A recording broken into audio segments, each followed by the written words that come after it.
The Secret of Success. In every chapter of this book, mention is made of the money-making secret that has made fortunes for the exceedingly wealthy men whom I have carefully analyzed over a long period of years. The secret was first brought to my attention by Andrew Carnegie. The canny, lovable old Scotsman carelessly tossed it into my mind when I was but a boy. Then he sat back in his chair with a merry twinkle in his eyes and watched carefully to see if I had brains enough to understand the full significance of what he'd said to me. When he saw that I had grasped the idea, he asked if I would be willing to spend 20 years or more preparing myself to take it to the world, to men and women who, without the secret, might go through life as failures. I said I would, and with Mr. Carnegie's cooperation, I have kept my promise. Editor's comments. In 1908, during a particularly down time in the U.S. economy and with no money and no work, Napoleon Hill took a job as a writer for Bob Taylor's magazine. He was hired to write success stories about famous men. Although it would not provide much in the way of income, it offered Hill the opportunity to meet and profile the giants of industry and business, the first of whom was the creator of America's steel industry, multimillionaire Andrew Carnegie, who was to become Hill's mentor. Carnegie was so impressed by Hill's perceptive mind that following their 3-hour interview, he invited Hill to spend the weekend at his estate so they could continue the discussion. During the course of the next 2 days, Carnegie told Hill that he believed any person could achieve greatness if they understood the philosophy of success and the steps required to achieve it. "It's a shame," he said, "that each new generation must find the way to success by trial and error when the principles are really clear-cut." Carnegie went on to explain his theory that his knowledge could be gained by interviewing those who had achieved greatness and then compiling the information and research into a comprehensive set of principles. He believed that it would take at least 20 years, and that the result would be the world's first philosophy of individual achievement.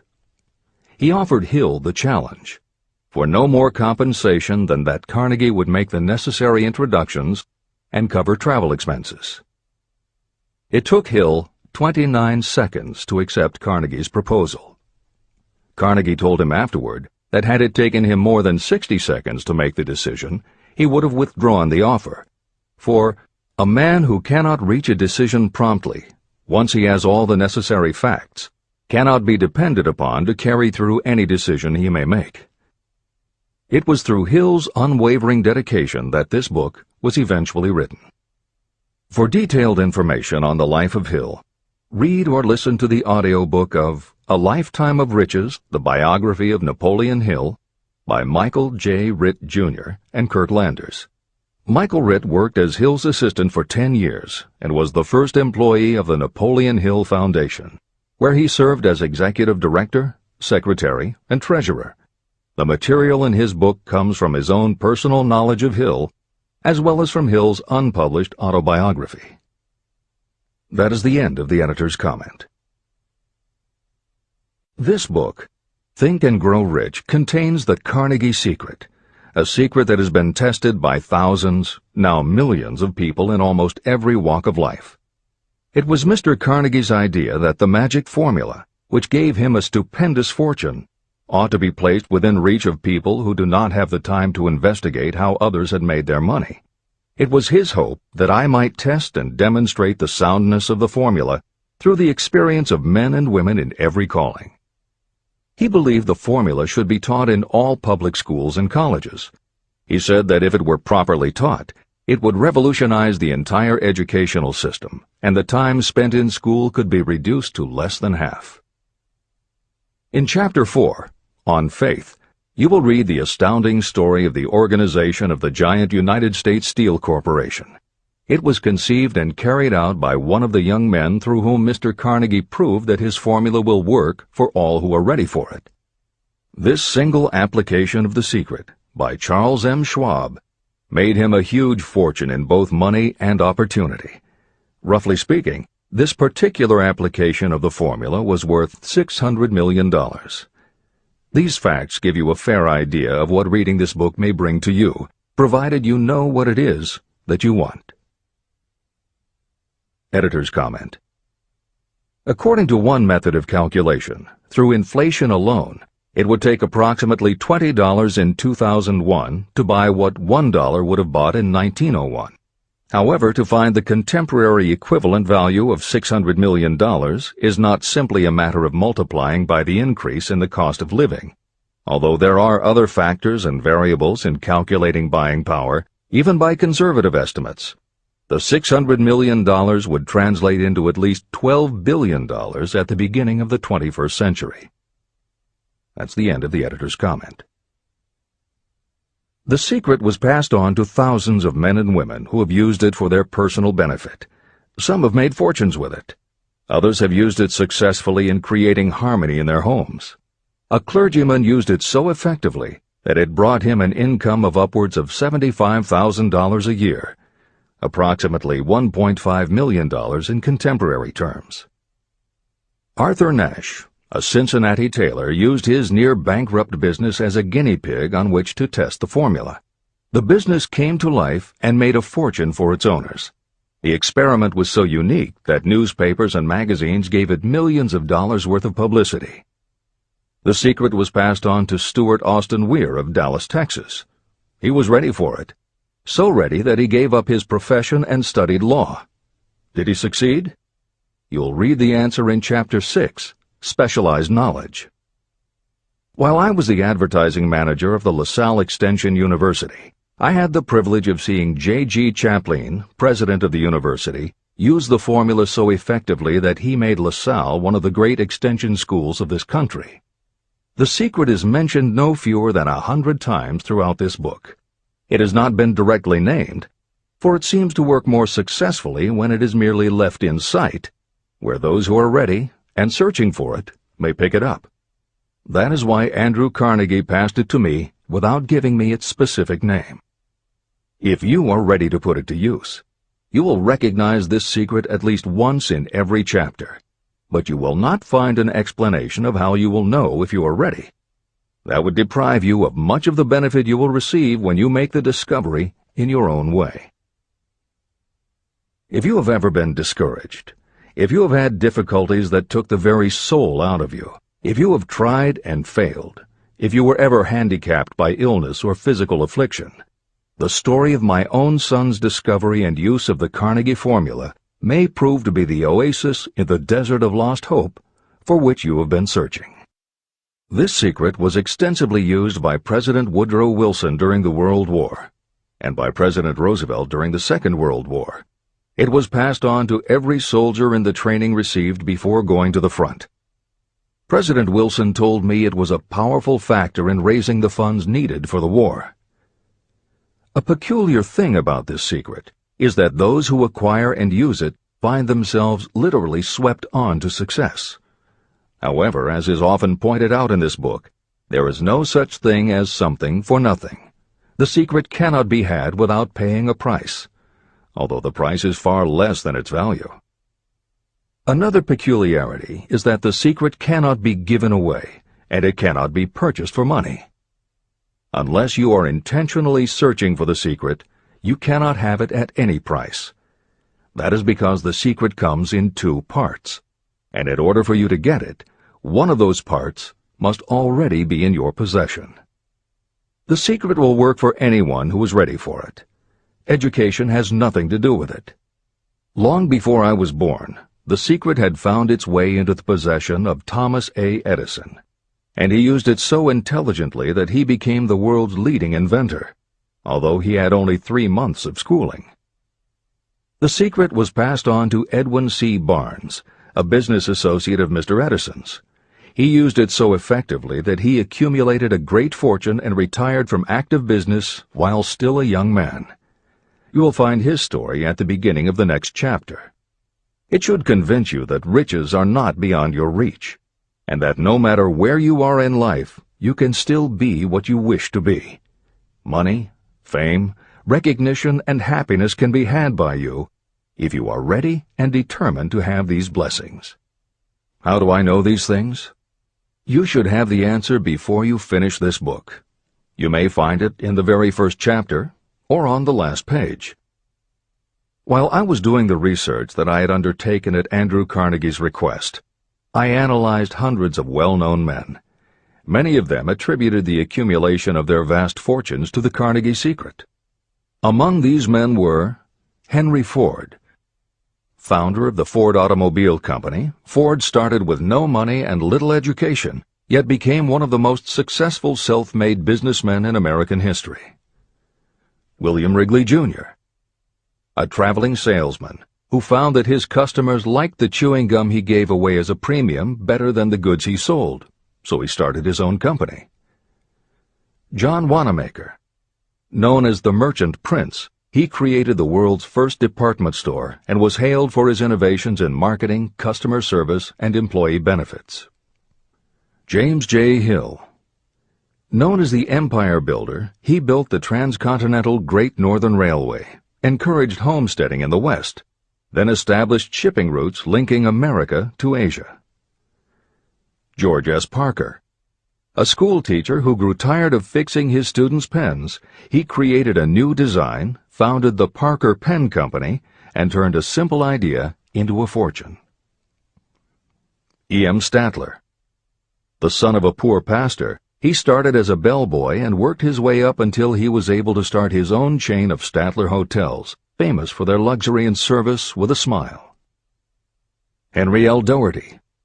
Started at age 12 as an office boy for Columbia Gas, he went on to acquire 53 utilities companies and patented 140 innovations for natural gas and oil production. Cyrus H.K. Curtis. Starting with a small agricultural weekly, Curtis turned it into Ladies' Home Journal, created Saturday Evening Post, then assembled one of the largest newspaper empires. George Eastman. Inventor and founder of the Eastman Kodak Company, he created many of the innovations that popularized photography and transformed the motion picture industry. Charles M. Schwab.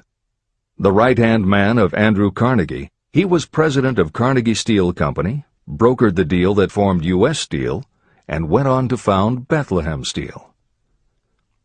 Theodore Roosevelt.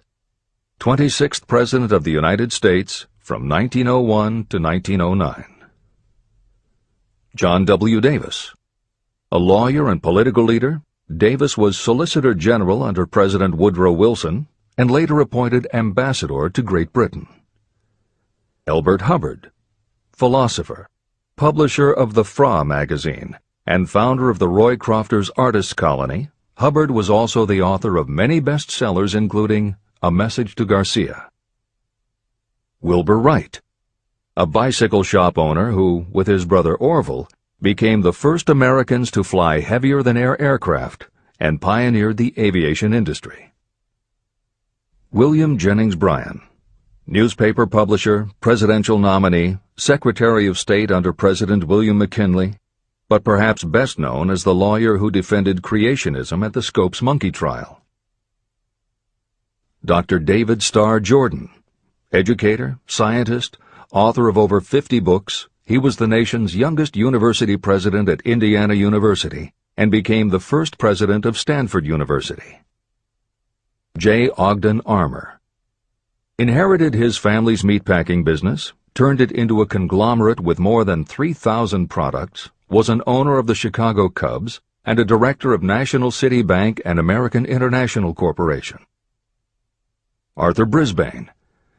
A crusading journalist and syndicated columnist, Brisbane was sought after by every major news organization and was the most read and highest-paid editorial writer of his day. Dr. Frank Gunsaulus. A Chicago preacher who delivered such a powerful sermon, Philip D. Armour gave him $1 million to start the Armour Institute of Technology, of which he became president. Daniel Willard. President of the B&O Railroad for more than 30 years, he was honored by having the city of Willard, Ohio, named for him. King Gillette. A traveling salesman and born tinkerer, Gillette was trying to shave on a moving train when he came up with the idea of the safety razor, which became the foundation of a corporate giant. Ralph A. Weeks. President of International Correspondence Schools, Weeks helped finance Napoleon Hill's Intra-Wall Institute, established to educate and rehabilitate prison inmates. Judge Daniel T. Wright, instructor at Georgetown Law School, where Napoleon Hill was studying when Bob Taylor's magazine gave him the assignment to write a profile of Andrew Carnegie. John D. Rockefeller. With $1,000 in savings plus another $1,000 borrowed from his father, he started a kerosene company which he grew into the giant Standard Oil and one of the world's greatest fortunes. Thomas A. Edison. Inventor and entrepreneur, he perfected the electric light bulb, the phonograph, the motion picture camera, and owned the rights to more than 1,000 patented inventions. Frank A. Vanderlip. A poor boy who became a journalist, social reformer, and self-made millionaire, he was president of the National City Bank, now Citibank, and Assistant Secretary of the Treasury. F. W. Woolworth. A clerk in a general store, he pioneered the idea of fixed-price selling and self-service and forever changed retail selling with a chain of Woolworth 5 and 10 cent stores. Colonel Robert A. Dollar. Starting with a small schooner bought to haul lumber down the West Coast, he built the Dollar Steamship Company, the largest fleet of luxury liners sailing under the U.S. flag. Edward A. Filene. Founder of the Boston-based stores, he devised revolutionary methods of distribution and merchandising and became famous for the first bargain basement department. Edwin C. Barnes. The only man Thomas Edison ever had as a partner, Barnes took Edison's failing dictaphone and sold it so successfully it became a fixture in offices and made him a multimillionaire. Arthur Nash. A Cincinnati tailor who used his bankrupt business as a guinea pig for the Carnegie Secret and was so successful the newspapers made him famous as Golden Rule Nash. Clarence Darrow. Famed as a lawyer, public speaker, and defender of the underdog, Darrow is best known as the lawyer who defended teaching the theory of evolution at the Scopes monkey trial. Woodrow Wilson. 28th President of the United States of America from 1913 to 1921. William Howard Taft. 27th President of the United States of America from 1909 to 1913. Luther Burbank. World-renowned horticulturalist who introduced over 800 varieties of new plants in his effort to improve the quality of plants and thereby increase the world's food supply. Edward W. Buck. Although he had only 6 years' schooling, by the age of 20 he was editor of Ladies' Home Journal, which he helped to build into the world's most widely circulated magazine. Frank A. Munsey. A telegraph operator who quit to launch Argosy magazine, then parlayed his fortune into a newspaper empire that included the Washington Times and the New York Herald. Elbert H. Gary. Chairman of U.S. Steel, at the time the largest corporation in the world, Gary spearheaded the construction of its first major project, the Gary Works Steel Plant, and the city of Gary, Indiana. Dr. Alexander Graham Bell. Best known as the inventor of the telephone, Bell also perfected recording devices, advances in aircraft, and was a co-founder of the National Geographic Society. John H. Patterson. President of National Cash Register, Patterson was known as an advertising visionary and a genius at motivating his sales force, which made NCR the leader in its field. Julius Rosenwald. A small manufacturer who foresaw the future of mail order, he bought 25% of Sears Roebuck & Company, and together with Richard Sears built it into an icon of American business. Stuart Austin Weir. A construction engineer Hill met in the Texas oil fields who, inspired by the Carnegie Secret, went to law school after age 40 and also helped publish Napoleon Hill's magazine. Dr. Frank Crane. A noted psychologist, essayist, and author of the book 4-Minute Essays on subjects such as the price of liberty, pragmatism, the duty of the rich, and how to keep friends. J. G. Chaplin, president of the LaSalle Extension University at the time Napoleon Hill worked in the university's advertising and sales department, where he first realized his talent for motivating people. Jennings Randolph, a congressman, then U.S. Senator from West Virginia. Randolph was a lifelong admirer of Napoleon Hill, and it was he who encouraged Hill to act as advisor to President Franklin Delano Roosevelt. These names represent a small fraction of well-known Americans whose achievements, financial and otherwise, prove that those who understand and apply the Carnegie secret reach high positions in life. Editor's comment.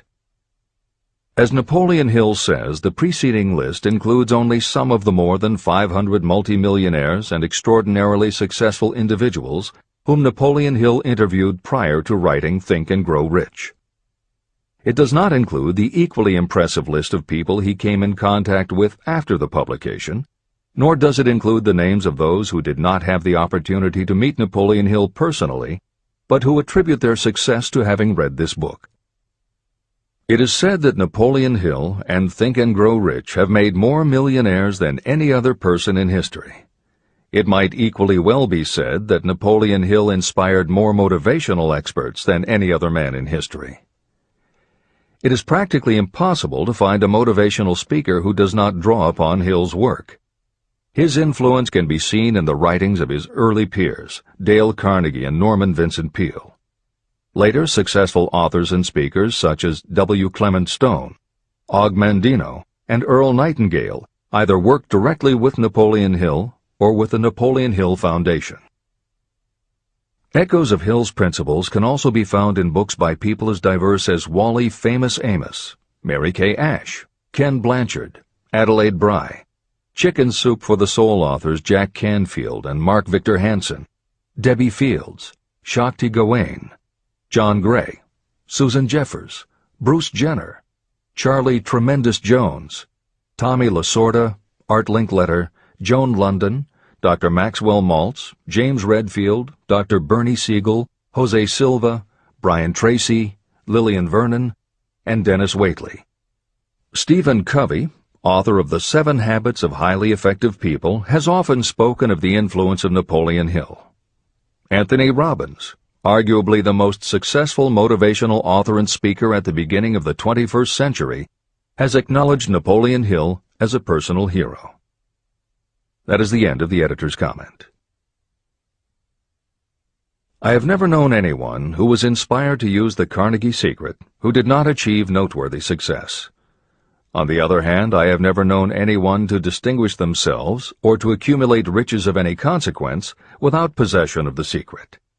From these two facts, I draw the conclusion that the secret is more important for self-determination than anything you receive through what is popularly known as education. Somewhere, as you read, the secret will jump from the page and stand boldly before you, if you are ready for it. When it appears, you will recognize it. Whether you receive the sign in the first chapter or the last, stop for a moment when it presents itself, and make a note of the time and place. You will want to remember, because it will mark the most important turning point of your life. Remember, too, as you go through the book, that it deals with facts and not with fiction. Its purpose is to convey a great universal truth through which you, if you are ready, may learn what to do and how to do it. You will also receive the needed stimulus to make a start. As a final word of preparation, may I offer one brief suggestion which may provide a clue how the Carnegie secret may be recognized? It is this: achievement and all earned riches have their beginning in an idea. If you are ready for the secret, you already possess one half of it. Therefore, you will recognize the other half the moment it reaches your mind. Editor's comment. Unlike much of the business and motivational literature available, Think and Grow Rich is not written for readers to skip around from chapter to chapter, taking a concept here and an idea there to solve the problem of the moment. This book is written as a carefully integrated whole, to be read in its entirety, from beginning to end. Concepts that are introduced in one chapter recur in other chapters where their meaning and significance rely upon the reader having already assimilated the earlier knowledge. The chapters are designed to build upon one another in such a way that every word is to be read, every idea is to be considered, and every concept is to be understood and absorbed. Think and Grow Rich is often called the first philosophy of personal achievement, and a philosophy is more than a collection of solutions to business problems. A philosophy is a system of principles that will guide your thoughts and actions, and provide you with a code of ethics and a standard of values. Think and Grow Rich will not just change what you think, it will literally change the way you think. In preparing this new and updated edition, every aspect of Think and Grow Rich has been analyzed to ensure its relevance to the current business climate. In those instances where material might be considered dated or out of step with contemporary practices, the original text has been updated or augmented with relevant new material. A hallmark of the original edition of Think and Grow Rich is that in every chapter Napoleon Hill cites real-life examples based on his own first-hand knowledge of America's most successful self-made multimillionaires. In this edition, every one of Hill's stories has been retained, and the editors have added contemporary examples and modern parallels which clearly demonstrate that Hill's principles are as up-to-date as today and still guiding those who succeed. In addition to contemporary examples, where the editors felt it would be of interest to the reader, we have included marginal notes that provide relevant information about recent developments. Where applicable, we have also suggested books or other materials that complement various aspects of Napoleon Hill's philosophy. On a more technical note, the editors have approached the written text as we would that of a living author. When we encountered what modern grammarians would consider run-on sentences, outdated punctuation, or other matters of form, we opted for contemporary usage. Those readers familiar with earlier editions will note that the chapter numbers have been changed in this edition. Originally, Think and Grow Rich began with an unnumbered chapter, a word from the author. In this edition, that text appears as Chapter 1, and is renamed The Secret of Success. The chapters that follow are renumbered sequentially and proceed in their original order. The chapter that was previously titled The Mystery of Sex Transmutation has been retitled Sexuality, Charisma and Creativity, and the text has been restructured and annotated to reflect the role of women in contemporary society. All editorial commentary is clearly set off in a font and style that is different from the original text. This is the end of the editor's comments.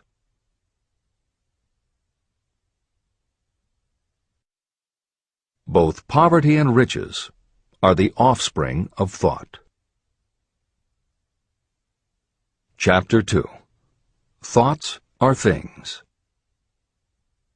The man who thought his way into partnership with Thomas A. Edison.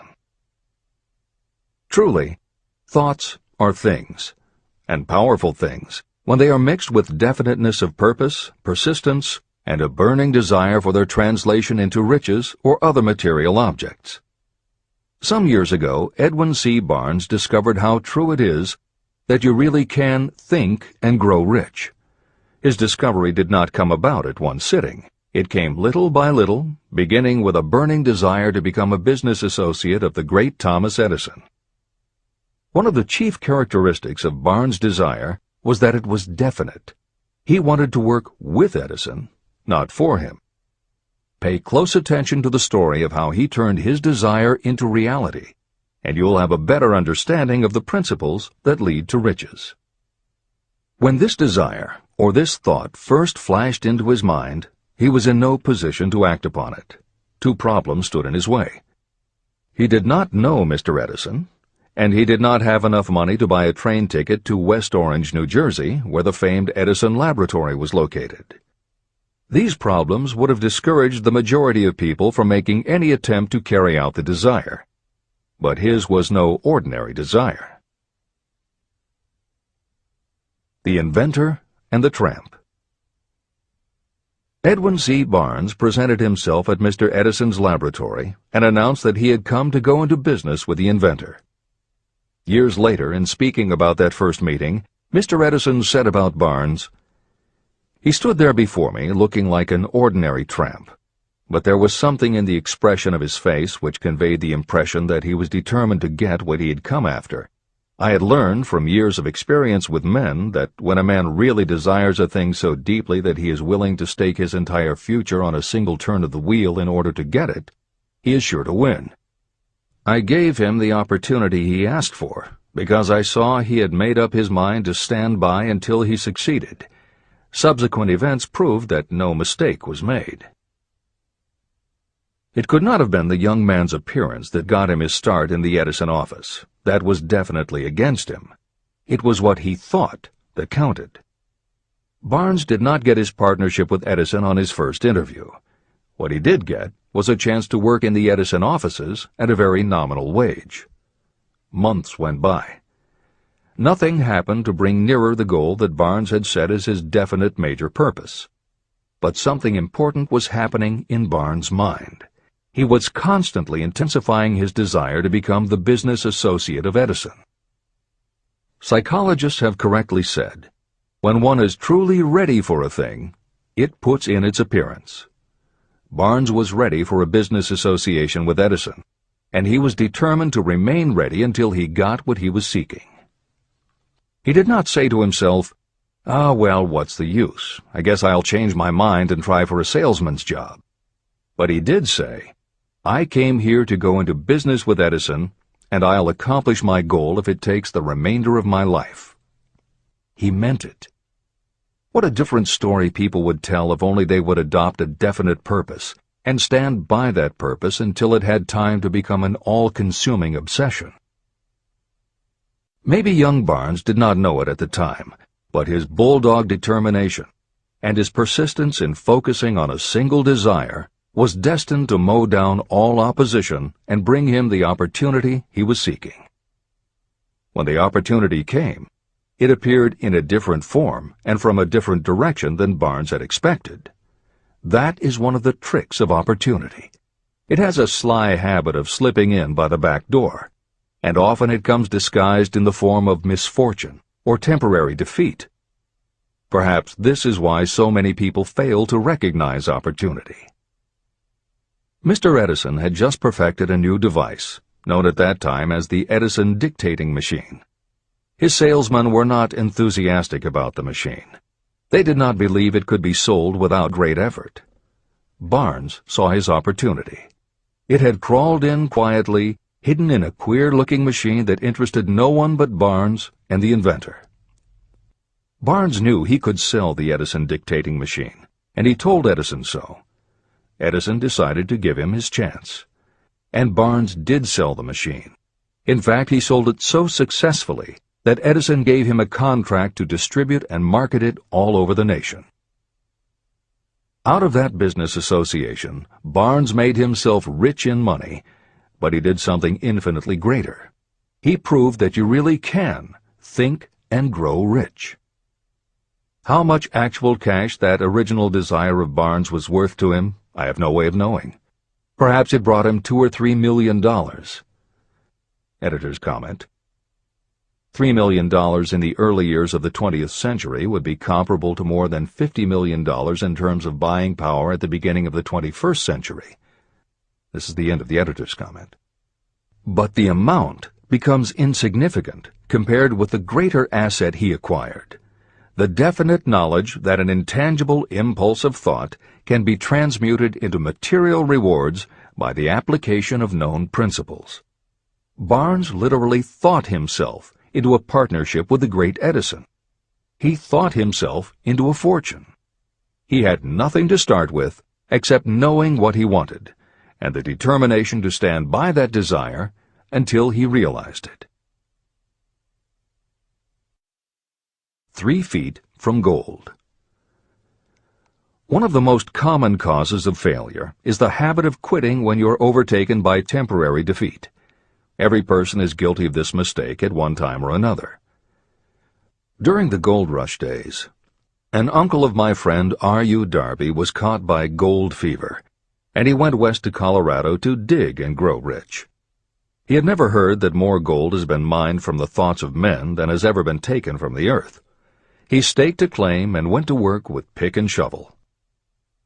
After weeks of labor, he was rewarded by the discovery of the shining ore. He needed machinery to bring the ore to the surface. Quietly, he covered up the mine and returned to his home in Williamsburg, Maryland. He told his relatives and a few neighbors about the strike. They got together the money for the machinery and had it shipped. R.U. Darby decided to join his uncle, and they went back to work the mine. The first car of ore was mined and shipped to a smelter. The returns proved they had one of the richest mines in Colorado. A few more cars of that ore would clear their debts. Then would come the big killing in profits. Down went the drills. Up went the hopes of Darby and Uncle. Then something happened. The vein of gold ore disappeared. They had come to the end of the rainbow, and the pot of gold was no longer there. They drilled on, desperately trying to pick up the vein again, all to no avail. Finally, they decided to quit. They sold the machinery to a junkman for a few $100s and took the train back home. The junkman called in a mining engineer to look at the mine and do a little calculating. The engineer advised that the project had failed because the owners were not familiar with fault lines. His calculations showed that the vein would be found just 3 feet from where the Darbys had stopped drilling. And that is exactly where it was found. The junkman took millions of dollars in ore from the mine because he knew enough to seek expert counsel before giving up. Long afterward, Mr. Darby recouped his loss many times over when he made the discovery that desire can be transmuted into gold. The discovery came after he went into the business of selling life insurance. Never forgetting that he lost a huge fortune because he stopped 3 feet from gold, Darby profited by the experience in his newly chosen field. He simply said to himself, "I stopped 3 feet from gold, but I will never stop because men say no when I ask them to buy insurance." Darby became one of a small group of men who sell over $1 million in life insurance annually. He owed his stickability to the lesson he learned from his quitability in the gold mining business. Before success comes in anyone's life, that person is sure to meet with much temporary defeat, and perhaps some failure. When defeat overtakes a person, the easiest and most logical thing to do is to quit. That is exactly what the majority of people do. More than 500 of the most successful people this country has ever known told me their greatest success came just one step beyond the point at which defeat had overtaken them. Failure is a trickster with a keen sense of irony and cunning. It takes great delight in tripping you just when success is almost within reach. Editor's comments. Napoleon Hill's creed, "Every failure brings with it the seed of an equivalent success," was the inspiration for entrepreneur and motivational speaker Wayne Allen Root to write his book, The Joy of Failure. Published in the late 1990s, it not only tells Wayne's personal story of using his failures as stepping stones to success, he also recounts stories from other successful people, which prove that the rich and famous got to be that way only because of what they learned from their failures. People such as Jack Welch, the hugely successful CEO of General Electric, who early in his career failed dramatically when a plastics plant for which he was responsible blew up. Billionaire Charles Schwab was a failure at school and university, flunking basic English twice due to a learning disability, and then failed on Wall Street more than once before he thought of the idea that grew to make him very rich indeed. Sylvester Stallone, Bruce Willis, Oprah Winfrey, Bill Clinton, Stephen Jobs, Donald Trump, and a host of other equally well-known achievers all had to fail in order to learn the lessons that ultimately made them successes. Every one of them was a failure, but none of them was defeated. Charles F. Kettering, who patented more than 200 inventions including the automobile ignition, the spark plug, Freon for air conditioners and the automatic transmission, said, "From the time a person is 6 years old until he graduates from college, he has to take 3 or 4 examinations a year. If he flunks once, he is out." But an inventor is almost always failing. He tries and fails maybe 1,000 times. If he succeeds once, then he's in. These two things are diametrically opposite. We often say that the biggest job we have is to teach a newly hired employee how to fail intelligently. We have to train him to experiment over and over and to keep on trying and failing until he learns what will work. Failures are just practice shots. This is the end of the editor's comment. A 50-cent lesson in persistence. Shortly after Mr. Darby received his degree from the University of Hard Knocks, he witnessed something that proved to him that no does not necessarily mean no. One afternoon, he was helping his uncle grind wheat in an old-fashioned mill. The uncle operated a large farm on which a number of sharecropper farmers lived. Quietly, the door was opened, and a small child, the daughter of a tenant, walked in and took her place near the door. The uncle looked up, saw the child, and barked at her roughly, "What do you want?" Meekly, the child replied, "My mom says to send her 50 cents. "I'll not do it," the uncle retorted. "Now you run on home." But she did not move. The uncle went ahead with his work, not noticing that she did not leave. When he looked up again and saw her still standing there, he said, "I told you to go on home. Now go, or I'll take a switch to you." But she did not budge. The uncle dropped a sack of grain he was about to pour into the mill hopper and started toward the child. Darby held his breath. He knew his uncle had a fierce temper. When the uncle reached the spot where the child was standing, she quickly stepped forward 1 step, looked up into his eyes, and screamed at the top of her voice, "My mom's got to have that 50 cents!" The uncle stopped, looked at her for a minute, put his hand in his pocket, took out $50, and gave it to her. The child took the money and slowly backed toward the door, never taking her eyes off the man whom she had just conquered. After she had gone, the uncle sat down on a box and looked out the window into space for more than 10 minutes. He was pondering, with awe, over the whipping he had just taken. Mr. Darby, too, was doing some thinking. This was the first time in all his experience that he had seen a child deliberately master an adult. How did she do it? What happened to his uncle that caused him to lose his fierceness and become as docile as a lamb? What strange power did this child use that made her master of the situation? These questions flashed into Darby's mind, but he did not find the answer until years later, when he told me the story. Strangely, the story of this unusual experience was told to me in the old mill on the very spot where the uncle took his whipping. As we stood there in that musty old mill, Mr. Darby repeated the story and finished by asking, "What can you make of it? What strange power did that child use that so completely whipped my uncle?" The answer to his question will be found in the principles described in this book. The answer is full and complete. It contains enough details and instructions for you to understand and apply the same force that the little child accidentally stumbled upon. Keep your mind alert, and you will learn exactly what strange power came to the rescue of the child.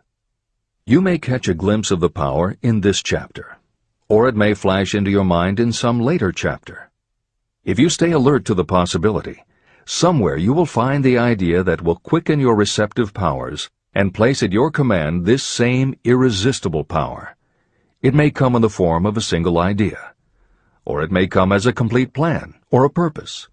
It may even cause you to go back over your past experiences of failure or defeat, and in doing so, it may bring to the surface some lesson by which you can regain all that you lost through defeat.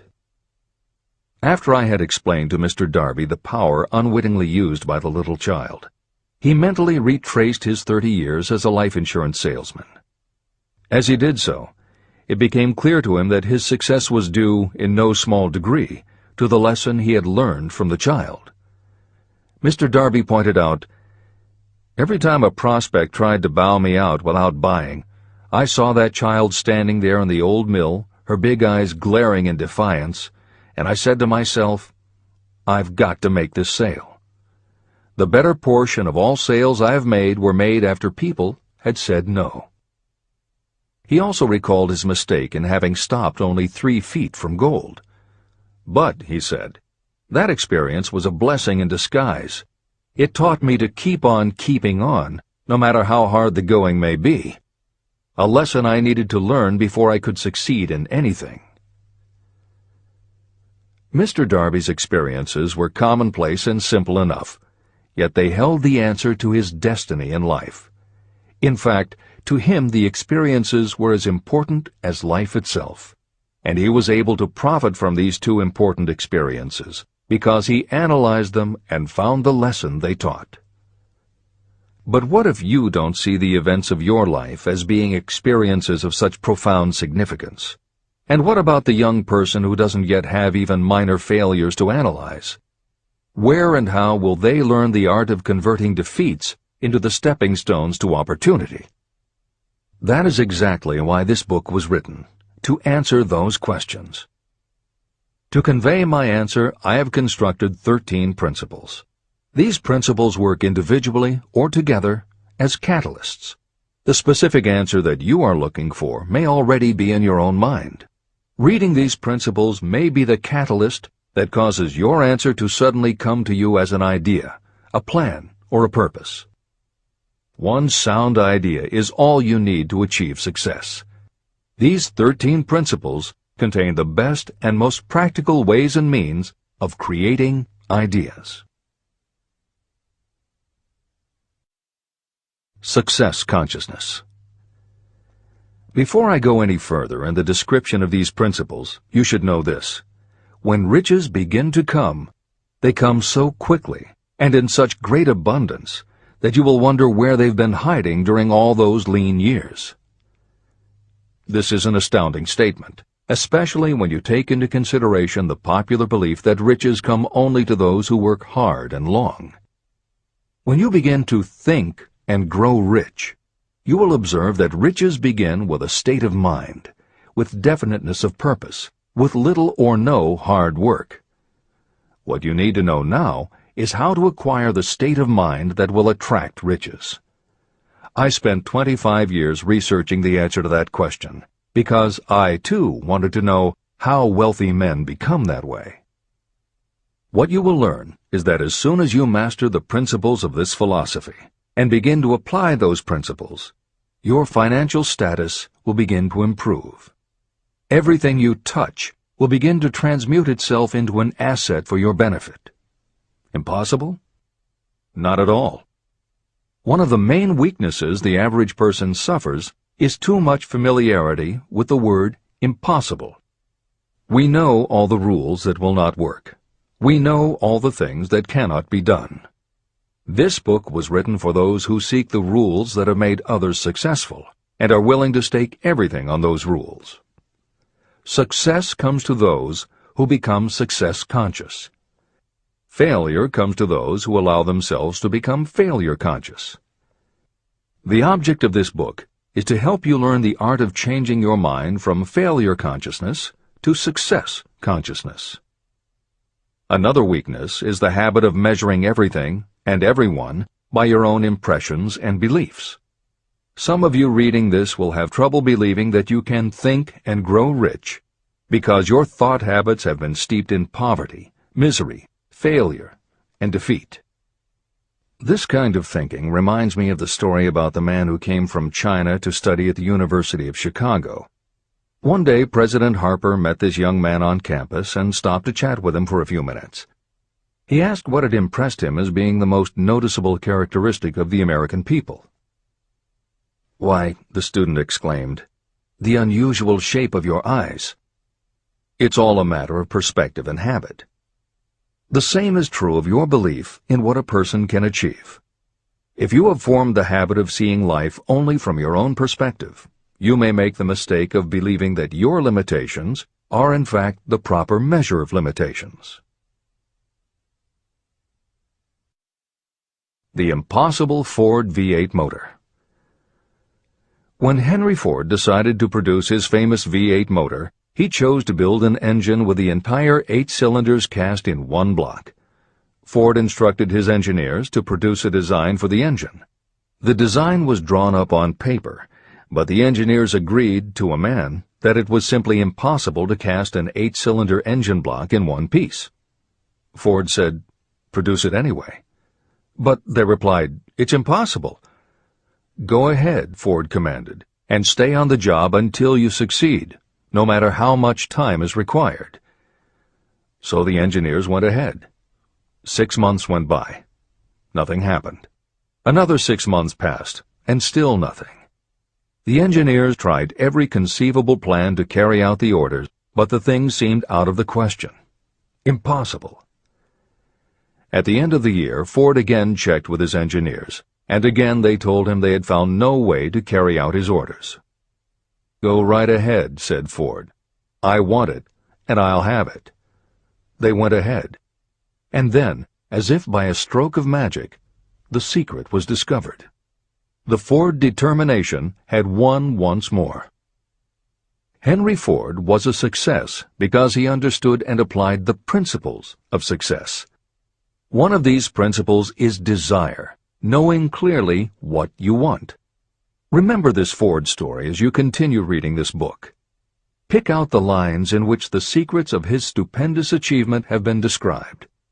If you do this, if you can put your finger on those particular principles that made Henry Ford rich, you may equal his achievements in almost any calling for which you are suited.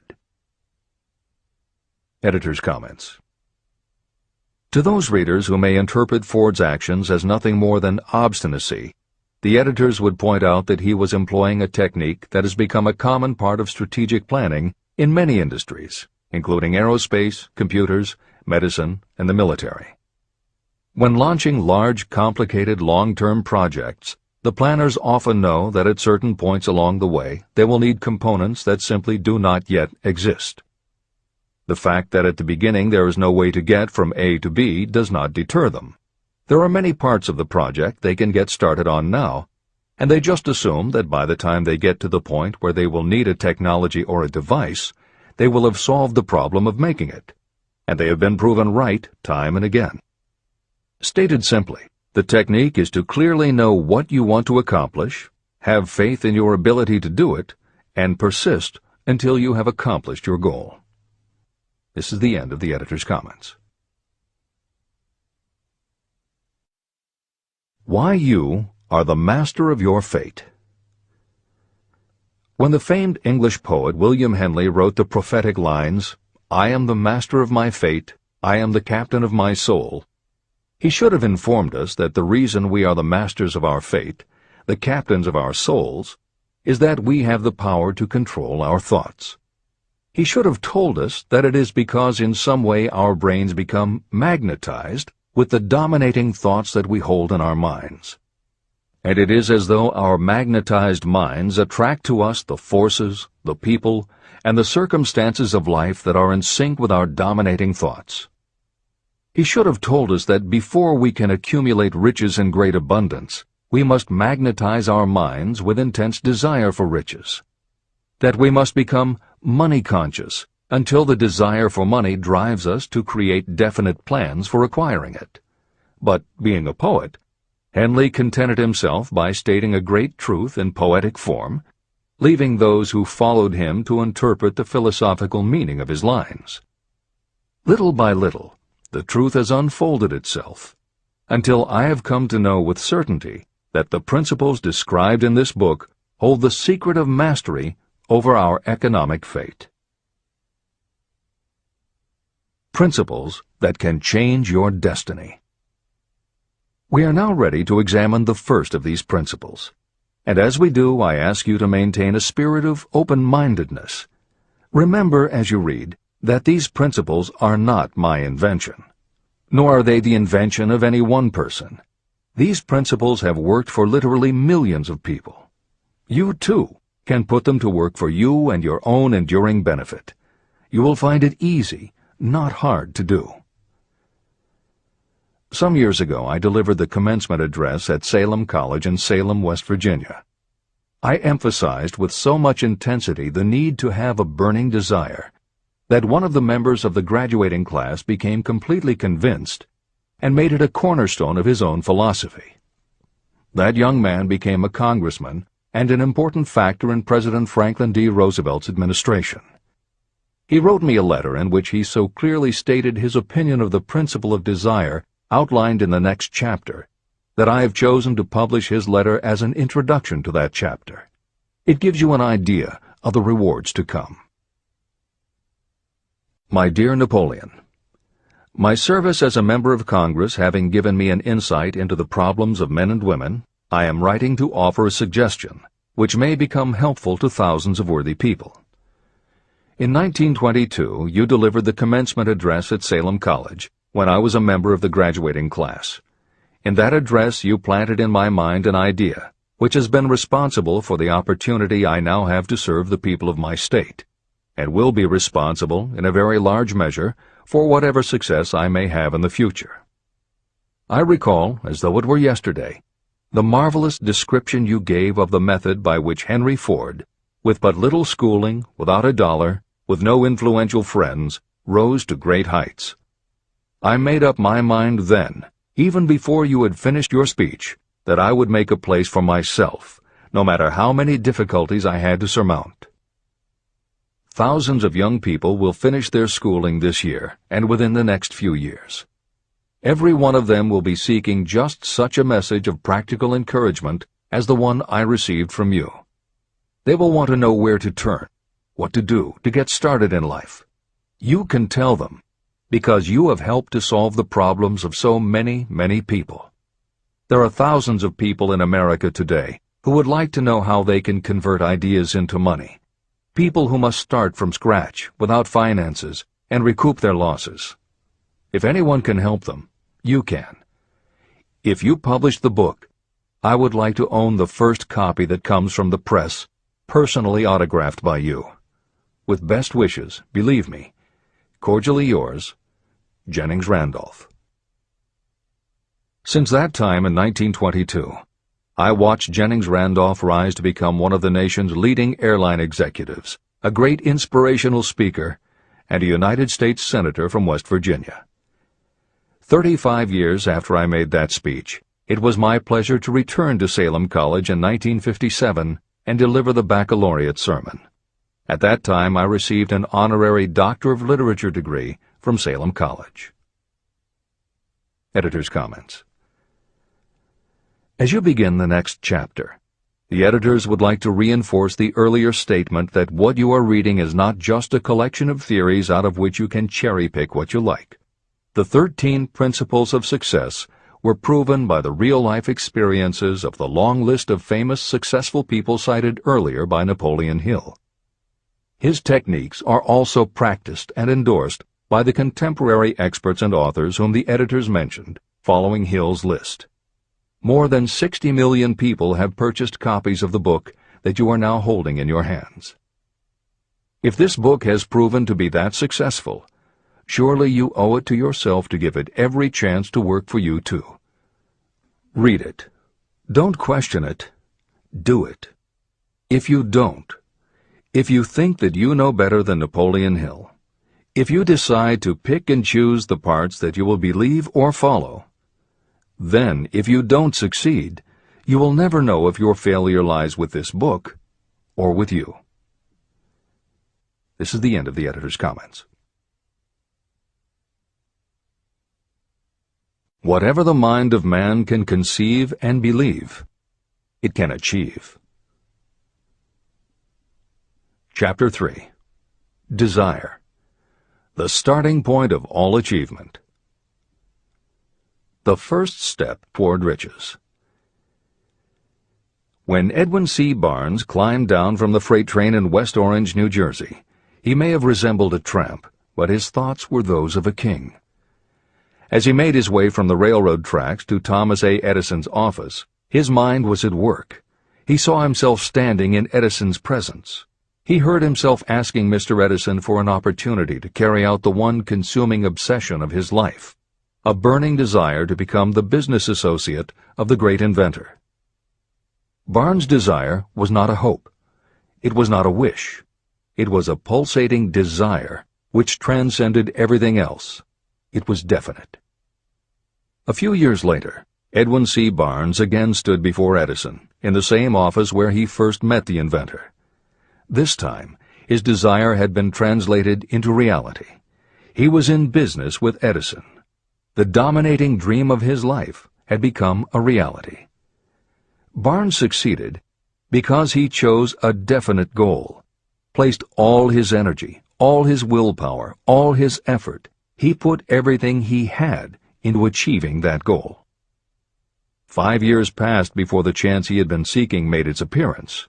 To everyone except himself, he appeared to be just another cog in the Edison business wheel. But in Edwin Barnes' own mind, he was the partner of Edison every minute from the very day that he first went to work there.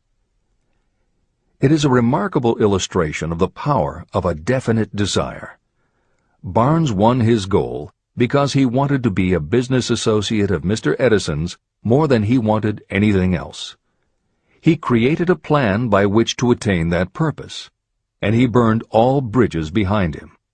He stood by his desire until it became the dominating obsession of his life, and finally, a fact. When he went to West Orange, he did not say to himself, "I will try to induce Edison to give me a job of some sort." He said, "I will see Edison and put him on notice that I have come to go into business with him." He did not say, "I will keep my eyes open for another opportunity in case I fail to get what I want in the Edison organization." He said, "There is one thing in this world that I am determined to have, and that is a business association with Thomas A. Edison. I will burn all bridges behind me and stake my entire future on my ability to get what I want." He left himself no possible way of retreat. He had to win or perish. That is all there is to the Barnes story of success. Allow yourself no retreat. A long while ago, a great warrior faced a situation in which he had to make a decision that ensured his success on the battlefield. He was about to send his armies against a powerful foe whose men outnumbered his. He loaded his soldiers into boats, sailed to the enemy's country, and unloaded the soldiers and equipment. Then he gave the order to burn the ships that had carried them. Addressing his men before the first battle, he said, "You see the boats going up in smoke. That means we cannot leave these shores alive unless we win. We now have no choice. We win or we perish." They won. Every person who wins in any undertaking must be willing to burn his ships and cut all sources of retreat. That is the only way you can be sure of maintaining the state of mind known as a burning desire to win. It is essential to success. The morning after the Great Chicago Fire, a group of merchants stood on State Street, looking at the smoking remains of what had been their stores. They went into a conference to decide if they would try to rebuild or if they would leave Chicago and start over in a more promising section of the country. They decided to leave. All except one. The merchant who decided to stay and rebuild pointed a finger at the remains of his store and said, "Gentlemen, on that very spot I will build the world's greatest store, no matter how many times it may burn down." That was in 1871. The store was built. It still stands there today. The Marshall Field's department store is a towering monument to the power of that state of mind known as a burning desire. The easy thing would have been for Marshall Field to do exactly what his fellow merchants did. When the going was hard and the future looked dismal, they pulled up and went where the going seemed easier. Mark well this difference between Marshall Field and the other merchants. It is that difference which distinguishes those who succeed from those who fail. Every human being old enough to understand the value of money wishes for it, but wishing will not bring riches. Desiring riches, with a state of mind that becomes an obsession, then planning definite ways and means to acquire riches, and backing those plans with persistence, a persistence which does not recognize failure, that's what will bring riches. Editor's comments. In other of his writings, Napoleon Hill uses the term definiteness of purpose as being interchangeable with desire. The following explanation is adapted from the Napoleon Hill Foundation's book, Believe and Achieve. Desire, or definiteness of purpose, is more than goal setting. In simplest terms, your desire is your roadmap to achieving an overall career objective. Your goals represent specific steps along the way. Having a desire, or definiteness of purpose for your life, has a synergistic effect on your ability to achieve your goals. As you become better at what you do, you devote all of your resources toward reaching your objective. You become more alert to opportunities, and you reach decisions more quickly. Every action you take ultimately boils down to the question, will this goal help me reach my desire, my overall objective, or won't it? Your purpose will become your life. It will permeate your mind, both conscious and subconscious. This is the end of the editor's comments. 6 ways to turn desire into gold. The method by which your desire for riches can be transmuted into its financial equivalent consists of 6 definite, practical steps. 1. Fix in your mind the exact amount of money you desire. It is not sufficient merely to say, "I want plenty of money." Be definite about the amount. There is a psychological reason for such definiteness explained in subsequent chapters. 2. Determine exactly what you intend to give in return for the money you desire. There is no such reality as something for nothing. 3. Establish a definite date when you intend to possess the money you desire. 4. Create a definite plan for carrying out your desire, and begin at once, whether you are ready or not, to put this plan into action. 5. Now write it out. Write a clear, concise statement of the amount of money you intend to acquire. Name the time limit for its acquisition. State what you intend to give in return for the money, and describe clearly the plan through which you intend to accumulate it. 6. Read your written statement aloud, twice daily. Read it once just before retiring at night, and read it once after arising in the morning. As you read, see and feel and believe yourself already in possession of the money. It is important that you follow the instructions in these 6 steps. It is especially important that you observe and follow the instructions in the 6th step. You may complain that it is impossible for you to see yourself in possession of money before you actually have it. Here is where a burning desire will come to your aid. If you truly desire money so keenly that your desire is an obsession, you will have no difficulty in convincing yourself that you will acquire it. The object is to want money, and to become so determined to have it that you convince yourself you will have it. If you have not been schooled in the workings of the human mind, these instructions may appear impractical. It may help you to know that the information they convey was given to me by Andrew Carnegie, who made himself into one of the most successful men in American history. Carnegie began as an ordinary laborer in the steel mills, but managed, despite his humble beginning, to make these principles yield him a fortune of considerably more than $100 million. Editor's comment. In today's terms, the value of Carnegie's fortune would be at least $20 billion and probably a good deal more. End of editor's comment. It may be of further help to know that the 6 steps were carefully scrutinized by the famed inventor and successful businessman, Thomas A. Edison. He gave his stamp of approval, saying they are not only the steps essential for the accumulation of money, but also for the attainment of any goal. Editor's comments. In the time since Napoleon Hill wrote these words, advances in our understanding of both the physiology of the brain and the psychology of the mind have yielded a much greater understanding of human motivation. Even so, the methods used by modern motivational experts are essentially the same techniques advised by Hill. Research studies confirm that there is sound psychological basis for doing as Hill advises. Be very specific when setting goals. Perform the physical act of committing those goals to paper, and repeat your stated goal aloud to yourself often. These techniques have gained wide acceptance among modern experts in the field.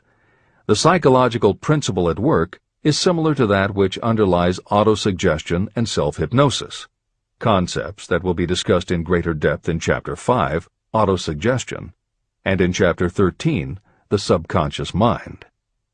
Hill's instruction to see yourself as you will be when you have already achieved your objective is also a specific technique. Today it is commonly taught by motivational experts under the term creative visualization. In Chapter 4 on faith and in Chapter 5 on autosuggestion, Hill elaborates on his method. Before moving on, the editors would like to reinforce Hill's advice to follow his instructions to the letter. The editors know there is a tendency for the reader to assume that it is enough for them just to intellectually understand a concept. As you read Hill's 6 points, you probably found yourself thinking, sure, some people might need to write things down, but I'm not a kid, I get the idea. Or, okay, I understand that saying it out loud might help some less sophisticated people, but I already understand the point intellectually. If you feel that way, let us remind you that many of the most successful people whom you admire did not think they were too smart or too sophisticated to follow Hill's instructions.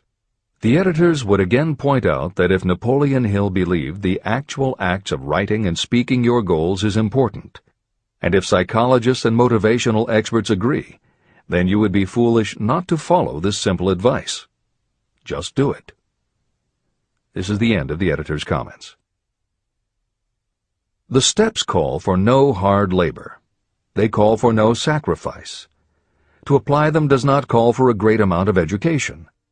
But the 6 steps do call for enough imagination to see and to understand that the accumulation of money cannot be left to chance or luck. You may as well know right here that you can never have riches in great quantity unless you can work yourself into a white heat of desire for money and actually believe you will possess it.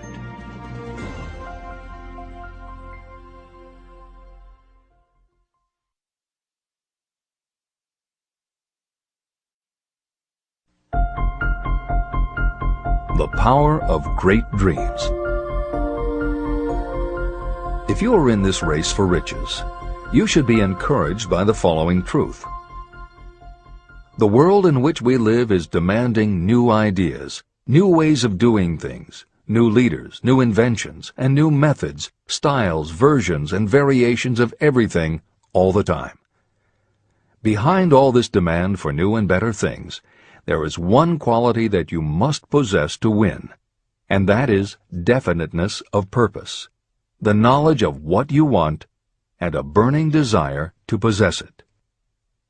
If you truly desire riches, remember that the real leaders of the world have always been people who harnessed and put into practical use the intangible, unseen forces of opportunity.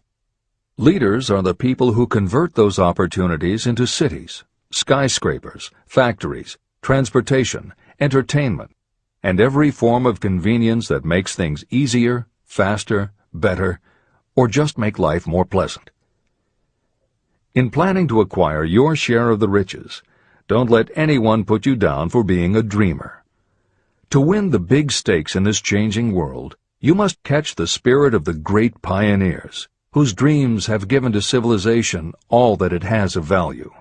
It is that spirit which serves as the lifeblood of our own country, your opportunity and mine to develop and market our talents. A burning desire to be and to do is the starting point from which the dreamer must take off. Dreams are not born of indifference, laziness, or lack of ambition. If the thing you wish to do is right, and you believe in it, go ahead and do it. Never mind what they say if you meet with temporary defeat. They do not know that every failure brings with it the seed of an equivalent success. Marconi dreamed of a system for sending sound from one place to another without the use of wires. It may interest you to know that Marconi's friends had him taken into custody and examined in a psychiatric hospital when he announced he had discovered a principle by which he could send messages through the air. Evidence that he did not dream in vain may be found in every radio and television set, cellular phone, communication satellite, and every other wireless device in the world. Fortunately, the dreamers of today fare better. Today, your world is filled with an abundance of opportunity that the dreamers of the past never knew. If you doubt this is true, if you are feeling crushed because of a recent failure, you are about to learn how your failure can be your most valuable asset. Almost everyone who succeeds in life gets off to a bad start and passes through many heartbreaking struggles before they arrive. The turning point in the lives of those who succeed usually comes at the moment of some crisis through which they are introduced to their other selves. Editor's comments. Napoleon Hill's concept of the other self is mentioned elsewhere in Think and Grow Rich, but he does not comment on it extensively. The following elaboration is taken from his later writings. You've been thinking about your losses to the exclusion of everything else. The more you concentrate on them, the more you attract other losses. Stop thinking about them, and make up your mind that you are going to benefit from your experience. Whatever personal obstacles you face, you must start getting to know that side of your personality that knows no obstacles, that recognizes no defeats. Cultivate a friendship with the other you, so no matter what you're doing, you are allied with someone who shares your goals. All the philosophy and advice about persuading others will be much more useful to you if you practice it yourself. This is the end of the editor's comment. Sidney Porter discovered the genius that slept within his brain only after he had met with great misfortune. He was found guilty of embezzlement and confined to a prison cell in Columbus, Ohio, and it was there that he became acquainted with his other self. He began to write short stories. Then, while locked in his cell, he began to sell those stories to magazines under the pen name O. Henry. Through the use of his imagination, he discovered himself to be a great author instead of a miserable criminal and outcast. By the time he was released from prison, O. Henry was the most popular short story writer in the country. Editor's comments.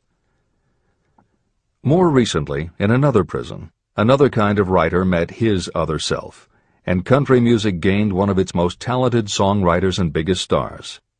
As a kid, Merle Haggard's family home was a converted boxcar in Bakersfield, California. After his father died when Merle was 9, more often than not, home for young Merle was a series of juvenile detention centers. At 16, he quit school, and for the next 4 years the only mark Merle Haggard made in the world was a rap sheet for stolen cars, burglaries, and bogus checks. By the age of 20, he was serving time in San Quentin and gaining a reputation as a hard-case con. Then he met his other self. Inspired by a concert Johnny Cash played for the inmates, plus conversations with men on death row and the time he spent in solitary confinement, Haggard learned that he had another self, and that self had something to say through his music.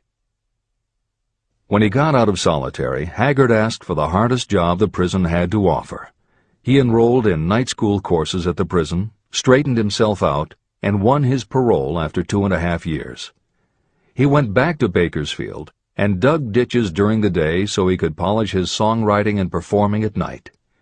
Within 3 years, he had a recording contract. Within 5 years, he had his first top 10 hit, and has since gone on to become one of the most influential voices in modern country music. This is the end of the editor's comments. Thomas Edison dreamed of a lamp that could be operated by electricity. and he began where he stood to put his dream into action. He failed more than 10,000 times. Despite his failures, he stood by that dream until finally he was driven to the discovery of the genius that slept within his brain. Editor's comments. Dean Kamen got to know his other self very early in life. While he was a teenager, Kamen started his own company, building and selling control systems for automated sound and light shows. He was still in high school when he got the contract to automate the Times Square New Year's Eve ball.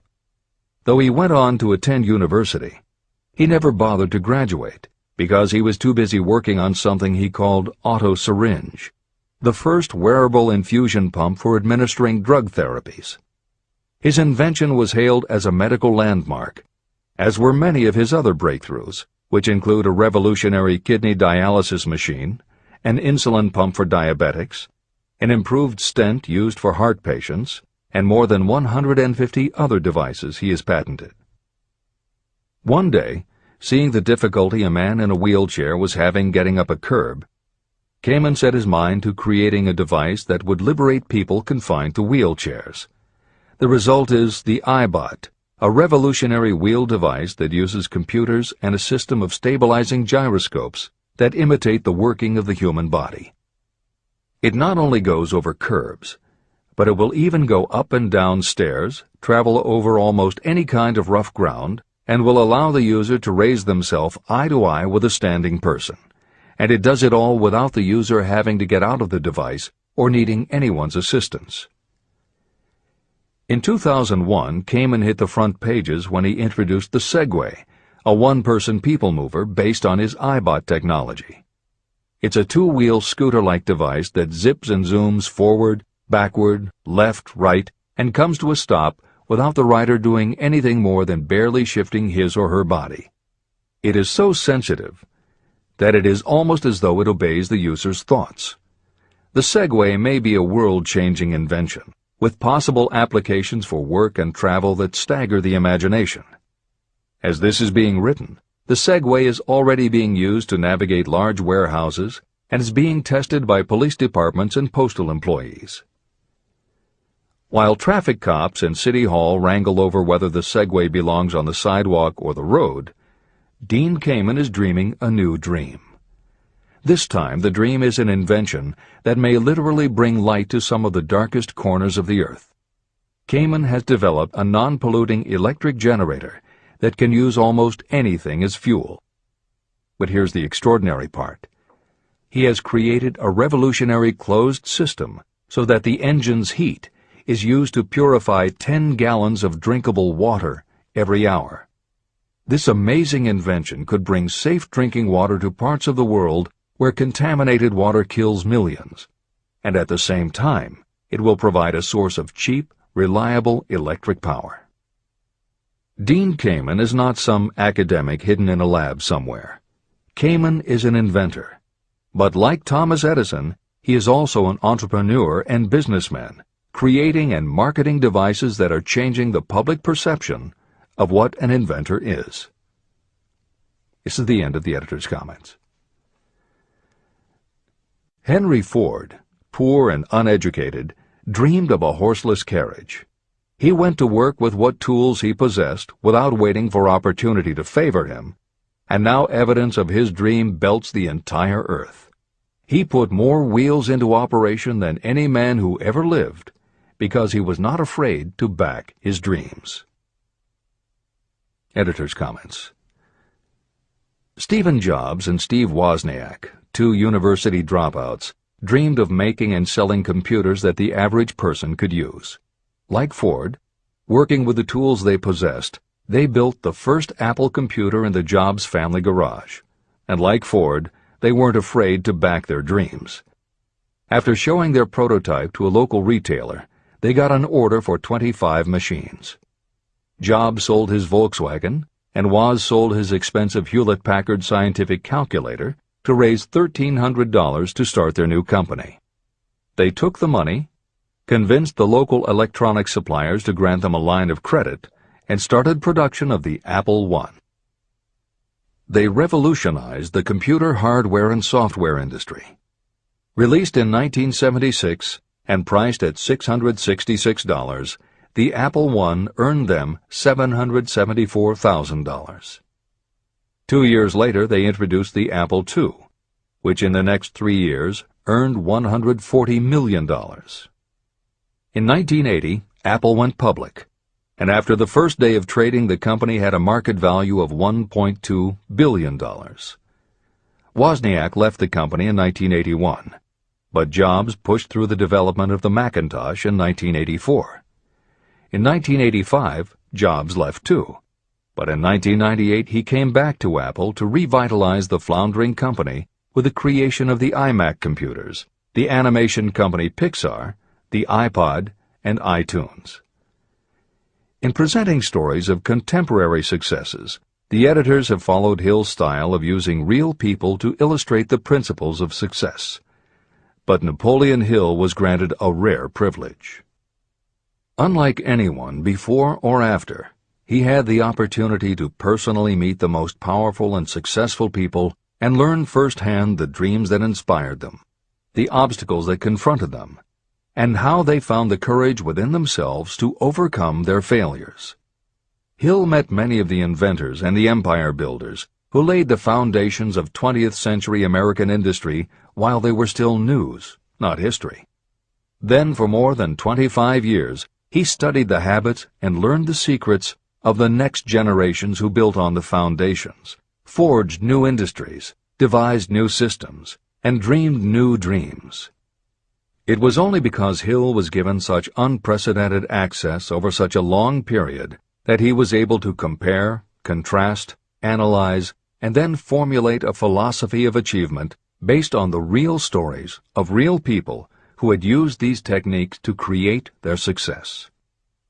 Think and Grow Rich revolutionized self-help writing, and to this day is the standard against which all motivational literature is measured. Its success also helped create the market for the thousands of business biographies that tell in detail how the dreams were born, plans were made, frustrations were faced, and triumphs achieved in every sector of modern business.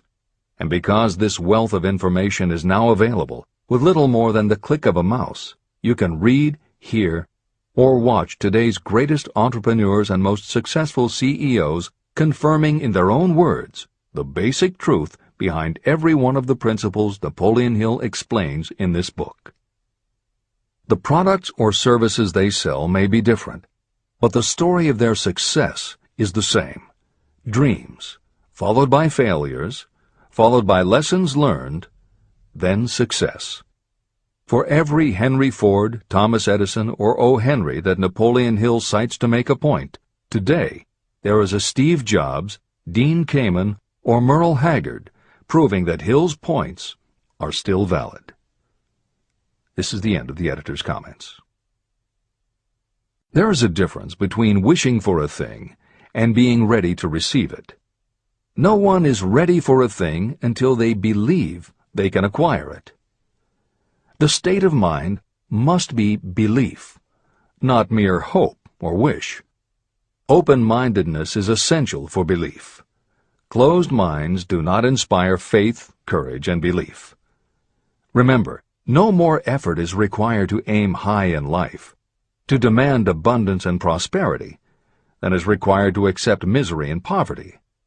A great poet has correctly stated this universal truth through these lines. I bargained with life for a penny, and life would pay no more.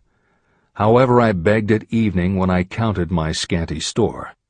For life is a just employer. He gives you what you ask. But once you have set the wages, why, you must bear the task.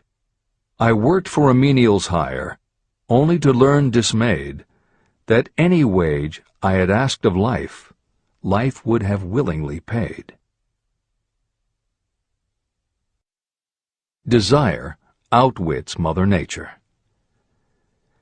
As a fitting climax to this chapter, I wish to introduce one of the most unusual persons I have ever known. I first saw him a few minutes after he was born. He came into the world without any physical sign of ears. When pressed for an opinion, the doctor concluded that the child might be deaf and mute for life. I challenged that doctor's opinion. I had the right to do so. I was the child's father. I, too, reached a decision. But I expressed my opinion silently, in the secrecy of my own heart. In my own mind, I knew that my son would hear and speak. How? I was sure there must be a way, and I knew I would find it. I thought of the words of the immortal Emerson. The whole course of things goes to teach us faith. We need only obey. There is guidance for each of us, and by lowly listening, we shall hear the right word. The right word? Desire. More than anything else, I desired that my son should not be deaf and unable to speak. From that desire, I never receded, not for a second. What could I do about it? Somehow, I would find a way to transplant into that child's mind my own burning desire for ways and means of conveying sound to his brain without the aid of ears. As soon as the child was old enough to cooperate, I would fill his mind so completely with a burning desire to hear that nature would, by methods of her own, translate it into physical reality. All this thinking took place in my own mind, but I spoke of it to no one. Every day I renewed the pledge I had made to myself that my son should not be deaf.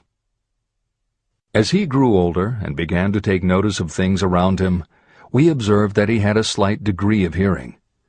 When he reached the age when children usually begin talking, he made no attempt to speak, but we could tell by his actions that he could hear certain sounds slightly.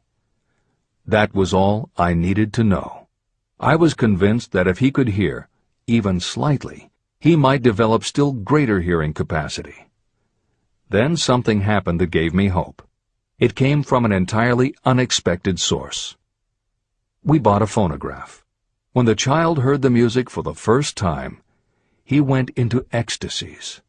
He promptly appropriated the machine.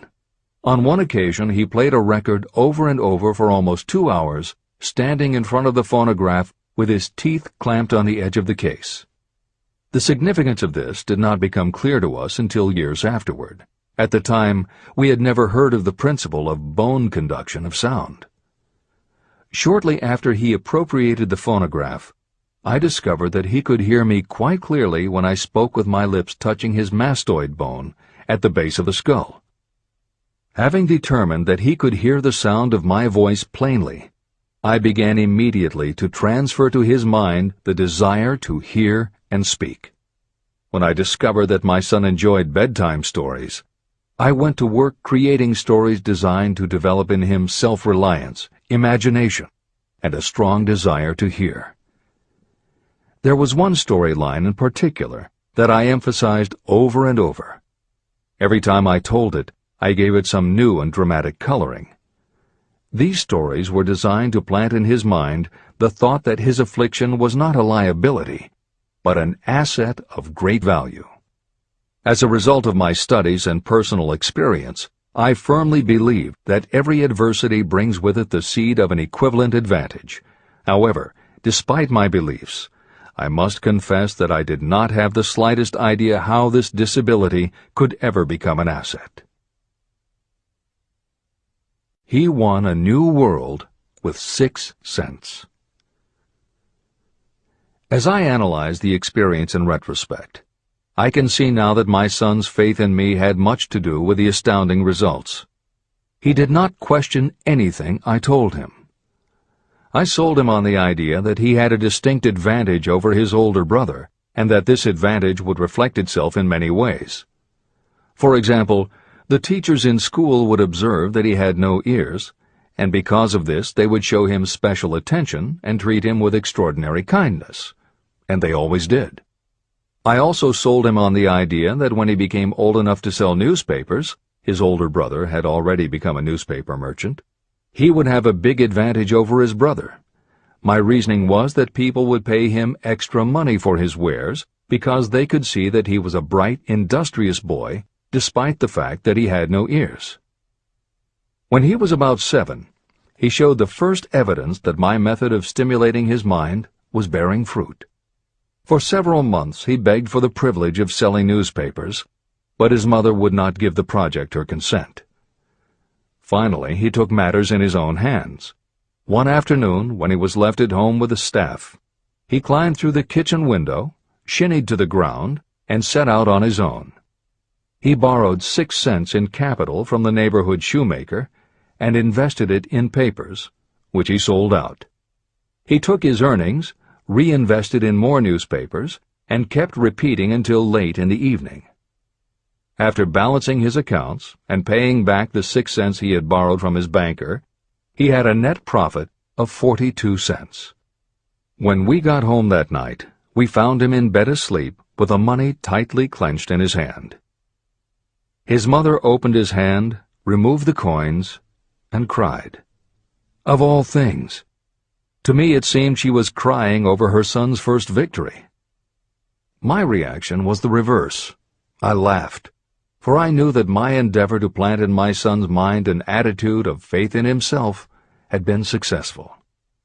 His mother saw in his first business venture a little deaf boy who had gone out in the streets and risked his life to earn money.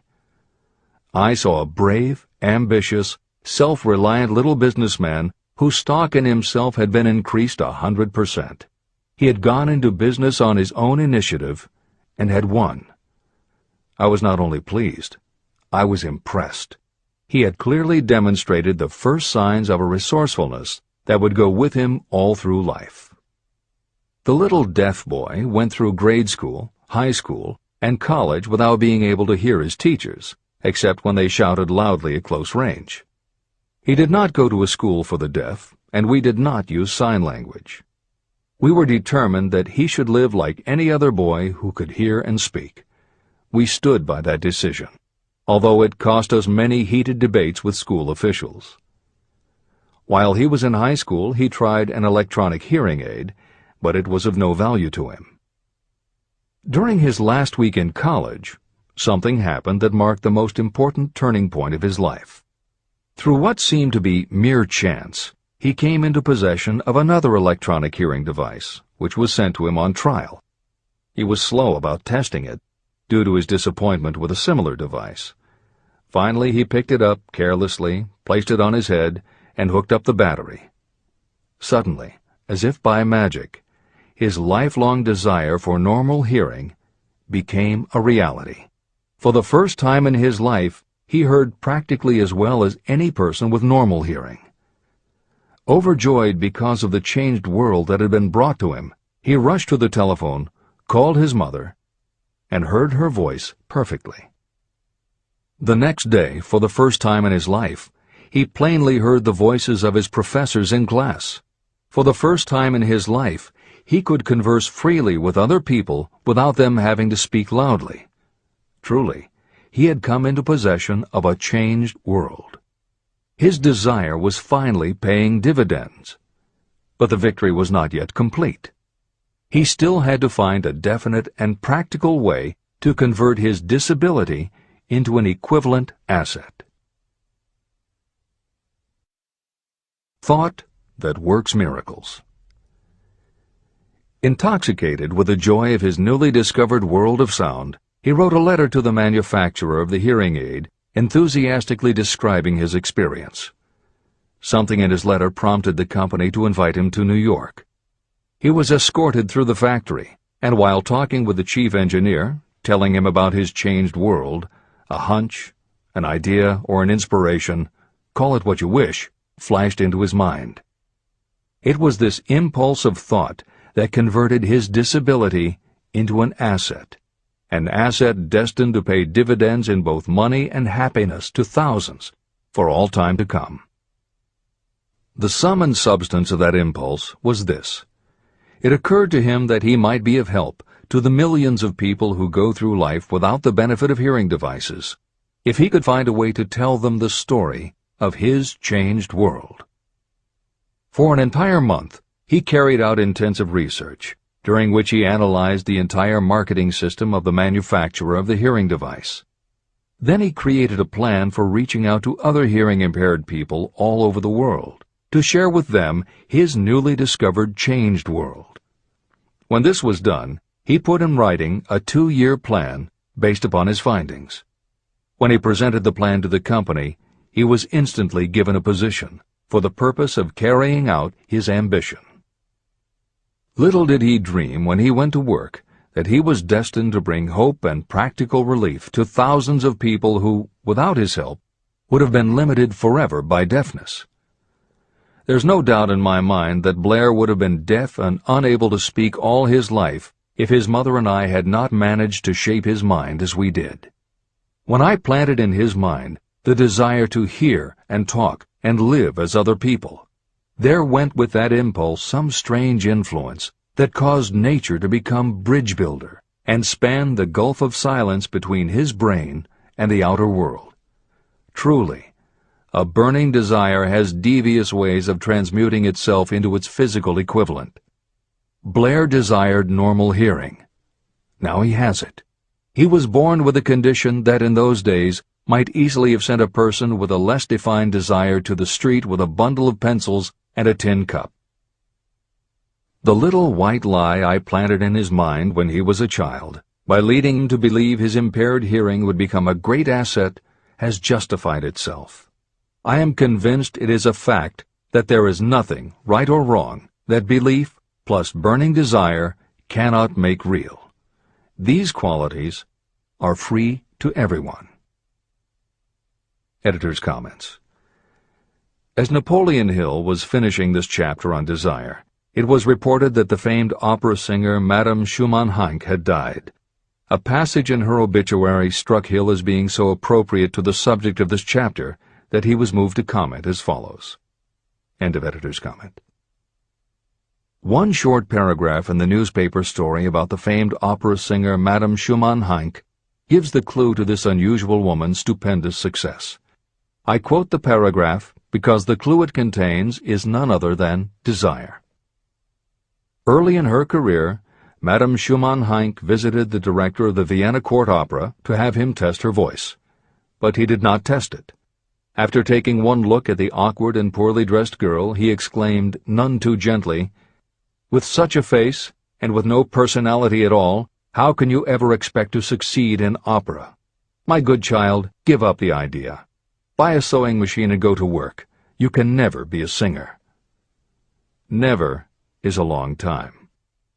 The director of the Vienna Court Opera may have known much about the technique of singing, but he knew little about the power of desire when it assumes the proportion of an obsession. If he had known more of that power, he would not have made the mistake of condemning genius without giving it an opportunity. Editor's comments. Although few readers of this edition will be familiar with Madame Schumann-Heink, every reader knows a half-dozen similar stories. It is true for every generation and every kind of music. At some time, even the biggest stars were failures. At some time, someone told them they weren't good enough.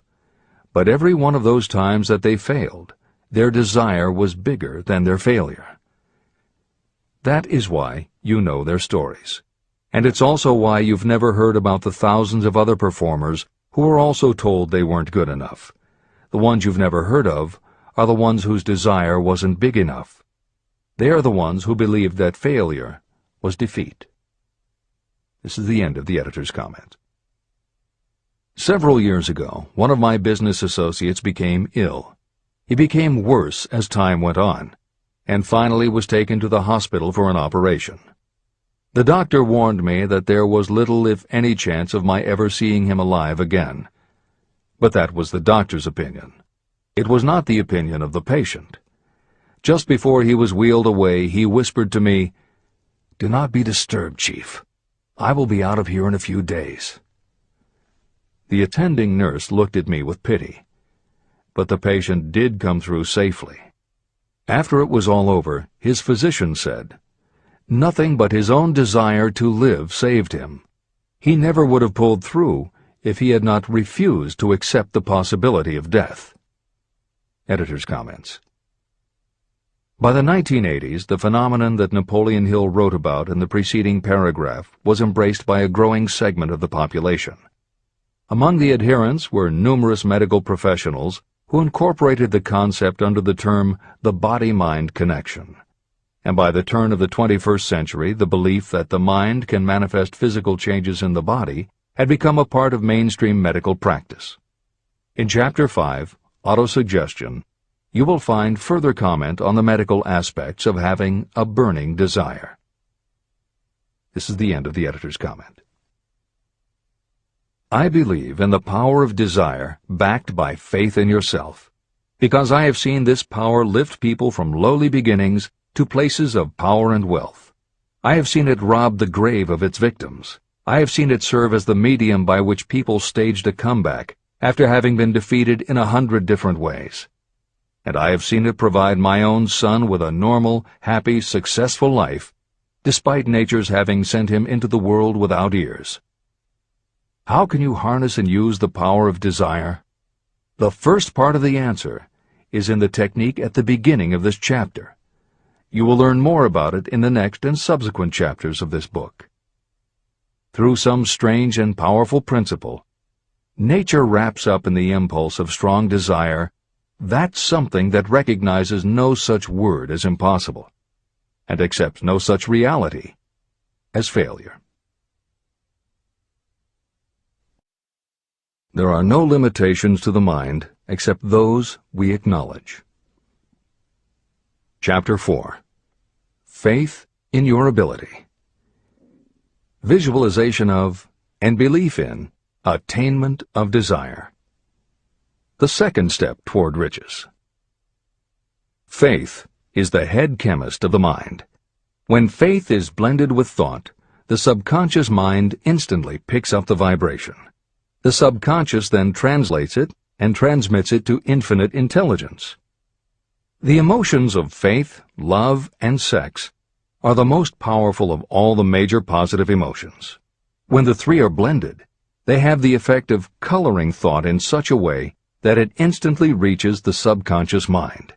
There, it is changed into a form that induces a response from infinite intelligence. Editor's comments. In the preceding paragraph, Napoleon Hill uses two terms, faith and infinite intelligence, both of which may convey to the reader a religious connotation that Hill did not intend. The following will define the meaning of the words as Hill uses them in the following chapter. In modern usage, the word faith has become almost interchangeable with religious belief, which is not the way Hill uses the word. Faith, as it is used here, means having confidence, trust, and an absolute unwavering belief that you can do something. And in order for you to have faith in yourself as Hill means it, it has to be true on a subconscious level. If you have a nagging doubt in the back of your mind, or if you are just going through the motions of pretending you believe, it won't work, because your subconscious will know your doubts. Unless you have absolute total confidence, unless you are convinced without question, then you don't have faith. Hill uses the term infinite intelligence to identify that part of the human mind and thinking process that produces hunches, flashes of insight, and leaps of logic. Hill's concept has similarities to what psychologist Carl Jung called the collective unconscious. And on another level, it is very close to what contemporary psychologists refer to as working in the flow state, or being in the zone. Infinite intelligence is discussed in greater depth in later chapters. Hill also uses another term, the subconscious mind, that should be commented on before the reader proceeds with this chapter. Although there are differing schools of thought, in general, modern psychology developed from the pioneering work of Sigmund Freud and Carl Jung. Each believed that the human mind operates on both a conscious and an unconscious level, but they differed on the role the subconscious plays and the way it influences attitude and action. Through his own research and studies, Napoleon Hill developed a theory of the conscious and subconscious that is closest to the Jungian view. The following briefly describes the basis of Hill's view. The conscious mind. Your conscious mind receives information through the five senses of sight, smell, taste, hearing, and touch.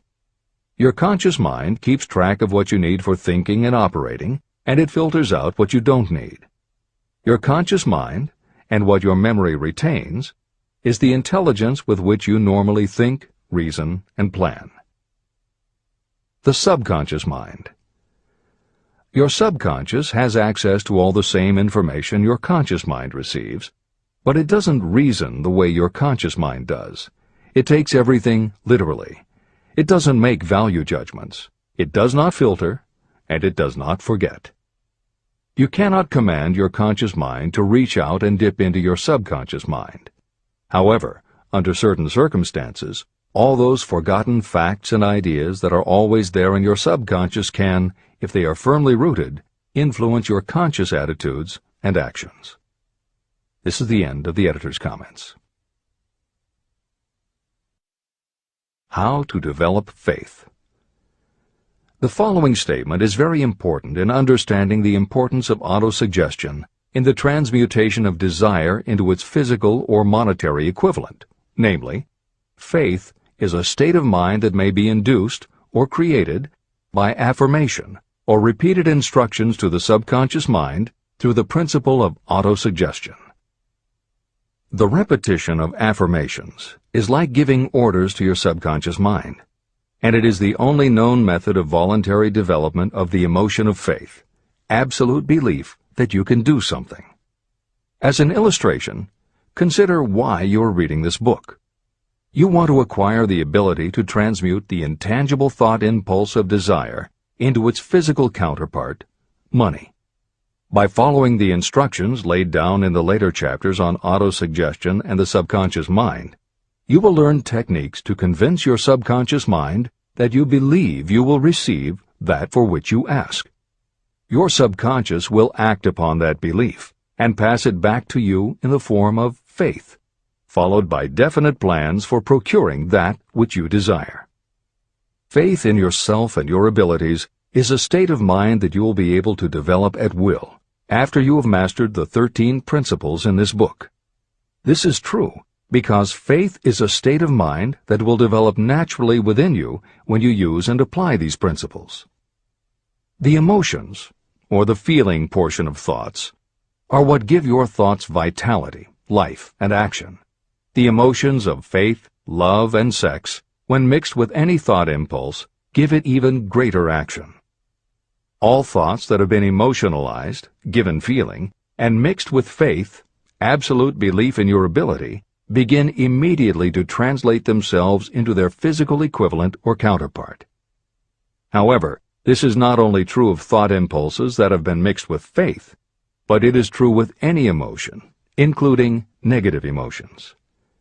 What this means is that the subconscious mind will translate into its physical equivalent a thought impulse of a negative or destructive nature just as readily as it will act upon thought impulses of a positive or constructive nature. The following statement made by a noted criminologist illustrates the point.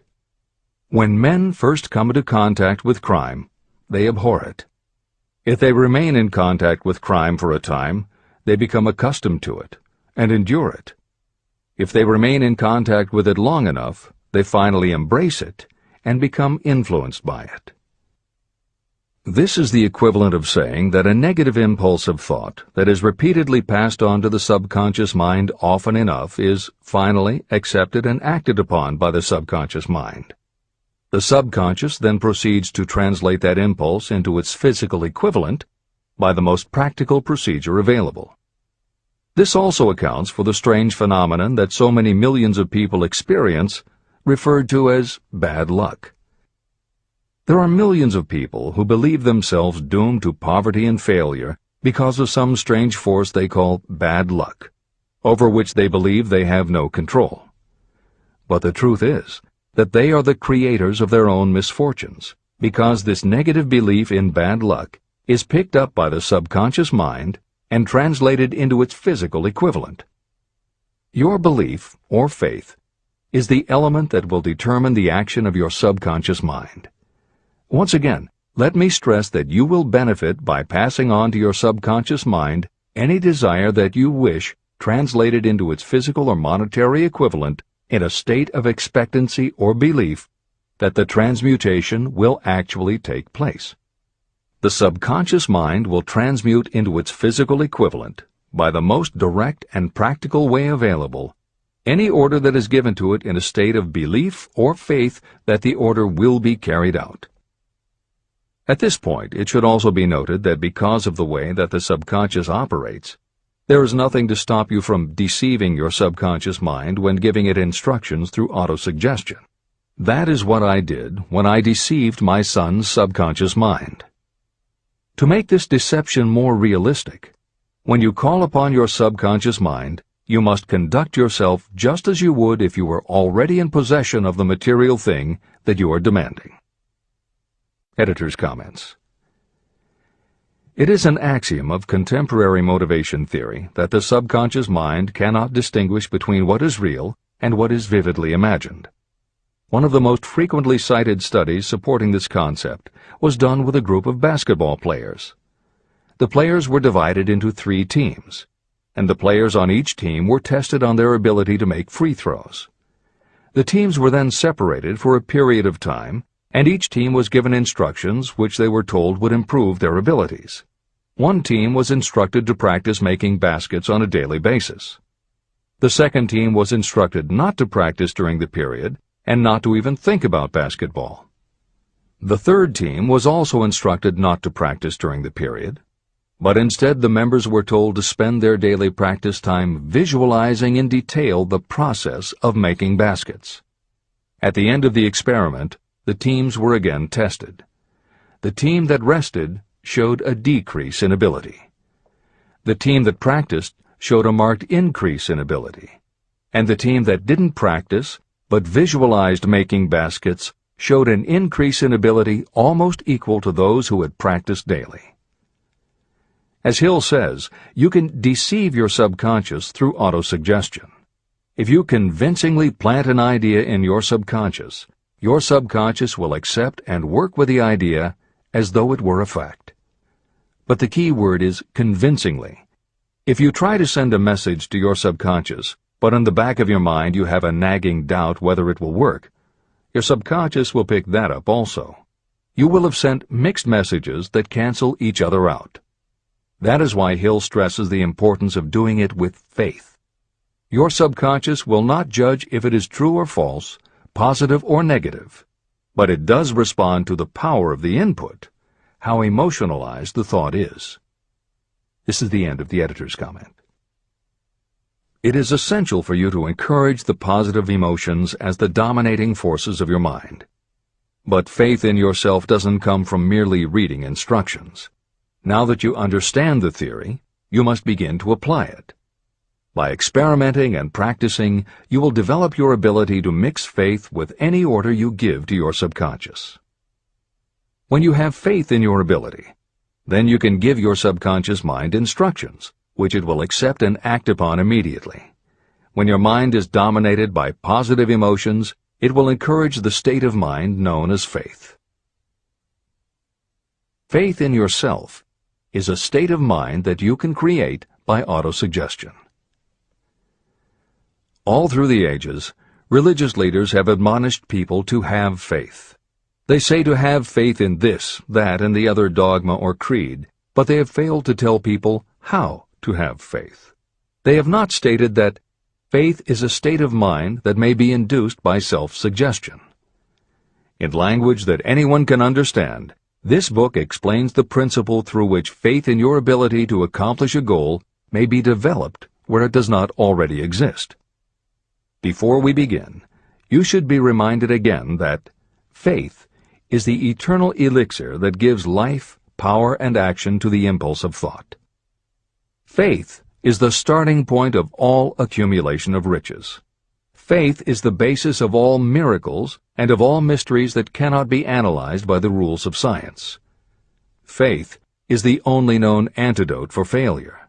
Faith is the element that, when mixed with desire, gives you direct communication with infinite intelligence. Faith is the element that transforms the ordinary vibration of thought created by the human mind into the spiritual equivalent. Faith is the only way the force of infinite intelligence can be harnessed and used. The magic of self-suggestion. It is a fact that you will come to believe whatever you repeat to yourself, whether the statement is true or false. If you repeat a lie over and over, you will eventually accept that lie as truth. Moreover, you will believe it to be the truth. You are what you are because of the dominating thoughts that you permit to occupy your mind. Thoughts that you deliberately place in your own mind and encourage with sympathy, and with which you mix any one or more of the emotions, constitute the motivating forces that direct and control your every movement, act, and deed. The following sentence is a very significant statement of truth. Thoughts that are mixed with any of the feelings of emotions become like a magnetic force, which attracts other similar or related thoughts. A thought that is magnetized with one of the emotions may be compared to a seed. When it is planted in fertile soil, it germinates, grows, and multiplies itself over and over again. What was originally one small seed becomes countless millions of seeds of the same kind. The human mind is constantly attracting vibrations that are in sync with whatever dominates the mind. Any thought, idea, plan, or purpose that you hold in your mind attracts a host of its relatives. Add these relatives to its own force, and it grows until it becomes the prime motivator of the person in whose mind it has been housed. Now, let us go back to the starting point. How can the original seed of an idea, plan, or purpose be planted in the mind? The answer? Any idea, plan, or purpose may be placed in the mind through repetition of thought. This is why you are asked to write out a statement of your major purpose, or definite chief aim. Commit it to memory, and repeat it out loud day after day until these vibrations of sound have reached your subconscious mind. You are what you are because of the dominating thoughts that you permit to occupy your mind. If you choose to, you can throw off any bad influences from your past and build your own life the way you want it to be. For instance, by taking inventory of your mental assets and liabilities, you might discover that your greatest weakness is lack of self-confidence. This can be overcome and translated into courage through the principle of autosuggestion.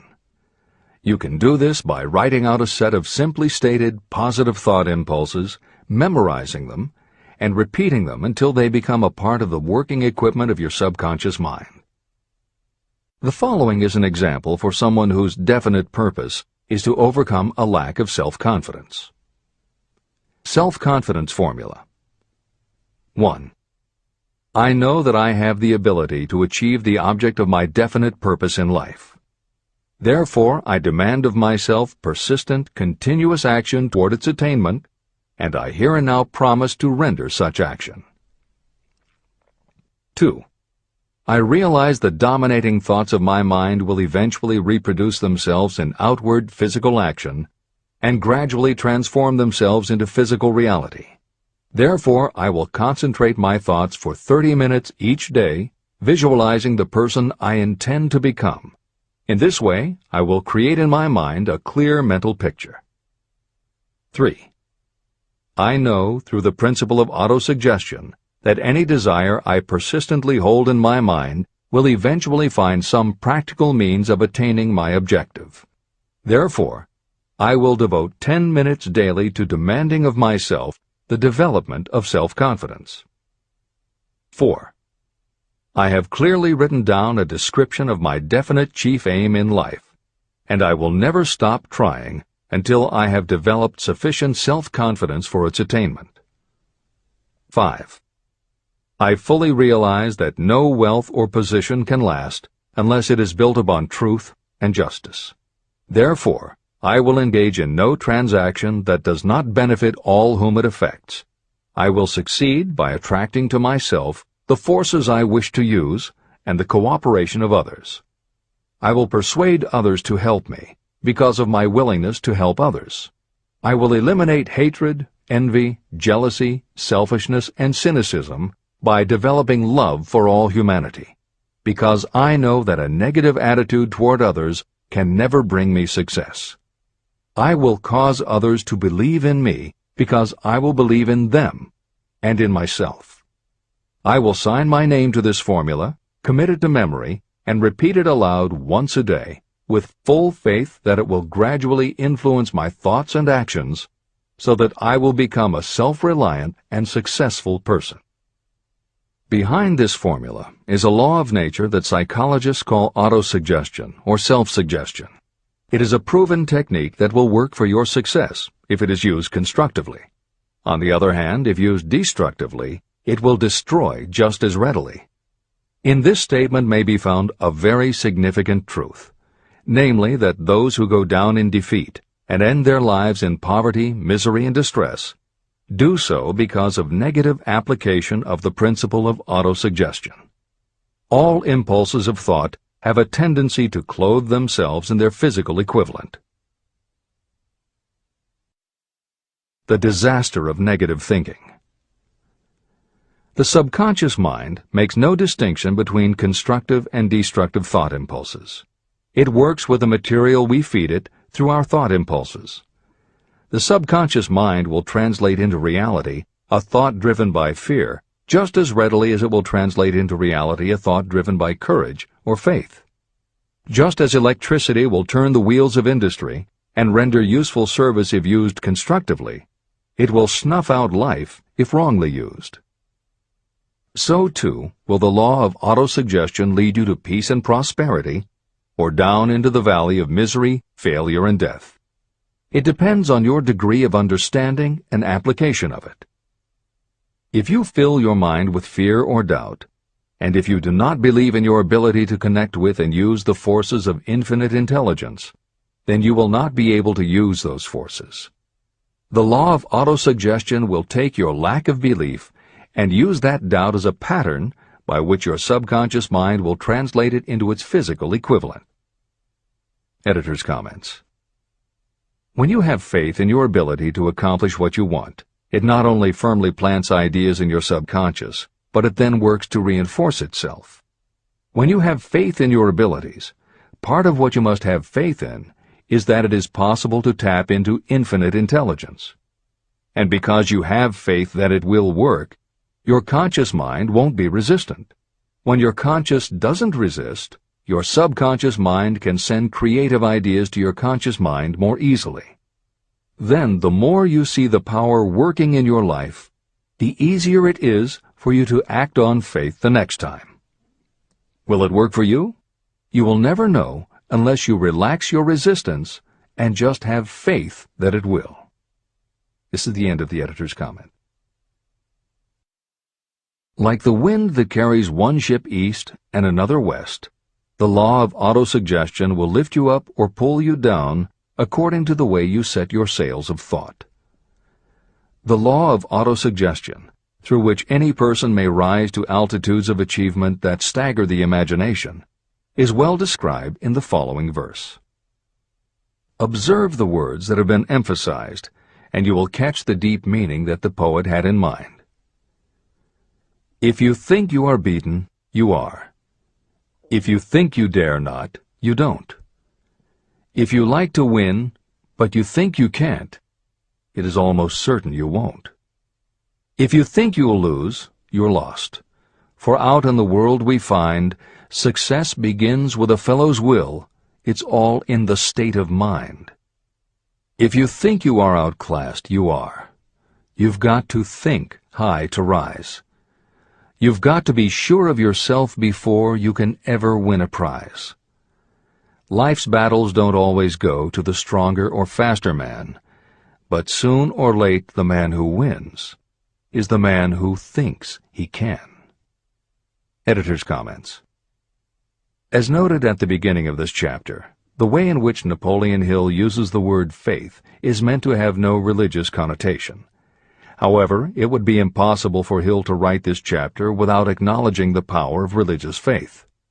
Therefore, in the following two paragraphs, when Hill discusses Jesus Christ and Mahatma Gandhi as exemplifying the power of faith, he is referring to their personal faith, the absolute trust in his beliefs that Jesus exhibited, and Gandhi's total conviction and confidence in his cause.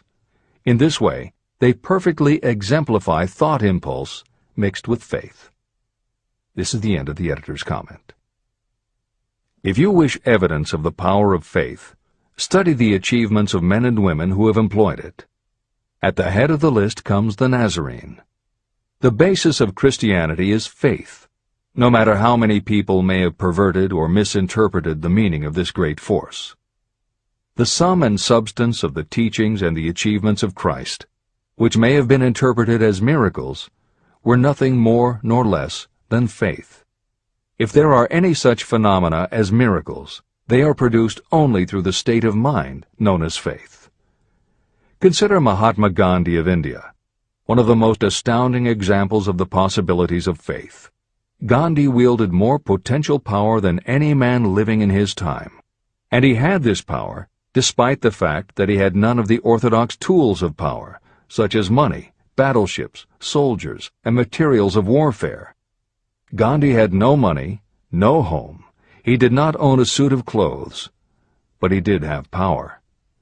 How did he come by that power? He created it out of his understanding of the principle of faith and through his ability to transplant that faith into the minds of 200 million people. Gandhi accomplished the astounding feat of influencing 200 million minds to coalesce and move in unison as a single mind.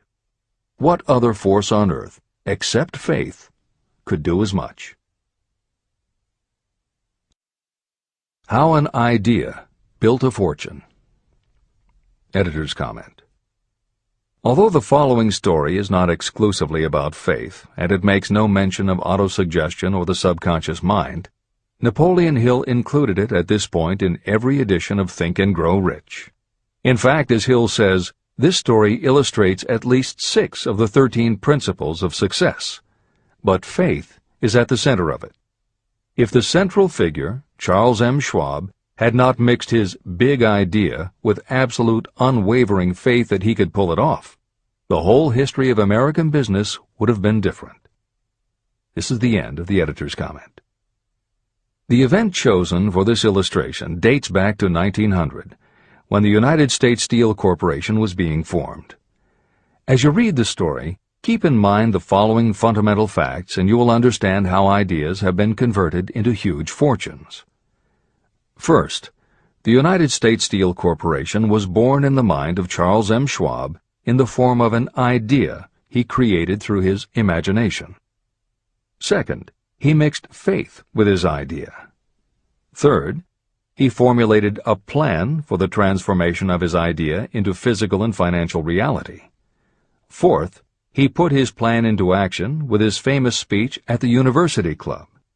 Fifth, he applied and followed through on his plan with persistence and backed it with firm decision until it had been fully carried out. Sixth, he prepared the way for success by a burning desire for success. If you are one of those who have often wondered how great fortunes are accumulated, this story of the creation of the United States Steel Corporation will be enlightening. If you have any doubt that a person can think and grow rich, this story should dispel that doubt.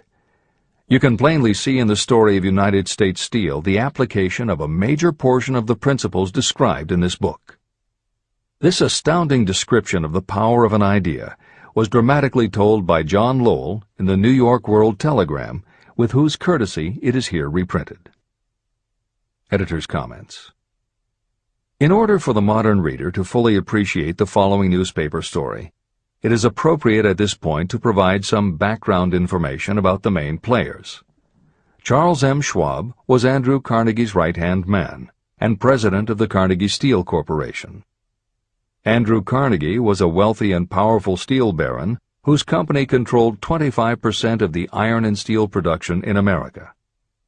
J.P. Morgan was a wealthy and powerful Wall Street banker whose company had arranged the financing for many of the major industrial companies in America at the beginning of the 20th century. All the reader needs to know about the other men mentioned in the story is that at the beginning of the 20th century, finance, business, and industry were dominated by a few hundred men, most of whom had amassed great fortunes through some connection with the railroads that had opened the country. These people were well known to readers of the New York World Telegram because of their financial influence. And that sets the stage for the following newspaper article, which is not only a fascinating story about the power of faith in an idea, but also a wonderful example of the irreverent writing style that was used by many newspaper journalists of the day. This is the end of the editor's comment. A pretty after-dinner speech for $1 billion. When on the evening of December 12, 1900, some 80 of the nation's financial nobility gathered in the banquet hall of the University Club on Fifth Avenue to do honor to a young man from out of the West, not half a dozen of the guests realized they were to witness the most significant episode in American industrial history. J. Edward Simmons and Charles Stewart Smith, their hearts full of gratitude for the lavish hospitality bestowed on them by Charles M. Schwab during a recent visit to Pittsburgh, had arranged the dinner to introduce the 38-year-old steel man to Eastern banking society. But they didn't expect him to stampede the convention. They warned him, in fact, that the bosoms within New York's stuffed shirts would not be responsive to oratory, and that if he didn't want to bore the Stillmans and Harrimans and Vanderbilts, he had better limit himself to 15 or 20 minutes of polite vaporings and let it go at that. Even John Pierpont Morgan, sitting on the right hand of Schwab as became his imperial dignity, intended to grace the banquet table with his presence only briefly, and so far as the press and public were concerned, the whole affair was of so little moment that no mention of it found its way into print the next day. So the two hosts and their distinguished guests ate their way through the usual 7 or 8 courses. There was little conversation, and what there was of it was restrained. Few of the bankers and brokers had met Schwab, whose career had flowered along the banks of the Monongahela, and none knew him well. But before the evening was over, they, and with them Money Master Morgan, were to be swept off their feet, and $1 billion baby, the United States Steel Corporation, was to be conceived.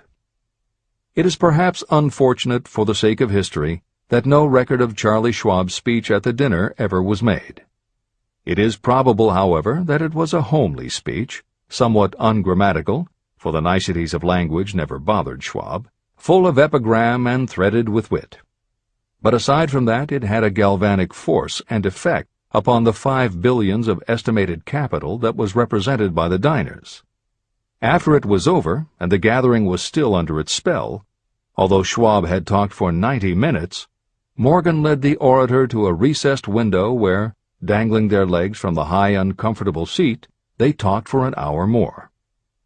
The magic of the Schwab personality had been turned on full force, but what was more important and lasting was the full-fledged, clear-cut program he laid down for the aggrandizement of steel. Many other men had tried to interest Morgan in slapping together a steel trust after the pattern of the biscuit, wire and hoop, sugar, rubber, whiskey, oil, or chewing gum combinations. Editor's comments. The Random House College Dictionary defines a trust as an illegal combination of industrial or commercial companies in which the stock is controlled by a central board of trustees, thus making it possible to control prices and destroy competition. Many of America's new industrial companies had grown so quickly that they were not yet profitable. They were saddled with huge debt incurred in raising the capital to finance their rapid expansion, and at the same time they were faced with having to cut costs and slash prices or go out of business. The answer for many was to join up with others in related industries to form what were called trusts or combinations. Although trusts were illegal since the passage of the Sherman Antitrust Act in 1890, companies still tried to find ways to monopolize their industries, and if their efforts weren't technically trusts, they were something very close. The one thing the large company owners who assembled these trusts needed was cash to buy up the many smaller companies they would have to own in order to effectively dominate an industry. J.P. Morgan was the banker who financed many such takeovers. This is the end of the editor's comment. John W. Gates, the gambler, had urged it, but Morgan distrusted him. The Moore boys, Bill and Jim, Chicago stock jobbers who had glued together a match trust and a cracker corporation, had urged it and failed.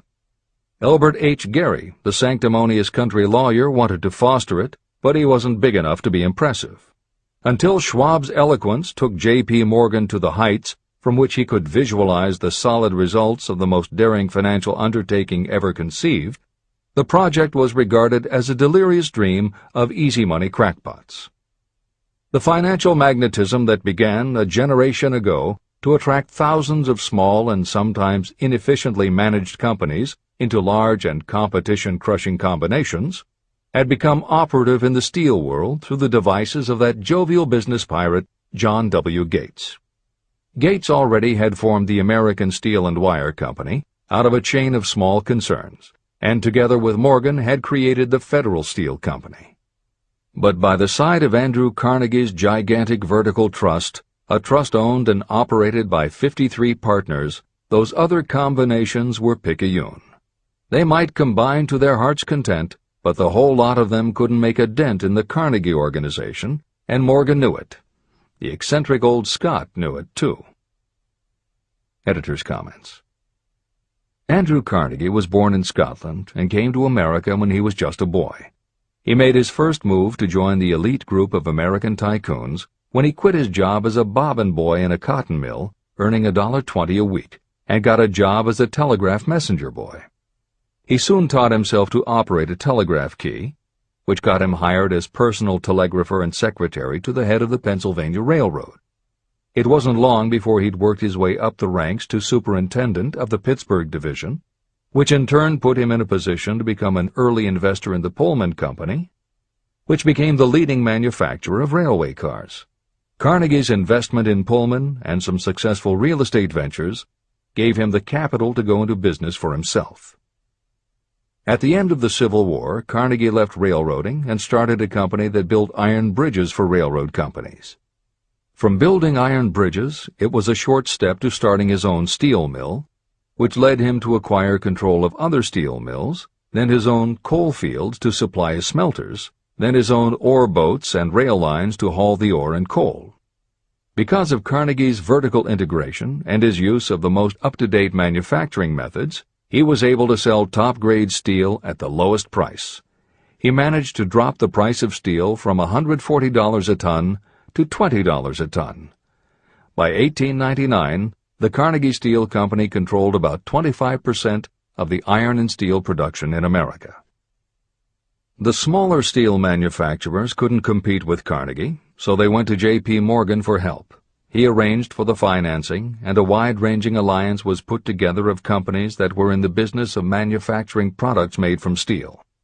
Part of the deal was that they would not buy steel from Carnegie. Andrew Carnegie was not about to be put out of business by a collection of small companies. He announced that he would buy or build his own manufacturing companies to produce finished goods made of steel. This is the end of the editor's comments, and the New York World Telegram story continues. From the magnificent heights of Skibo Castle he had viewed, first with amusement and then with resentment, the attempts of Morgan's smaller companies to cut into his business. When the attempts became too bold, Carnegie's temper was translated into anger and retaliation. He decided to duplicate every mill owned by his rivals. Hitherto, he hadn't been interested in wire, pipe, hoops, or sheet. Instead, he was content to sell such companies the raw steel and let them work it into whatever shape they wanted. Now, with Schwab as his chief and able lieutenant, he planned to drive his enemies to the wall. So it was that in the speech of Charles M. Schwab, Morgan saw the answer to his problem of combination. A trust without Carnegie, giant of them all, would be no trust at all, a plum pudding, as one writer said, without the plums. Schwab's speech on the night of December 12, 1900, undoubtedly carried the inference, though not the pledge, that the vast Carnegie enterprise could be brought under the Morgan tent. He talked of the world future for steel, of reorganization for efficiency, of specialization, of the scrapping of unsuccessful mills and concentration of effort on the flourishing properties, of economies in the ore traffic, of economies in overhead and administrative departments, of capturing foreign markets. More than that, he told the buccaneers among them wherein lay the errors of their customary piracy. Their purposes, he inferred, had been to create monopolies, raise prices, and pay themselves fat dividends out of privilege. Schwab condemned the system in his heartiest manner. The short-sightedness of such a policy, he told his hearers, lay in the fact that it restricted the market in an era when everything cried for expansion. By cheapening the cost of steel, he argued, an ever-expanding market would be created. More uses for steel would be devised, and a goodly portion of the world trade could be captured. Actually, though he did not know it, Schwab was an apostle of modern mass production. Editor's comments. For J.P. Morgan, all of Schwab's talk about economies of scale and expanding markets meant only one thing. Until that night, it was assumed that Andrew Carnegie would continue building his own manufacturing companies to compete with the steel trusts that Morgan had helped put together. Morgan knew that for Carnegie to do so would require an enormous amount of capital, and Morgan also knew that Carnegie had always been strongly against raising money by selling stock in his company. What Schwab seemed to be implying was that rather than going to Wall Street for the money needed to fight the trusts, Carnegie might be interested in selling his business. This is the end of the editor's comment.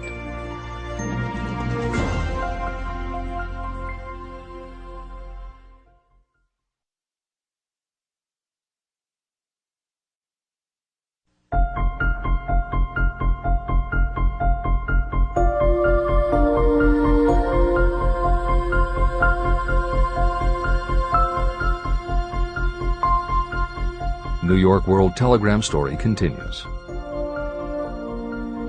So the dinner at the University Club came to an end. Morgan went home to think about Schwab's rosy predictions. Schwab went back to Pittsburgh to run the steel business for Andrew Carnegie, while Gary and the rest went back to their stock tickers to fiddle around in anticipation of the next move. It was not long coming. It took Morgan about 1 week to digest the feast of reason Schwab had placed before him. When he had assured himself that no financial indigestion was to result, he sent for Schwab, and found that young man rather coy. Mr. Carnegie, Schwab indicated, might not like it if he found his trusted company president had been flirting with the Emperor of Wall Street, the street upon which Carnegie was resolved never to tread. Then it was suggested by John W. Gates, the go-between, that if Schwab happened to be in the Bellevue Hotel in Philadelphia, J.P. Morgan might also happen to be there.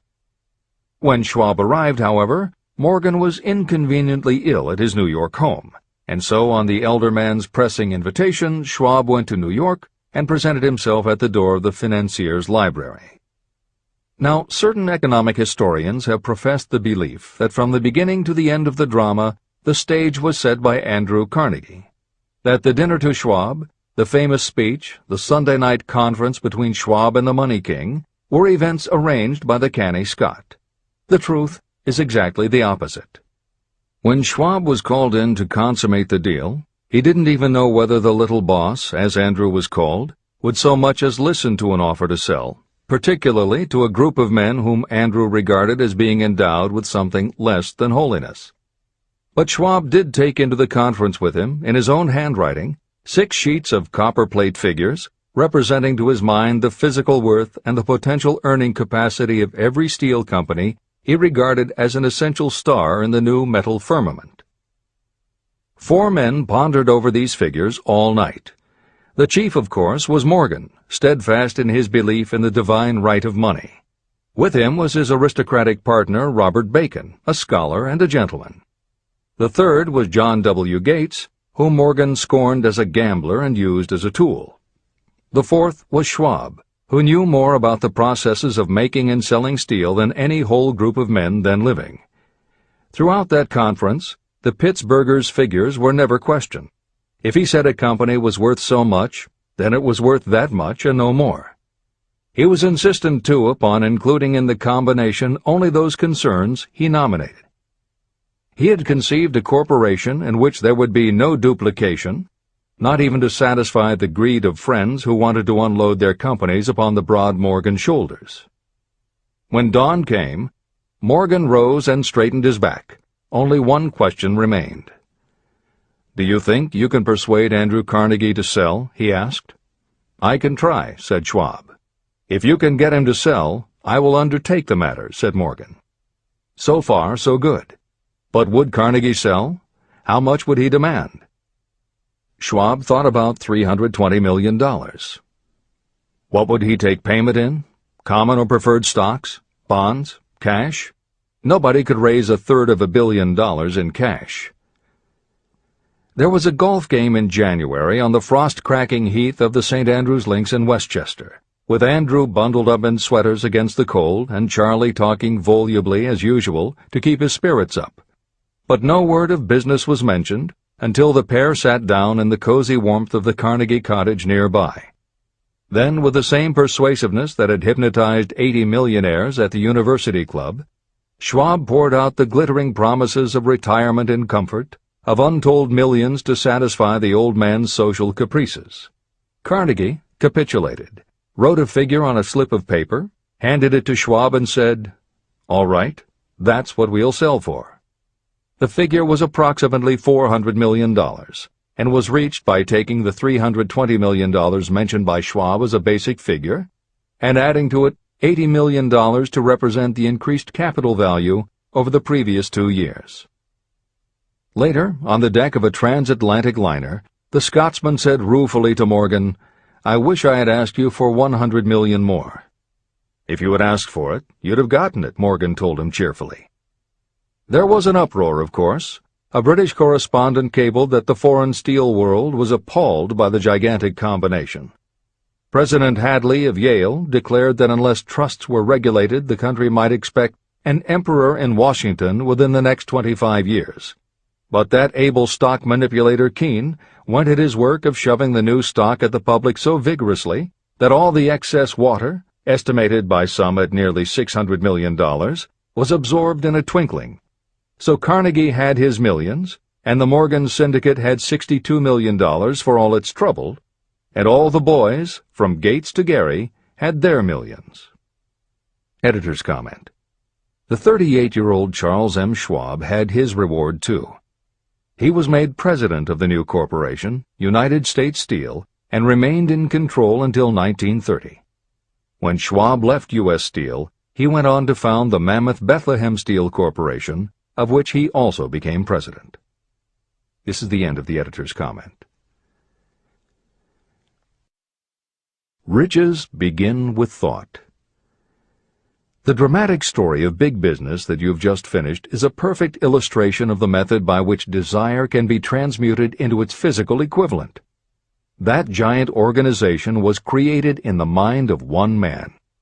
The plan by which the organization was provided with the steel mills that gave it financial stability was created in the mind of the same man. His faith, his desire, his imagination, his persistence were the real ingredients that went into United States Steel. The steel mills and equipment acquired by the corporation, after it had been brought into legal existence, were incidental. However, careful analysis reveals that the appraised value of the properties acquired by the corporation increased in value by an estimated $600 million, approximately $12 billion today. The increase in value of the assets is attributable to the mere transaction that consolidated them under one management. In other words, Charles M. Schwab's idea, plus the faith with which he conveyed it to the minds of J.P. Morgan and the others, was marketed for a profit of approximately $600 million. Not an insignificant sum for a single idea. The United States Steel Corporation prospered and became one of the richest and most powerful corporations in America, employing thousands of people, developing new uses for steel and opening new markets, thus proving that the $600 million in profit that the Schwab idea produced was earned. Riches begin in the form of thought. The amount is limited only by the person in whose mind the thought is put into motion. Faith removes limitations. Remember this when you are ready to bargain with life for whatever it is that you ask as your price for having passed this way. Editor's comments. In the years since that article appeared in the New York World Telegram, the well-told business story has become its own genre within the publishing industry. There are best-selling books and biographies by and about the insiders who run every industry. The editors of this edition of Think and Grow Rich strongly encourage you to sample some of these books. They can be entertaining and inspirational, and in them you will be able to see examples of Hill's principles of success at work in the real world. The best of them are not only entertaining and inspirational, but they are filled with ideas and techniques you can adapt and use. There are literally too many bestsellers from which to select a best of listing for inclusion here. Any such choice the editors might make would not necessarily be the best, but merely reflective of the interests of the person doing the choosing. However, there are 2 books the editors recommend that are not by or about a single individual or industry. These books are In Search of Excellence by Tom Peters and Breakthroughs by P.R. Nyack and John N. Ketteringham. Each of these books deals with a broad spectrum of industries, and within each industry they single out certain companies and individuals for analysis.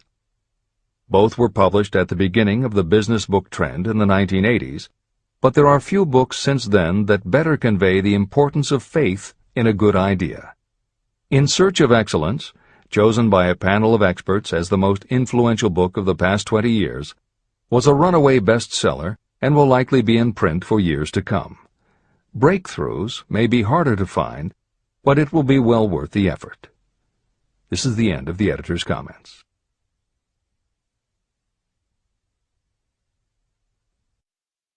A quitter never wins, and a winner never quits. Chapter 5. Autosuggestion. The medium for influencing the subconscious mind. The third step toward riches. Autosuggestion is a term that applies to all suggestions and all self-administered stimuli that reach your mind through the 5 senses. Stated in another way, autosuggestion is self-suggestion. It is the way of communicating between that part of the mind where conscious thought takes place and that which serves as the seat of action for the subconscious mind. Through the dominating thoughts that you permit to remain in your conscious mind, it doesn't matter whether these thoughts are negative or positive, the principle of autosuggestion reaches the subconscious mind and influences it with these thoughts. Nature has built human beings so that we can have control over the material that reaches our subconscious mind through our 5 senses. However, this does not mean that we always exercise this control. In the great majority of instances, we do not exercise it, which explains why so many people go through life in poverty. Recall what I said about the subconscious mind resembling a fertile garden, in which weeds will grow if the seeds of more desirable crops are not sown. Autosuggestion is the way you may feed your subconscious on creative thoughts. Or you can, by neglecting it, permit thoughts of a destructive nature to find their way into this rich garden of the mind. Editor's comments. Numerous psychological studies and experiments with hypnotherapy have validated Napoleon Hill's concept that a person's subconscious mind retains everything that person ever experienced. Studies also support the theory that the subconscious is non-judgmental. It does not filter or interpret, it simply processes information literally and stores it. For those readers who may be dubious about the subconscious, or that thoughts stored below the level of consciousness can exert enough influence to affect attitude and behavior, the following explanation should alleviate any such doubts. There is no doubt about the existence of the conditions known by the psychological terms fixations, phobias, and compulsive behaviors. These conditions occur when a child has learned something in such a powerful or dramatic way that the knowledge becomes firmly planted in the child's subconscious mind. Then, even as the child grows to adulthood and the conscious mind learns to understand that information from a mature point of view, because the childhood learning experience was so powerful, the subconscious still retains the childhood understanding of the information. The result is a fixation, phobia, or compulsive behavior that causes a response rooted in childhood, which does not make logical sense to the adult's conscious mind. That is because it does not come from the conscious. It comes from the subconscious belief that was so emotionalized it overrides the adult's logical conscious mind. Hill's theory is based on exactly the same psychological principles. Thoughts do remain stored in the subconscious. They remain just as they were when they were input, and the more highly emotionalized the thoughts are when they are input, the more influence they exert on attitude and behavior. It is this aspect of the subconscious that will allow you to use autosuggestion as a tool with which to input the positive thoughts that will help you achieve the success you desire. This is the end of the editor's comments. See and feel money in your hands.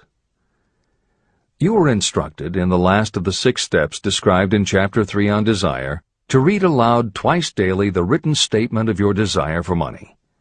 You were also directed to see and feel yourself already in possession of the money. By following these instructions, you communicate the object of your desire directly to your subconscious mind in a spirit of absolute faith. Through repetition of this procedure, you will create thought habits that reinforce your efforts to transmute desire into its monetary equivalent. Read these steps again, very carefully, before you proceed further. 1.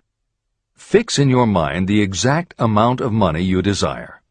It is not sufficient merely to say, "I want plenty of money." Be definite about the amount. 2.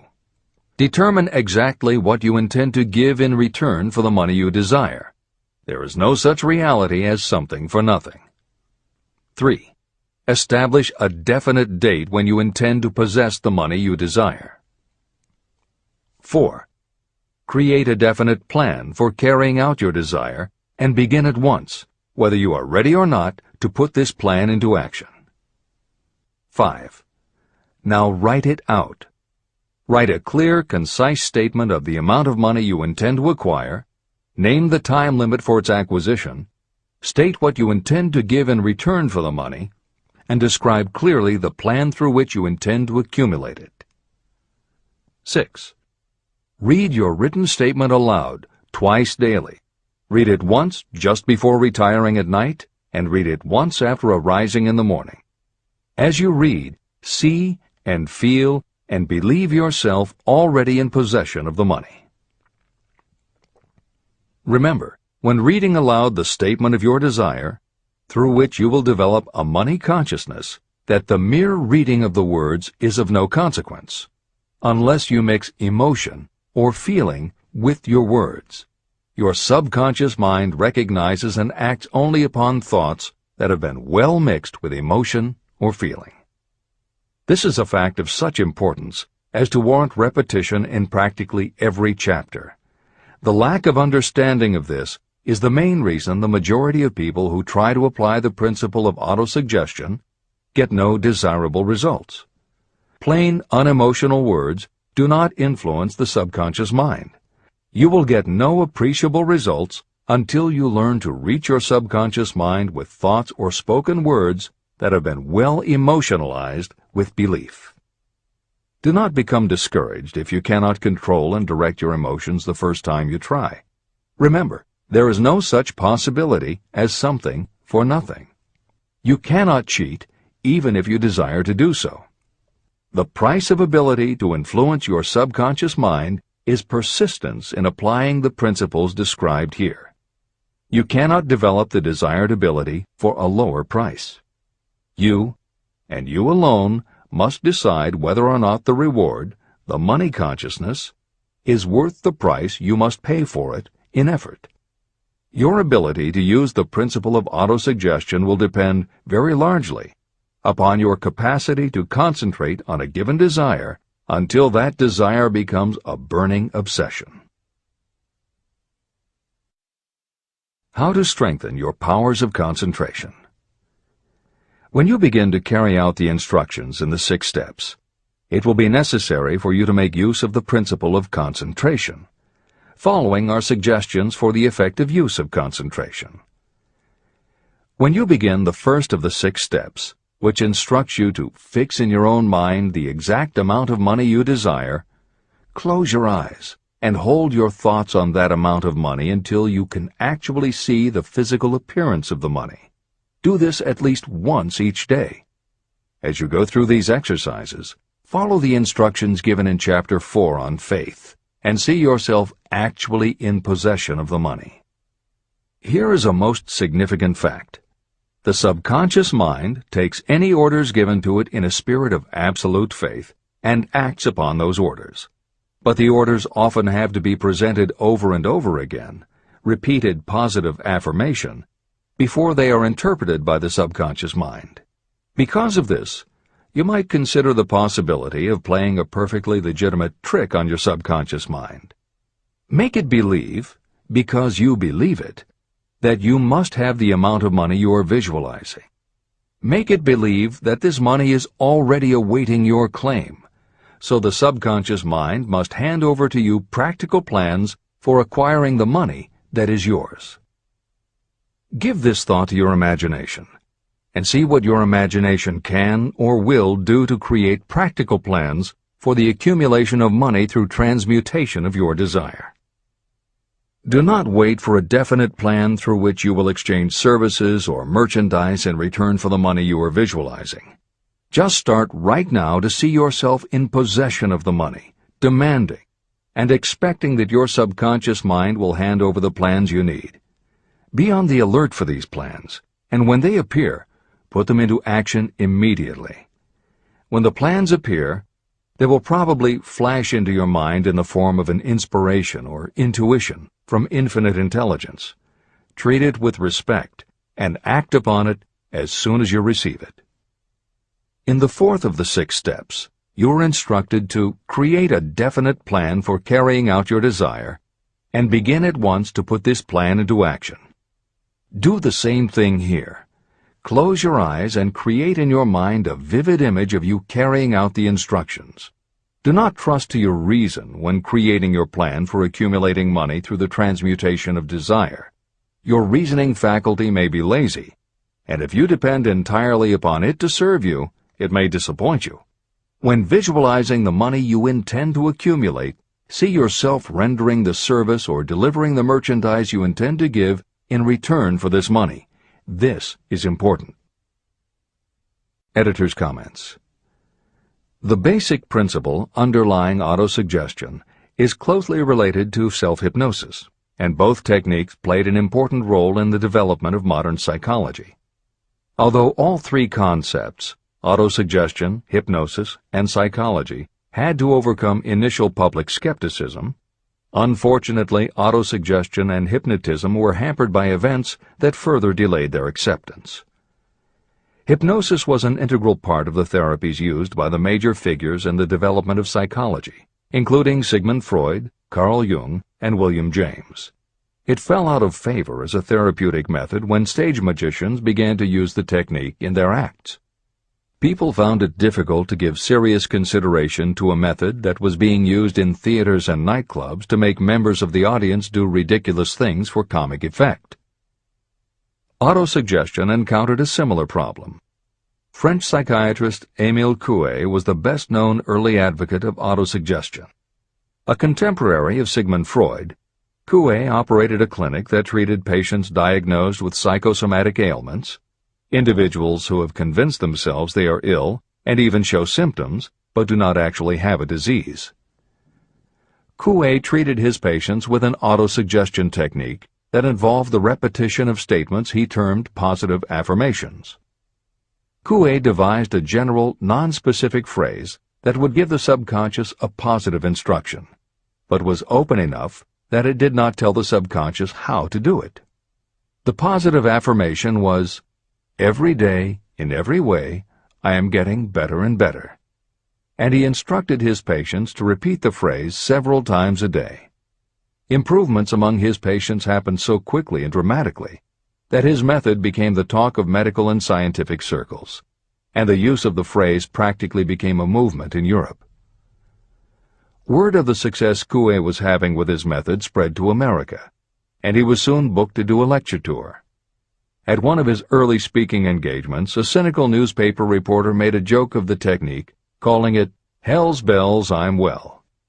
The joke followed Coué wherever he spoke, and the press coverage was so negative he canceled his tour and returned to practice in Europe.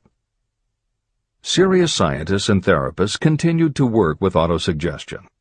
But just as had happened when stage magicians cast doubt upon the efficacy of hypnosis, Coué's method of positive affirmation fell out of favor with the general public.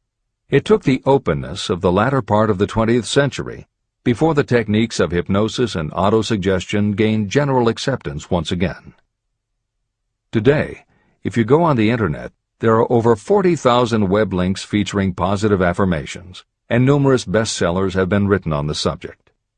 Virtually every newspaper, magazine, and television news program regularly features stories on the crucial role the mind plays in personal growth and achievement.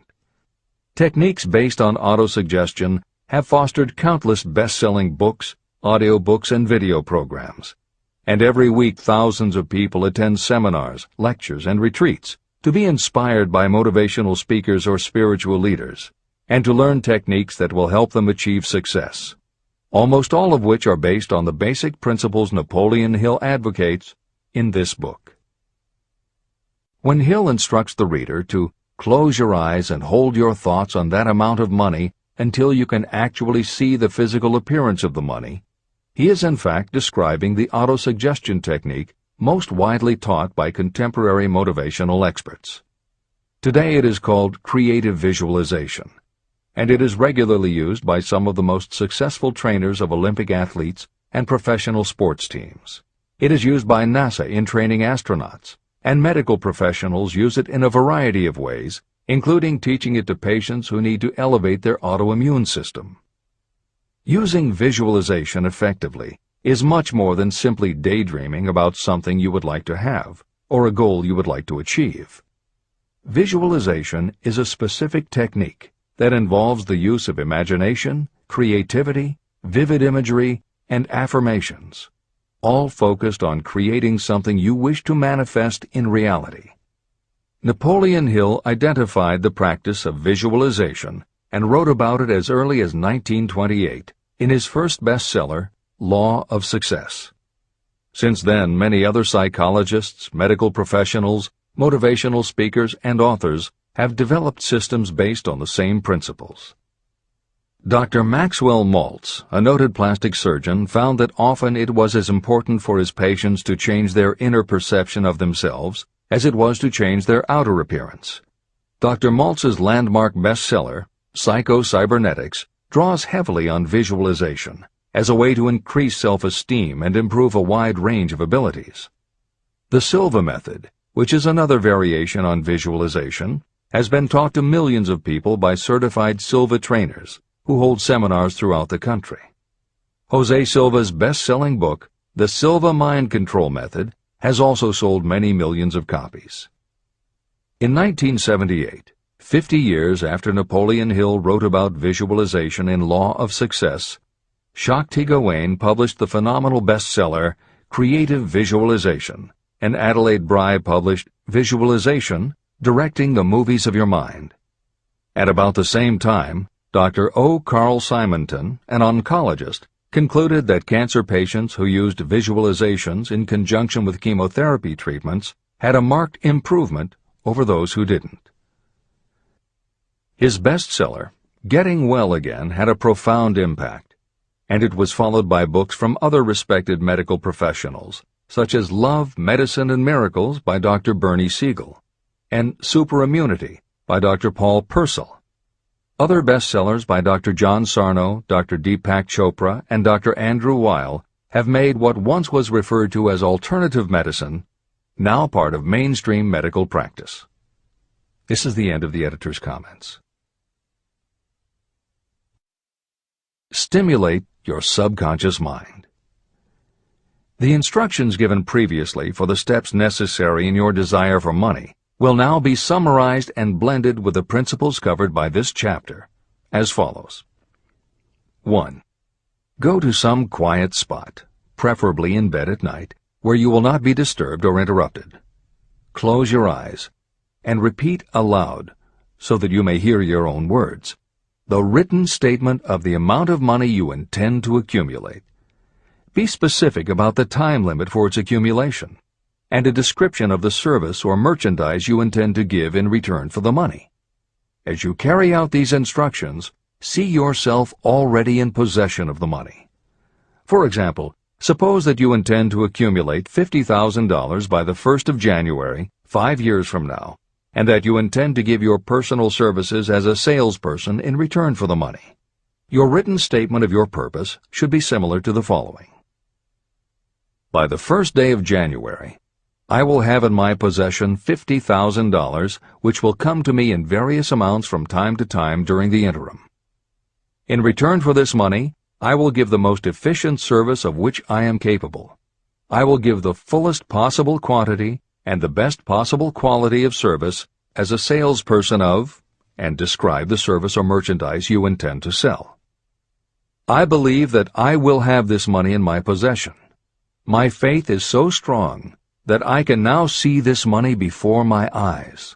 I can touch it with my hands. It is now awaiting transfer to me at the time and in the proportion that I deliver the service in return for it. I am awaiting a plan for getting this money, and I will follow that plan when it is received. 2. Repeat this program night and morning until you can see in your imagination the money you intend to accumulate. 3. Place a written copy of your statement where you can see it night and morning, and read it just before retiring and upon rising until it has been memorized.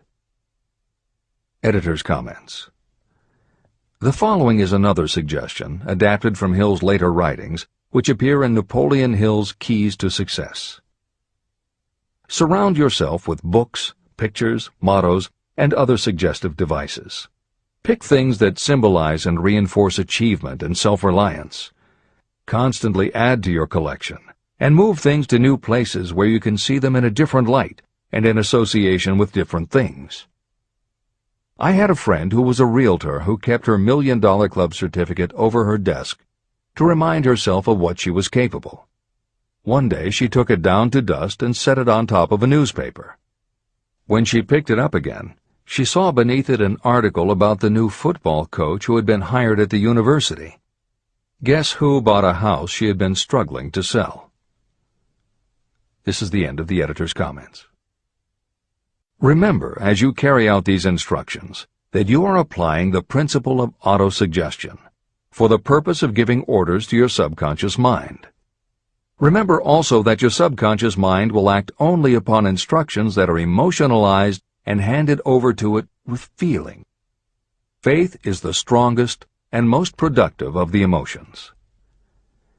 These instructions may at first seem abstract. Do not let this disturb you.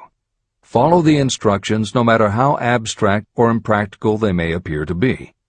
If you do as you have been instructed, in spirit as well as in act, the time will soon come when a whole new universe of power will unfold to you. Skepticism, in connection with all new ideas, is characteristic of all human beings.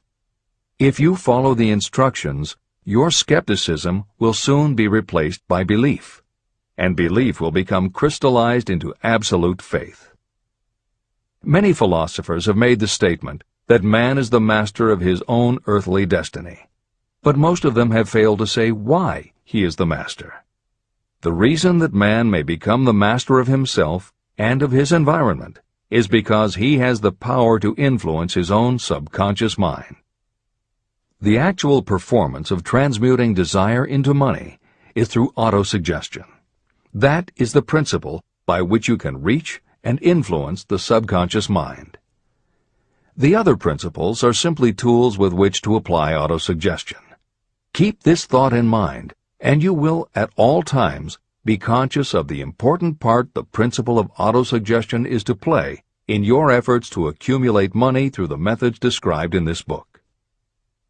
After you have read the entire book, come back to this chapter and follow in spirit and in action this instruction. Read the entire chapter aloud once every night until you become thoroughly convinced that the principle of autosuggestion is sound and that it will accomplish for you all that has been claimed for it. As you read, underscore with a pencil every sentence that impresses you. Follow the foregoing instruction to the letter, and it will open the way for a complete understanding and mastery of the principles of success. Every adversity, every failure, and every heartache carries with it the seed of an equivalent or a greater benefit. Chapter 6. Specialized knowledge. Personal experiences or observations. The fourth step toward riches. There are two kinds of knowledge. One is general, the other is specialized.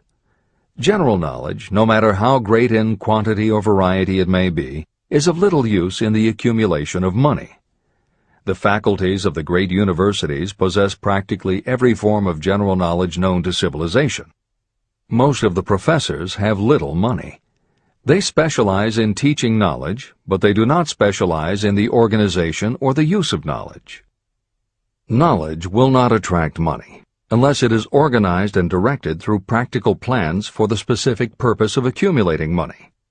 Lack of understanding of this fact has been the source of confusion to millions of people who falsely believe that knowledge is power.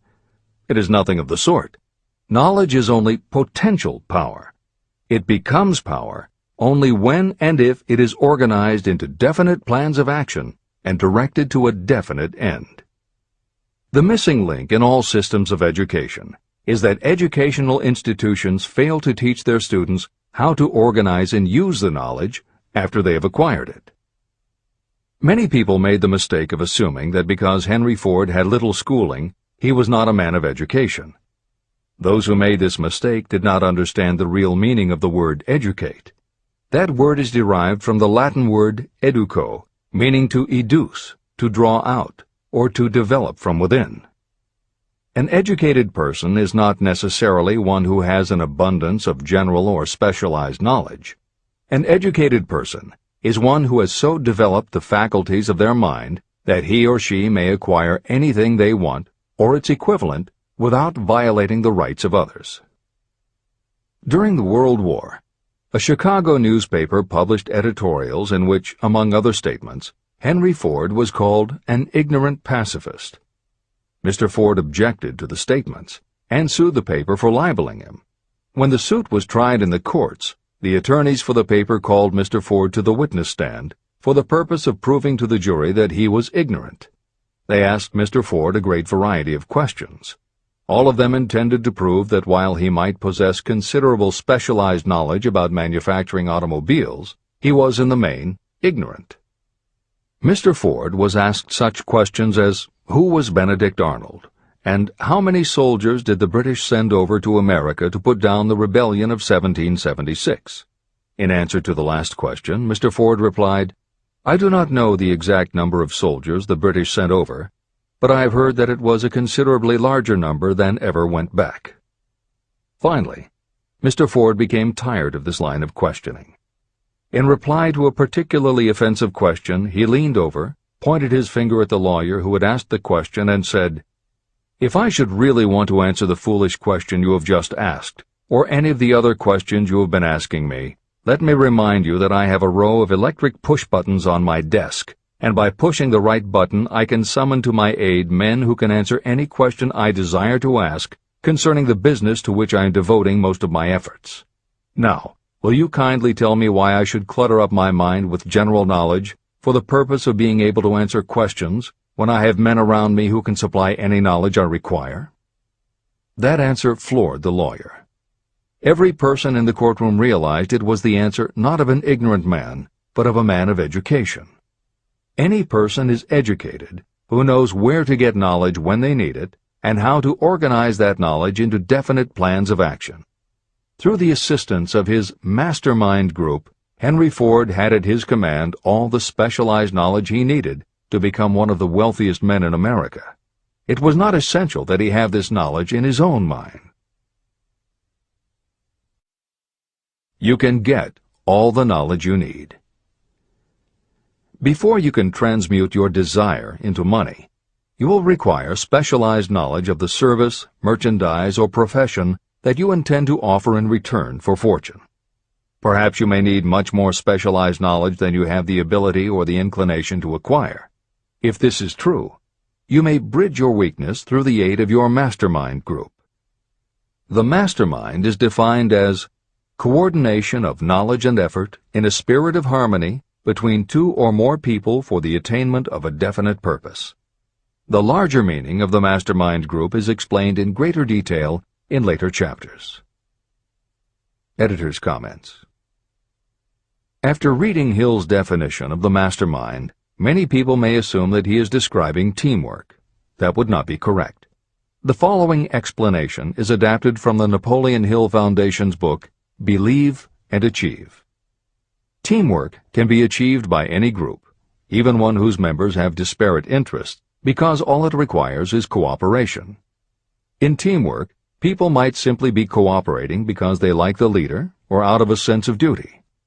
Some team members will give 100% to any team that pays them enough, but they have little concern about the objective. And sometimes there is good teamwork because different members have different agendas. A board of directors may disagree, even be unfriendly, and still run a business successfully. Musical groups are made up of notoriously self-centered people who work as a team if it will help them get ahead. Masterminds, on the other hand, are formed of individuals who have the same agenda, a deep sense of mission, and commitment to the same goal. Masterminds represent the highest order of thinking by a group of knowledgeable people, each contributing their absolute best according to their abilities, expertise, and background. If you have ever been a part of a meeting when everything just clicked and ideas built upon other ideas, with each member contributing until out of the group activity came the best possible idea or solution, that was a mastermind at work. Napoleon Hill believed that you must make the mastermind experience a regular part of your life if you really want to succeed. How to select the right people for your mastermind will be discussed further in Chapter 11, The Power of the Mastermind. This is the end of the editor's comment. The accumulation of great fortunes calls for power, and power is acquired through highly organized and intelligently directed specialized knowledge. That knowledge does not, necessarily, have to be in the possession of the person who accumulates the fortune. This should give hope and encouragement to those who want to accumulate a fortune, but don't have the necessary education to supply such specialized knowledge. People sometimes go through life suffering from inferiority complexes because they are not people of education. The person who can organize and direct a mastermind group of people who possess the knowledge needed is just as much a person of education as any other individual in the group.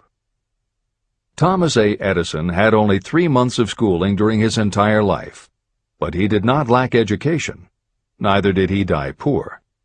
Henry Ford had less than a 6th grade schooling, but he managed to do pretty well by himself financially.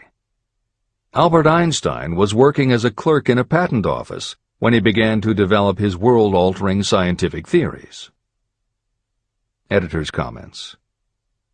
Had Einstein been born today, he might have been diagnosed in his early years as having attention deficit disorder. As a child, he was slow to learn to talk. As a student, he showed little promise and was expelled from at least one school.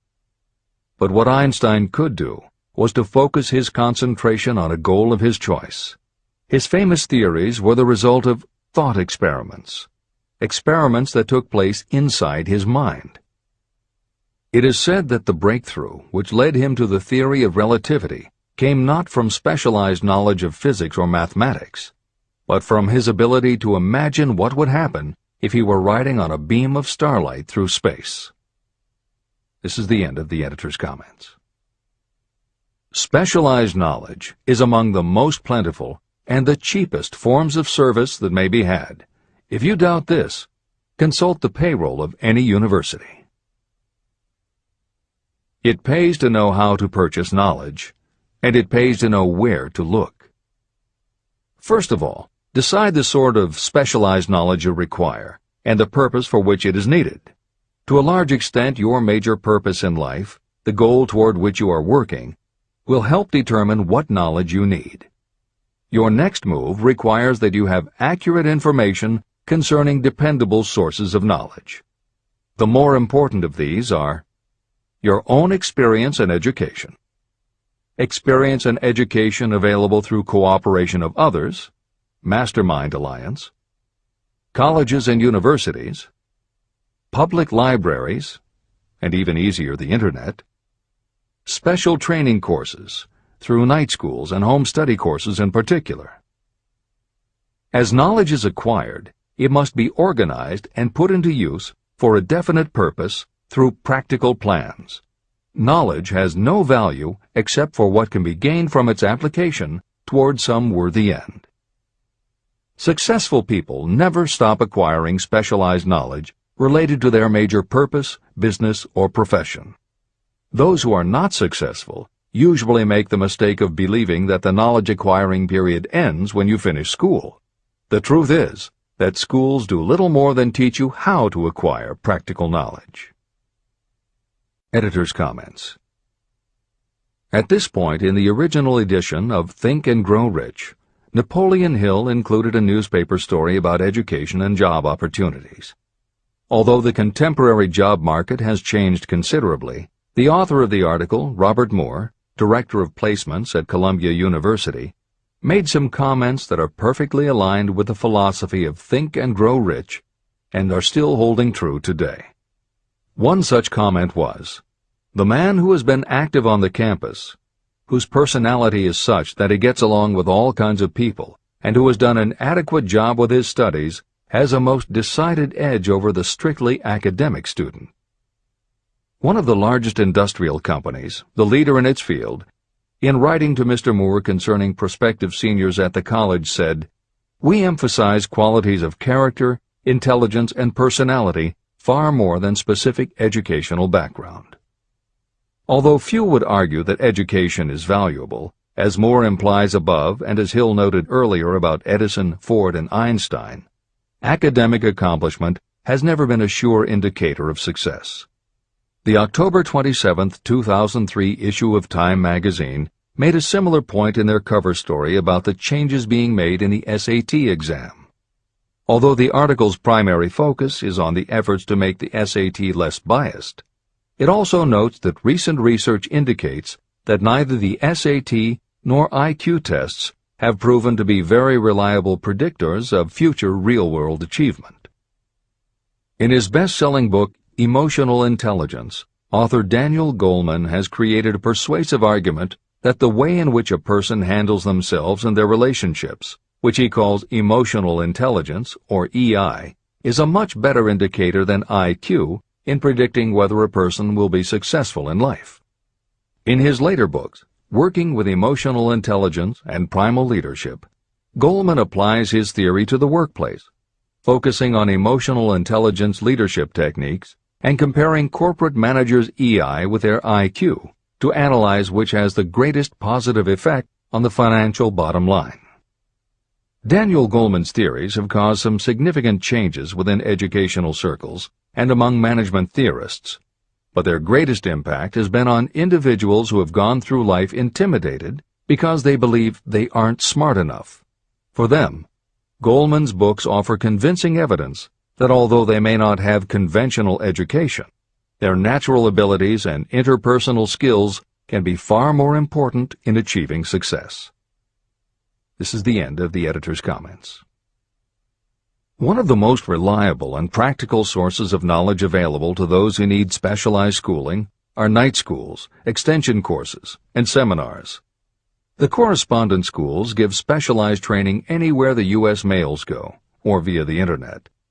One advantage of home study training is the flexibility of the study program, which permits you to study during spare time. Another advantage of home study training, if the school is carefully chosen, is that most courses offer some method of personal consultation, which can be of priceless value to those needing specialized knowledge. No matter where you live, you can share the benefits. A lesson from a collection agency. Anything acquired without effort and without cost is generally unappreciated and often discredited. Perhaps this is why we get so little from our marvelous opportunity in public schools.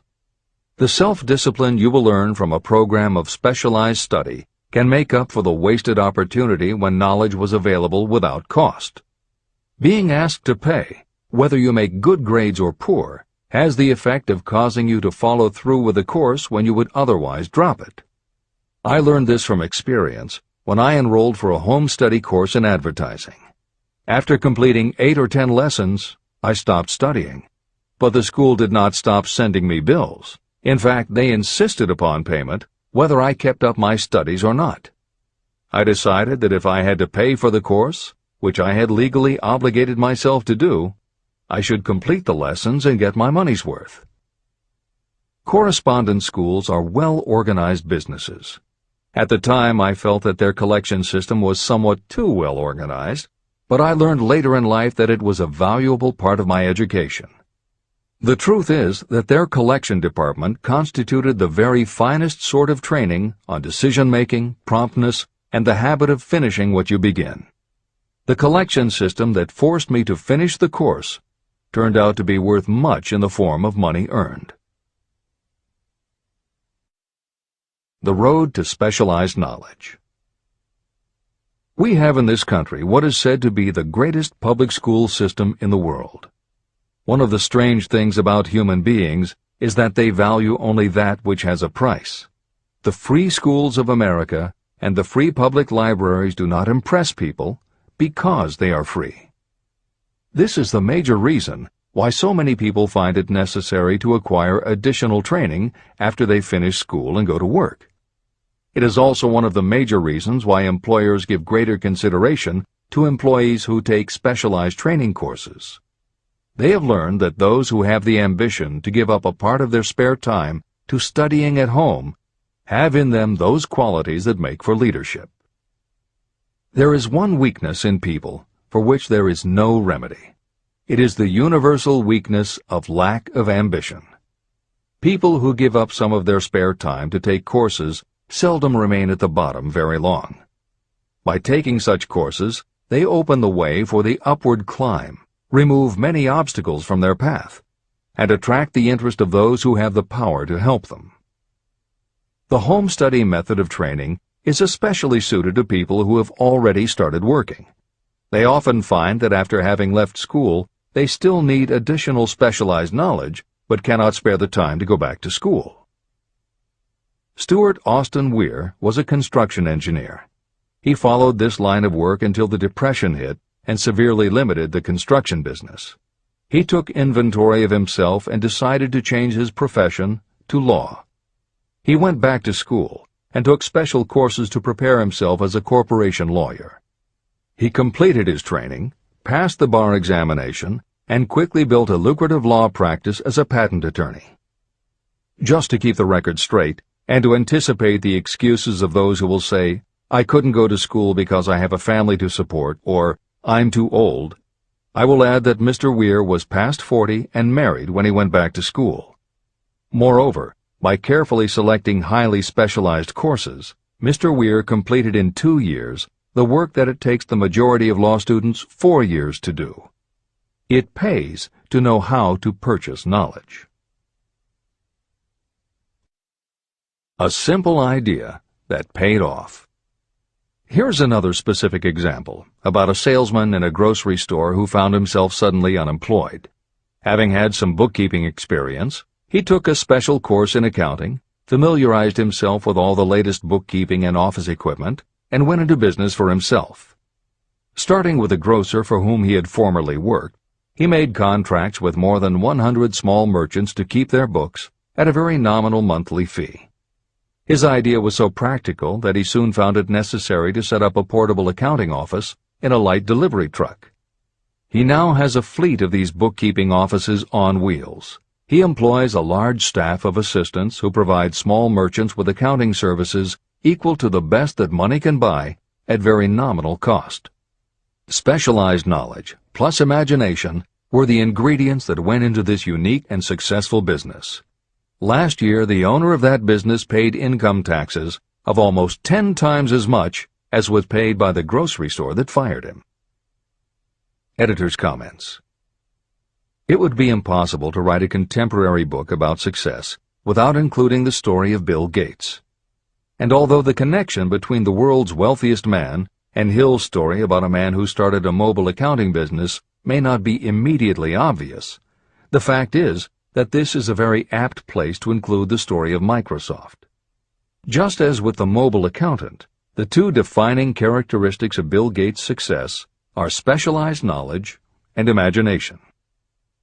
Everyone had recognized at an early age that Bill Gates was a very bright student, but he had little interest in anything other than science and math. And when the mothers group at his school arranged for the students to learn about computing, that became his passion. By the time he was 13, he taught himself computer programming. And throughout high school and his years at university, his life revolved around computer clubs and odd jobs working for companies that had something to do with computers. Although at various times he toyed with the idea of a career in science or law, it is probably fair to say that while he was still in school, Bill Gates knew, in general terms, what his burning desire in life would be. He paid little attention to general knowledge, but devoted himself to assembling the specialized knowledge he would need to achieve his definite major purpose. Gates' burning desire heated up the day his friend and fellow computer club member Paul Allen bought a copy of the January 1975 issue of Popular Electronics. On the cover was a picture of an inexpensive desktop computer, the Altair 8800, which could be built from a kit. Gates and Allen knew in their gut that there were other students just like them who would love to get their hands on one of these things. At the time, it took a lot of imagination to foresee the impact computers might have on the average person. And even though they didn't own an Altair, they decided they could write a computer program for it. That took even more imagination. They contacted Ed Roberts, the founder of the company that made the Altair, and pitched their idea. Roberts told them he was getting offers from all over, and his policy was that whoever wrote it first would get the job. For the next 2 months, they tore apart the manual, gleaning the specialized knowledge they would need to write the program. They were the first to deliver a workable operating system, and Roberts bought it from them for $3,000 plus a royalty on sales. With their vision of the future burning in their imaginations, Gates and Allen used the advance and their royalties to launch a company that would be in the business of writing computer programs. They named their new company Microsoft and called old friends from their high school computer club to staff it. Bill Gates was 19 and Paul Allen was only a few years older. They and about 9 of their friends started writing programs for Apple Computer, Commodore, and anyone else who would contract with the company for their services. For the next 5 years, Bill Gates and Paul Allen had their share of imaginative ideas, but mostly they concentrated on learning the specialized knowledge needed to run and grow a successful business. Then in 1980, IBM, which had finally decided to get into the small computer business, needed help getting up to speed. They approached Microsoft to write an operating system for the new computer venture. Once again, specialized knowledge and imagination were the qualities that guided Bill Gates.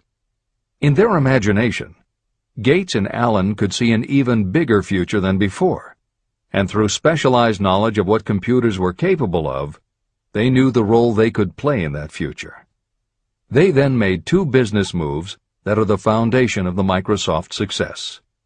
First, because IBM had such a tight schedule, Gates went to a computer programmer, Tim Patterson, and bought from him a rudimentary but already developed operating system.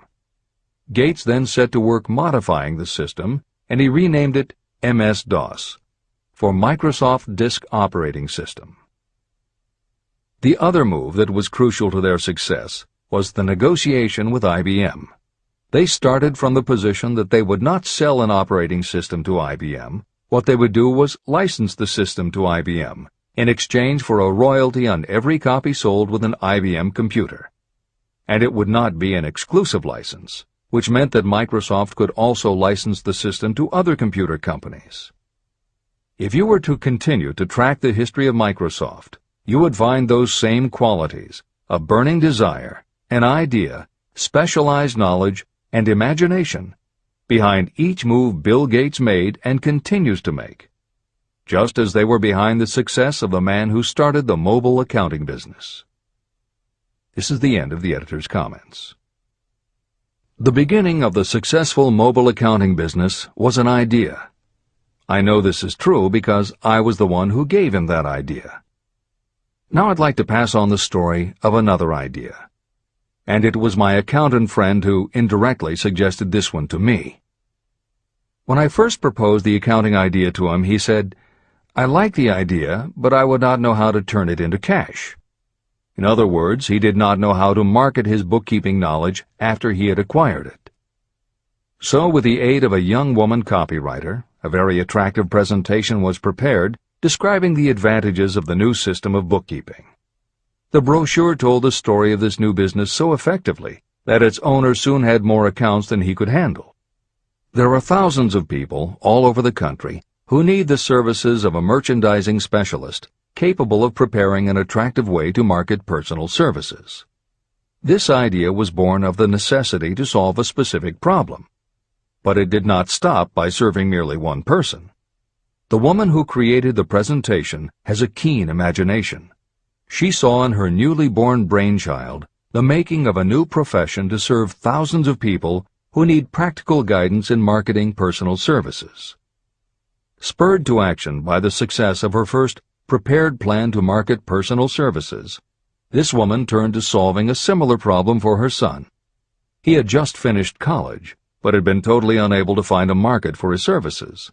The plan she created for him was the best example of merchandising personal services I have ever seen.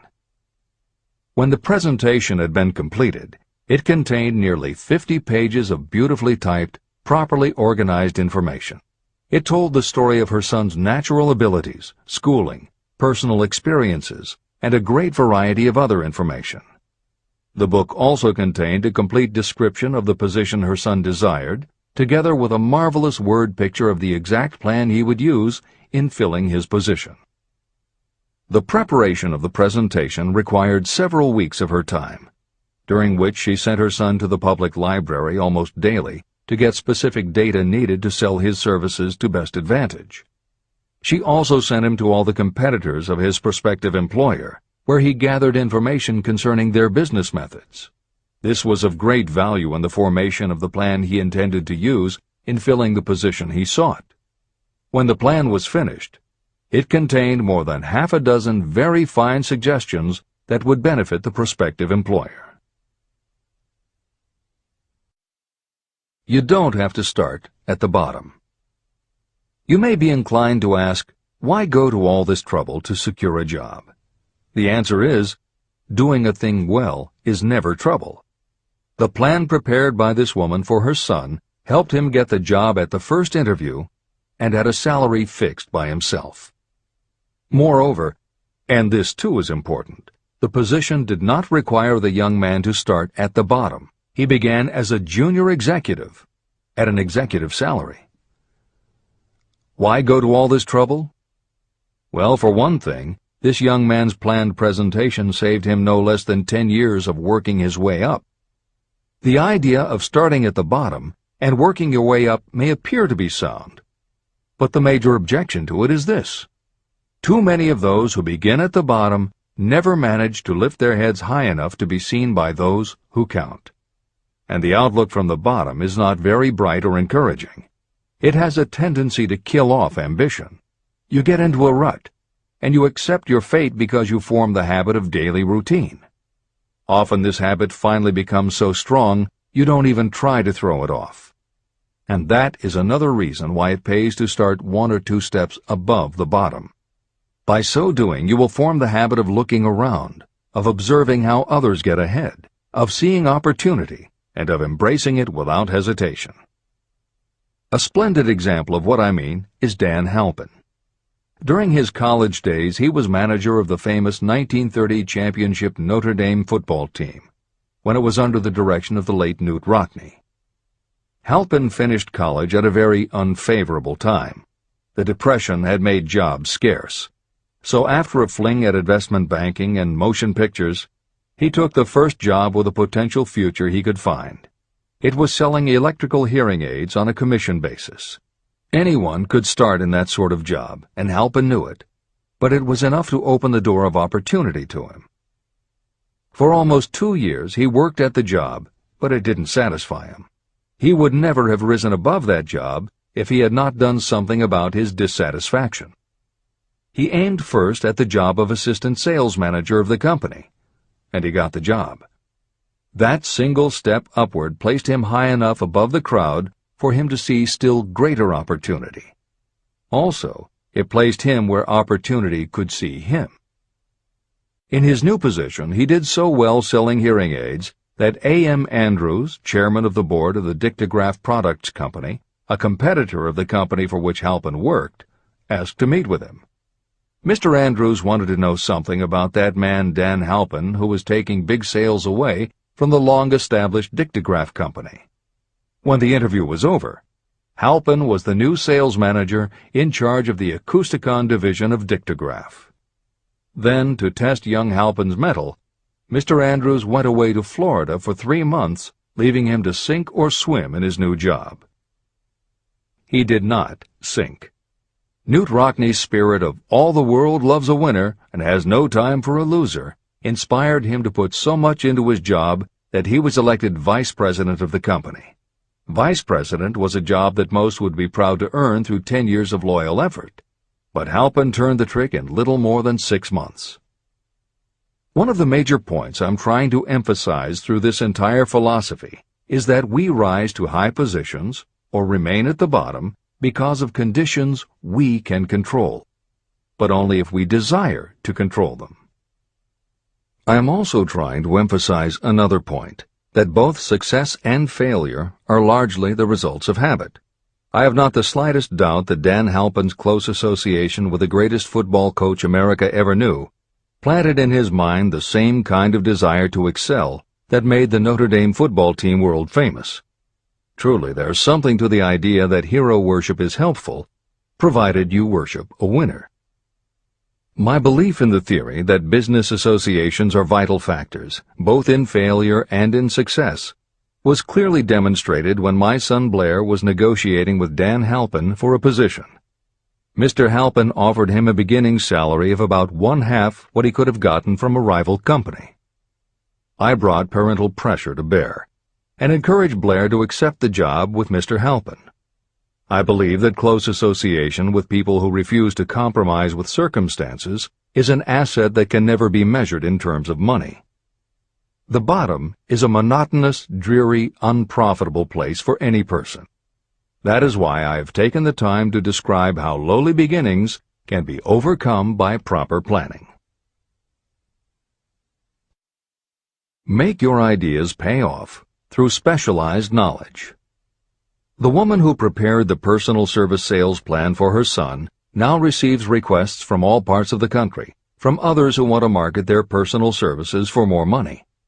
But don't think that all her plan consists of is clever salesmanship to help her clients get more money for the same services they formerly sold for less. She looks after the interests of the purchaser as well as the seller of personal services. She prepares her plans so that the employers receive full value for the additional money they pay. If you have the imagination and seek a more profitable outlet for your personal services, this suggestion may be the stimulus for which you have been searching. The idea could earn you an income far greater than that of the average doctor, lawyer, or engineer whose education required several years in college. Editor's comments. Mary Kay Ash was literally researching and writing down specialized knowledge when the idea for a new business was born in her imagination. Mary Kay had quit her job as a very successful sales manager in the gift business because she had become discouraged by seeing the men she had trained earning more and being promoted ahead of her. She decided to write an advice book for career women, but as she assembled the knowledge women would need to get ahead, she realized she was writing a business plan for the kind of business she would like to run. She took her life savings of $5,000, went out and found a skincare cream she liked, acquired the rights to it, and began to contact her friends and friends of friends to see if they would like to be beauty consultants for her new company. But what she was offering wasn't just a chance to sell skincare products. It was a very imaginative combination of philosophy and opportunity that gave women the chance to achieve both personal satisfaction and financial success. The company showed a modest profit in its first year, and continued to grow each year until, by the beginning of the 21st century, There are over 1 million independent beauty consultants in 30 countries with wholesale sales of more than $1.5 billion.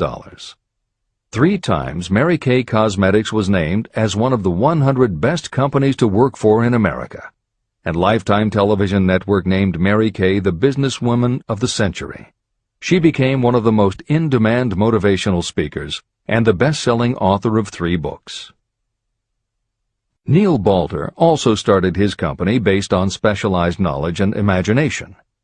He got his specialized knowledge from his job as a carpenter's apprentice. His imagination came into play the day he was hired by a customer who wanted to clear up a messy closet by having shelves installed. Now that kind of job must have been offered to thousands of carpenters, but not one of them had the imagination to see in it what Neil Balter saw. When he finished the work, Balter didn't just see nicely fitted shelves. He saw that he had created a solution for a problem that was common to every household in America. He took the money he earned from the job and started his own business, California Closet Company, which specialized in shelves and fittings designed to attractively organize closet space for maximum efficiency. But Balter's imagination didn't stop once he had his own business up and running. Now he could imagine an even bigger operation. So he went out to find new specialized knowledge about operating and franchising a business. Neil Balter had licensed more than 100 California closet franchises when Williams-Sonoma offered to buy the company for $12 million. Lillian Vernon's specialized knowledge was in an area that many women had, but they didn't have the imagination she had. To quote from her autobiography, An Eye for Winners, handbags. I knew about those. Why not sell them? And belts to match. Didn't every teenage girl strolling along the street anywhere in the United States sport a handbag and belt? And my handbags would offer something special. Each one would be personalized with initials. I knew with absolute certainty that teenagers would go for items that made them feel unique. She believed enough in her idea that she spent $495 to take a small ad in 17 magazine. The ad brought in $32,000 in orders. That was when Lillian Vernon started to gather other specialized knowledge about renting space, manufacturing products, warehousing, and shipping, all of which she'd need to grow her idea of bags and belts into a direct response business featuring a whole array of distinctively monogrammed items. Within a few years, she needed more specialized knowledge about product photography, layout, printing, and direct mail, as she imagined having her own catalog. She started by mailing a 16-page black-and-white catalog to 125,000 customers who had bought products from her in the past. At the beginning of the 21st century, Lillian Vernon was still picking the merchandise and overseeing the design of her catalogs, many of which now run well over 100 full-color pages, are mailed to millions of people many times each year, and generate approximately $250 million in annual sales. There is another story about gathering specialized knowledge that is so good we will use it to conclude this editorial comment. It actually comes from the Napoleon Hill archives, and although he did not include it in Think and Grow Rich, he often used it as an example in his lectures and seminars. There was a young man who started out working for the railroad in 1893. As a machinist at 5 cents an hour. He was always taking courses and learning what he could about steam engines, and by 1905 he had worked his way up through the ranks until he was superintendent of motive power for Chicago Great Western in Olwine, Iowa. Then he did something that must have made his friends think he had taken leave of his senses. He was attending the Chicago Automobile Show when a red and white locomobile caught his attention. He put up his life savings of $700 and convinced a friend to co-sign a loan for $4,300 so he could buy the car. He promptly took it home, put it into a shed, jacked it up, and proceeded to take it apart piece by piece. Then he put it back together again. Then he took it apart and put it back together again. After doing that a few more times, he had learned what he wanted to know. And that was how Walter P. Chrysler gathered the specialized knowledge he needed to get himself out of railroading and into the automobile business. This is the end of the editor's comment.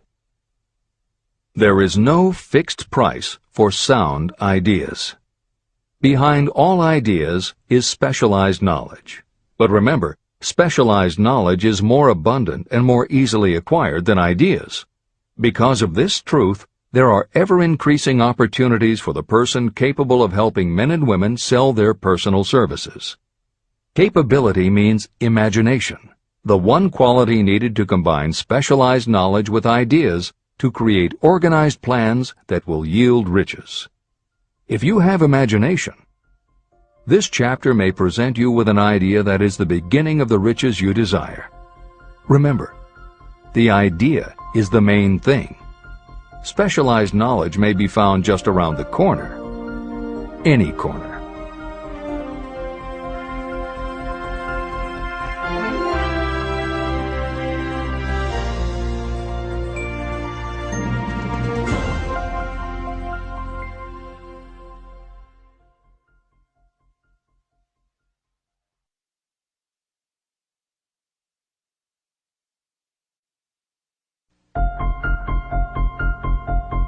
Happiness is found in doing, not merely in possessing. Chapter 7. Imagination, the workshop of the mind. The fifth step toward riches. The imagination is literally the workshop where all plans are created. It is where the impulse, the desire, is given shape, form, and action through the aid of the imaginative faculty of the mind. It has been said that we can create anything that we can imagine. Through the aid of imagination, we have discovered and harnessed more of nature's forces during the past 50 years than during the entire history of the human race previous to that time. And even with all we have accomplished, we have come nowhere near the limit of what we are capable. Our only limitation, within reason, lies in the development and use of our imagination. The human imagination offers so much possibility, it is as though we have merely discovered that we have an imagination, and have just started to use it in a very elementary way. Two forms of imagination. The imaginative faculty functions in two forms. One is known as synthetic imagination, and the other as creative imagination. Editor's comments. In modern usage, the word synthetic has taken on a negative connotation, implying that something is artificial, not the real thing. Today the word synthesized, which is defined as something made up from component parts, would better describe what Hill had in mind, and has been substituted here accordingly. This is the end of the editor's comment. Synthesized imagination. Through this faculty, you arrange old concepts, ideas, or plans into new combinations. Synthesized imagination does not create anything. It merely works with the material of experience, education, and observation with which it is fed. It is the faculty used by most inventors, with the exception of those geniuses who draw upon the creative imagination when they cannot solve problems through synthesized imagination. Creative imagination.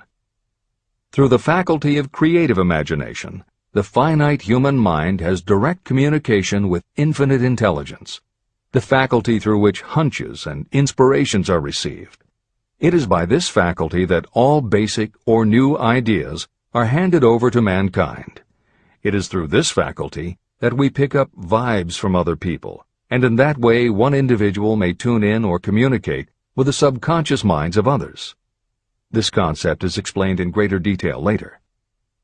The creative imagination works automatically, but only when your conscious mind is motivated, energized, and working at such a high rate that it becomes very perceptive and receptive, such as when the conscious mind is stimulated through the emotion of a strong desire. The great leaders of business, industry, and finance, and the great artists, musicians, poets, and writers became great because they developed the faculty of creative imagination. Editor's comment. At this point, it should be noted that both kinds of imagination are equally valuable to you, and they work together so seamlessly it is often hard to tell where one ends and the other begins. For instance, when Jeff Bezos created the idea of Amazon.com, was it synthesized imagination or creative imagination? At the time, Many people were getting onto the idea of the Internet as a sales medium. From this, it could be concluded that he was drawing upon experience, education, and observation, which would mean he was using synthesized imagination.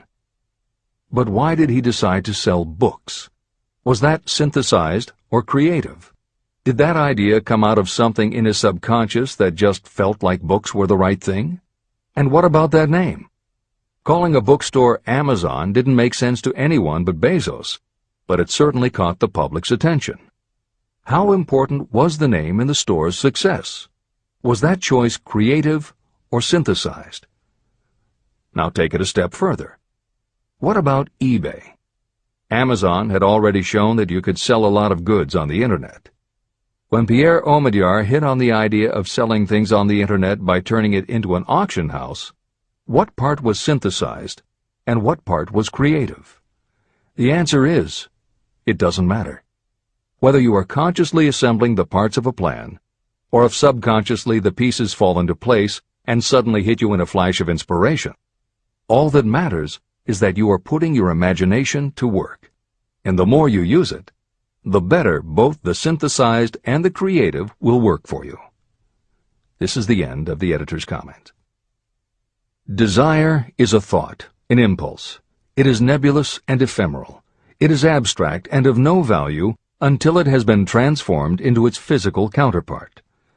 While the synthesized imagination is the one that will be used most frequently in the process of transforming desire into money, there will be circumstances and situations that demand the use of the creative imagination as well. Both the synthesized and the creative imagination become more alert and receptive with use. And though your imaginative faculty may have become weak through lack of use, you can revive it. Just as any muscle or organ of the body develops the more it is used, your imagination also becomes more receptive in direct response to the amount that you use it. Use your synthesized imagination. First, let us focus attention on the development of the synthesized imagination. This is the faculty that you will use more often in converting desire into money. Transformation of the intangible impulse of desire into the tangible reality of money calls for the use of a plan or plans. To make plans, you must use your imagination. Mainly, this will require you to use your synthesized imagination as you draw upon your experience, your education, and your observations. Editor's comment. The following is adapted from Hill's later writing and appears in Napoleon Hill's Keys to Success. An excellent example of synthesized imagination is Edison's invention of the light bulb. He began with one recognized fact that other people had discovered. A wire could be heated by electricity until it produced light. The problem was that the intense heat quickly burned the wire out, and the light never lasted more than a few minutes. Edison failed more than 10,000 times in his attempt to control this heat. When he found the method, it was by applying another common fact that had simply eluded everyone else. He realized that charcoal is produced by setting wood on fire, covering it with soil, and allowing the fires to smolder. The soil permits only enough air to reach the fire to keep it burning without blazing, and that way the wood isn't burned up. When Edison recognized this fact, his imagination immediately associated it with the idea of heating the wire. He placed the wire inside a bottle, pumped out most of the air, and produced the first incandescent light. It burned for 8.5 hours. Everything that Edison used to make the electric light was widely known, but the way he synthesized the knowledge changed the world and made him a very wealthy man. W. Clement Stone called the process the R2A2 formula: recognize and relate, assimilate and apply. If you do that with everything you see, hear, think, and experience, it will give you a new way of looking at familiar things. If you do that, you can achieve what others believe is impossible. Later in this chapter, you will read of other fortunes that grew from even simpler synthesized ideas. And these stories should lead you to conclude that the combination of ideas is nothing that you couldn't have thought of yourself. That alone should start your own imagination synthesizing ideas. However, Even though these stories will inspire you, and you will be anxious to get started, this is not yet the point for you to start making plans. Here, and throughout Think and Grow Rich, Napoleon Hill reminds the reader that this book is meant to be read all the way through before beginning to put the philosophy into practice. There are other ideas to be assimilated from later chapters that will influence your imagination and therefore affect the plans you may develop. This is the end of the editor's comments. Read the entire book through, then come back to this chapter and begin to put your imagination to work on the building of a plan for transforming your desire into money. Examples and instructions for creating plans are given in almost every chapter. Carry out the instructions that are best suited to your needs and put your plan in writing.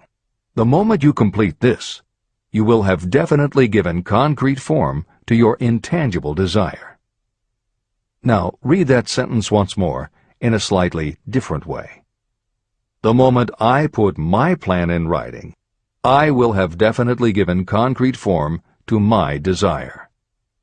Now read it aloud and realize what you are telling yourself. Desire is only a thought. Through synthesized imagination, your experience, education, and observations will give it shape, form, and action. From the moment you follow those instructions and write out your desire and your plan, you will have actually taken the first of a series of steps that will enable you to convert the thought into its physical counterpart. Editor's comments. Synthesized imagination plays a role in every phase of a business plan. In fact, some of the most successful companies actually get started from synthesized imagination. When an entrepreneur, drawing upon his or her education, experience, and observations, takes an idea from one source and gives it a new application. That is exactly what happened with Ruth Handler. She and her husband, along with another partner, had started a small manufacturing company which had evolved into toy manufacturing. The success of their business depended on coming up with new toy ideas. Watching her young daughter at play, Ruth Handler noticed that she was fascinated with cutout books that featured teenage girl or career women paper dolls that she could cut out clothes for. She also knew that little girls loved to play dress-up in grown-up clothes.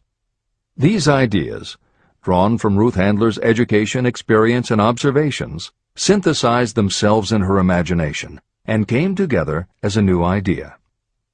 Ruth Handler announced that they should make a lifelike teenage girl doll. Not a paper doll, but a real three-dimensional grown-up doll with a woman's figure, and they could also make grown-up clothes to fit it, so that girls could play dress-up with the doll. In honor of the source of inspiration, Ruth Handler named the new doll after her daughter, Barbie. As obvious as it seems now, until Ruth Handler, no one had the imagination to make and market a doll that looked like a woman, and certainly no one had ever made endless collections of tiny women's fashions for a doll to wear. Previously, we mentioned Jeff Bezos creating Amazon by combining the idea of a bookstore with the Internet, and Pierre Omidyar doing the same thing with auctions when he launched eBay. Mary Kay Ash took the idea of women running their own businesses and added the idea of door-to-door sales. Anita Roddick took the trend of all-natural ingredients, combined it with cosmetics, and created the body shop empire. Bernard Marcus and Arthur Blank took the concept of the supermarket, combined it with hardware, and created Home Depot. Thomas Stemberg and Leo Kahn did the same thing with office supplies and launched Staples. Once the connections are made, it may seem obvious, but making these supposedly obvious connections has brought success to many people. Napoleon Hill says imagination is like a muscle that can be strengthened through use. Just as there are specific exercises that will build and improve physical muscles, specific exercises have been developed to improve and build imagination, and it is commonly accepted that creativity developed in one area will affect your creativity in others. Dr. Edward de Bono, one of the most highly regarded experts in the field, has written more than 25 books, including the bestsellers Lateral Thinking and 6 Thinking Hats, that are literally designed to make you think. Dr. Betty Edwards' bestseller, Drawing on the Right Side of the Brain, uses drawing techniques to awaken creativity. Dr. Gabrielle Rico's bestseller, Writing the Natural Way, uses a technique called clustering as a way to break writer's block. And Tony Buzan uses a similar method for opening your mind that he terms mind mapping. In their bestseller, Super Learning, Sheila Ostrander and Lynn Schroeder show ways to use classical music. And Roger Von Eck suggests puzzles and riddles as stimuli in A Whack on the Side of the Head. This is the end of the editor's comments. Tapping into creative imagination. The earth on which you live, you yourself, and every other material thing are the result of evolutionary change, through which bits of matter have been organized and arranged in an orderly fashion. As far as science has been able to determine, the entire universe consists of but two things, matter and energy. Moreover, and this statement is of stupendous importance, this earth, every one of the billions of individual cells of your body, and every subatomic particle of matter began as an intangible form of energy. Through the combination of energy and matter has been created everything perceptible, from the largest star in the heavens down to and including man himself. Desire is a thought impulse. Thought impulses are forms of energy. When you begin the process of acquiring money by using the thought impulse of desire, you are drafting into your service the same stuff that nature used in creating this earth, as well as every material form in the universe, including your body and your brain, in which the thought impulses function. Editor's comments. Although recent developments in physics, gauge theory, string theory, membrane theory, and others, have advanced our understanding of matter and energy, Hill's preceding description remains in accord with modern science.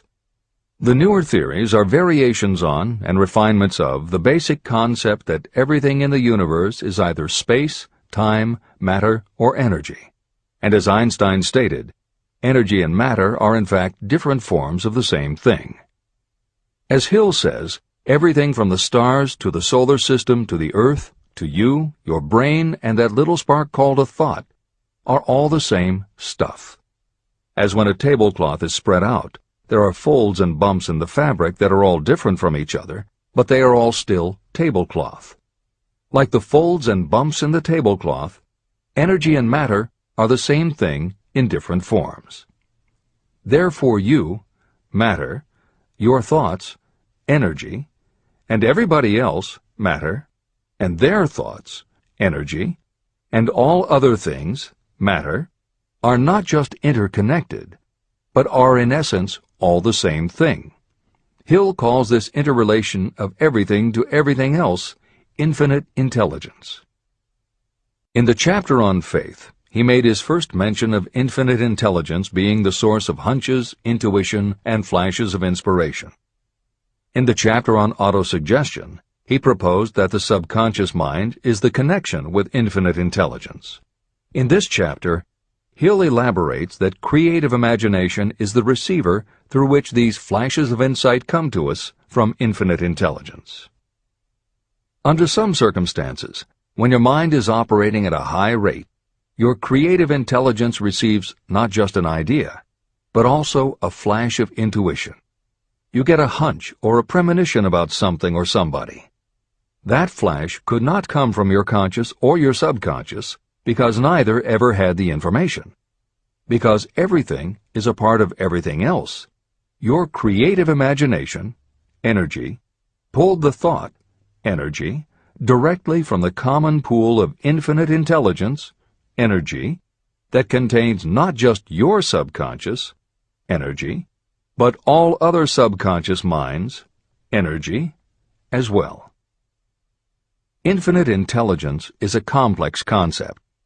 And for those readers who find themselves questioning the process, be assured that Hill expands on the theory in later chapters. The editors advise the reader to set aside any questions for the moment and focus on the logical and practical application Hill had in mind. This is the end of the editor's comments. You are engaged in trying to turn your desire into its physical or monetary counterpart, and there are laws of physics and principles of psychology that can help you.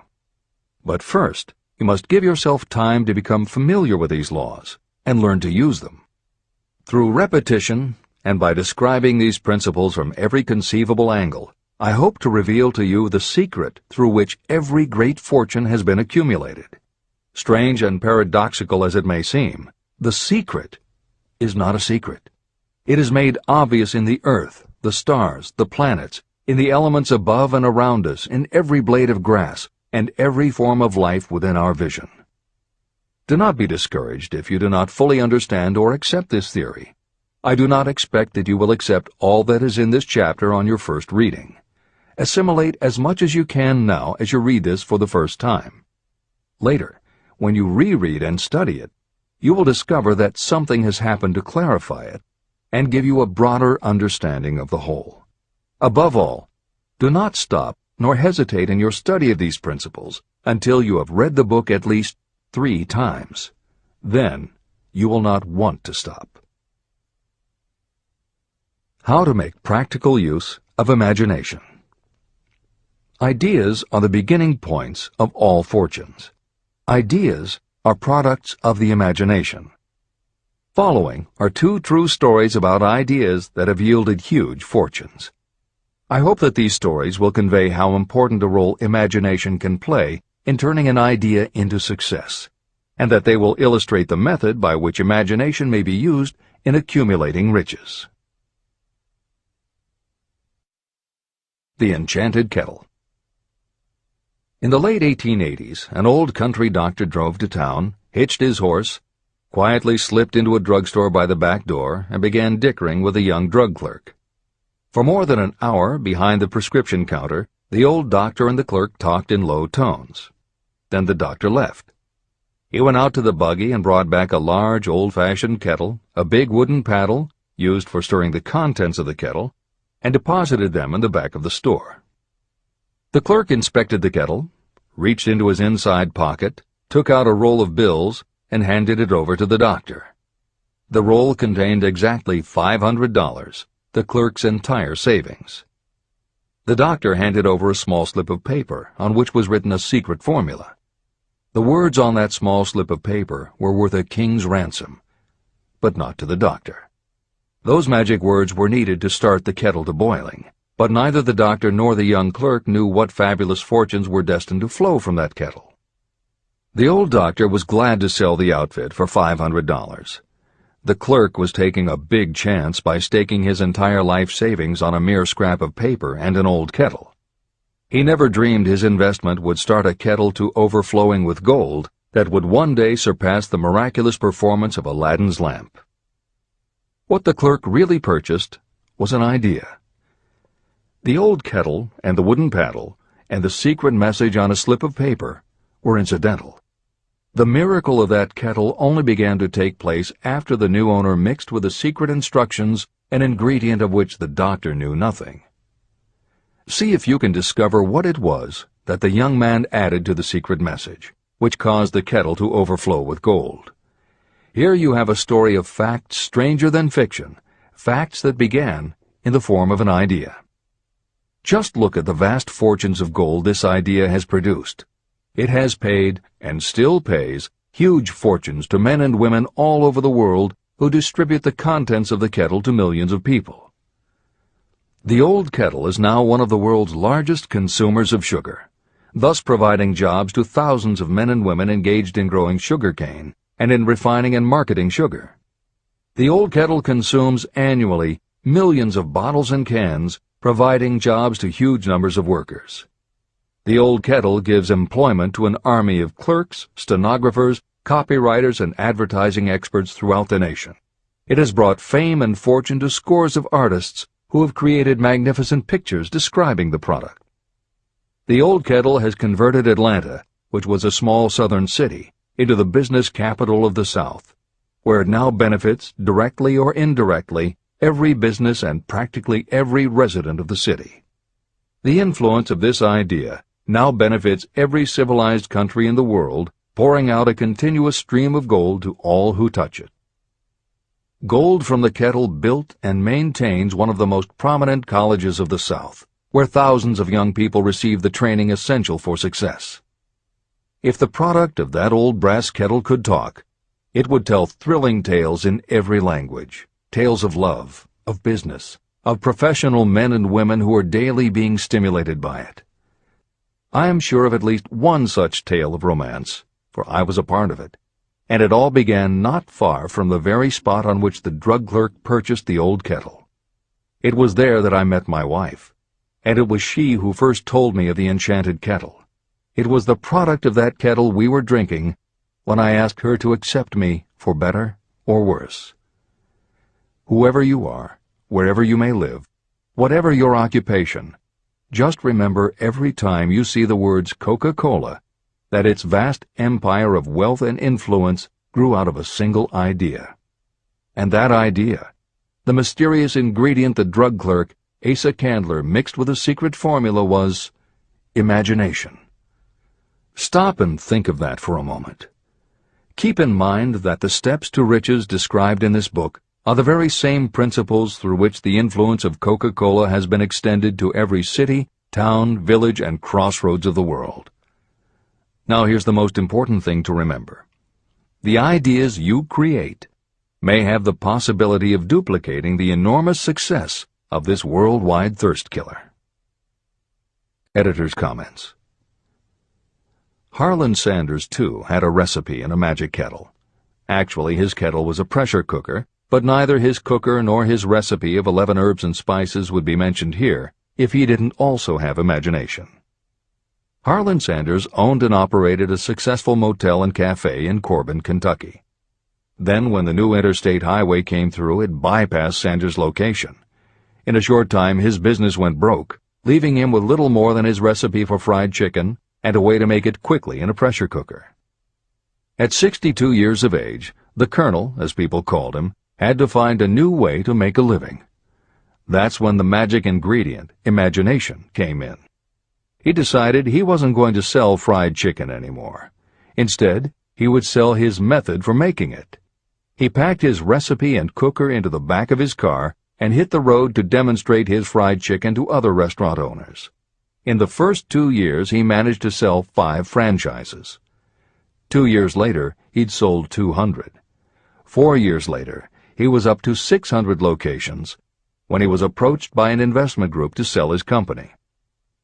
Recognizing that the magic wasn't just in the kettle or the recipe, the new owners asked Colonel Sanders to stay on as spokesman for the company, which he did until his death in 1980. Today, there are almost 12,000 KFC locations in more than 80 countries with sales of nearly $10 billion a year. Debbie Fields was a 20-year-old housewife who loved to bake cookies. She had no formal education and no business experience, but she had a recipe and an imaginative idea that people would like to buy fresh, hot, soft cookies from a walk-up store. The business people and bankers she approached told her she was crazy, but she and her husband continued to pitch her idea to banker after banker until they finally wore one down enough to give Debbie Fields a loan to open a store in Palo Alto, California. By noon on her first day, she still hadn't sold a cookie, so she went out into the street and gave away samples. That did it. Her walk-in try-a-sample cookie store took off. Today, Mrs. Fields' stores are all across America. Harvard Business School uses her methods as a case study in efficiency, and Debbie Fields has become a best-selling author, an in-demand motivational speaker, and a television personality.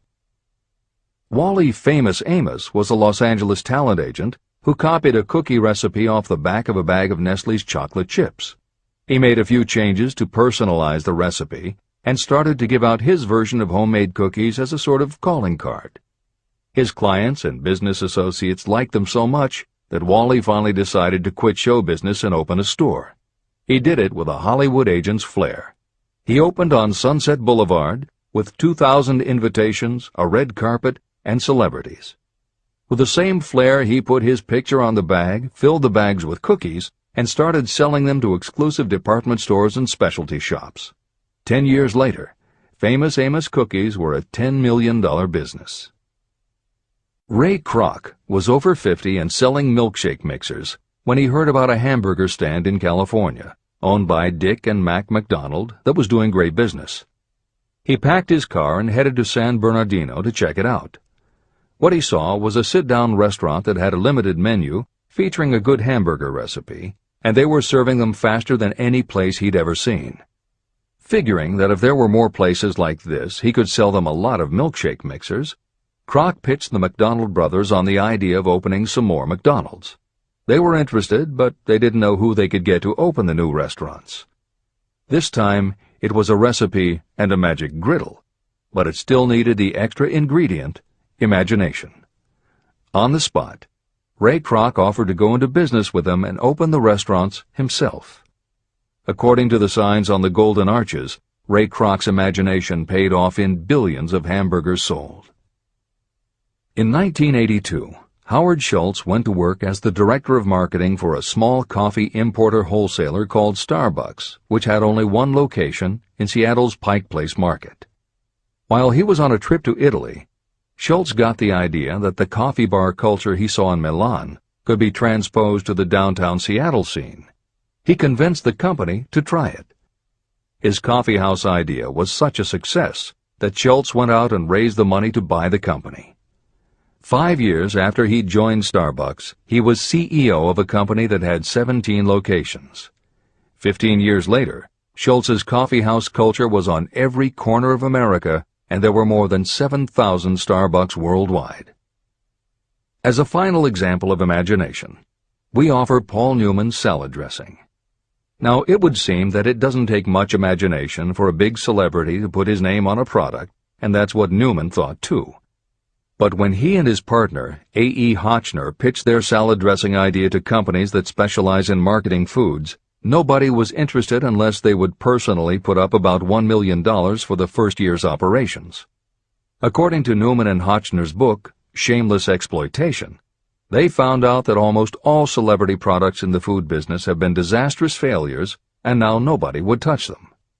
So when it came to marketing salad dressing, even Paul Newman's big name wasn't the magic they needed. And unless they were willing to put up a ridiculous amount, money wasn't the magic either. The magic would have to be in the imaginative way that they would convince the right people to help them, and in having the perseverance to stick with it until they succeeded.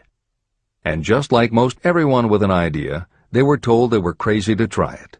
They were turned down by bottling companies that wouldn't do small runs, and they were rejected by distributors who wouldn't take a chance on another celebrity product. In the end, it was one supermarket owner, Stu Leonard, who helped hook them up with the right suppliers. But even that wouldn't have been enough if Stu Leonard hadn't had enough imagination to see the possibilities and agree to put Newman's own salad dressing on the shelves in his store. 15 years later, Newman's Own Brands was a $100 million company, which gives all profits to charity. This is the end of the editor's comments. What I would do if I had $1 million. The following story proves the truth of that old saying, where there's a will, there's a way. It was told to me by that beloved educator and clergyman Frank W. Gonzalez, who began his preaching career in the Stockyards region of Chicago. While Dr. Gonzalez was going through college, he observed many defects in our educational system, defects that he believed he could correct if he were the head of a college. He made up his mind to organize a new college in which he could carry out his ideas without being handicapped by orthodox methods of education. He needed $1 million to put the project across. Where was he to lay his hands on so large a sum of money? That was the question that absorbed most of this ambitious young preacher's thought, but he couldn't seem to make any progress. Every night, he took that thought to bed with him. He got up with it in the morning. He took it with him everywhere he went. He turned it over and over in his mind until it became a consuming obsession with him. Being a philosopher as well as a preacher, Dr. Gonzalez recognized, as do all who succeed in life, that definiteness of purpose is the starting point from which one must begin. He recognized, too, that definiteness of purpose takes on life and power when backed by a burning desire to translate that purpose into its material equivalent. He knew all these great truths, yet he did not know where or how to lay his hands on $1 million. The normal thing would have been to give up and quit, saying, "Ah, well, my idea's a good one, but I can't do anything with it because I can't raise the $1 million." That is exactly what the majority of people would have said, but it is not what Dr. Gonzalez said. What he said, and what he did, are so important that I will now introduce him and let him speak for himself. One Saturday afternoon, I sat in my room thinking of ways and means of raising the money to carry out my plans. For nearly 2 years I had been thinking, but I had done nothing but think. The time had come for action. I made up my mind, then and there, that I would get the necessary $1 million within a week. How? I was not concerned about that. The main thing of importance was the decision to get the money within a specified time. I want to tell you that the moment I reached a definite decision to get the money within a specified time, a strange feeling of assurance came over me, such as I had never before experienced. Something inside me seemed to say, "Why didn't you reach that decision a long time ago? The money was waiting for you all the time." I called the newspapers and announced I would preach a sermon the following morning entitled, "What I Would Do If I Had $1 Million." I went to work on the sermon immediately, but I must tell you frankly that the task was not difficult because I had been preparing that sermon for almost 2 years. Long before midnight, I had finished writing the sermon. I went to bed and slept with a feeling of confidence, for I could see myself already in possession of the $1 million. Next morning I arose early, went into the bathroom, read the sermon, then knelt on my knees and asked that my sermon might come to the attention of someone who would supply the needed money. While I was praying, I again had that feeling of assurance that the money would be forthcoming. In my excitement, I walked out without my sermon and did not discover the oversight until I was in my pulpit and about ready to begin delivering it. It was too late to go back for my notes, and what a blessing that I couldn't go back. Instead, my own subconscious mind yielded the material I needed. When I arose to begin my sermon, I closed my eyes and spoke with all my heart and soul of my dreams. I not only talked to my audience, but I fancy I talked also to God. I told what I would do with $1 million if that amount were placed in my hands. I described the plan I had in mind for organizing a great educational institution, where young people would learn to do practical things and at the same time develop their minds. When I had finished and sat down, a man slowly arose from his seat, about 3 rows from the rear, and made his way toward the pulpit. I wondered what he was going to do. He came into the pulpit, extended his hand, and said, "Reverend, I liked your sermon. I believe you can do everything you said you would if you had $1 million. To prove that I believe in you and your sermon, if you will come to my office tomorrow morning, I will give you the $1 million. My name is Philip D. Armour." Young Gonzalez went to Mr. Armour's office, and the $1 million was presented to him. With that money he founded the Armour Institute of Technology, now known as Illinois Institute of Technology. The $1 million that launched the Armour Institute came as the result of an idea. Behind the idea was a desire that young Gonzalez had been nursing in his mind for almost 2 years. Observe this important fact. He got the money within 36 hours after he reached a definite decision in his own mind to get it and decided upon a definite plan for getting it. There was nothing new or unique about young Gonzalez vaguely thinking about $1 million and weakly hoping for it. Others have had similar thoughts. But there was something very unique and different about the decision he reached on that memorable Saturday, when he put vagueness into the background and definitely said, "I will get that money within a week." The principle through which Dr. Gonzalez got his $1 million is still alive. It is available to you. This universal law is as workable today as it was when the young preacher made use of it so successfully. Editor's comments. The Armour Institute of Technology opened in 1893, offering courses in engineering, chemistry, architecture, and library science, and in 1940 became the Illinois Institute of Technology when the Armour Institute merged with the Lewis Institute, a Chicago college that had opened in 1895 and offered liberal arts as well as science and engineering courses. In 1949, the Institute of Design, founded in 1937, also merged with IIT, followed in 1969 by the Chicago-Kent College of Law and the Stewart School of Business, and in 1986 by the Midwest College of Engineering. Today there are several campuses in downtown Chicago. IIT has been called the alma mater of accomplishments. This is the end of the editor's comment. How to transmute ideas into cash. Asa Candler and Dr. Frank Gonzalez had one characteristic in common. Both knew the astounding truth that ideas can be transmuted into cash through the power of definite purpose plus definite plans. If you are one of those who believe that hard work and honesty alone will bring riches, you can forget it. It is not true. Riches, when they come in huge quantities, are never the result of hard work alone. Riches come, if they come at all, in response to definite demands based upon the application of definite principles, and not by chance or luck. Generally speaking, an idea is a thought that prompts you to action because it appeals to your imagination. All master salespeople know that ideas can be sold where merchandise cannot. Ordinary salespeople do not know this. That is why they are ordinary. A publisher of low-priced books made a discovery that has been worth much to publishers. He learned that many people buy titles and not the contents of books. By merely changing the name of one book that was not moving, his sales of that book jumped upward more than 1 million copies. The inside of the book was not changed in any way. He merely ripped off the cover and put on a new cover with a title that had box office appeal. That, as simple as it may seem, was an idea. It was imagination. Editor's comment. For those readers who think that replacing the cover of a book is just too simple, or that they couldn't do it anyway because they are not book publishers, the editors would point out that if you had had that simple idea before the publisher did, he probably would have been glad to sell you those failed books at pennies on the dollar. Then you could have been the one to change the cover, and suddenly you would have been the publisher of a bestseller. However, the idea of replacing the covers wouldn't have meant a thing if you didn't also have ideas about how to market and promote that flashy new cover. And that is Hill's point. Coca-Cola was a recipe, a creative idea.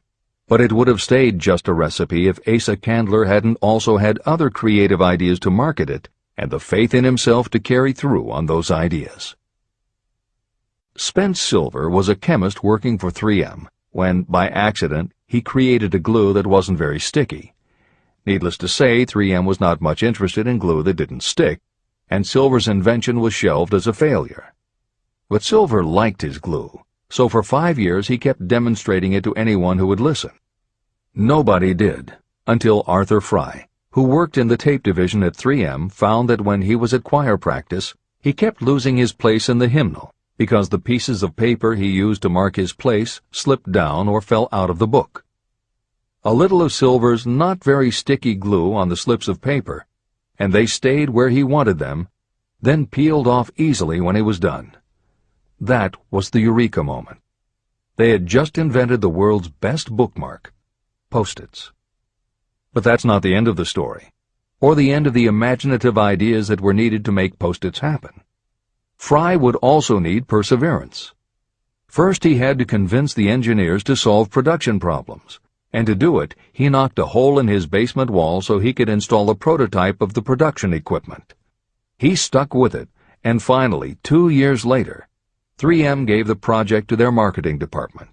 The marketing experts put together ads and brochures selling this sticky notepad idea and rolled it out in a 4-city test.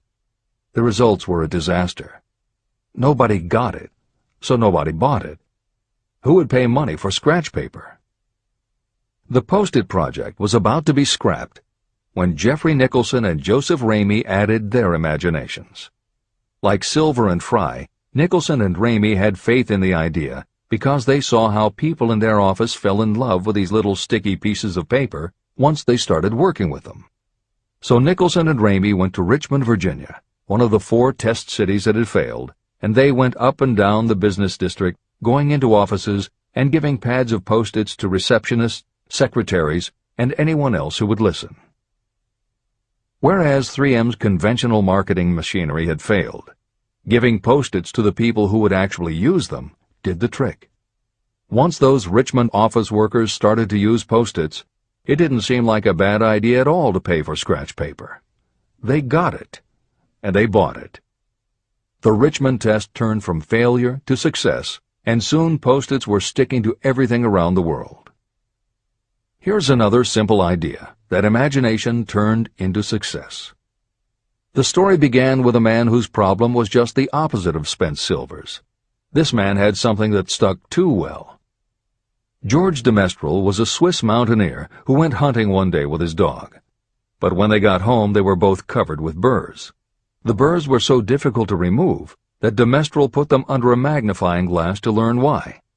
He saw that they were covered with tiny hooks which attached themselves to fur and fabric. That was when the flash hit. If burrs stuck where you didn't want them, why couldn't you put tiny hooks on things so they would stick where you did want them? Like everyone else mentioned in this book, de Mestral had an imaginative idea, but that was just the beginning. He also had the faith in himself to keep going when people laughed at his idea, which many did, until he eventually found a French textile plant that would help him do what he wanted. However, even when they finally worked out a way to use cotton fabric to make what they called locking tape, they couldn't afford to mass-produce it. And that's when de Mestral accidentally discovered that when you sew nylon under infrared light, it naturally made little hooks. Now they could manufacture it economically. All they needed was a name. One side was fuzzy like velvet, and the other side was crochet, the French word for hook. Take half vel and half crow, combine it with imagination. The result is Velcro, and a Swiss mountaineer becomes a business tycoon. The Sony Corporation once tried to make a very small stereo tape recorder that would work with standard-size cassettes, but they couldn't do it. They could make a small playback machine, but at the time the electronics needed to also make it a recording machine just couldn't be made small enough. They concluded that the design was a failure. Then one day Sony's honorary chairman, Masaru Ibuka, walked into the laboratory and saw that a few of the engineers were using the prototypes of the failed tape recorder to listen to music tapes. They didn't seem to care that it couldn't record. They just liked to be able to walk around listening to their favorite music. Then came the imaginative idea that made all the difference. Ibuka remembered that another division was working on lightweight headphones. That was the flash. Ibuka's imagination made the connection that the rest of the engineers had not. In Ibuka's view, they hadn't made a failed recorder. They had created a successful private stereo listener. They added the headphones, named it the Walkman, and it revolutionized both the music business and the electronics industry. Clarence Saunders was a grocery clerk in a small southern retail store. One day he was standing with a tray in his hands waiting his turn in a cafeteria. He had never earned more than $20 a week before then, and no one had ever noticed anything about him that indicated unusual ability, but something took place in his mind as he stood in the line of waiting people that put his imagination to work. That was when he came up with the idea that this same self-serve concept would also work at the grocery store. Clarence Saunders took the idea to his boss. Naturally, his boss told him he was crazy. So Clarence Saunders quit his job, went out and did what he needed to do to raise the money, and opened the first self-serve grocery store. He called it Piggly Wiggly, and Clarence Saunders, the $20-a-week grocery clerk, rapidly became the multi-million-dollar chain store grocery man of America. Sylvan Goldman was the owner of a number of Piggly Wiggly stores in Oklahoma, and like any good businessman, he spent a lot of time watching his customers go up and down the aisles, putting their choices into their baskets or net shopping bags. One night, while trying to figure out how to get his customers to buy more at one time, he found himself staring at a basket sitting on the seat of a wooden folding chair. Eureka! He called in his mechanic, Fred Young. They put some wheels on the bottom of the legs, added another basket below the seat, and the shopping cart was born. As this edition is being readied for publication, there are about 35 million shopping carts in America, and approximately 1.25 million new carts are sold each year. Thomas Stemberg, whom we also mentioned earlier, was another supermarket executive who watched his customers as they shopped. By this time, shopping carts were well established in supermarkets, and it was because his customers were pushing shopping carts up and down the aisles that he got his flash of inspiration. He was so sure of his idea that he convinced another supermarket executive, Leo Kahn, to join him. Together, they took the supermarket concept and applied it to selling office supplies. And in 1986, they opened their first store in Brighton, Massachusetts. They called it Staples. In 1989, they took the company public, and 10 years later, there were more than 1,000 Staples stores with revenues exceeding $7 billion. We'll end this commentary with another set of connected stories, which make the point that sometimes the most imaginative part of marketing is in the timing. If you were to go shopping in the late 1800s, it usually meant bartering with a merchant who would then have to get the goods from storage shelves kept behind the counter. In the 1870s, fixed pricing was just starting to be used by storekeepers. Merchants were trying the idea by setting out a table of merchandise that was all priced the same, usually 5 cents. Frank Winfield Woolworth was a clerk in a general store, and he convinced the store owner to let him try the 5-cent table idea. Although it worked, the owner wasn't impressed. So Woolworth borrowed $350 from his boss, and in 1879 opened his first 5-cent store in Utica, New York. It was an entire store full of goods where everything cost a nickel. A year later, he had 4 stores, and the 4th one, in Lancaster, Pennsylvania, was the first that he named F.W. Woolworth's 5 and 10 cent store. 20 years later, he had 238 stores.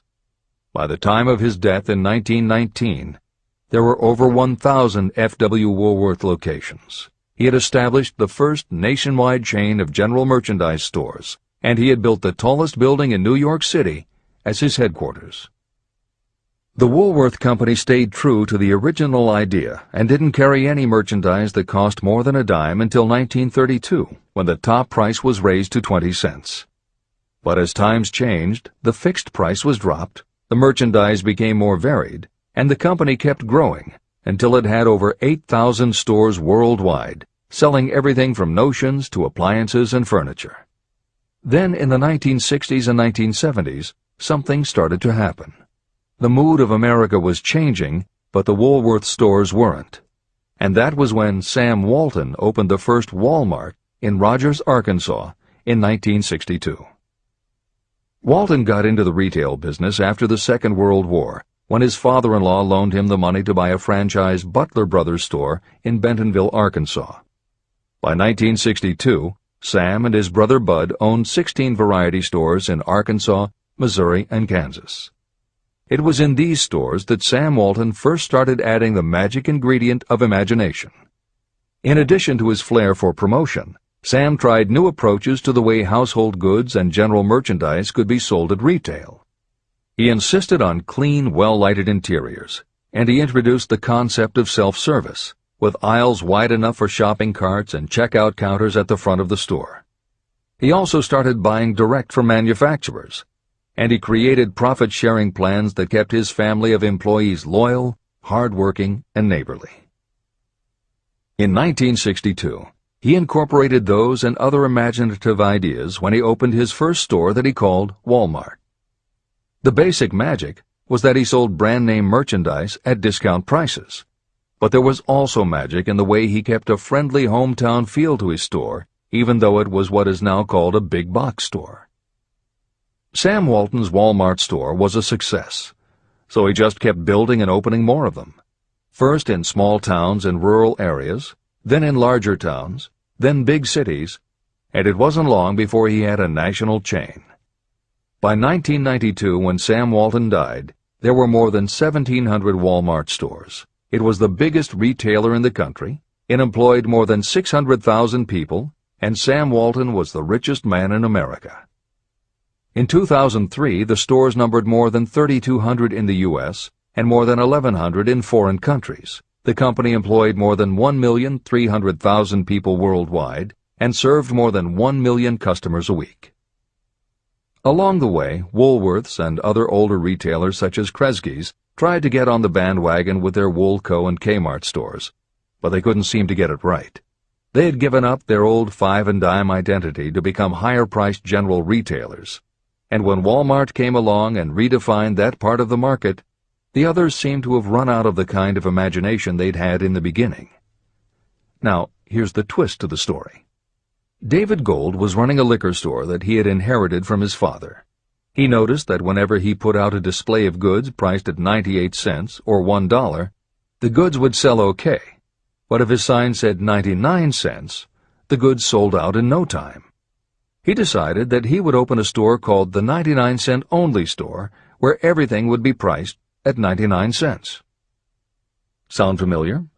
Frank Woolworth's imaginative idea from 1879, which had been dropped at his namesake chain by the 1940s and 1950s, had just gotten a fresh shot of imagination from David Gold in 1982. As usual, friends and family told him he was crazy, but David Gold went out to find suppliers who would sell him discontinued merchandise or overproduced products at a price low enough that he could offer them to the public at 99 cents. He found them. And they even had brand-name products of everything from hardware to pantyhose, cleaning products, motor oil, kitchenware, cosmetics, electronics, toys, canned goods, frozen foods, cookies, fresh fruit, even gourmet foods. More than 5,000 items that he could sell for 99 cents and still make a profit. David Gold opened his first well-lighted, brightly colored green and fuchsia wide-aisle store in Inglewood, California in 1982. By 2003, he had 142 stores in California, Nevada, and Arizona, and he was listed on the Forbes 400 as having earned a personal fortune estimated at more than $650 million. As Napoleon Hill wrote elsewhere about the creation of Piggly Wiggly, where in this story do you see the slightest indication of something that you could not duplicate? The plan, which made millions of dollars for its originator, was a very simple idea that anyone could have adopted, yet considerable imagination was required to put the idea to work in a practical sort of way.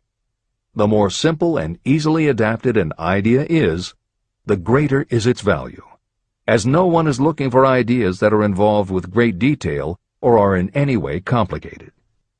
This is the end of the editor's comments. There is no standard price on ideas. The creator of ideas sets his or her own price, and if they are smart, they get it. The story of practically every great fortune starts with a day when a creator of ideas and a seller of ideas got together and worked in harmony. Carnegie surrounded himself with men who could do what he could not do, men who created ideas and men who put ideas into operation, and that was what made him and the others fabulously rich.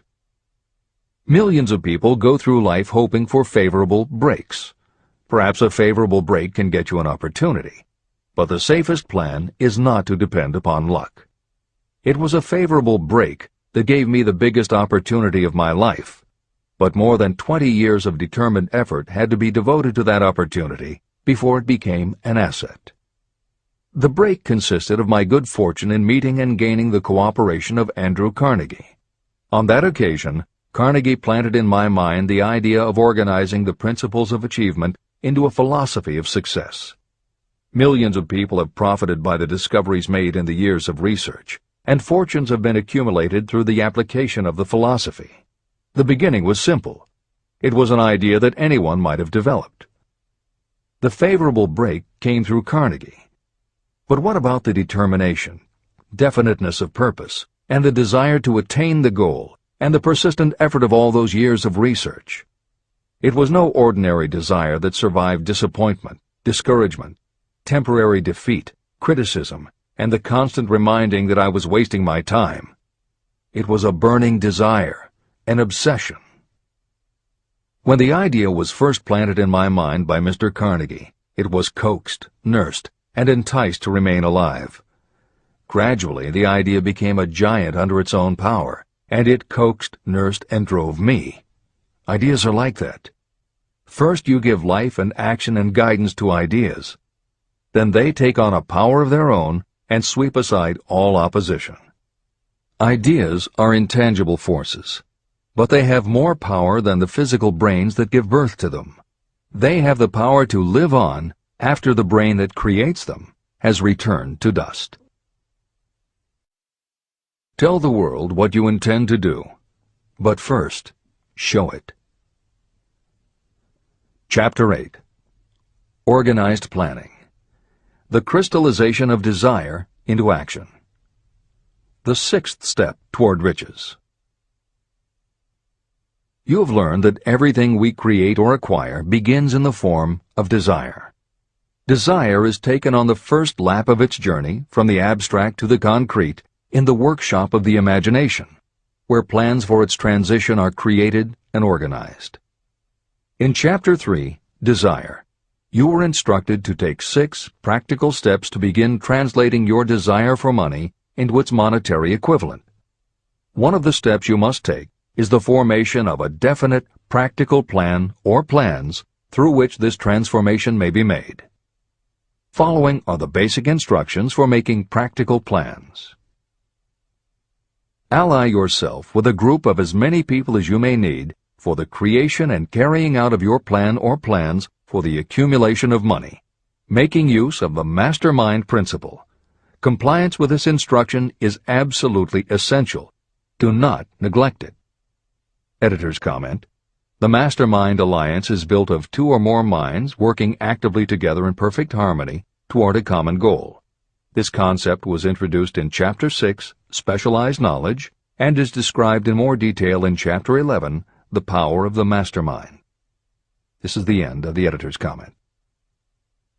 Before forming your Mastermind Alliance, decide what advantages and benefits you may offer the individual members of your group in return for their cooperation. No one will work indefinitely without some form of compensation. No intelligent person should request or expect another to work without adequate compensation, although this may not always be in the form of money. Arrange to meet with the members of your mastermind group at least twice a week, and more often if possible, until you have jointly perfected the necessary plan or plans for the accumulation of money. Maintain perfect harmony between yourself and every member of your mastermind group. If you fail to carry out this instruction to the letter, you may expect to meet with failure. The mastermind principle cannot work where perfect harmony does not prevail. Keep in mind these facts. You are engaged in an undertaking of major importance to you. To be sure of success, you must have plans that are faultless. You must have the advantage of the experience, education, native ability, and imagination of other minds. This is the way it has been done by every person who has accumulated a great fortune. No individual has sufficient experience, education, natural ability, and knowledge to ensure the accumulation of a great fortune without the cooperation of other people. Every plan you adopt for making money should be the joint creation of yourself and every other member of your mastermind group. You may originate your own plans, either in whole or in part, but see that those plans are checked and approved by the members of your mastermind alliance. If your first plan fails, try another. If the first plan that you adopt does not work successfully, replace it with a new plan. If this new plan fails to work, replace it with still another, and so on, until you find a plan that does work. Right here is the point at which the majority of people meet with failure, because of their lack of persistence in creating new plans to take the place of those that fail. The most intelligent person living cannot succeed in accumulating money, or in any other undertaking, without plans that are practical and workable. Just keep this fact in mind, and remember when your plans fail that temporary defeat is not permanent failure. It may only mean that your plans have not been sound. Build other plans. Start all over again. Temporary defeat should mean only one thing: the certain knowledge that there is something wrong with your plan. Millions of people go through life in misery and poverty because they lack a sound plan through which to accumulate a fortune. Your achievement can only be as good as the plans you make. You are never whipped until you quit in your own mind. James J. Hill, who was the greatest railroad builder of them all, met with temporary defeat when he first tried to raise the capital needed to build the Great Northern Railroad from the east to the west. But he turned defeat into victory through new plans. Henry Ford met with temporary defeat not only at the beginning of his automobile career, but even after he had gone a long way toward the top. But he, too, created new plans, and went marching on to financial victory. We see people who have accumulated great fortunes, but we often recognize only their triumph, and we overlook the temporary defeats that they had to surmount before arriving. No follower of this philosophy can reasonably expect to accumulate a fortune without experiencing temporary defeat. When defeat comes, accept it as a signal that your plans are not sound. Rebuild those plans and set sail once more toward your goal. If you give up before your goal has been reached, you're a quitter. A quitter never wins, and a winner never quits. Write this sentence on a piece of paper in letters an inch high and place it where you will see it every night before you go to sleep and every morning before you go to work. When you begin to select members for your mastermind group, choose those who do not take defeat seriously. Some people foolishly believe that only money can make money. This is not true. Desire, transmuted into its monetary equivalent through the principles in this book, is the way money is made. Money, of itself, is nothing but inert matter. It cannot move, think, or talk, but it can hear when someone who desires it calls it to come. Intelligent planning is essential for success in any undertaking designed to accumulate riches. Following are detailed instructions to those who must begin the accumulation of riches by selling personal services. It should encourage you to know that practically all the great fortunes began either from selling personal services or from the sale of ideas. When you think about it, what else except ideas and personal services can you give in return for riches if you don't have products or property? Leaders and followers. Broadly speaking, there are two types of people in the world. One type is known as leaders, and the other as followers. Decide at the outset whether you intend to become a leader in your chosen calling or remain a follower. The difference in compensation is vast. The follower cannot expect to make as much as a leader, although some followers make the mistake of thinking they should. It is no disgrace to be a follower. On the other hand, it is no credit to remain a follower. Most great leaders began as followers. They became great leaders because they were intelligent followers. With few exceptions, the person who cannot follow a leader intelligently cannot become an efficient leader. The person who can follow a leader most efficiently is usually the person who develops into leadership most rapidly. An intelligent follower has many advantages, including the opportunity to acquire knowledge from the leader. The major attributes of leadership. The following are important factors of leadership. 1. Unwavering courage based upon knowledge of yourself and your occupation. No follower wishes to be dominated by a leader who lacks self-confidence and courage. Certainly no intelligent follower will be dominated by such a leader for very long. 2. Self-control. The person who cannot control himself can never control others. Self-control sets a strong example for your followers, which the more intelligent followers will emulate. 3. A keen sense of justice. Without a sense of fairness and justice, no leader can command and retain the respect of their followers. 4. Definiteness of decision. Those who waver in decisions show that they are not sure of themselves and therefore cannot lead others successfully. 5. Definiteness of plans. Successful leaders must plan their work and work their plans. Leaders who move by guesswork, without practical definite plans, are like a ship without a rudder. Sooner or later, they will land on the rocks. 6. The habit of doing more than paid for. One of the penalties of leadership is the necessity of the leaders to willingly do more than they require of their followers. 7. A pleasing personality. Leadership calls for respect. Followers will not respect a leader who does not grade high on all of the factors of a pleasing personality. 8. Sympathy and understanding. Successful leaders must be in sympathy with their followers. Moreover, they must understand them and their problems. 9. Mastery of detail. Successful leadership calls for mastery of the details of the leader's position. 10. Willingness to assume full responsibility. Successful leaders must be willing to assume responsibility for the mistakes and the shortcomings of their followers. If a leader tries to shift this responsibility, that leader will not remain the leader. If one of your followers makes a mistake or is incompetent, you must consider that it is you who failed. 11. Cooperation. The successful leader must understand and apply the principle of cooperative effort and be able to induce followers to do the same.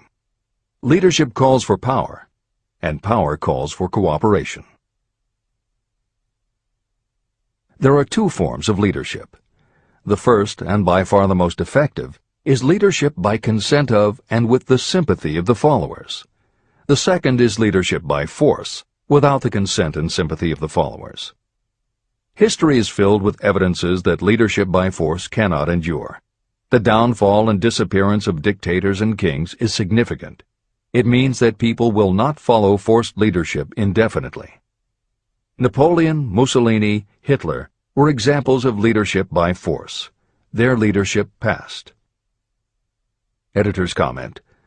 The following may also be added to the list: Idi Amin, Francisco Franco, Saddam Hussein, Ferdinand Marcos, Slobodan Milosevic, Juan Perón, General Augusto Pinochet, Pol Pot, General Suharto, the Taliban leaders in Afghanistan, Marshal Josip Broz Tito, Joseph Stalin, and subsequent leaders of the Soviet Union, East Germany, and the other countries in the Communist bloc. This is the end of the editor's comment. Those that remain see their power eroding and slipping away. Leadership by consent of the followers is the only leadership that can endure. People may follow forced leadership temporarily, but they will not do so willingly. Successful leaders will embrace the 11 factors of leadership described in this chapter, as well as some other factors. Those who make these attributes the basis of their leadership will find abundant opportunity to lead in any walk of life. The 10 major causes of failure in leadership. The following are the major faults of leaders who fail. It is just as essential for you to know what not to do as it is to know what to do. 1. Inability to organize details. Efficient leadership calls for the ability to organize and master details. No genuine leader is ever too busy to do anything that may be required in the capacity as leader. Whether a leader or follower, when you admit that you are too busy to change your plans or to give attention to any emergency, you are admitting your inefficiency. The successful leader must be the master of all details connected with the position.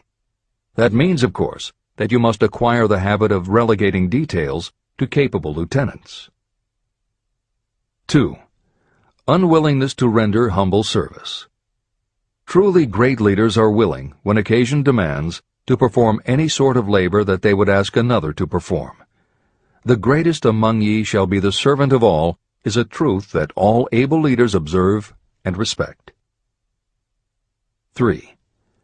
Expectation of pay for what they know, instead of what they do with what they know.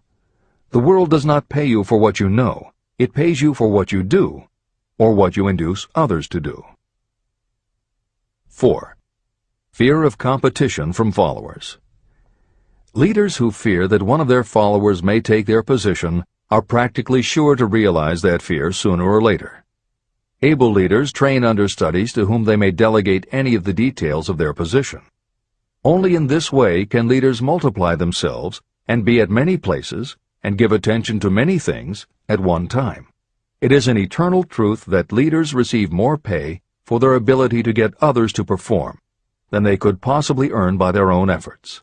An efficient leader may, through knowledge of the job and a magnetic personality, greatly increase the efficiency of others and get them to render more service and better service than they could render without the leader's guidance. 5. Lack of imagination. Without imagination, the leader is incapable of meeting emergencies or of creating plans by which to guide followers efficiently. 6. Selfishness. Leaders who claim all the honor for the work of their followers are sure to be met by resentment. The really great leader claims none of the honors. Great leaders are content to see the honors, when there are any, go to their followers, because the great leaders know that most people will work harder for commendation and recognition than they will for money alone. 7. Intemperance. Followers do not respect an intemperate leader. Moreover, intemperance in any form destroys the endurance and the vitality of those who indulge in it. 8. Disloyalty. Perhaps this should have come at the head of the list. Leaders who are not loyal to their duty, and to those both above and below them, cannot maintain their leadership for long. Disloyalty marks you as being less than the dust of the earth, and it will bring the contempt it deserves. Lack of loyalty is one of the major causes of failure in every walk of life. 9. Emphasis of the authority of leadership. The efficient leader leads by encouraging, and not by trying to instill fear in the hearts of those who follow. Leaders who try to impress their followers with their authority come within the category of leadership through force. If you are a real leader, you will have no need to advertise that fact. It is apparent in your conduct, by your sympathy, understanding, fairness, and a demonstration that you know your job. 10. Emphasis of title. Competent leaders require no title to give them the respect of their followers. Leaders who make too much of their titles generally have little else to emphasize. The doors to the office of the real leader are open to all and free from formality or ostentation. These are among the most common causes of failure in leadership. Any one of these faults is sufficient to cause failure. Study the list carefully if you aspire to leadership, and make sure that you are free of these faults. Editor's comment. Warren Bennis, a professor who teaches management and organization, said, "A manager is someone who does things right. A leader is someone who does the right thing." Admiral Grace Hopper was the ranking female Navy officer when she was interviewed for 60 Minutes. She said, "You manage things. You lead people." This is the end of the editor's comment.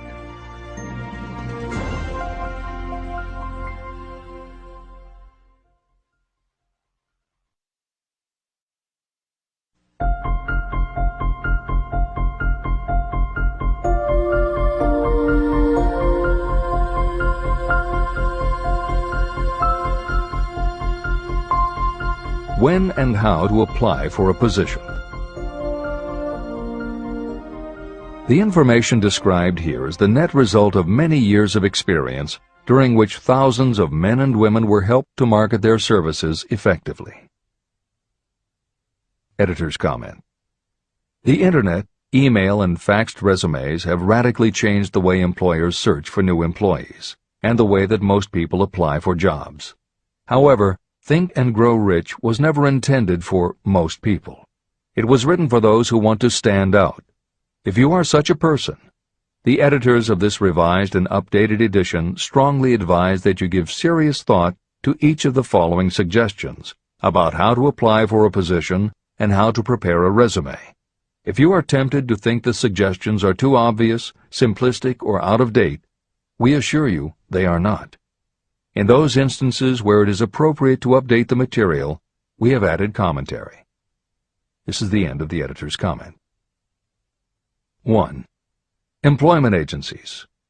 Care must be taken to select only reputable companies that can show adequate records of achievement of satisfactory results. Editor's comment. As anyone in the job market knows, Today, employment agencies range from companies that supply temporary office help to headhunters who connect high-level executives with companies seeking experienced management talent. If you are seeking a mid to upper-level position, the old adage that you get what you pay for is particularly true. This is the end of the editor's comment. 2. Advertising in newspapers, trade journals, magazines. Classified advertising may produce satisfactory results for those applying for entry-level, clerical, or salaried positions. For those seeking executive positions, a well-written and well-designed display ad, though more expensive, may be more desirable. The copy should be prepared by an expert who understands how to inject sufficient selling qualities to produce replies. Editor's comment. For individuals, the display ad approach is not very common in the contemporary job market. But for that reason, if you are sure of the position you want, a well-written and well-designed ad selling yourself and placed in the right trade paper or industry journal might be just the thing to get the attention you want. However, if you attempt this approach, be prepared that it will be an expensive experiment. In effect, you will have gone into the advertising business, and it is a rule of thumb in advertising that a single ad rarely sells anything. It usually requires multiple exposures before the buyer, the potential employer, is motivated to buy, hire, a product, you. This is the end of the editor's comment. 3. Personal letters of application. These should be directed to particular firms or individuals that could need the kind of service or experience you have to offer.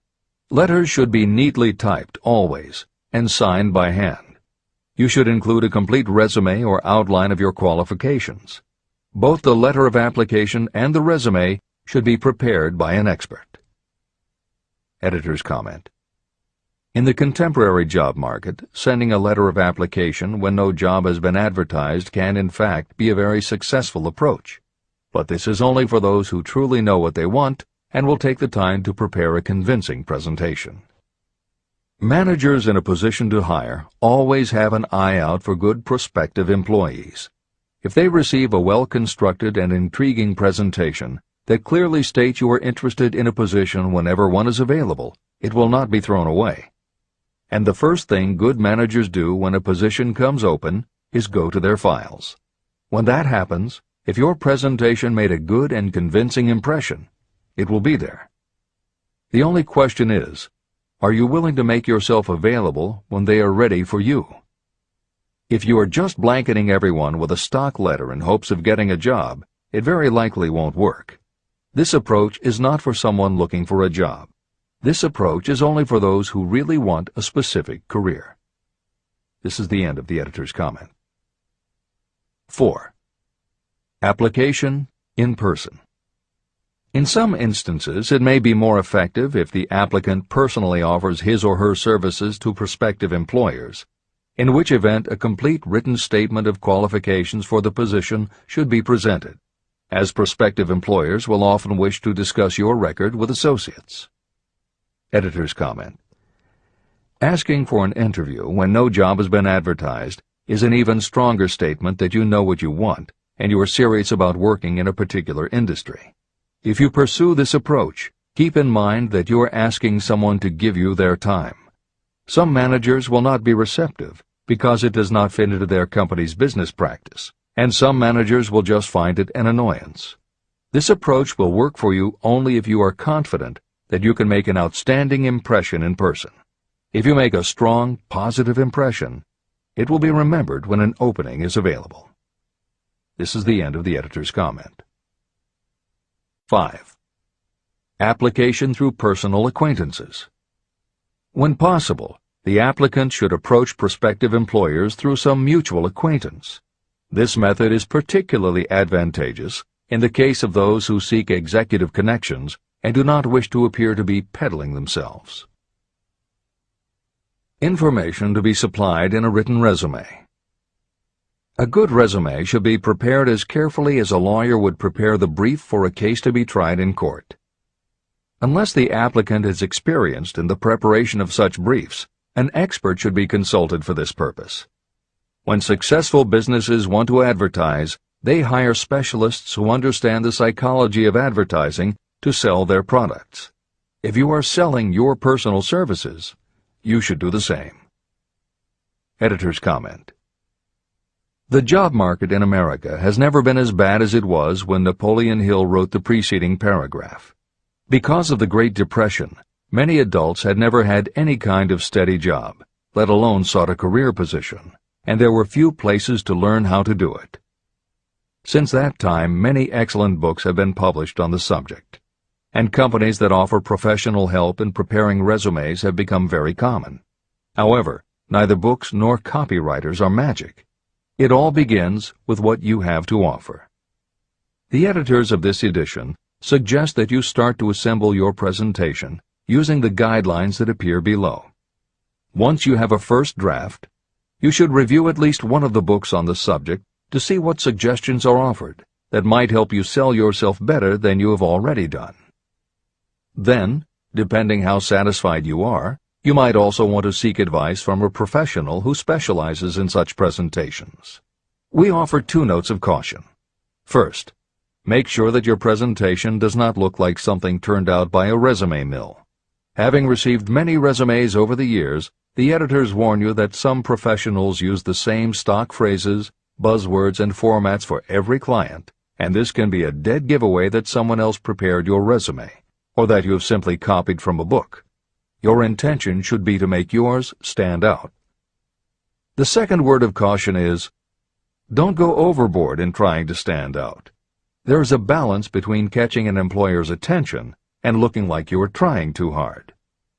For instance, if you are a New York marketing executive applying to a Los Angeles company, sending your application with a bag of fresh bagels by next morning FedEx would probably make a good impression, whereas sending a dartboard with your picture in the center might be viewed as just a little too cute and a little too much. Clever is good, but professional is a must. Never be so clever that you don't look professional. Following are a set of guidelines for preparing your resume.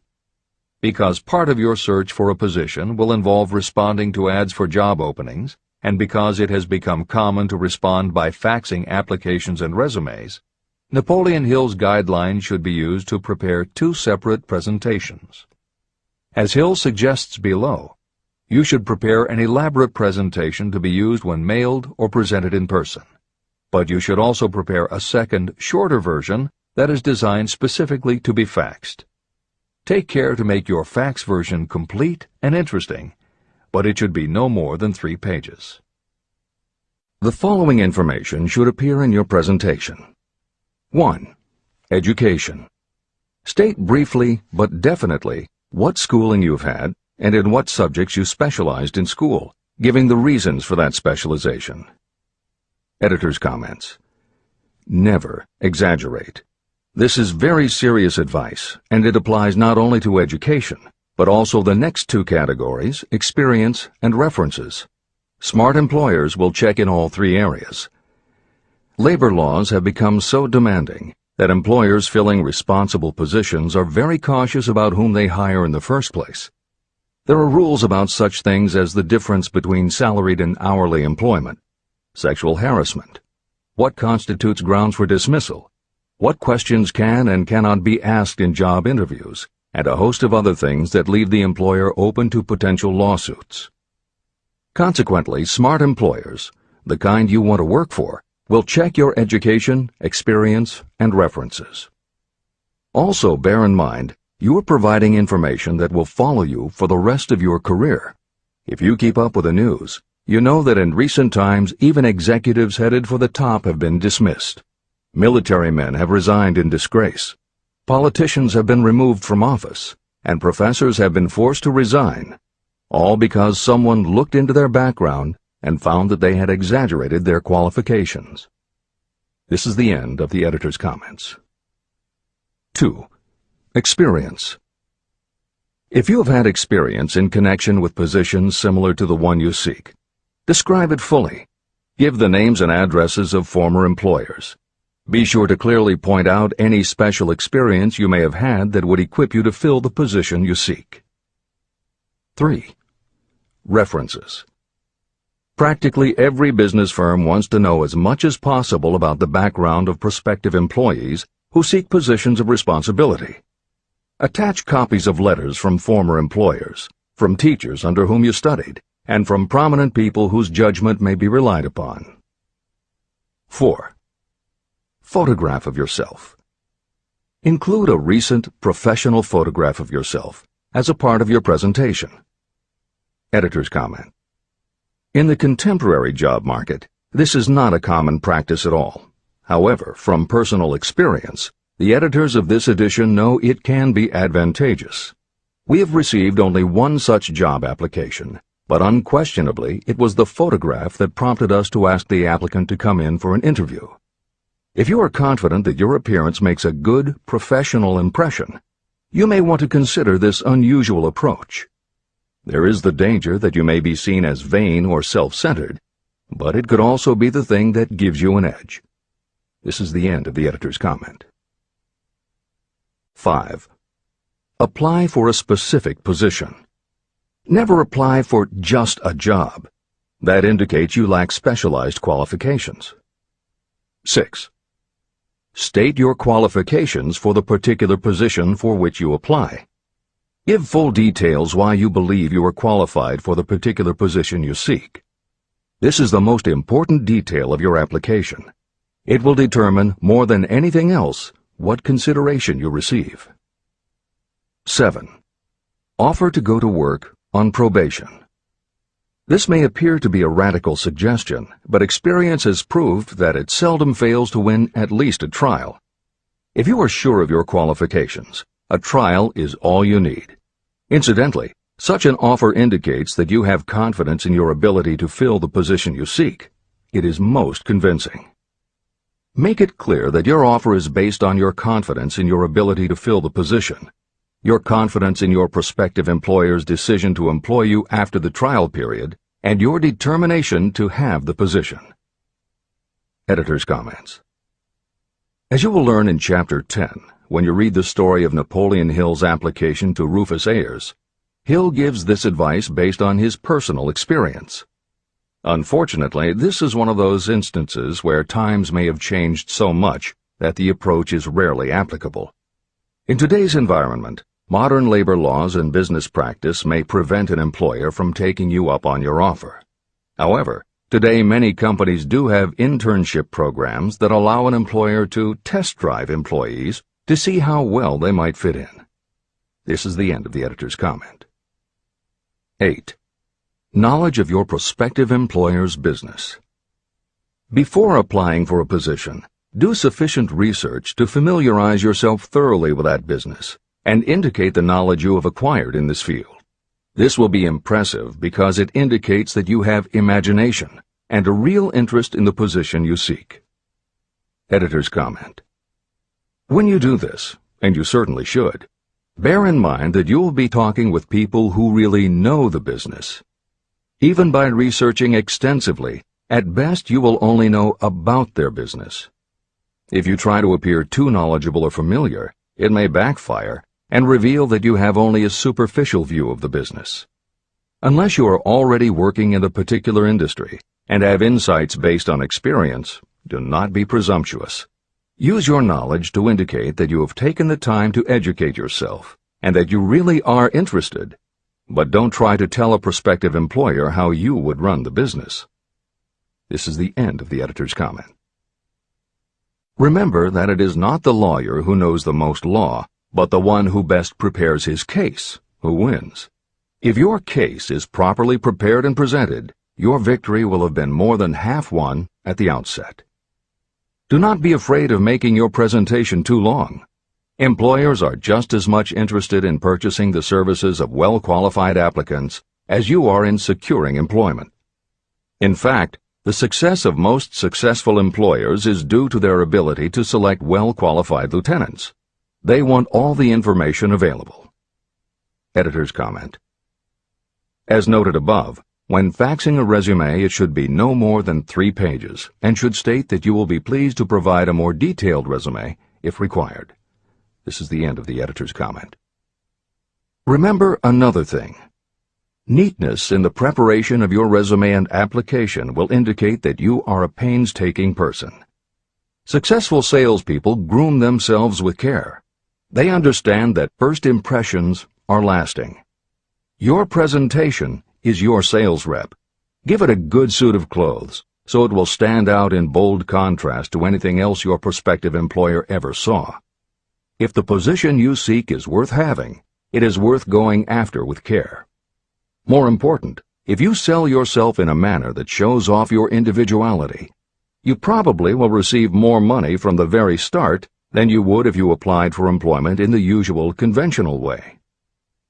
When your resume package has been completed, you should prepare individual and personalized copies for each company or person to whom it will be presented. This personal touch is sure to command attention. Have it neatly typed, proofread, printed, and properly bound on the finest paper you can obtain.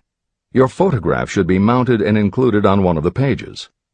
Prepare a separate binding with the proper company name inserted if it is to be shown to more than one company. If you seek employment through an employment agency, have the agent use copies of your presentation in marketing your services. This will help to gain preference for you, both with the agent and the prospective employers.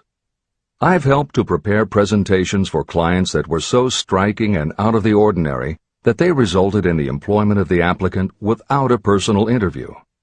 If you want similar results, follow the instructions to the letter, improving upon them however your imagination suggests. Editor's comments. Today, every office supply store offers a wide variety of paper stock, folders, binders, and presentation materials that can be put together in a way that is both unique and professional looking.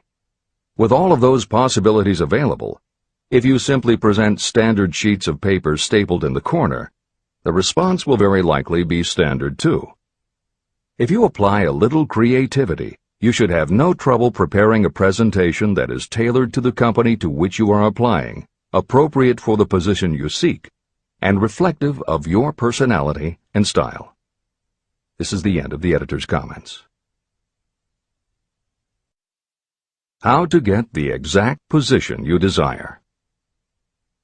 Everyone enjoys doing the kind of work for which he or she is best suited. An artist loves to work with paints, a craftsman with his or her hands, a writer loves to write. Those with less definite talents have their preferences for certain fields of business and industry. If America does anything well, it offers a full range of occupations. 1. Decide exactly what kind of a job you want. If the job doesn't already exist, perhaps you can create it. 2. Choose the company or individual for whom you wish to work. 3. Study your prospective employer as to policies, personnel, and chances for advancement. 4. By analysis of yourself, your talents, and your capabilities, figure what you can offer. Plan specific ways and means of giving advantages, services, developments, or ideas that you believe you can successfully deliver. 5. Forget about a job. Forget whether or not there is an opening. Forget the usual routine of, have you got a job for me? Concentrate on what you can give. 6. Once you have your plan in mind, put it on paper in neat form and in full detail. 7. Present it to the proper person with authority, and the rest will come automatically. Every company is looking for people who can give something of value, whether it is ideas, services, or connections. Every company has room for the person who has a definite plan of action that is to the advantage of that company. This procedure may take a few days or weeks of extra time, but the difference in income, in advancement, and in gaining recognition will save years of hard work at small pay. It has many advantages, the main one being that it will often save you from 1 to 5 years of your time in reaching a chosen goal. Every person who starts, or gets in halfway up the ladder, does so by deliberate and careful planning. The new way of marketing services. Men and women who market their services must recognize the change that has taken place in connection with the relationship between employer and employee. The future relationship should be more in the nature of a partnership, consisting of the employer, the employee, and the public they serve. In the past, employers and employees have bartered among themselves, not considering that in reality they were bargaining at the expense of the third party, the public they served. Both the employer and the employee should consider themselves as fellow employees whose business it will be to serve the public efficiently.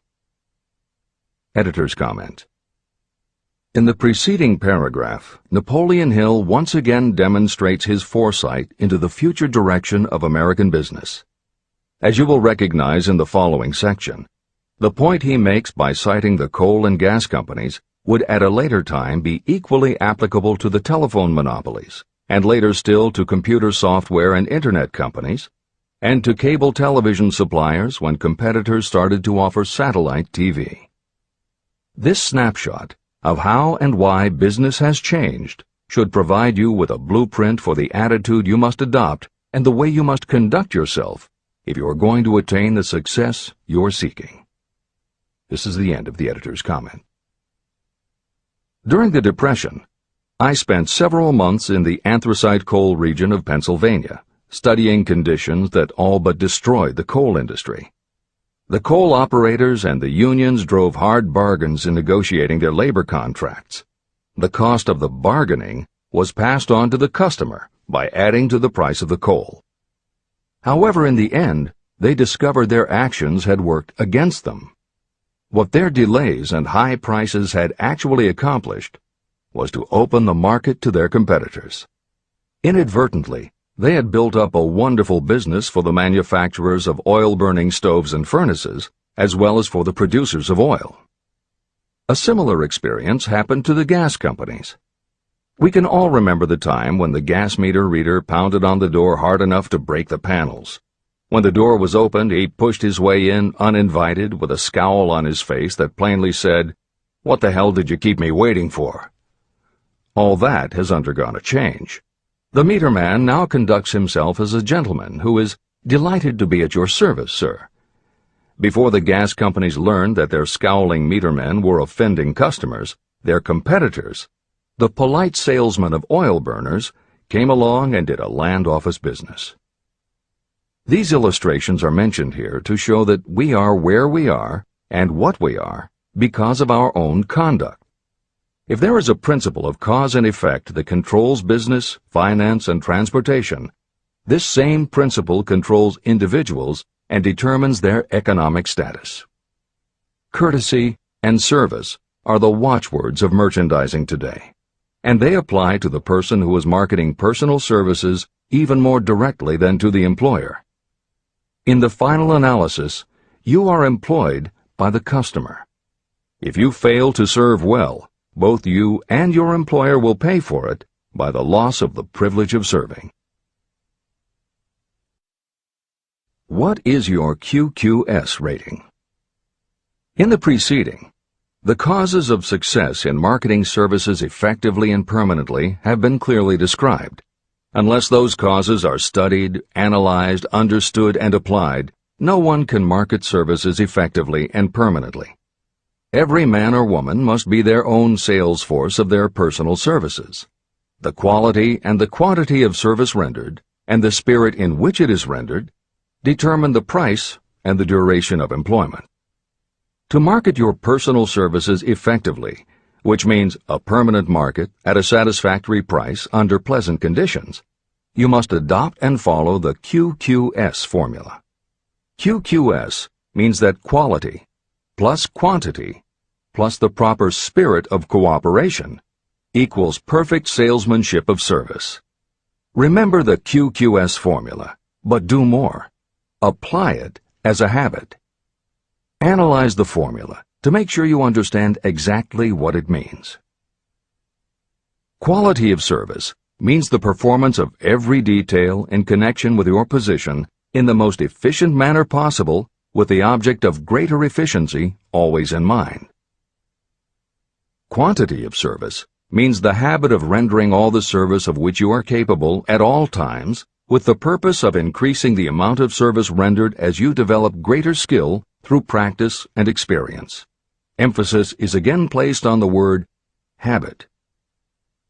Spirit of service means the habit of agreeable, harmonious conduct, which will induce cooperation from associates and fellow employees.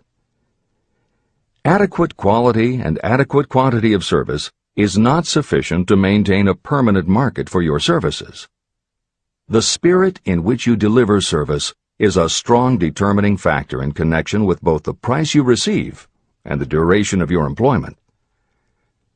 Andrew Carnegie stressed this point in his description of the factors that lead to success in the marketing of personal services.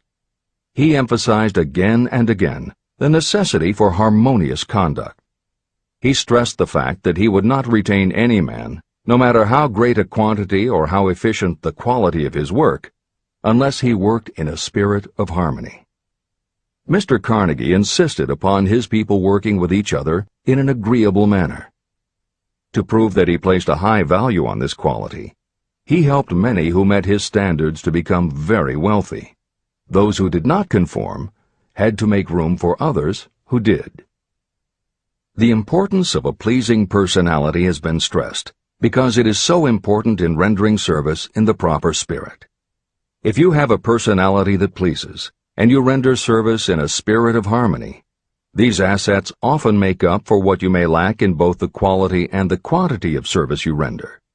Nothing, however, can be successfully substituted for pleasing conduct. The capital value of your services. The person whose income is derived entirely from the sale of personal services is a merchant, just like the person who sells hard goods, and such a person is subject to exactly the same rules of conduct as the merchant who sells merchandise.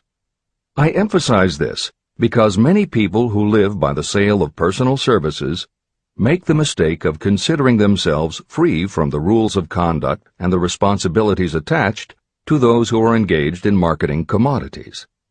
The day of the go-getter has been supplanted by the go-giver. The actual capitalized value of your brainpower may be determined by the amount of income you can produce by marketing your services. A fair estimate of the capital value of your brainpower may be made by using the following assumptions. Money, the amount of capital, can be borrowed from a bank at a certain rate of interest. Money is worth no more than brains, and it is often worth much less. Therefore, if your brainpower is as valuable as money, in effect, you should be lending your brainpower, your amount of capital, at least at the same rate that banks charge to lend money.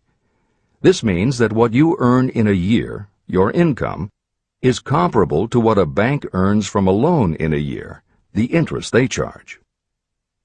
You can then calculate the capital value of your brainpower using this formula.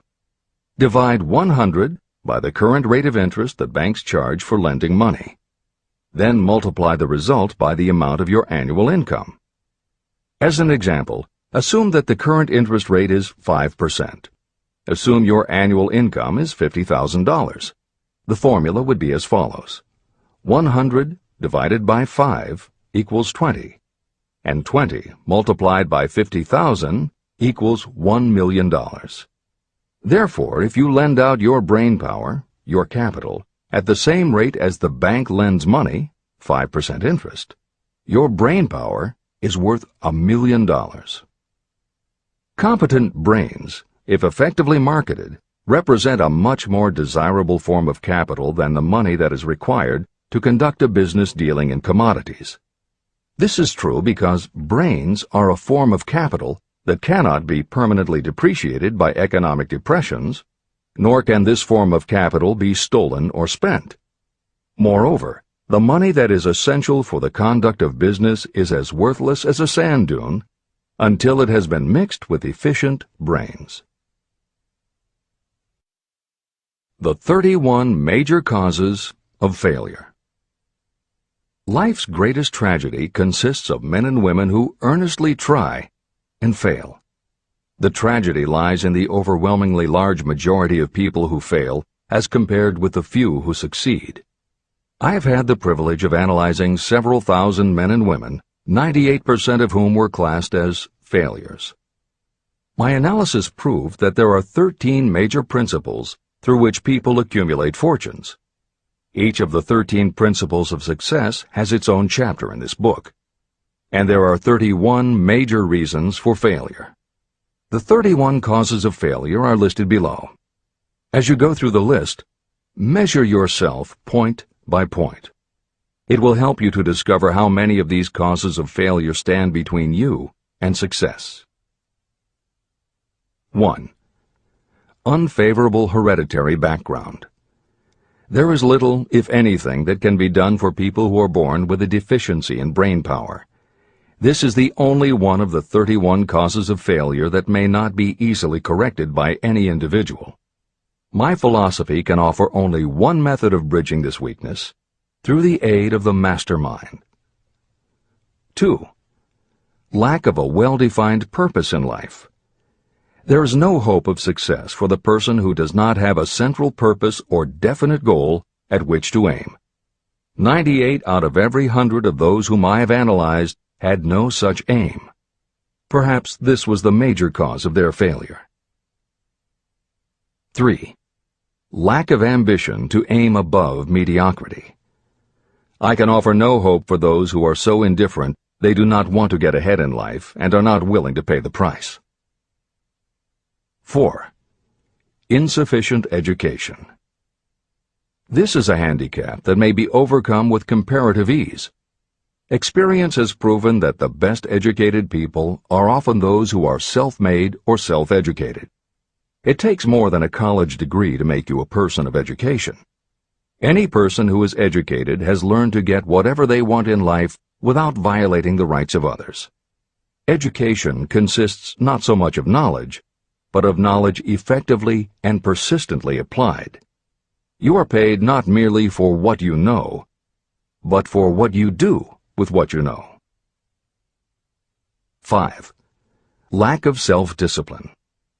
Discipline comes through self-control. This means that you must control all negative qualities. Before you can control conditions, you must first control yourself. Self-mastery is the hardest job you will ever tackle. If you do not conquer yourself, you will be conquered by yourself. By stepping in front of a mirror, you may see both your best friend and your greatest enemy. 6. Ill health. No person may enjoy outstanding success without good health. Many of the causes of ill health are subject to mastery and control. These, in the main, are overeating of foods not conducive to health, wrong habits of thought or negative thinking, wrong use of and overindulgence in sex, lack of proper physical exercise, an inadequate supply of fresh air due to improper breathing. 7. Unfavorable environmental influences during childhood. As the twig is bent, so shall the tree grow. Most people who have criminal tendencies acquire them as the result of bad environment and improper associates during their childhood or youth. Procrastination. This is one of the most common causes of failure. Procrastination stands within the shadow of every human being, waiting its opportunity to spoil your chances of success. Most of us go through life as failures because we are waiting for the time to be right to start doing something worthwhile. Do not wait. The time will never be just right.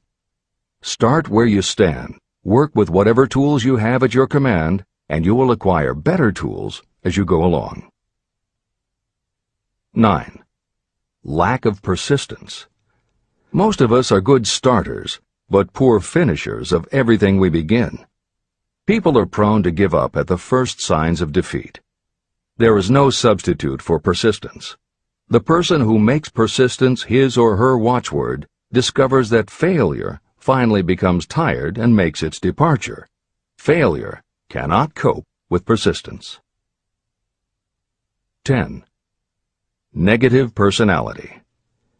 There is no hope of success for the person who repels people through a negative personality. Success comes through the application of power, and power is attained through the cooperative efforts of other people. A negative personality will not induce cooperation. 11. Lack of control of sexual urges. Sexual energy is the most powerful of all the stimuli that move people into action. Because it is the most powerful of the emotions, if it is controlled, it can be converted into other creative channels.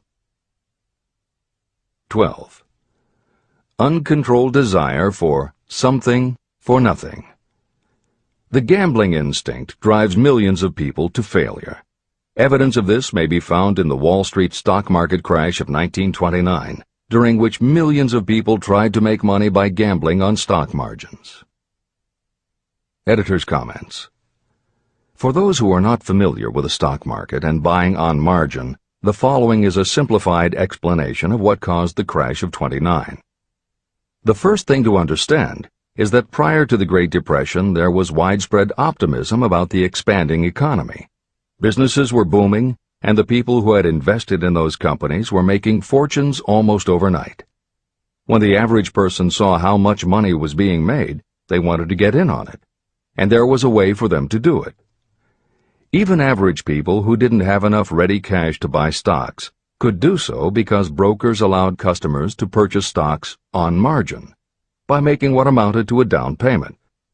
However, part of the purchase agreement stated that when the brokers called in the margin accounts, which they could do at any time, the customers would have to come up with the rest of the cash immediately to pay the balance owing on the original purchase price. That is why Hill used the term gambling when he referred to the stock market. These average people weren't investing in companies. They were betting on the future rise in value. The idea, in the average person's mind, was that they would only have to scrape together enough to pay the margin, which was a small percentage of the full cost. Then when the price of the stock went up, they would sell, which would give them more than enough money to pay the broker the balance owing on the purchase price, and they could pocket the difference. This worked fine as long as stock prices continued to rise, but when the stock market crashed, the stockbrokers called in the margins, and the people who had bought at prices they really couldn't afford suddenly found that they had to come up with the cash. And that was why so many average people got wiped out in the crash of '29. They gambled money they didn't have by buying on margin. This is the end of the editor's comments. 13. Lack of a well-defined power of decision. Those who succeed reach decisions promptly and change them very slowly. Those who fail reach decisions very slowly and change them frequently and quickly. Indecision and procrastination are twins. Where one is found, the other is also usually found.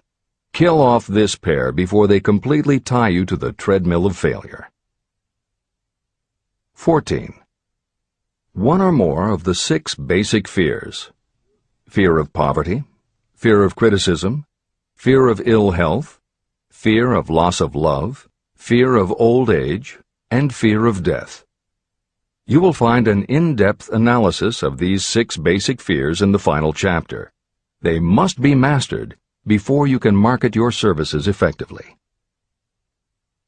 15.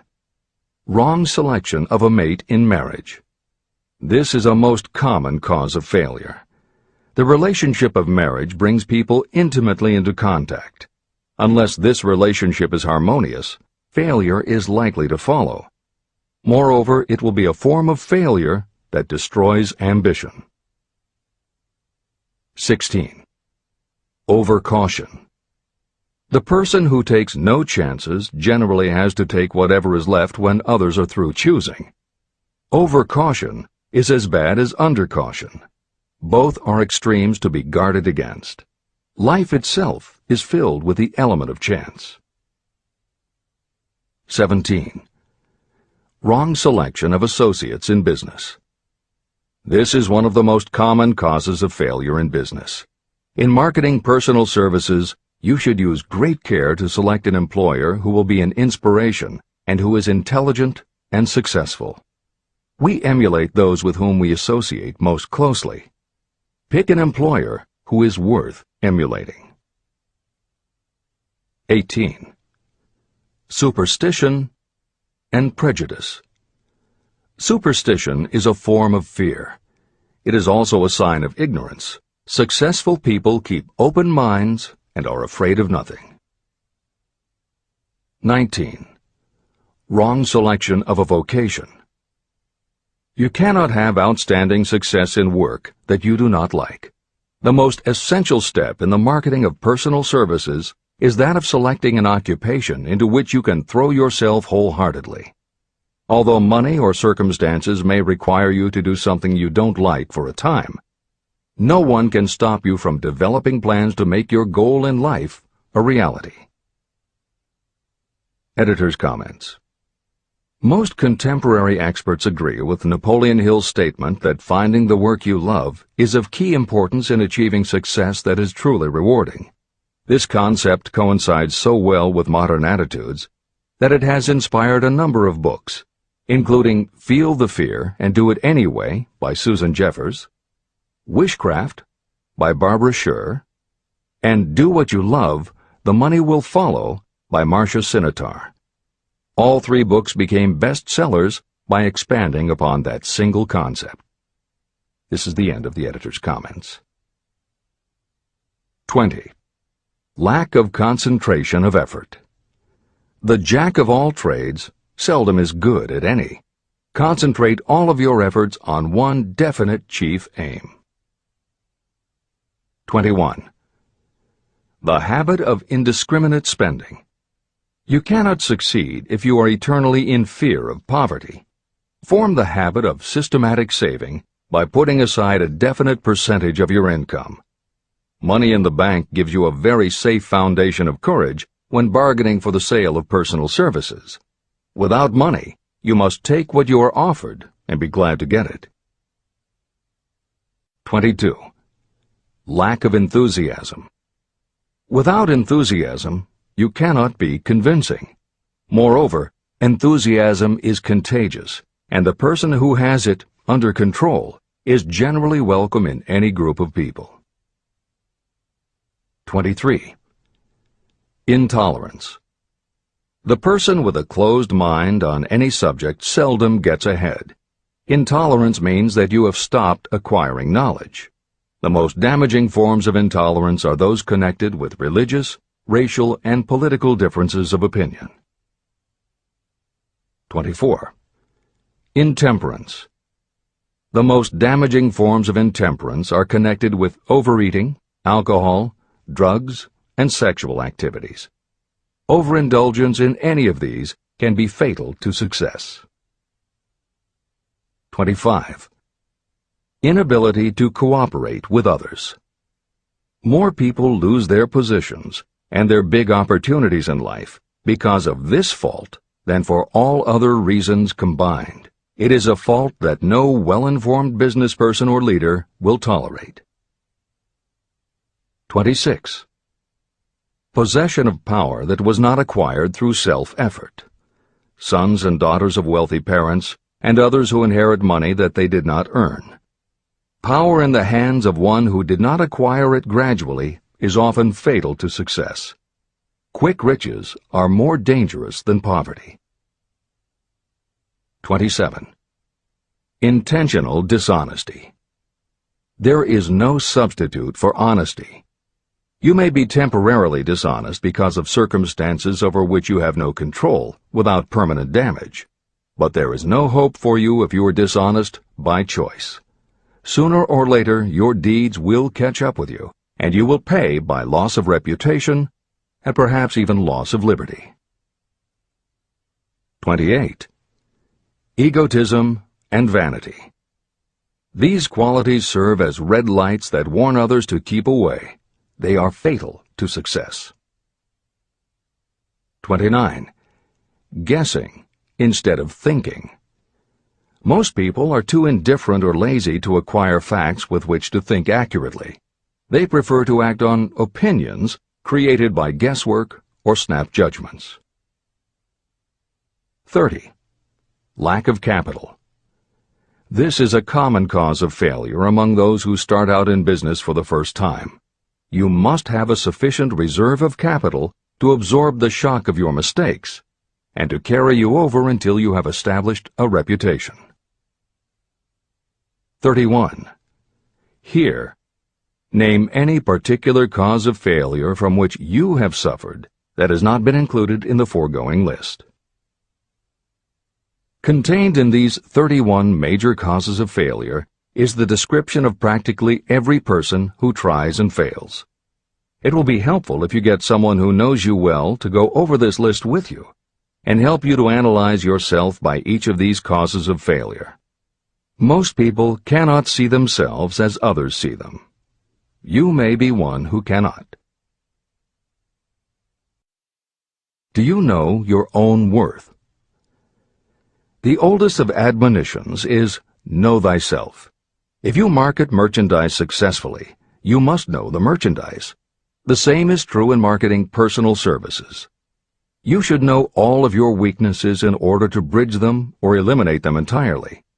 You should know your strengths in order to call attention to them when selling your services. You can know yourself only through accurate analysis.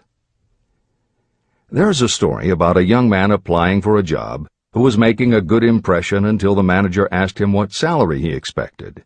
He replied that he had no fixed sum in mind, lack of a definite aim.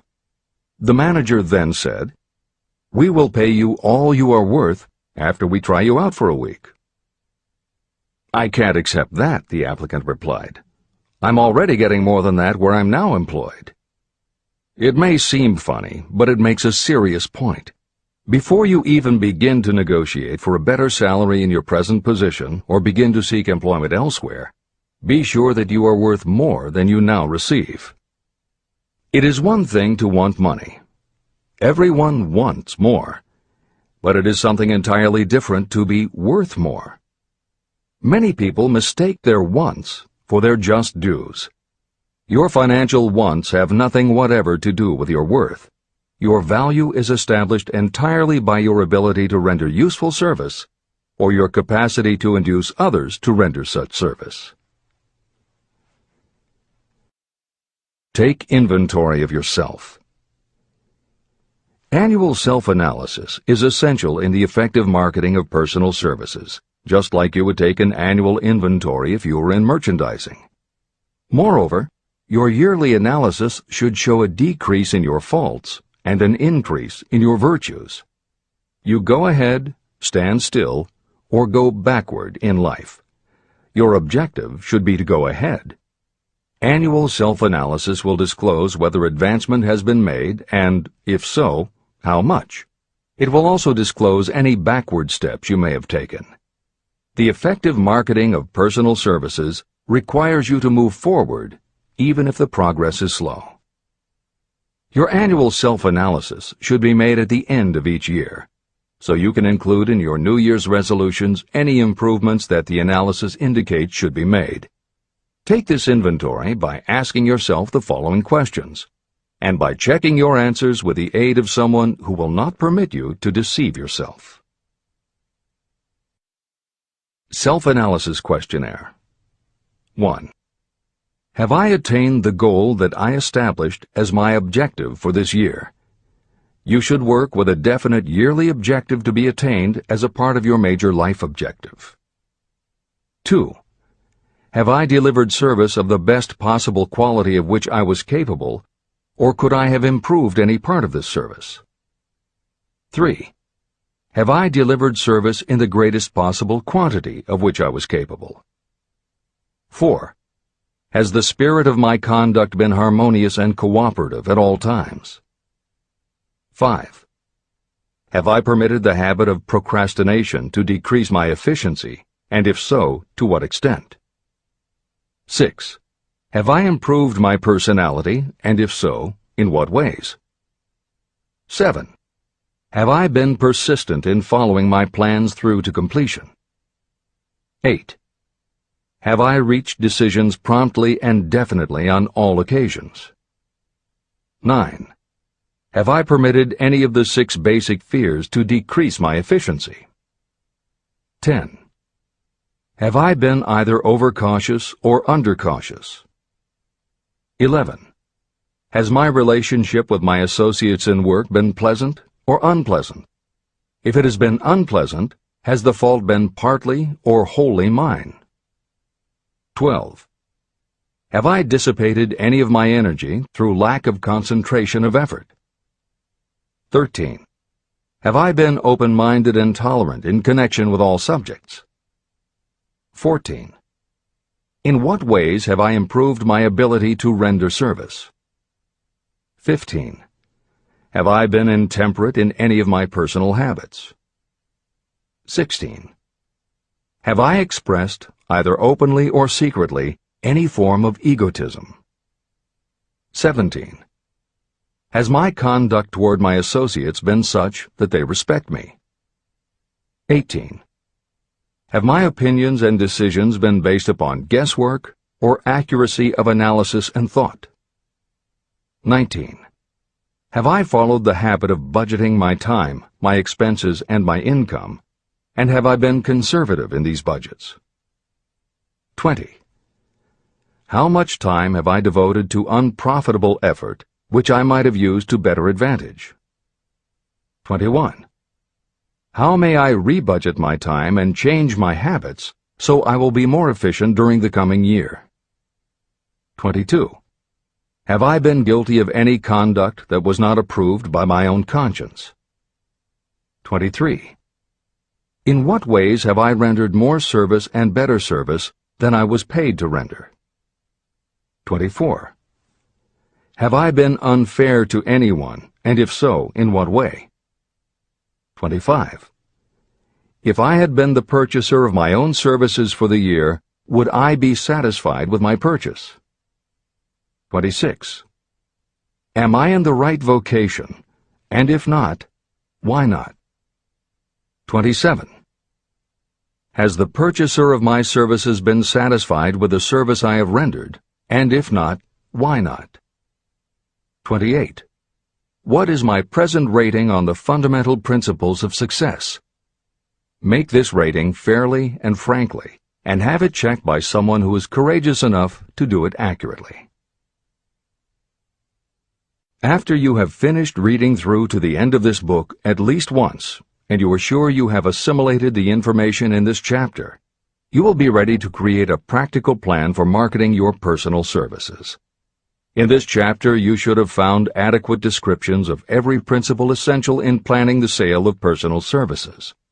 These include the major attributes of leadership, the most common causes of failure in leadership, a description of the fields of opportunity for leadership, the main causes of failure in all walks of life, and the important questions that should be used in self-analysis. This extensive and detailed presentation has been included because it will be needed by you if you are going to earn your riches by marketing your personal services. Those who have lost their fortunes and those who are just beginning to earn money have nothing but personal services to offer in return for riches. Therefore, it is essential that you have real, practical information that you'll need to market your services to best advantage. Complete assimilation and understanding of the information will help you to market your services, and it will help you to become more analytical and capable of judging people. The information will be priceless to you if you work in an executive position where you select employees. Where and how to find opportunities to accumulate riches. Now that we have analyzed the principles by which riches may be accumulated, you naturally ask, where can I find the opportunities to apply these principles? Very well. Let us take inventory and see what the United States of America offers the person seeking riches. To begin with, remember that we live in a country where every law-abiding citizen enjoys freedom of thought and freedom of deed unequaled anywhere in the world. Most of us have never taken inventory of the advantages of this freedom. We have never compared our unlimited freedom with a curtailed freedom in other countries. Here we have freedom of thought, freedom in the choice and enjoyment of education, freedom in religion, freedom in politics, freedom in the choice of a business, profession, or occupation, freedom to accumulate and own all the property we can accumulate, freedom to choose our place of residence, freedom in marriage, freedom through equal opportunity to all races, freedom of travel from one state to another, freedom in our choice of foods, and freedom to aim for any station in life for which we have prepared ourselves, even for the presidency of the United States. We have other forms of freedom, but this list gives an overview of the most important freedoms that offer you the opportunity to think and grow rich. The United States is the only country guaranteeing to every citizen, whether native-born or naturalized, so broad and varied a list of freedoms. Next, let us recount some of the blessings that our widespread freedom has placed within our hands. Take the average American family of average income and sum up the benefits available to every member of the family in this land of opportunity and plenty. Food. Next to freedom of thought and deed comes food, clothing, and shelter, the three basic necessities of life. Because of our universal freedom, the average American family has available at its door the choicest selection of food to be found anywhere in the world, and at prices within its financial range. Shelter. This family lives in a comfortable apartment or house, complete with light, heat, water, and many conveniences. The toast they had for breakfast was toasted in an electric toaster, which cost but a few dollars. The apartment is cleaned with a vacuum cleaner that is run by electricity. Hot and cold water is available at all times in the kitchen and the bathroom. The food is kept cool in a refrigerator. Clothes are washed and dried, dishes are cleaned, and numerous labor-saving devices are run on power obtained by putting a plug into a wall socket. The family receives entertainment and information from all over the world 24 hours a day if they want it, by merely flipping a switch on their radio or television or computer. There are other conveniences, but the foregoing list will give a fair idea of some of the concrete evidences of the freedoms that we, of America, enjoy. Clothing. Anywhere in the United States, the family with average clothing requirements can dress very comfortably at a cost that is only a small portion of their earnings. Only the three basic necessities of food, clothing, and shelter have been mentioned. The average American also has other options and advantages that are available in return for reasonable effort. The average American has security of property rights not found in any other country in the world. We can place any surplus money in a bank with the assurance that our government will protect it and make good to us if the bank fails. If an American citizen wants to travel from one state to another, he or she needs no passport and no one's permission. You may go when you please, and you may travel by car, train, bus, airplane, ship, or any other method that you can afford. The miracle that has provided these blessings. We often hear politicians proclaiming the freedom of America when they solicit votes, but they seldom take the time or trouble to analyze the source of this freedom. Having no axe to grind, no grudge to express, and no ulterior motives, I will give you a frank analysis of that mysterious, abstract, greatly misunderstood something that gives to every citizen of America more blessings, more opportunities to accumulate wealth, and more freedom of every nature than may be found in any other country. I have the right to analyze the source and nature of this unseen power because I know, and have known for more than half a century, many of the men who organized that power, and many who are now responsible for its maintenance. The name of this mysterious benefactor of mankind is capital. Capital consists not only of money, but also of highly organized, intelligent groups of individuals who plan ways and means of using money efficiently for the good of the public and profitably to themselves. These groups consist of scientists, educators, chemists, inventors, business analysts, publicists, transportation experts, accountants, lawyers, doctors, and other men and women who have highly specialized knowledge in all fields of industry and business. They pioneer, experiment, and blaze trails in new fields of endeavor. They support colleges, hospitals, schools, build good roads, publish newspapers, pay most of the cost of government, and take care of the many details essential to human progress. Stated briefly, the capitalists are the brains of civilization because they supply the entire fabric of which all education, enlightenment, and human progress consist. Money without brains is always dangerous. Properly used, it is the most important essential of civilization. To give you an idea of how important organized capital is, try to imagine that it is your job to provide and prepare a simple family breakfast, but you have to do it without the aid of capital. To supply the tea, you would have to make a trip to China or India. Unless you are an excellent swimmer, you would become rather tired before making the round trip. Then, too, another problem would confront you. What would you use for money, even if you had the physical endurance to swim the ocean?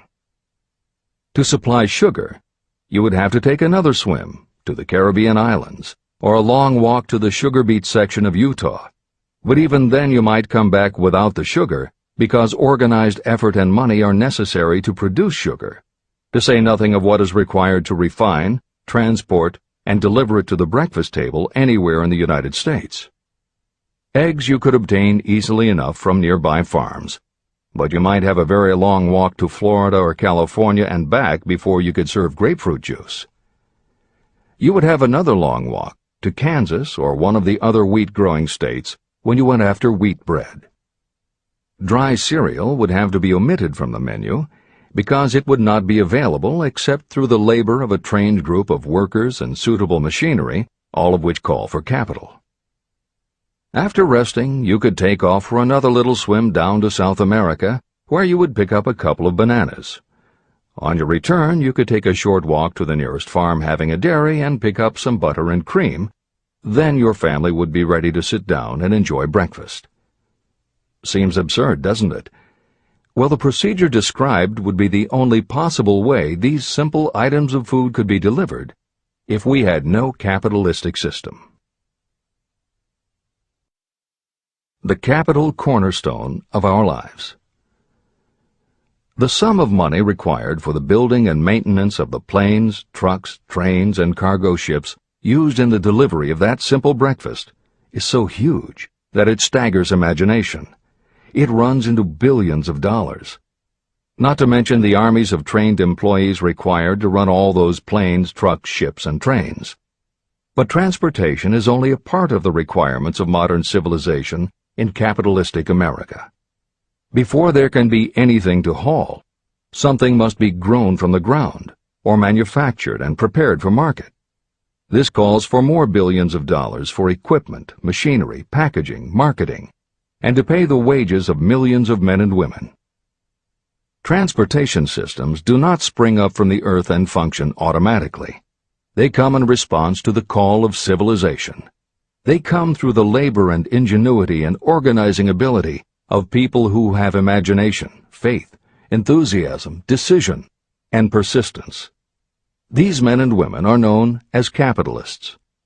They are motivated by the desire to build, construct, achieve, render useful service, earn profits, and accumulate riches.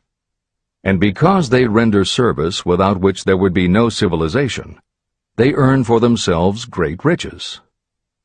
Just to keep the record simple and understandable, I will add that these capitalists are the same men and women who are often denounced as the greedy establishment or Wall Street.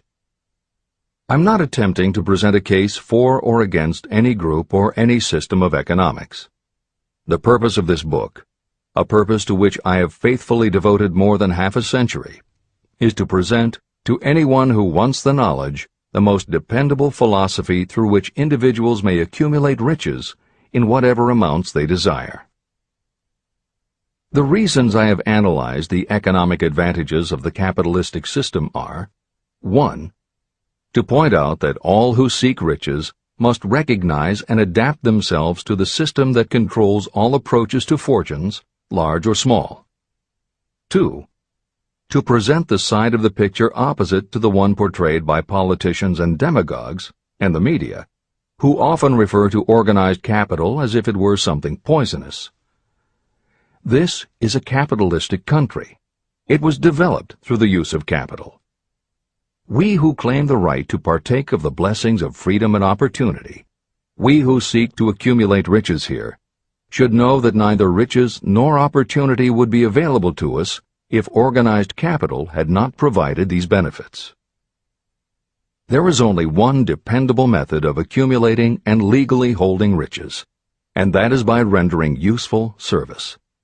No system has ever been created by which anyone can legally acquire riches through mere force of numbers, or without giving in return an equivalent value of one form or another. Your opportunities in the midst of riches. America provides all the freedom and all the opportunity to accumulate riches that any honest person may require. When you go hunting for game, you select hunting grounds where game is plentiful. When you are seeking riches, the same rule naturally applies. If it is riches you are seeking, do not overlook the possibilities of a country whose citizens are so rich that women alone spend billions of dollars each year for cosmetics and other beauty products. Do not be in too big a hurry to get away from a country whose men willingly, even eagerly, hand over more billions of dollars annually for football, basketball, baseball, and all the related products that go with these and other sporting events. Only a few of the luxuries and non-essentials have been mentioned, but remember that the business of producing and marketing these few products gives regular employment to many millions of men and women, who receive for their services many millions of dollars monthly, and spend it freely for both the luxuries and the necessities. Especially, remember that behind all this exchange of merchandise and personal services is an abundance of opportunity to accumulate riches. Here our American freedom comes to your aid. There is nothing to stop you or anyone from engaging in any portion of the effort necessary to carry on these businesses. If you have superior talent, training, experience, you may accumulate riches in large amounts. Those not so fortunate may accumulate smaller amounts. Anyone may earn a living in return for a very nominal amount of labor. So there you are. Opportunity has spread its wares before you. Step up to the front, select what you want, create your plan, put the plan into action, and follow through with persistence. Capitalistic America will do the rest. You can depend on this much. Capitalistic America ensures every person the opportunity to render useful service and to collect riches in proportion to the value of the service. The system denies no one this right, but it does not and cannot promise something for nothing. The system itself is irrevocably controlled by the law of economics, which neither recognizes nor tolerates for long getting without giving.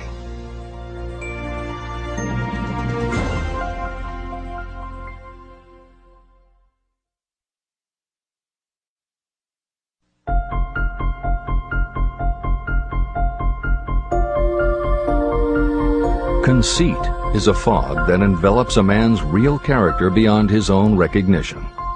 It weakens his native ability and strengthens all his inconsistencies. Chapter 9. Decision. The mastery of procrastination. The seventh step toward riches. Analysis of over 25,000 men and women who had experienced failure reveals that lack of decision was near the head of the list of the 31 major causes of failure. Procrastination, the opposite of decision, is a common enemy which practically every person must conquer. You will have an opportunity to test your capacity to reach quick and definite decisions when you finish reading this book and begin to put the principles into action. My analysis of several hundred people who had accumulated fortunes well beyond the $1 million mark disclosed the fact that every one of them had the habit of reaching decisions promptly and of changing these decisions slowly. People who fail to accumulate money, without exception, have the habit of reaching decisions, if at all, very slowly and of changing these decisions quickly and often. One of Henry Ford's most outstanding qualities was his habit of reaching decisions quickly and definitely and changing them slowly. This quality was so pronounced in Mr. Ford that it gave him the reputation of being obstinate.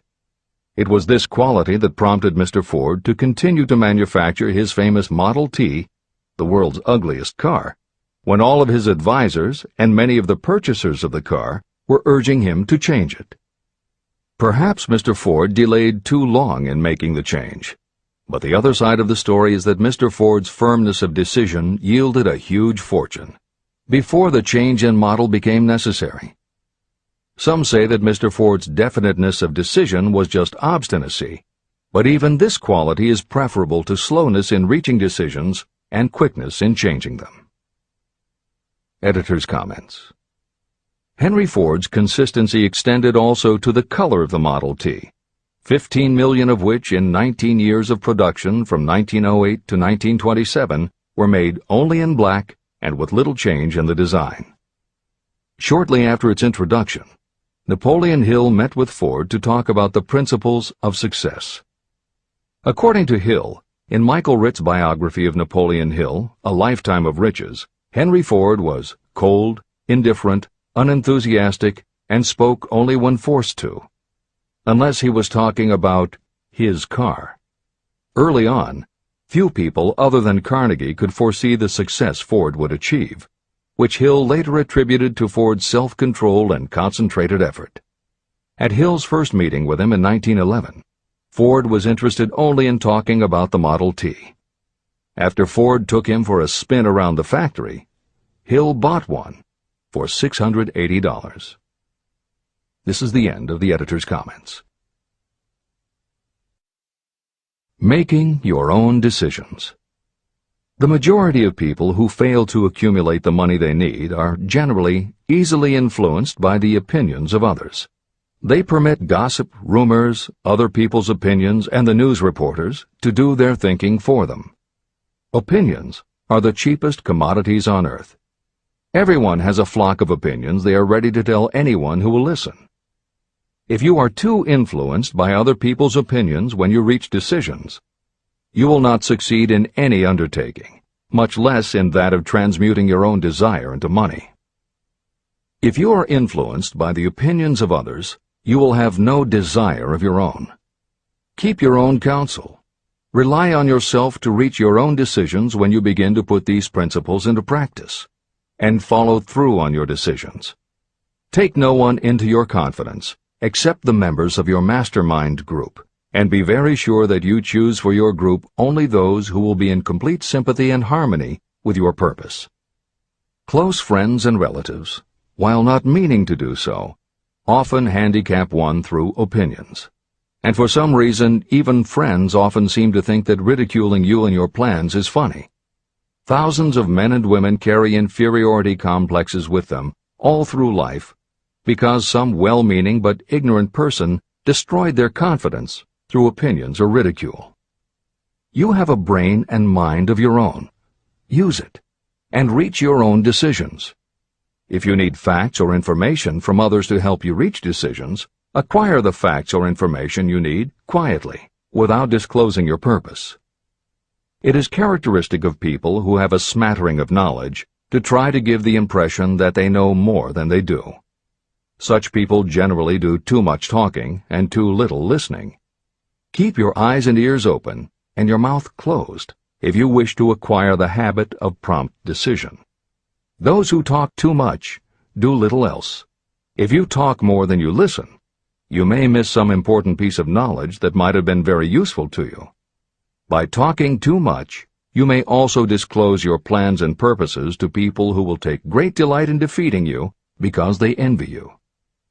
Remember, every time you open your mouth in the presence of a person who really has knowledge, you tip your hand and show that person your exact stock of knowledge, or you tip your hand to your lack of it.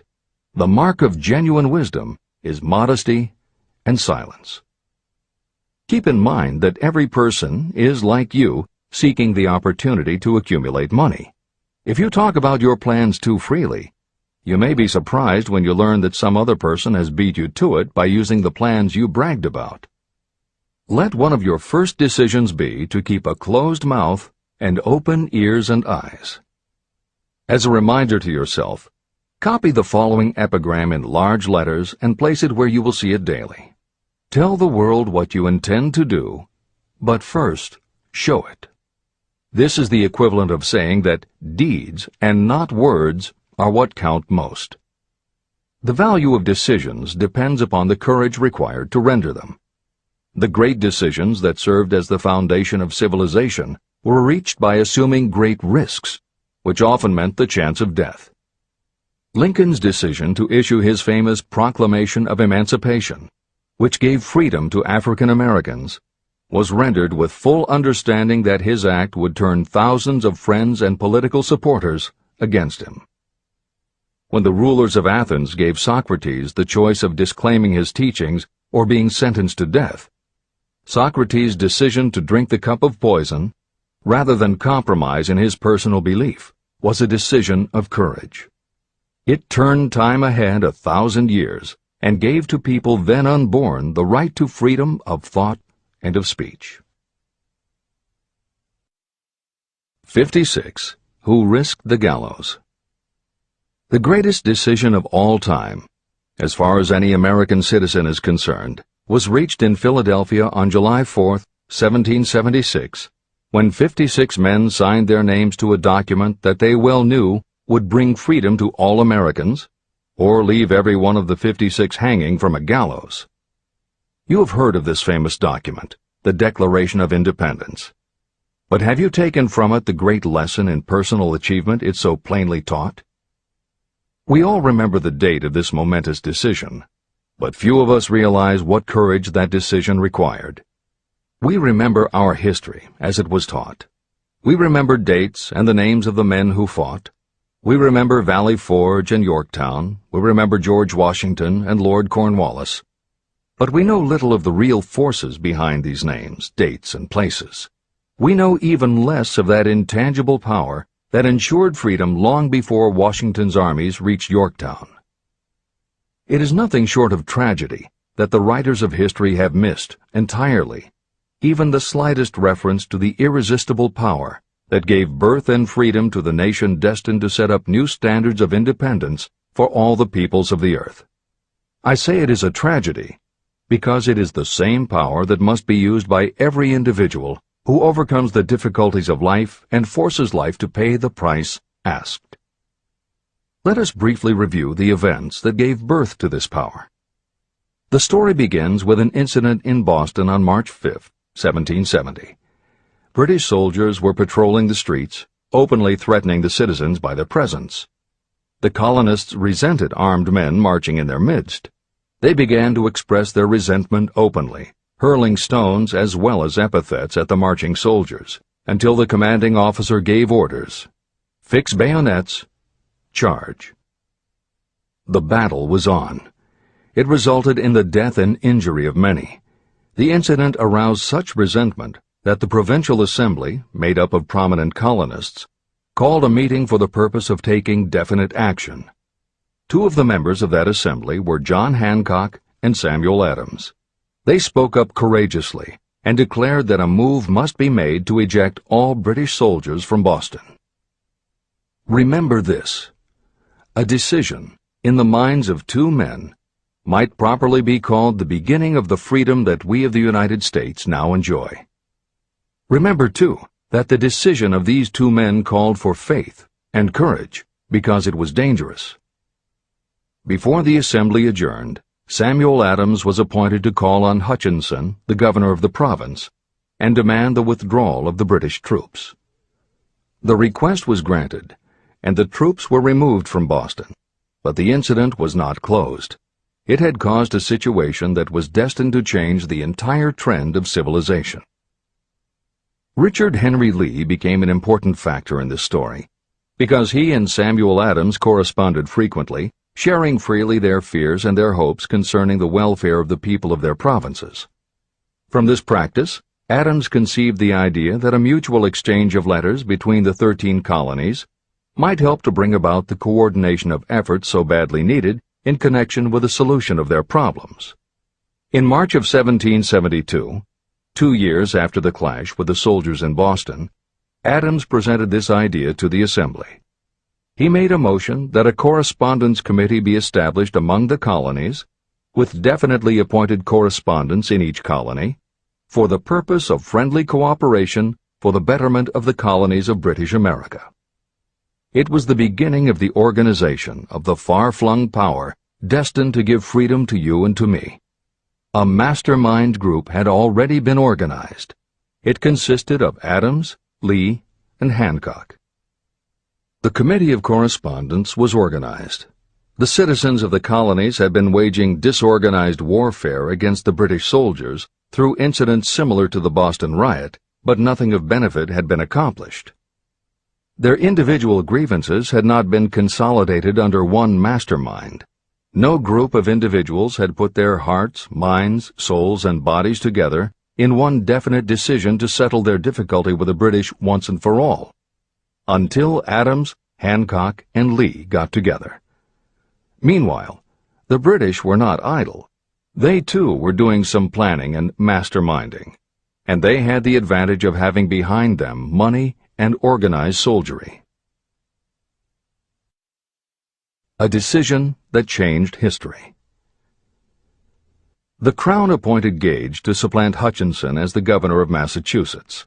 One of the new governor's first acts was to send a messenger to call on Samuel Adams for the purpose of endeavoring to stop his opposition by fear. You will best understand the spirit of what happened from this quotation of the conversation between Colonel Fenton, the messenger sent by Gage, and Adams. Colonel Fenton: I have been authorized by Governor Gage to assure you, Mr. Adams, that the governor has been empowered to confer upon you such benefits as would be satisfactory, an obvious endeavor to win Adams by promise of bribing him, upon the condition that you engage to cease in your opposition to the measures of the government. It is the governor's advice to you, sir, not to incur the further displeasure of His Majesty.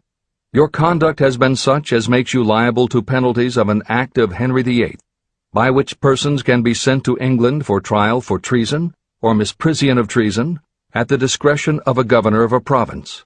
But by changing your political course, you will not only receive great personal advantages, but you will make your peace with the king. Samuel Adams had the choice of two decisions. He could cease his opposition and receive personal bribes, or he could continue and run the risk of being hanged. Clearly, the time had come when Adams was forced to reach, instantly, a decision that could have cost his life. Adams insisted upon Colonel Fenton's word of honor that the colonel would deliver to the governor the answer exactly as Adams would give it to him. Adams' answer: Then you may tell Governor Gage that I trust I have long since made my peace with the King of Kings. No personal consideration shall induce me to abandon the righteous cause of my country. And tell Governor Gage it is the advice of Samuel Adams to him no longer to insult the feelings of an exasperated people. When Governor Gage received Adams' caustic reply, he flew into a rage and issued a proclamation that read, I do hereby, in His Majesty's name, offer and promise His most gracious pardon to all persons who shall forthwith lay down their arms and return to the duties of peaceable subjects, excepting only from the benefit of such pardon Samuel Adams and John Hancock, whose offenses are of too flagitious a nature to admit of any other consideration but that of condign punishment. Adams and Hancock were on the spot. The threat of the irate governor forced the two men to reach another decision, equally as dangerous. They hurriedly called a secret meeting of their staunchest followers.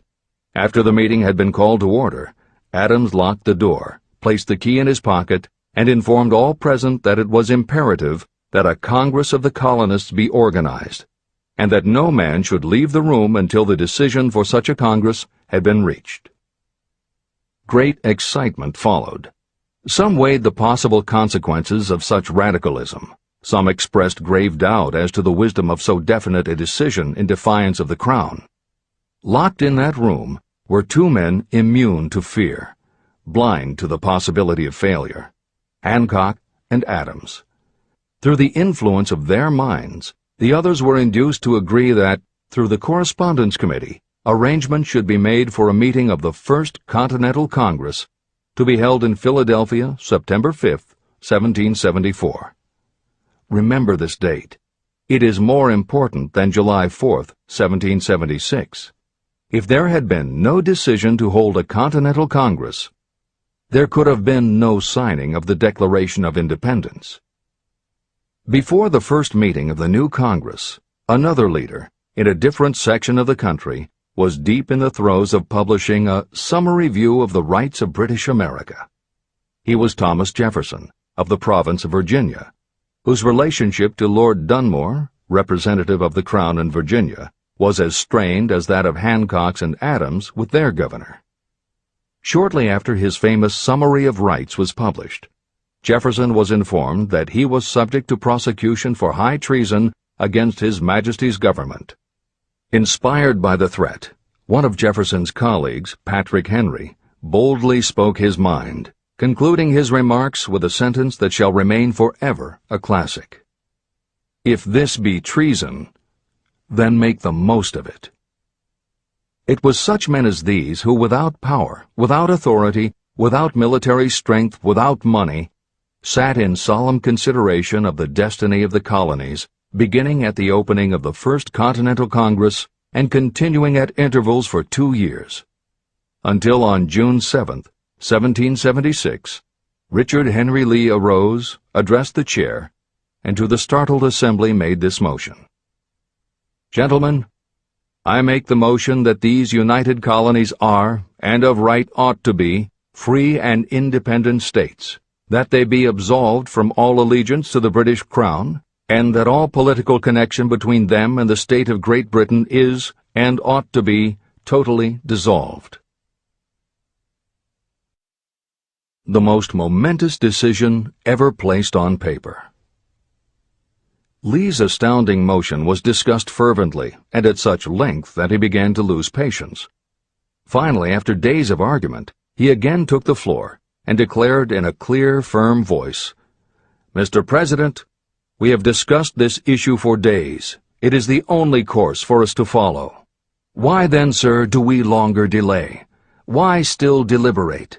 Let this happy day give birth to an American republic. Let her arise, not to devastate and to conquer, but to re-establish the reign of peace and of law." Before his motion was finally voted upon, Lee was called back to Virginia because of serious family illness.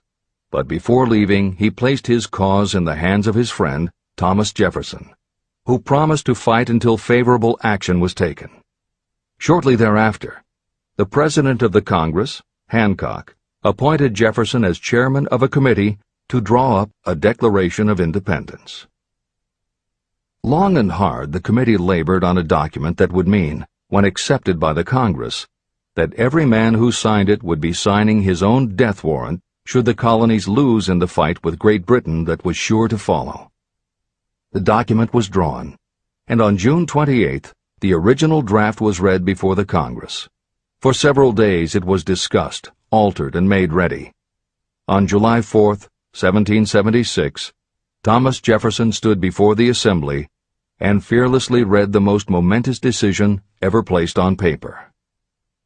When in the course of human events it becomes necessary for one people to dissolve the political bands which have connected them with another, and to assume among the powers of the earth the separate and equal station to which the laws of nature and of nature's God entitled them, a decent respect to the opinions of mankind requires that they should declare the causes which impel them to the separation. When Jefferson finished, the document was voted upon, accepted, and signed by the 56 men, every one staking his own life upon his decision to write his name. By that decision came into existence a nation destined to bring to mankind forever the privilege of making decisions. Analyze the events that led to the Declaration of Independence, and be convinced that this nation, which now holds a position of commanding respect and power among all nations of the world, was born of a decision created by a mastermind consisting of 56 men. Note well the fact that it was their decision that ensured the success of Washington's armies, because the spirit of that decision was in the heart of every soldier who fought with him, and served as a spiritual power which recognizes no such thing as failure. Note also, with great personal benefit, that the power that gave this nation its freedom is the same power that must be used by every individual who becomes self-determining. This power is made up of the principles described in this book. It will not be difficult to detect in the story of the Declaration of Independence at least 6 of these principles: desire, decision, faith, persistence, the mastermind, and organized planning. Know what you want, and you will generally get it. Throughout this philosophy, you'll find the suggestion that thought, backed by strong desire, will transmute itself into its physical equivalent. The story of the founding of America and the story of the organization of the United States Steel Corporation are perfect examples of the method by which thought makes this astounding transformation. In your search for the secret of the method, do not look for a miracle, because you will not find it. You will find only the eternal laws of nature. These laws are available to every person who has the faith and the courage to use them. They may be used to bring freedom to a nation or to accumulate riches. Those who reach decisions promptly and definitely know what they want and generally get it. The leaders in every walk of life decide quickly and firmly. That is the major reason why they are leaders. The world has a habit of making room for the people whose words and actions show that they know where they are going. Indecision is a habit that usually begins when a person is young. It becomes more and more of a habit as the youth goes through grade school, high school, and even through college without definiteness of purpose. The habit of indecision goes with the student into the occupation he or she chooses. Generally, a young person just out of school seeks any job that can be found. Young people take the first job they can find because they have fallen into the habit of indecision. The vast majority of people working today are in the positions they hold because they lack the definiteness of decision to plan a definite position and the knowledge of how to choose an employer. Definiteness of decision always requires courage, sometimes very great courage. The 56 men who signed the Declaration of Independence staked their lives on the decision to affix their signatures to that document. The person who reaches a definite decision to go after a specific job and make life pay the price he or she asks does not stake his or her life on that decision. They stake their economic freedom. Financial independence, riches, and desirable business positions are not within reach of the person who neglects or refuses to expect, plan, and demand these things. The person who desires riches in the same spirit that Samuel Adams desired freedom for the colonies is sure to accumulate wealth. No man achieves great success who is unwilling to make personal sacrifices. Chapter 10. Persistence. The sustained effort necessary to induce faith. The 8th step toward riches. Persistence is an essential factor in the procedure of transmuting desire into its monetary equivalent. The basis of persistence is the power of will. Willpower and desire, when properly combined, make an irresistible pair. Those who accumulate great fortunes are sometimes called cold-blooded or ruthless. Frequently, it is simply because their critics simply don't understand that what they have is a strong desire backed up by willpower, which they mix with persistence. It is the combination that ensures the attainment of their objectives. The majority of people are ready to throw their aims and purposes overboard and give up at the first sign of opposition or misfortune. A few carry on despite all opposition until they attain their goal. There may be no heroic connotation to the word persistence, but persistence does for your character what carbon does to iron. It hardens it to steel. The building of a fortune will involve the application of the entire 13 factors of this philosophy. These principles must be understood, and they must be applied with persistence by all who accumulate money. Your test of persistence. If you are reading this book with the intention of seriously applying the knowledge, the first test of your persistence will come when you begin to follow the 6 steps described in the 3rd chapter. Desire. Unless you are one of the few people who already have a definite goal and a definite plan for its attainment, you may read the instructions, but you will never actually apply them in your daily life. Lack of persistence is one of the major causes of failure. Moreover, my experience with thousands of people has proved that lack of persistence is a weakness common to the majority of people. However, it is a weakness that may be overcome by effort. The ease with which lack of persistence may be conquered will depend entirely upon the intensity of your desire. The starting point of all achievement is desire.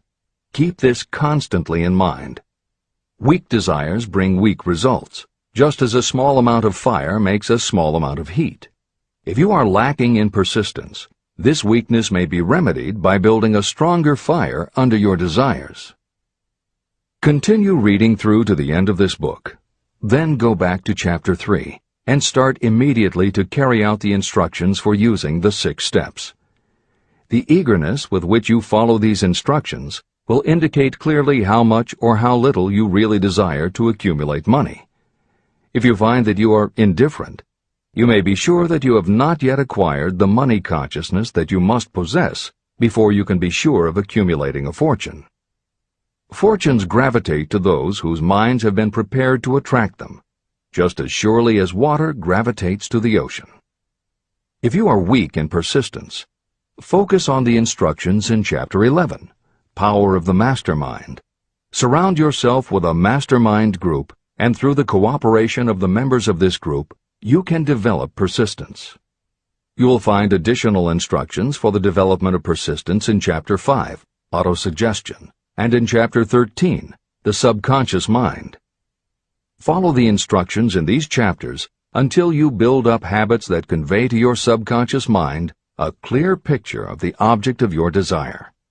From that point on, you will not be handicapped by lack of persistence. Your subconscious mind works continuously while you are awake and while you are asleep. Are you money conscious or poverty conscious? Occasional effort to apply the rules will be of no value to you. To get results, you must apply all of the rules until they become a fixed habit with you. In no other way can you develop the necessary money consciousness. Just as money is attracted to those who have deliberately set their mind on it, poverty is attracted to those whose mind is open to it. And although money consciousness must be developed intentionally, poverty consciousness develops without conscious application of habits favorable to it. Poverty consciousness will seize the mind that is not occupied with money consciousness. If you understand the point of the preceding paragraph, you will understand the importance of persistence in the accumulation of a fortune. Without persistence, you will be defeated even before you start. With persistence, you will win. If you have ever had a nightmare, you will realize the value of persistence. You are lying in bed, half awake, with a feeling that you are about to smother. You are unable to turn over or to move a muscle. You realize that you must begin to regain control over your muscles. Through persistent effort of willpower, you finally manage to move the fingers of one hand. By continuing to move your fingers, you extend your control to the muscles of one arm until you can lift it. Then you gain control of the other arm. You finally gain control over the muscles of one leg, and then extend it to the other leg. Then, with one supreme effort of will, you regain complete control over your muscular system and snap out of your nightmare. You did it step by step. You may find it necessary to snap yourself out of your mental inertia in a similar way. First, by moving slowly, then increasing your speed, until you gain complete control over your will. Be persistent, no matter how slowly you may have to move at first. With persistence will come success. Snap out of mental inertia. If you select your mastermind group with care, you will have in it at least one person who will aid you in the development of persistence. Some people who have accumulated great fortunes did so because of necessity. They developed the habit of persistence because circumstances forced them to become persistent. Those who have cultivated the habit of persistence seem to enjoy insurance against failure.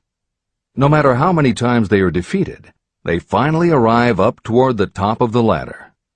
Sometimes it appears that there is a hidden guide whose duty is to test us through all sorts of discouraging experiences. Those who pick themselves up after defeat and keep on trying finally arrive, and the world says, "I knew you could do it." The hidden guide lets no one enjoy great achievement without passing the persistence test. Those who can't take it simply do not make the grade. Those who can take it are rewarded for their persistence, and in return they get the goal they are pursuing. But that is not all. They receive something infinitely more important than material compensation: the knowledge that every failure brings with it the seed of an equivalent advantage. Persist past your failures. The people who learn from experience the importance of persistence will not accept defeat as being anything more than temporary. They are the ones whose desires are so persistently applied that defeat is finally changed into victory. We see that an overwhelmingly large number of people go down in defeat, never to rise again. We also see the few who take the punishment of defeat as an urge to greater effort. But what we do not see, what most of us never suspect of existing, is the silent but irresistible power that comes to the rescue of those who fight on in the face of discouragement. If we speak of this power at all, we call it persistence and let it go at that. One thing is sure: if you do not have persistence, you will not achieve noteworthy success in any calling. As I am writing these lines, I can look out the window and see, less than a block away, the great mysterious Broadway, the graveyard of dead hopes and the front porch of opportunity. From all over the world, people have come to Broadway seeking fame, fortune, power, love, or whatever it is that human beings call success. Once in a great while, someone steps out from the long procession of seekers, and the world hears that another person has conquered Broadway. But Broadway is not easily nor quickly conquered. Broadway acknowledges talent, recognizes genius, and pays off in money only after a person has refused to quit. The secret is always inseparably attached to one word: persistence. Editor's comments. Today we think of making it on Broadway in terms of the theater, but here Napoleon Hill uses Broadway as a metaphor for the New York arts, publishing, and entertainment industries in general.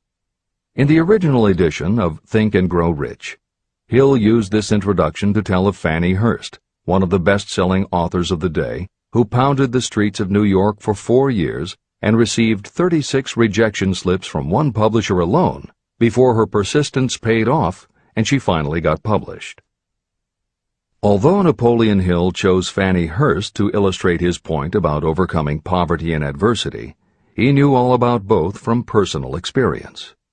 Hill's own story is one of very humble beginnings and devastating failures that would have defeated most people.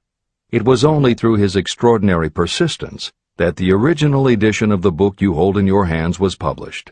And for that reason, the editors of this edition have included this brief biography of Napoleon Hill.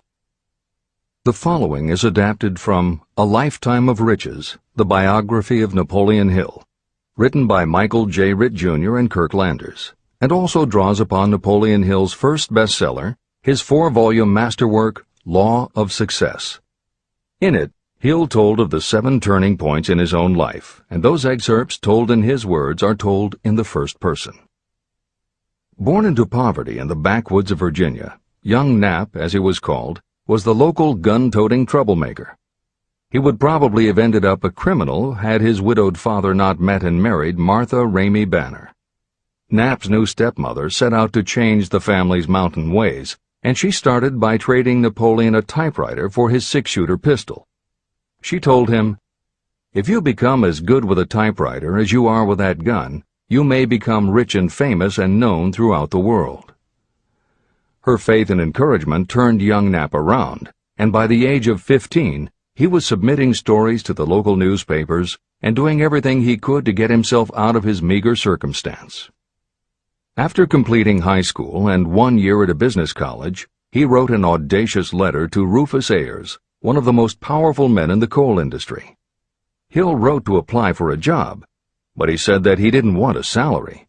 In fact, he said he would pay Ayers. Hill proposed that Ayers could charge him whatever he wanted on a monthly basis, but if at the end of 3 months Hill had proved his worth, he then would expect Ayers to pay him a salary of the same monthly amount.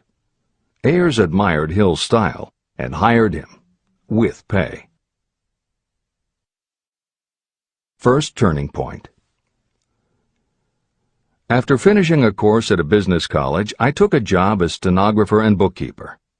As a result of having practiced the habit of performing more work and better work than that for which I was paid, I advanced rapidly until I was assuming responsibilities and receiving a salary far out of proportion to my age.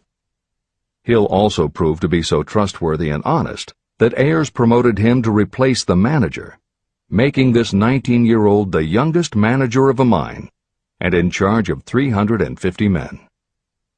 Then fate reached out and gave me a gentle nudge. My employer lost his fortune, and I lost my position.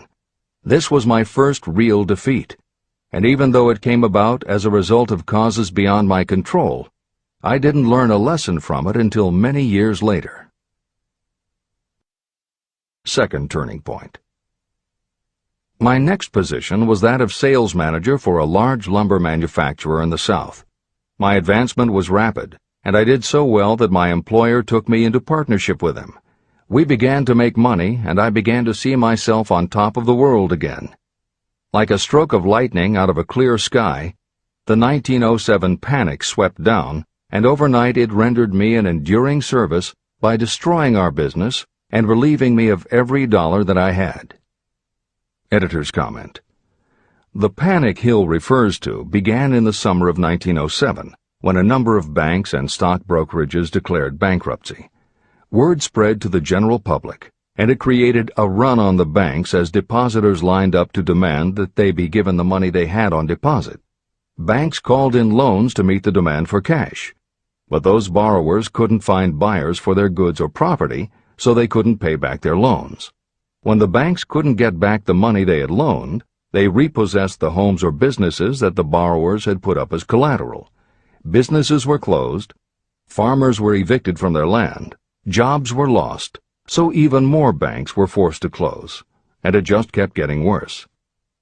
America was caught in a downward spiral that was reversed only when the major Wall Street bankers and financial executives, who were themselves in danger of losing their businesses, stepped in to shore up troubled banks.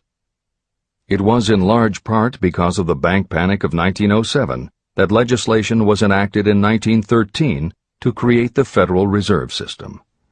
This is the end of the editor's comments. Third turning point. This was my first serious defeat. I mistook it then for failure, but it was not. And before I complete this lesson, I will tell you why it was not. It required the 1907 panic and the defeat that it brought me to redirect my efforts from the lumber business to the study of law. I entered law school with the firm belief that I would emerge doubly prepared to catch up with the end of the rainbow and claim my pot of gold. Napoleon Hill planned to put himself and his brother through law school by writing articles for Bob Taylor's magazine. It was through the magazine that he arranged the fateful meeting with Andrew Carnegie, described at the beginning of this book. As was noted there, when Carnegie proposed the idea of writing The Philosophy of Success, he told Hill that he would have to earn his own way. I attended law school at night and worked as an automobile salesman during the day. Because of the job, I saw the need for trained automobile mechanics. I opened an educational department in the manufacturing plant and began to train ordinary machinists in automobile assembly and repair work. The school prospered, paying me over $1,000 a month in net profits. My banker knew that I was prospering, therefore he loaned me money with which to expand. A peculiar trait of bankers is that they will loan us money without any hesitation when we are prosperous. My banker loaned me money until I was hopelessly in his debt. Then he took over my business as calmly as if it had belonged to him, which it did. From an income of more than $1,000 a month, I was suddenly reduced to poverty. For the third time, Hill had experienced defeat, but he was not beaten. He got another job, and all the while continued to work on the Carnegie Project. Fourth turning point, 1912. Because my wife's family had influence, I secured the appointment as assistant to the chief counsel for one of the largest coal companies in the world. I was among friends and relatives, and I had a position that I could keep for as long as I wished without exerting myself. What more did I need? Nothing, I was beginning to say to myself. Then, without consultation with my friends and without warning, I resigned. This was the first turning point that was of my own selection. It was not forced upon me. I quit that position because the work was too easy and I was performing it with too little effort. This move proved to be the next most important turning point of my life, although it was followed by 10 years of effort that brought almost every conceivable grief the human heart can experience. I selected Chicago as my new field of endeavor. I made up my mind that if I could gain recognition in Chicago, in any honorable sort of work, it would prove that I had something that might be developed into real ability. Fifth turning point. My first position in Chicago was that of advertising manager for a large correspondence school.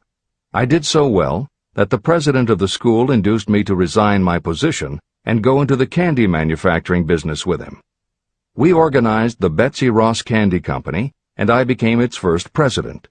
The business grew rapidly, and soon we had a chain of stores in 18 different cities.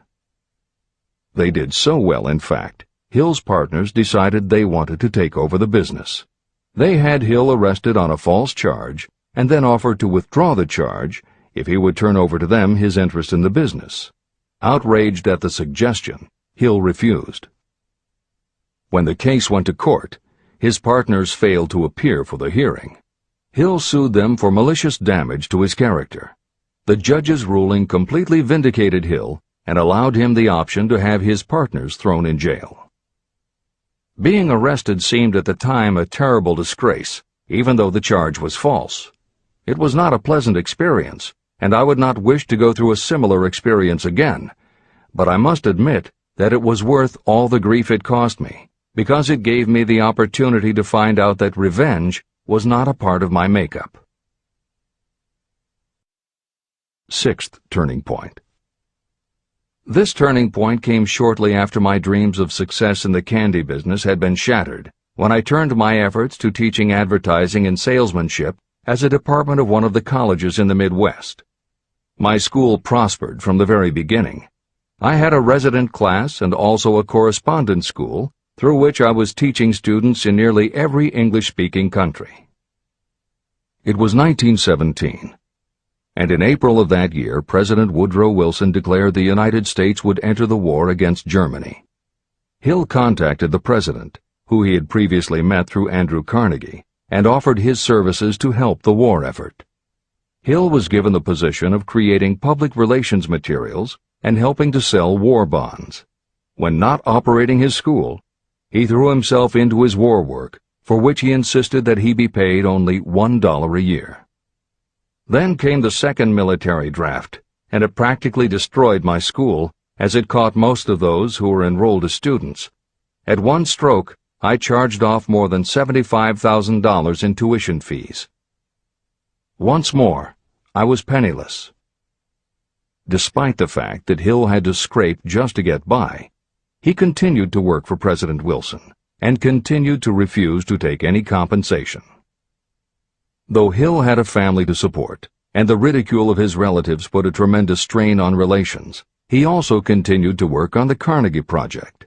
Hill later said, "Believe me, there were times when between the needling of my relatives and the hardships I endured, it was not easy to maintain a positive mental attitude and persevere.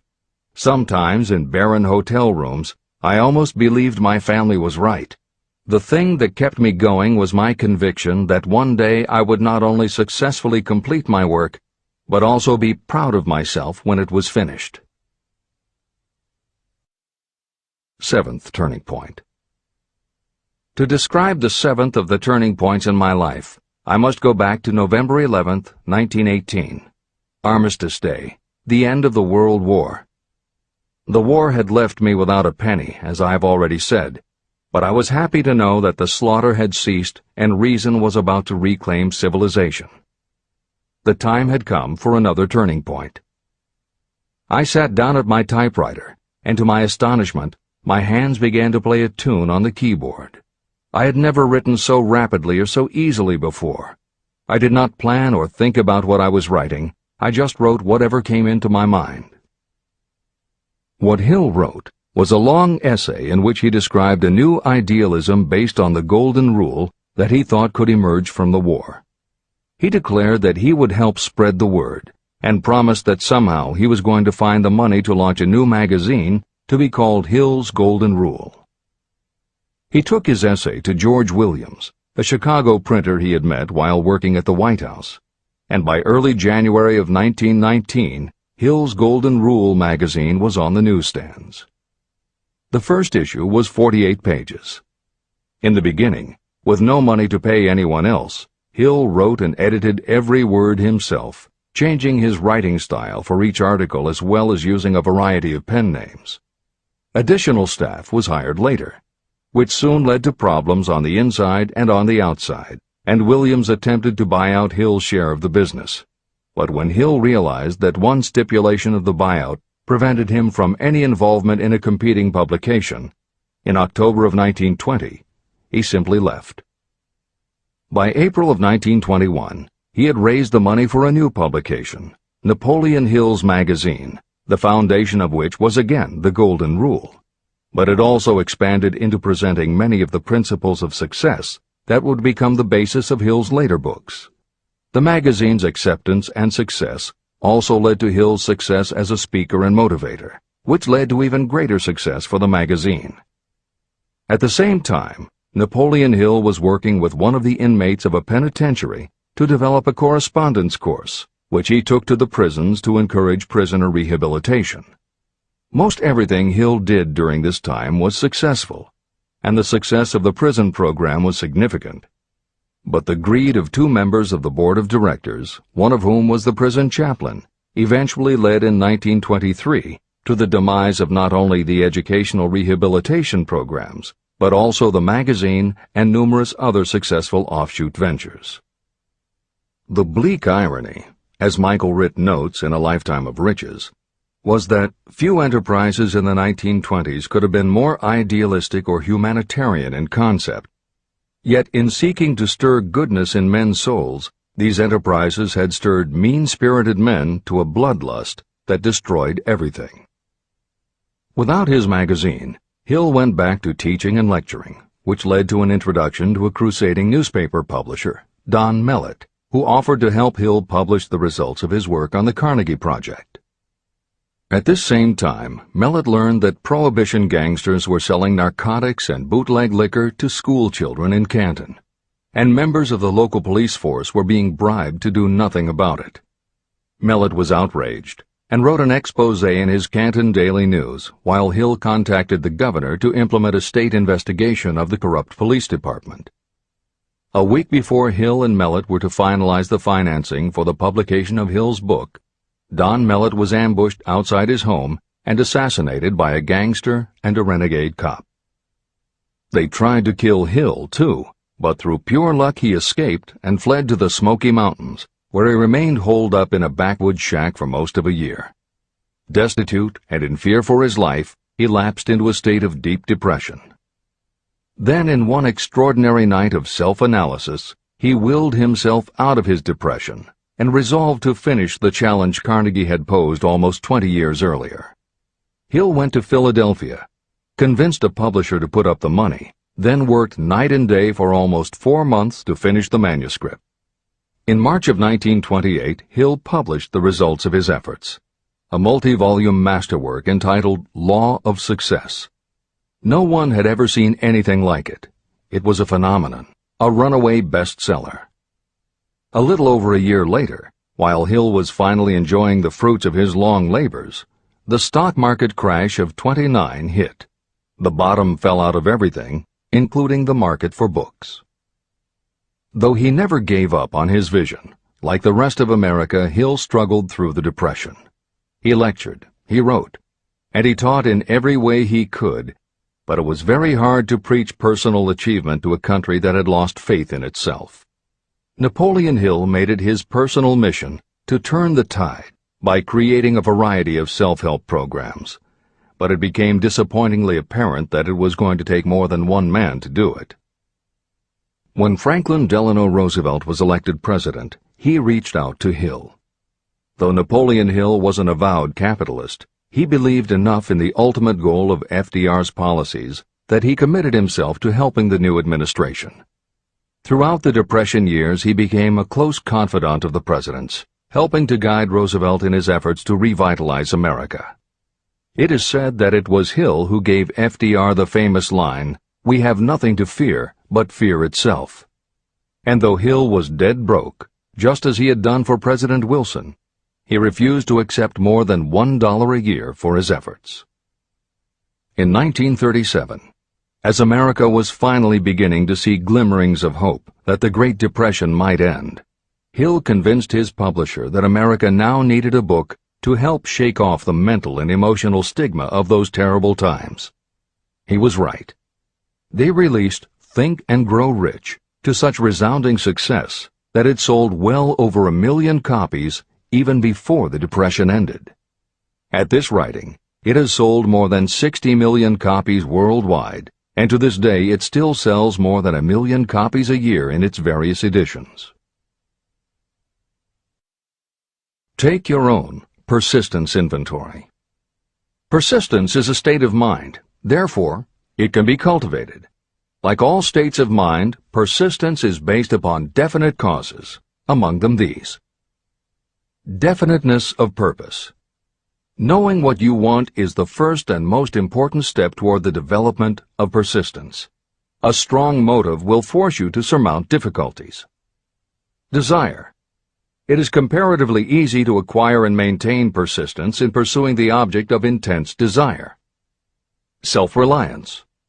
Belief in your ability to carry out a plan encourages you to follow the plan through with persistence.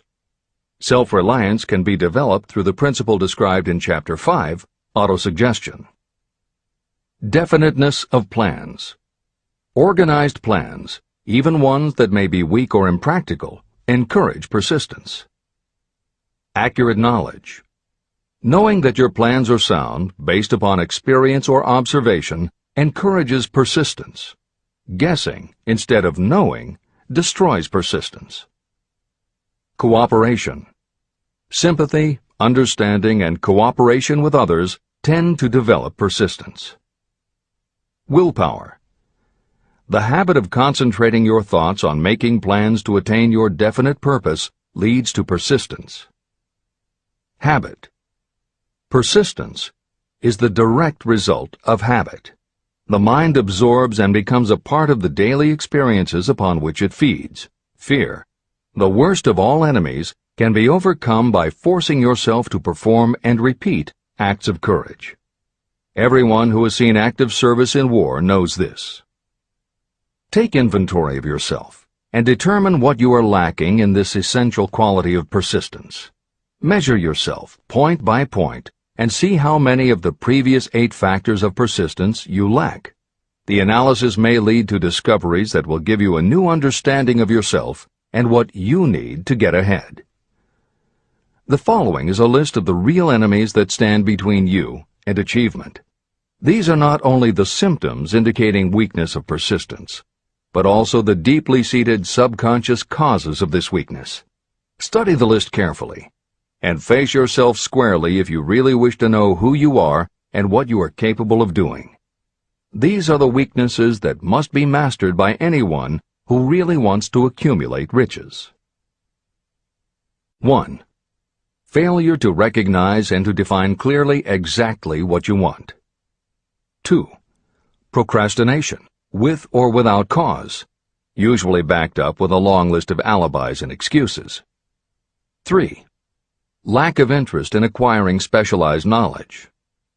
4. Indecision, and the habit of passing the buck instead of facing issues squarely, also backed by alibis and excuses. 5. The habit of relying upon excuses instead of making definite plans to solve your problems. 6. Self-satisfaction. There is little remedy for this, and no hope for those who suffer from it. 7. Indifference, usually reflected in your readiness to compromise rather than meet opposition and fight it. 8. The habit of blaming others for your mistakes and accepting circumstances as being unavoidable. 9. Weakness of desire because you neglected to choose motives that will push you to take action. 10. Willingness to quit at the first sign of defeat, based upon one or more of the 6 basic fears. 11. Lack of organized plans that you have written out so they can be analyzed. 12. The habit of neglecting to act on ideas or to grasp opportunity when it presents itself. 13. Wishing instead of willing. 14. The habit of compromising with poverty instead of aiming at riches. A general lack of ambition to be, to do, or to own. 15. Searching for all the shortcuts to riches, trying to get without giving a fair equivalent, usually reflected in the habit of gambling or trying to drive unfair bargains. 16. Fear of criticism, resulting in failure to create plans and put them into action because of what other people might think, do, or say. This is one of your most dangerous enemies because it often exists in your subconscious mind and you may not even know it is there. See the 6 basic fears in the last chapter. If you fear criticism. Following is an examination of the symptoms of the fear of criticism. The majority of people permit relatives, friends, and the public at large to influence them so that they cannot live their own lives because they fear criticism. Many people make mistakes in marriage but stay married, then go through life miserable and unhappy because they fear criticism. Anyone who has submitted to this form of fear knows the irreparable damage it does by destroying one's ambition and the desire to achieve. Millions of people neglect to go back and get an education after having left school because they fear criticism. Countless numbers of men and women permit relatives to wreck their lives in the name of family duty because they fear criticism. Duty does not require you to submit to the destruction of your personal ambitions and the right to live your own life in your own way. People refuse to take chances in business because they fear the criticism that may follow if they fail. The fear of criticism in such cases is stronger than the desire for success. Too many people refuse to set high goals for themselves because they fear the criticism of relatives and friends who may say, "Don't aim so high, people will think you're crazy." When Andrew Carnegie suggested that I devote 20 years to the organization of a philosophy of individual achievement, my first impulse was fear of what people might say. His suggestion was far greater than anything I had ever conceived for myself. My first instinct was to create excuses, all of them traceable to the fear of criticism. Something inside of me said, "You can't do it. The job is too big and requires too much time. What will your relatives think of you? How will you earn a living? No one has ever organized a philosophy of success. What right have you to believe you can do it? Who are you anyway to aim so high? Remember your humble birth. What do you know about philosophy? People will think you are crazy, and they did. Why hasn't some other person done this before now? These and many other questions flashed into my mind. It seemed as if the whole world had suddenly turned its attention to me with the purpose of ridiculing me into giving up all desire to carry out Mr. Carnegie's suggestion. Later in life, after having analyzed thousands of people, I discovered that most ideas are stillborn. To grow, ideas need the breath of life injected into them through definite plans of immediate action. The time to nurse an idea is at the time of its birth. Every minute it lives gives it a better chance of surviving. The fear of criticism is what kills most ideas that never reach the planning and action stage. Breaks can be made to order. Many people believe that success is the result of lucky breaks. There may be something to that, but if you depend upon luck, you will almost surely be disappointed. The only break anyone can afford to rely on is a self-made break. These come through the application of persistence. The starting point is definiteness of purpose. Editor's comments. In 1999, Mark Myers, editor of one of the country's most influential self-help newsletters, Bottom Line Personal, wrote a book entitled How to Make Luck: 7 Secrets Lucky People Use to Succeed. In it, he tells of a study that was done by the psychology department at the University of Hertfordshire near London. They assembled a group of people, half of whom either thought themselves lucky or were considered to be lucky by others. The other half of the group believed they were unlucky. They were all brought to campus to watch a computerized random coin toss. Each person watched as a cartoon elf came on screen and flipped a coin. Each was asked to call heads or tails. The results of the experiment proved that the unlucky group guessed right approximately the same number of times as the lucky group. In follow-up interviews, the researchers concluded that the only difference between so-called lucky and unlucky people was that the lucky people tended to remember the good things that had happened in their lives, and those that thought they were unlucky tended to dwell on the bad things. The scientific fact is that luck, in terms of calling a coin toss, spinning a wheel, or turning a card, is completely random, and there's nothing we can do about it. All we can control is what we say and do. Everything else that happens to us depends upon the actions of others and the random world in which we live. Then why do some people seem to be so lucky and get all the lucky breaks? Myers says it is because, unlike luck, lucky breaks are something you can control. And lucky people, whether they know it or not, have taken specific steps to make their good luck.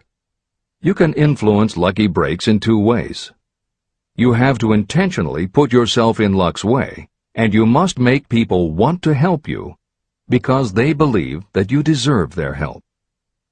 Once you have let the world know you are ready for a break, luck is largely a matter of being introduced to opportunities by people who open doors for us. Myers calls these people gatekeepers. Gatekeepers offer help not only out of goodwill, but also because they hope you will help them in return when you are in a position to do so. People who are lucky make it a point to impress their gatekeepers so that they will be the first to come to mind when opportunities arise. Your gatekeepers must believe that you deserve a break, and that it is worth it to them to give you one. One of the best ways to do that is simply to behave and act lucky.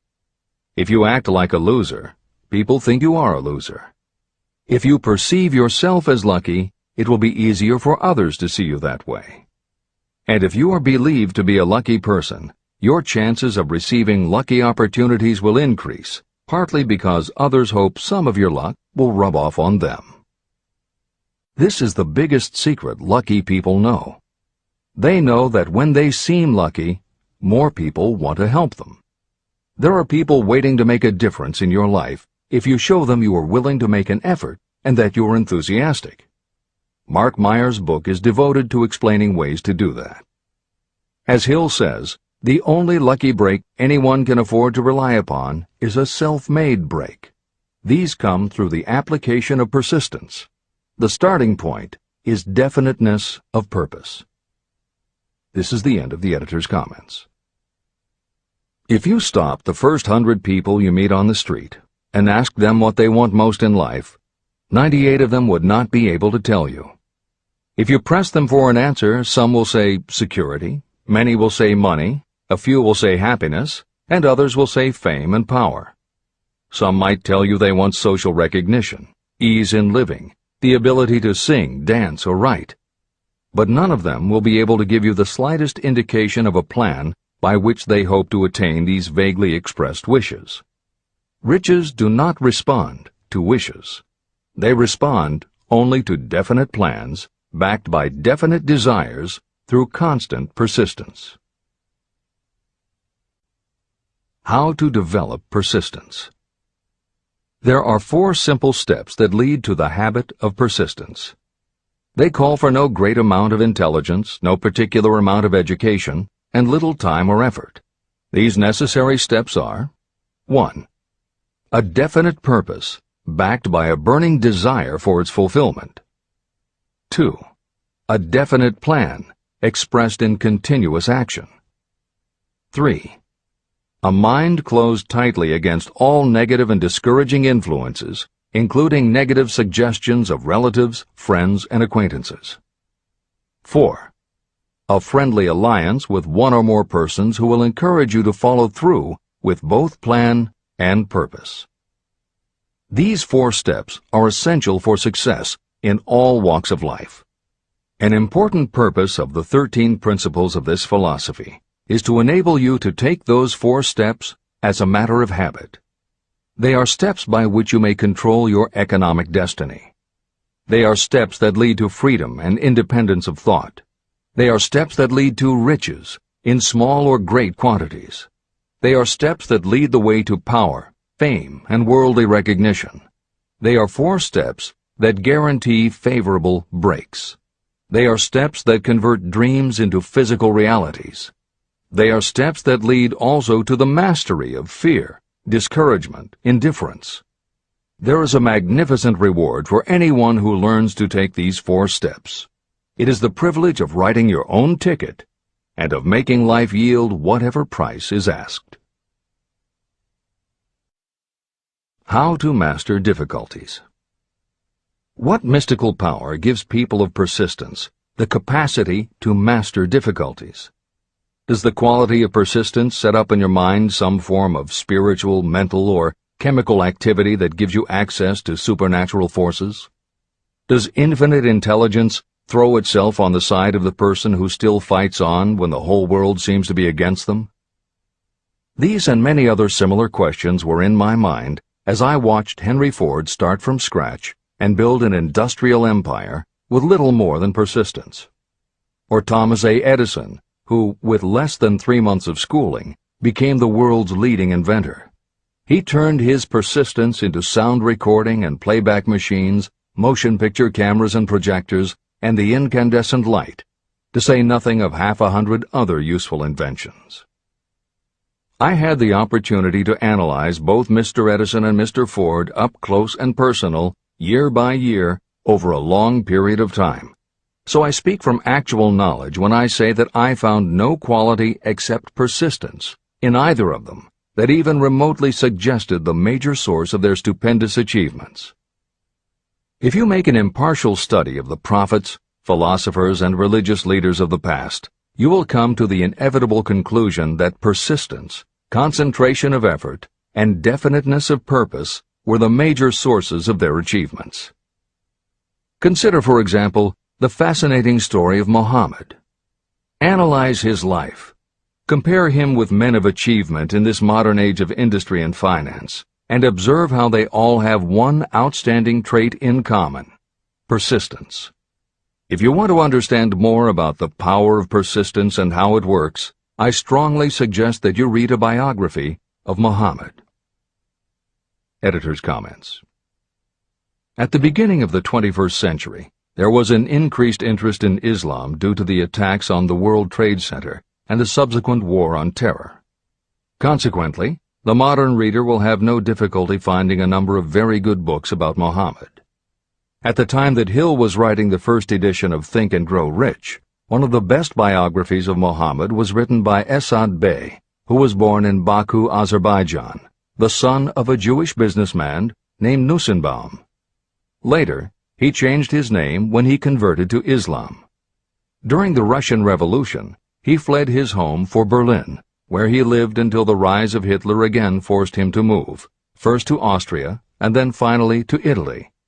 It is believed by some that this man known as Esad Bey also wrote under another pen name, Kurban Said, and was in fact the author of the acclaimed Azerbaijani novel, Ali and Nino. That Napoleon Hill was very impressed with this particular biography of Muhammad is clear from his recommendation, which follows. I strongly suggest that you read a biography of Muhammad, especially the one by Esad Bey. This brief review of that book, which appeared in the Herald Tribune, will provide a preview of the rare treat in store for those who take the time to read the entire story of one of the most astounding examples of the power of persistence known to civilization. The Last Great Prophet. Reviewed by Thomas Sugru. Muhammad was a prophet, but he never performed a miracle. He was not a mystic. He had no formal schooling. He did not begin his mission until he was 40. When he announced that he was the messenger of God, bringing word of the true religion, he was ridiculed and labeled a lunatic. Children tripped him, and women threw filth upon him. He was banished from his native city, Mecca, and his followers were stripped of their worldly goods and sent into the desert after him. When he had been preaching 10 years, he had nothing to show for it but banishment, poverty, and ridicule. Yet before another 10 years had passed, he was dictator of all Arabia, ruler of Mecca, and the head of a new world religion which was to sweep to the Danube and the Pyrenees before exhausting the impetus he gave it. That impetus was threefold: the power of words, the efficacy of prayer, and man's kinship with God. His career never made sense. Muhammad was born to impoverished members of a leading family of Mecca. Because Mecca, the crossroads of the world, home of the magic stone called the Kaaba, great city of trade and the center of trade routes, was unsanitary, its children were sent to be raised in the desert by Bedouins. Muhammad was thus nurtured, drawing strength and health from the milk of nomad, vicarious mothers. He tended sheep and soon hired out to a rich widow as leader of her caravans.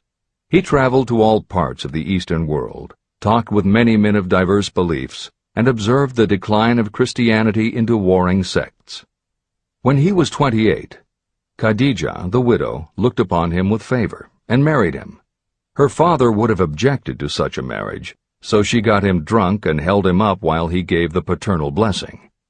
For the next 12 years, Muhammad lived as a rich and respected and very shrewd trader.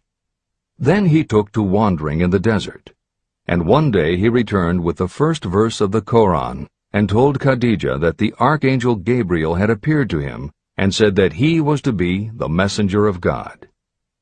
The Koran, the revealed word of God, was the closest thing to a miracle in Muhammad's life.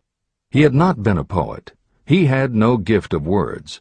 Yet the verses of the Koran, as he received them and recited them to the faithful, were better than any verses which the professional poets of the tribes could produce.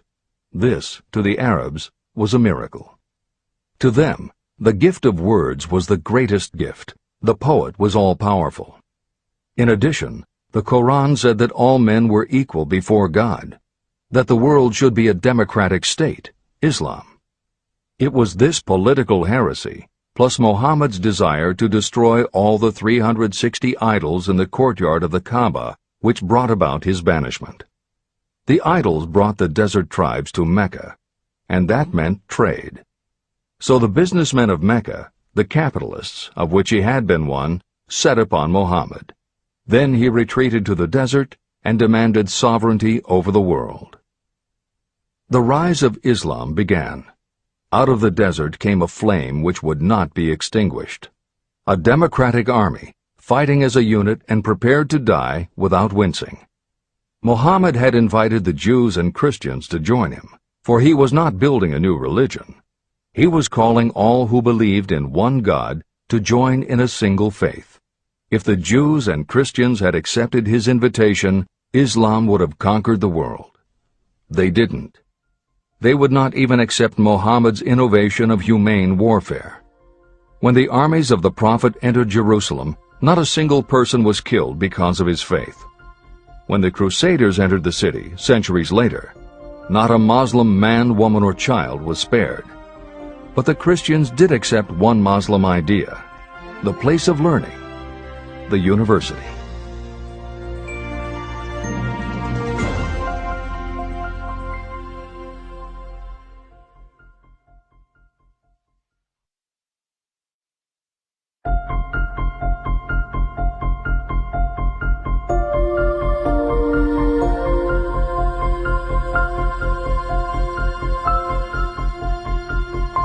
The ladder of success is never crowded at the top. Chapter 11. Power of the Mastermind, the Driving Force. The ninth step toward riches.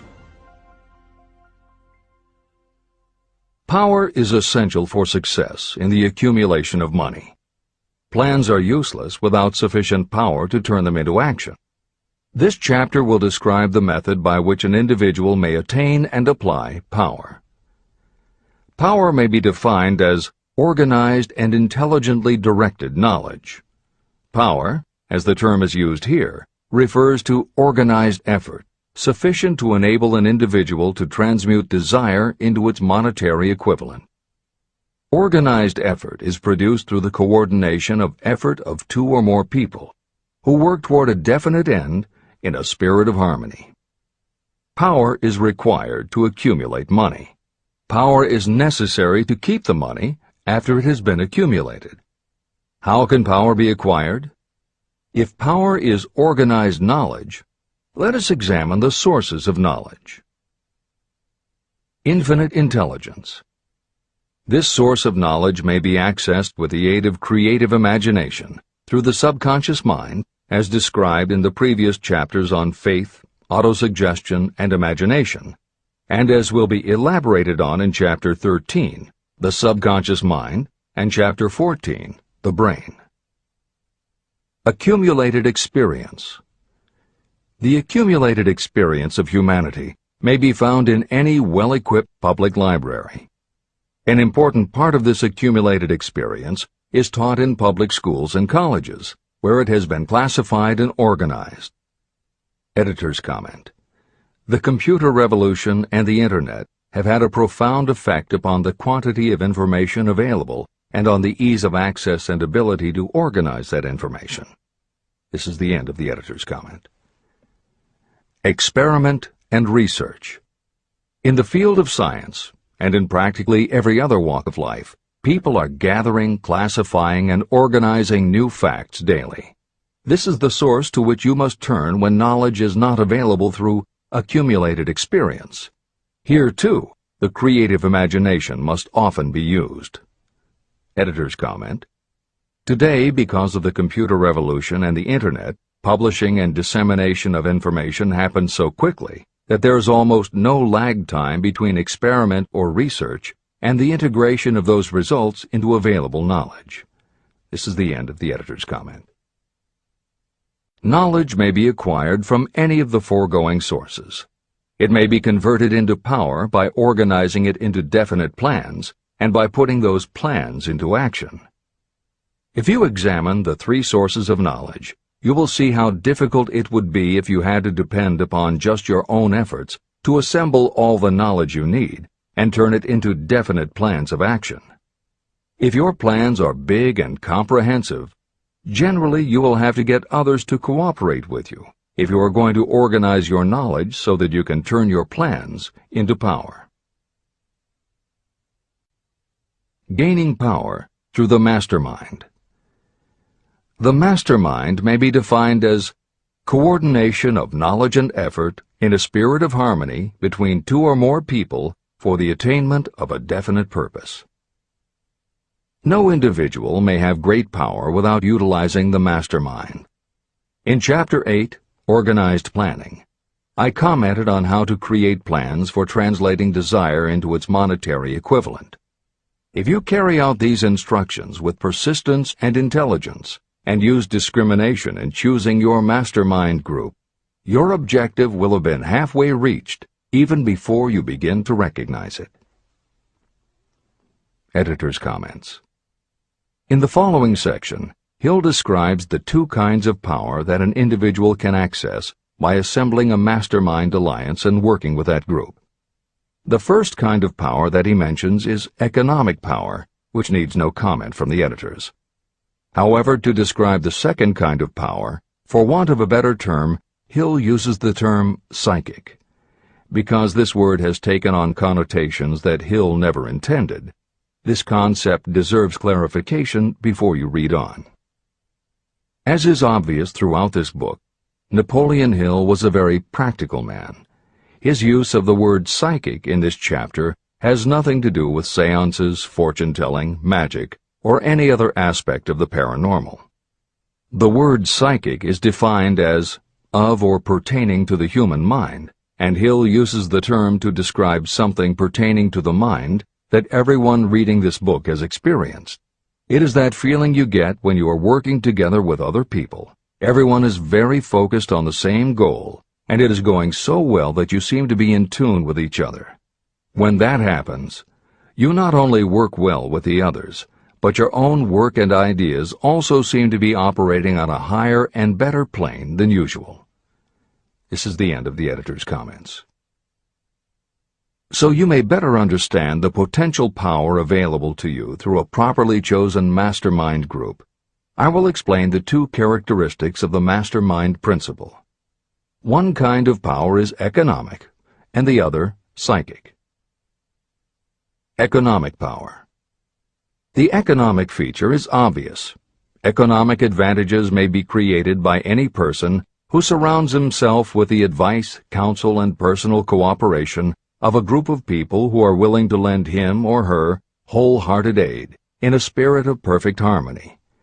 This form of cooperative alliance has been the basis of nearly every great fortune. Your understanding of this great truth may definitely determine your financial status. Psychic power. What I refer to as the psychic phase of the mastermind principle is a little more difficult to comprehend. You'll get a better sense of the meaning from this statement. No two minds ever come together without creating a third, invisible, intangible force, which may be likened to a third mind. The human mind is a form of energy. When the minds of two people are coordinated in a spirit of harmony, the energy of each mind seems to pick up on the energy of the other mind, which constitutes the psychic phase of the mastermind.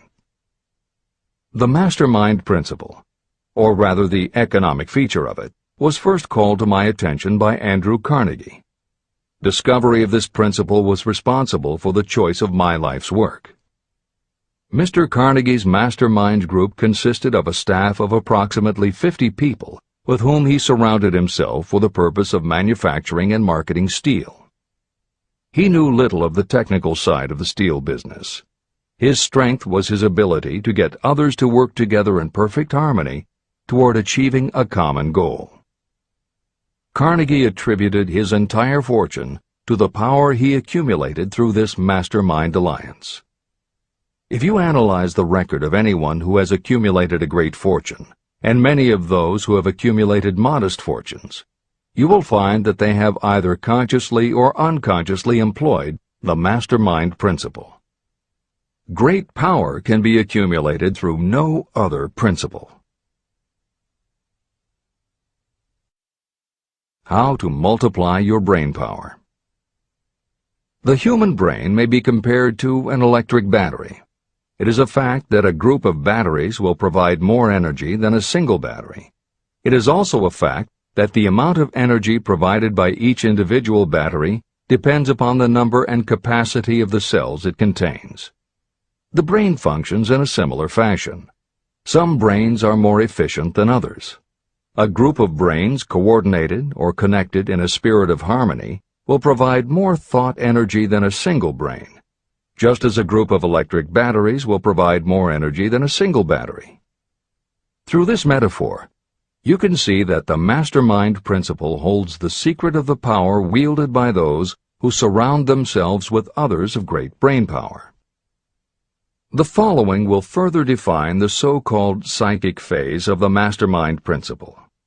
When a group of individual minds are coordinated and function in harmony, the increased energy created through that alliance becomes available to every individual mind in the group.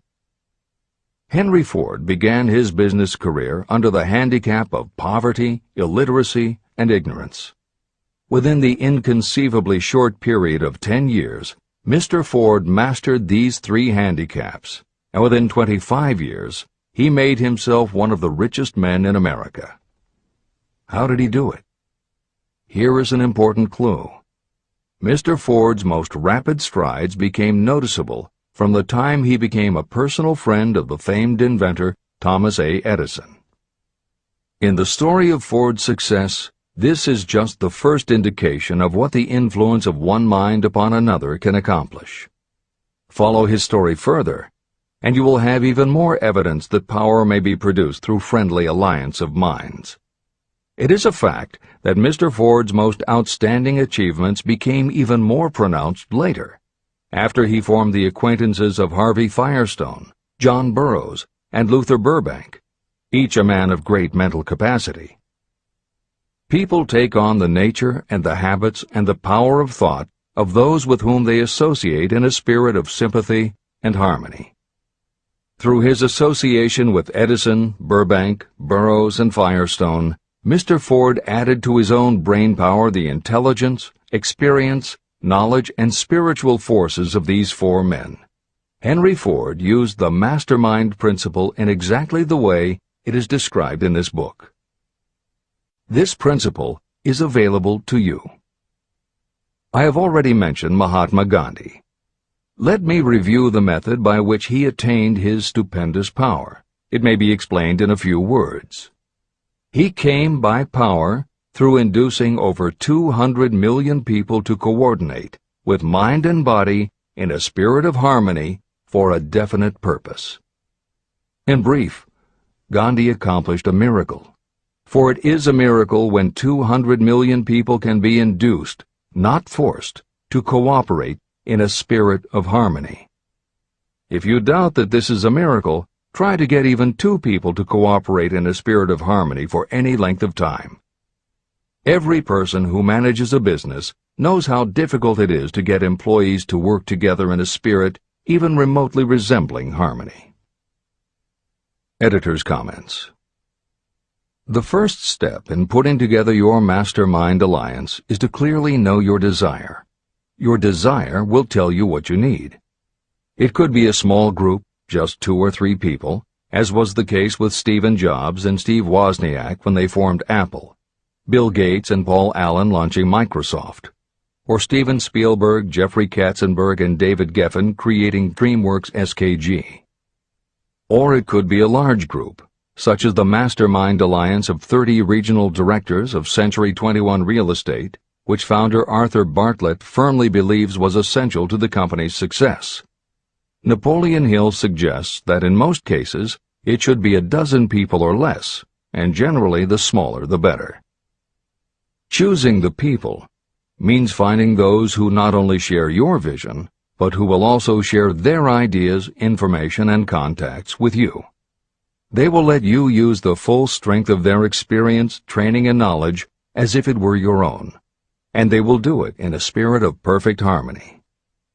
The question that immediately comes to every reader's mind is, where do I find people who will help me to that degree? Napoleon Hill cannot answer that question for you, but he does tell you what to look for. Where you look is up to you. And if you really do have the desire to succeed, you will start looking and you won't give up until you find the right people. Napoleon Hill's description of the mastermind that appears below is augmented with additional material from articles and speeches he wrote after the publication of Think and Grow Rich. These were compiled for publication by Hill's friend, mentor, and business associate, W. Clement Stone, and appear in 2 books, Napoleon Hill's Keys to Success and Believe and Achieve. This is the end of the editor's comments. Finding your mastermind members.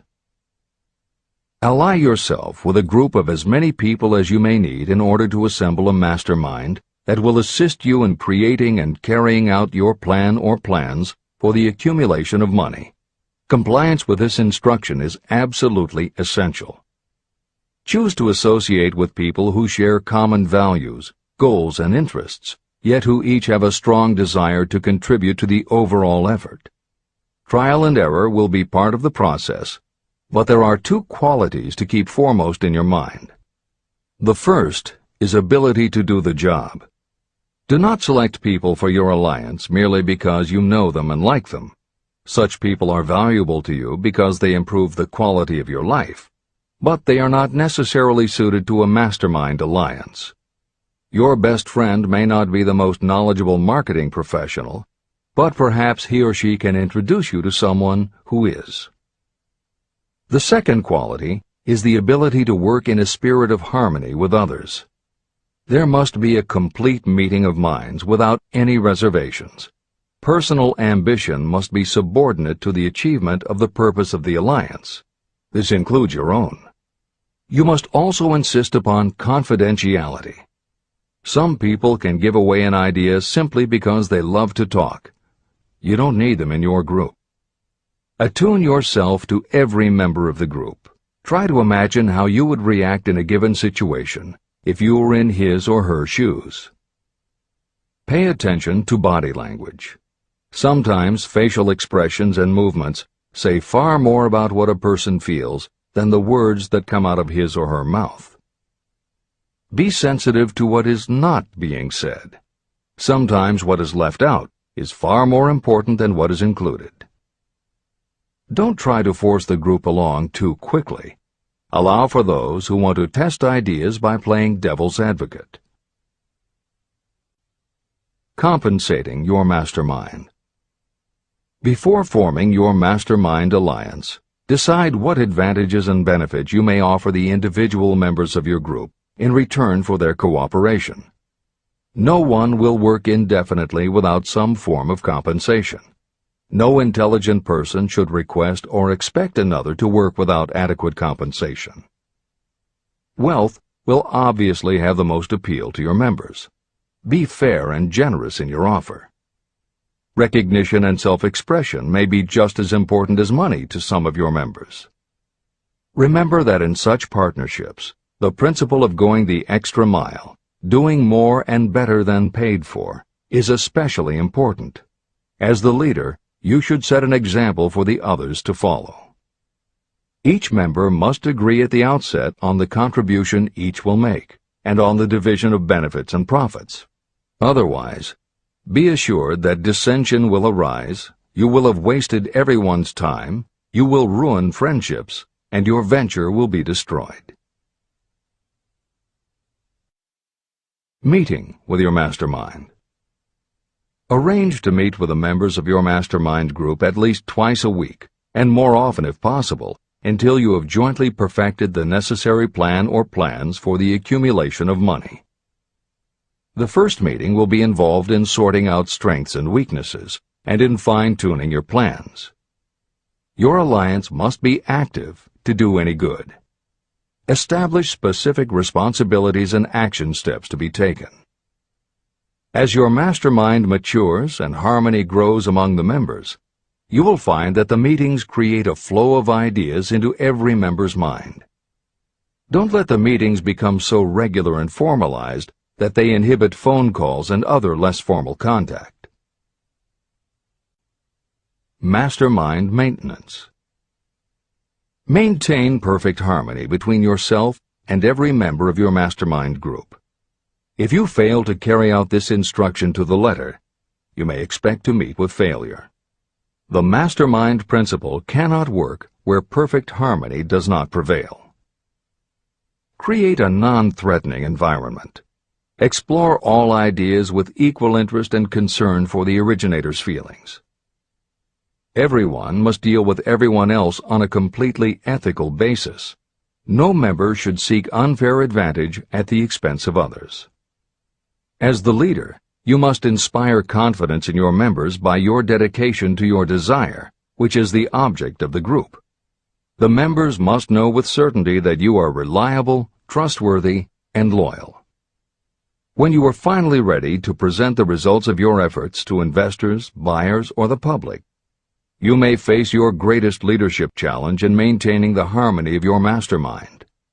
The group's efforts will now be judged by outsiders, and facing judgment takes courage and persistence. The courage of separate individuals is nothing compared with that of a united team. The more you are able to maintain harmony, the greater the power, and the greater the power, the more resistance you can overcome. Marriage and the mastermind. A mastermind alliance with the person you love most deeply is of untold importance. If you are married and have not built your relationship on the same principles of harmony that are crucial to any alliance, you may have some reselling to do with your spouse. Set aside time each day to talk about what you want to achieve and how you are going about it. Rely on your definiteness of purpose to build your persuasive abilities, to convince your partner of the benefits of the work you are doing. It is very unlikely that your work will not affect your husband or wife in some significant way, and you absolutely must not drag your partner unwillingly into any adventure. Build your mastermind alliance into your marriage from the start, and it will steady and support you through the darkest moments. In fact, your whole family should be incorporated into your alliance. Lack of harmony at home can easily spill over elsewhere. A united family is a great team. The mastermind and infinite intelligence. The list of sources from which you can get power is headed by infinite intelligence. When two or more people coordinate in a spirit of harmony and work toward a definite objective, they place themselves in position to absorb power directly from that great universal storehouse that I refer to as infinite intelligence. This is the greatest of all sources of power. It is the source to which geniuses and great leaders turn, whether they may be conscious of the fact or not. In Chapter 13, The Subconscious Mind, and Chapter 14, The Brain, the methods for accessing infinite intelligence will be described in greater detail. This is not a course on religion. Neither the principle of infinite intelligence nor any other principle in this book should be interpreted as interfering with, endorsing, or rejecting any person's religious beliefs. This book is confined exclusively to instructing the reader how to transmute the definite purpose of desire for money into its monetary equivalent. Read, and really think about what you are reading. Soon the entire subject will unfold, and you will see it in perspective. At this point, you are only seeing the detail of the individual chapters. Editor's comments. This chapter would not be complete without commenting on a mastermind that came into being almost 15 years after the first publication of Think and Grow Rich. Napoleon Hill's own mastermind alliance with multimillionaire businessman and philanthropist W. Clement Stone. On May 2, 1951, at the age of 67, Napoleon Hill and his wife Annie Lou agreed it was time for Napoleon to think about retiring. They decided to begin by cutting back on his speaking engagements after he completed the lectures that were already on his calendar, including one he was scheduled to give a few weeks later in Chicago. Unbeknownst to them, at that event W. Clement Stone had prearranged to sit at the head table next to Napoleon Hill. Like Hill, Stone had been born into poverty. At the age of 6, he started selling newspapers to help pay the rent, and by 13, he owned his own stand. By 16, he was selling insurance, and by 20, he'd managed to scrape together $100, which he used to start his own insurance agency. Stone was a consummate salesman and motivator, and his company was growing very nicely. Then in 1938 he read Think and Grow Rich, and was so inspired by it that he bought a copy for every one of his employees and continued to do so for each new person who joined his company. Over the years, this amounted to thousands of copies. When Stone was introduced to Hill, he told him about all the copies he had purchased of Think and Grow Rich and said that he firmly believed it was Hill's book that had transformed his sales force and turned his company from modest to extraordinary success. Napoleon Hill and W. Clement Stone found that they were in such complete accord that by the end of their first meeting, Hill had decided to postpone his retirement and join with Stone in a venture dedicated to creating a better world for this and future generations. Within a year, they launched Napoleon Hill Associates. They published new books by Hill, including How to Raise Your Own Salary and The Master Key to Riches. They reissued Hill's earlier bestsellers, and they co-authored a new bestseller, Success Through a Positive Mental Attitude. They also launched Success Unlimited magazine, created PMA Science of Success home study courses, made television programs, radio shows, a documentary film entitled A New Sound in Paris, which showed the amazing changes that happened when the entire town of Paris, Missouri, adopted the Napoleon Hill philosophy.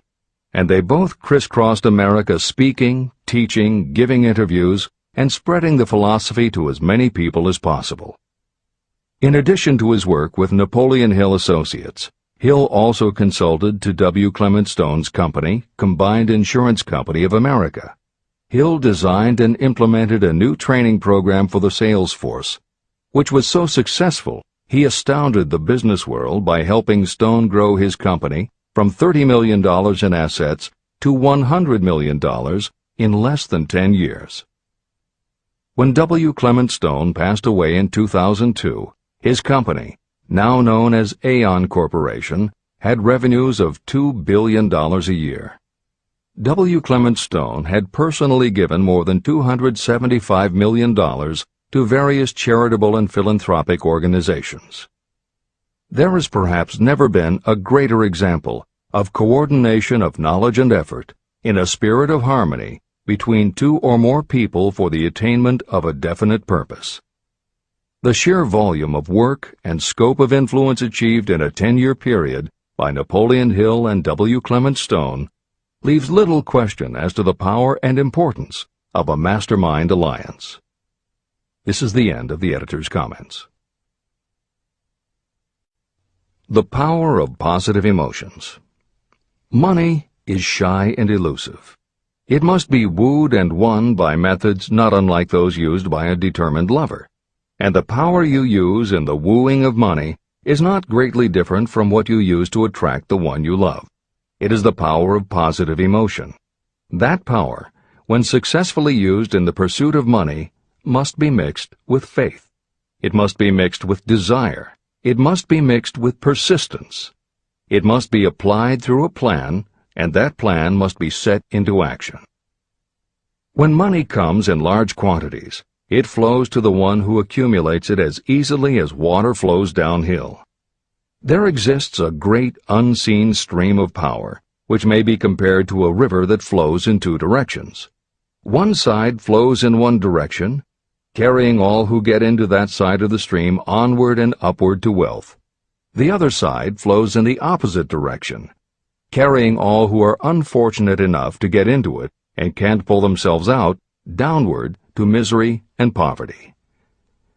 Everyone who has accumulated a great fortune has recognized the existence of this stream of life. It consists of one's thinking process. Positive emotions form the side of the stream that carries you to fortune. Negative emotions form the side that carries you down to poverty. This is a point of great importance to the person who is following this book with the object of accumulating a fortune. If you are caught in the side of the stream of power that leads to poverty, this book will serve as an oar by which you may propel yourself over into the other side of the stream. But it can serve you only through application and use. Merely reading and passing judgment on it, either one way or another, will be of no benefit to you. Poverty and riches can change places. But when riches take the place of poverty, The change only happens through well-conceived and carefully executed plans. The same is not true of poverty. Poverty needs no plan. It needs no one to help it because it is bold and ruthless. Riches are shy and timid. They have to be attracted. More gold has been mined from the thoughts of men than has ever been taken from the earth. Chapter 12. Sexuality, Charisma, and Creativity. The 10th step toward riches. Editor's comments. What motivates human beings is the subject of continuing scientific research and philosophical debate. There is general agreement that the prime motivators are the basic human needs for food and water, shelter and clothing, and safety. Beyond these basic life-sustaining needs, however, there are other factors that motivate people to action. It is the definition of the other factors and their order of importance that continues to be open to interpretation. Perhaps the most widely known theory is psychologist Abraham Maslow's hierarchy of human needs, which lists 8 levels of motivational forces, starting with the basic physiological and safety needs, then ascends through belonging and love, esteem, understanding, aesthetics, self-actualization, and transcendence. Other psychologists and sociologists have defined and arranged the categories differently, but in almost all cases there is agreement that after the primary life-sustaining needs are met, sex and love are the next most important motivating forces. Napoleon Hill also compiled a hierarchy of what he referred to as mind stimuli. Like Maslow and other researchers, Hill identified sex and love as the most powerful non-life-sustaining factors in human motivation, but his focus was not on sex and love as they pertain to procreation. Hill was intrigued by the theory that if sex and love are such powerful forces in driving humans to action, there might be a correlation to outstanding achievement or material success. And if such a relationship exists, can the motivating force be intentionally channeled to this purpose? In the original edition of the following chapter, Hill used terms such as sex emotion and sex energy in his analysis of these motivating forces as they relate to attitude and personality. In this context, the use of the word sex was not meant to have the physical connotation that it often has today. Today, these concepts would be conveyed by words such as sexuality, passion, or charisma. In this edition, where appropriate, the editors have opted for the modern usage of these and similar terms. This is the end of the editor's comments. Charisma. The world is ruled, and the destiny of civilization is established by the human emotions. People are influenced more by feelings than by reason. Your creativity is set into action entirely by emotions, and not by cold reason. The human mind responds to stimuli, through which it may be keyed up in such a way that it takes on characteristics such as enthusiasm, creative imagination, and intense desire. The stimuli to which the mind responds most freely are 1. The desire for sexual expression, 2. Love, 3. A burning desire for fame, power, or financial gain, money, 4. Music, 5. Close friendship and or admiration, 6. A mastermind alliance based upon the harmony of 2 or more people who ally themselves for advancement, 7. Mutual suffering, such as that experienced by people who are persecuted, 8. Autosuggestion, 9. Fear, 10. Alcohol and drugs. The desire for sexual expression comes at the head of the list of stimuli that step up the mind and start the wheels of physical action. The emotions associated with a human sexual drive bring into being a state of mind. When motivated by this desire, people often show courage, willpower, persistence, imagination, and creative ability that they don't normally have. So strong and impelling is the desire for sexual expression that people freely run the risk of life and reputation because of it. A river may be dammed and its water controlled for a time, but eventually it will force an outlet. The same is true of the emotions related to sexual expression. It may be submerged and controlled for a time, but its very nature causes it to be ever-seeking means of expression. The desire for sexual expression is inborn and natural. The desire cannot and should not be submerged or eliminated, but it can be given other outlets that enrich the body, mind, and spirit. When harnessed and redirected, this motivating force has been used as a powerful creative force in literature, art, and other pursuits, including the accumulation of riches. A teacher who has trained more than 30,000 salespeople came to the conclusion that individuals who are most confident sexually are the most efficient salespeople. The explanation is that the factor of personality known as personal magnetism is a manifestation of sexual energy. Editor's comments.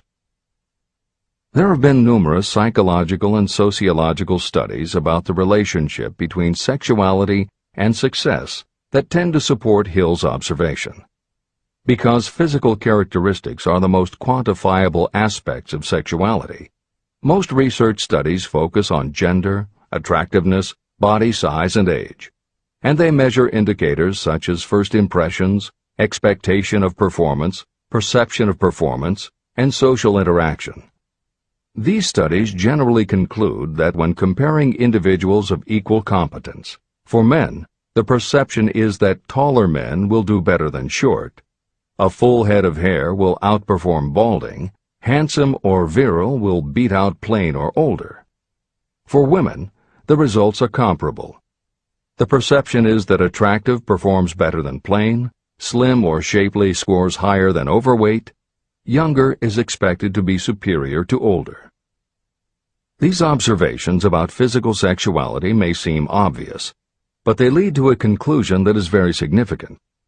Obviously, not all people who succeed are tall and virile or attractive and shapely.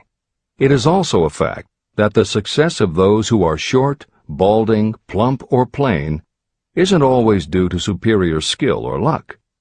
Clearly, there is another kind of attractiveness that often supersedes physical appeal. This other kind of attractiveness is connected to human sexuality, but it is not what would usually be referred to as sexy. People who have this quality are often said to have chemistry, personality, charm, or appeal. Hill called this kind of attraction personal magnetism. Today, the more common term is charisma. This is the end of the editor's comments. When employing salespeople, a good sales manager looks for personal magnetism or charisma as the first requirement. People who lack this kind of sexual energy will never become enthusiastic, nor inspire others with enthusiasm. And enthusiasm is one of the most important requisites in salesmanship, no matter what you're selling. The public speaker, preacher, lawyer, or salesperson who is lacking in charisma is a flop as far as being able to influence others is concerned. That, plus the fact that most people are influenced through an appeal to their emotions, should easily convince you of the importance of charisma as a part of the salesperson's ability. Master salespeople attain mastery in selling because they either consciously or unconsciously transmute charisma, sexual energy, into sales enthusiasm. That statement explains the actual, practical meaning of sexual transmutation. The meaning of the word transmute is, in simple language, the changing or transferring of one element or form of energy into another. The transmutation of sexual energy means switching the mind from thoughts of physical expression to thoughts of some other nature. Salespeople who know how to turn on charisma have acquired the art of sexual transmutation, whether they know it or not. The majority of salespeople who transmute their sexual energy do so without being aware of what they are doing or how they are doing it. You can cultivate and develop this quality in your dealings with others. Through cultivation and understanding, this vital motivating force may be drawn upon and used to great advantage in relationships between people. This energy may be communicated to others in the following ways. The handshake. The touch of the hand indicates instantly the presence of charisma or the lack of it. The tone of voice. Charisma, or sexual energy, is the factor with which the voice may be colored or made musical and charming. Posture and carriage of the body. People with charisma move briskly and with grace and ease. The vibrations of thought. People with charisma project sexuality through their personality in a way that influences those around them. Clothing and style. People who are charismatic are usually very careful about their personal appearance. They usually select clothing of a style becoming to their personality, physique, complexion, etc. Editor's comments. Having established a link between sexuality and success in the form of charisma, in the following section, Napoleon Hill explores how sexuality might also be a motivating factor in success by enhancing creativity. To illustrate the connection, Hill draws upon the biographies of historical figures who exhibited both charisma and exceptional creativity. In the time since Hill conducted his research, many women have risen to positions of power and influence. Their accomplishments have been well documented and are readily available in bookstores and libraries. However, when Hill was assembling his data, the majority of historical biographies available were about successful men. Further, the successful industrialists and political leaders he had personally studied during the previous 30 years were also men. Because of this limitation, Hill does not theorize about the role men might play in motivating the success of women. This issue is addressed in a later editorial comment.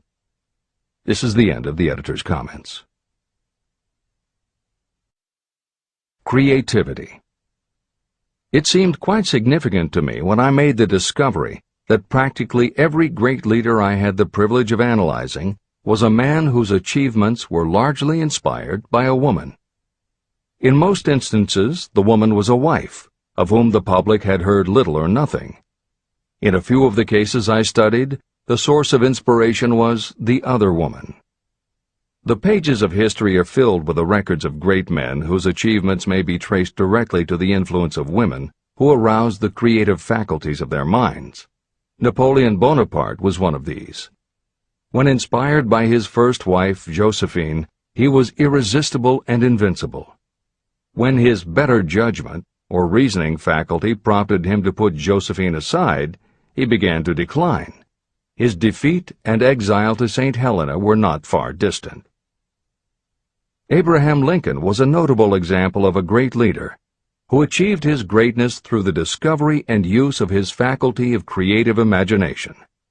It is noted in practically every book written about Lincoln that he discovered and began to use this faculty as the result of the love that he experienced when he met Anne Rutledge. This is more than an interesting historical fact.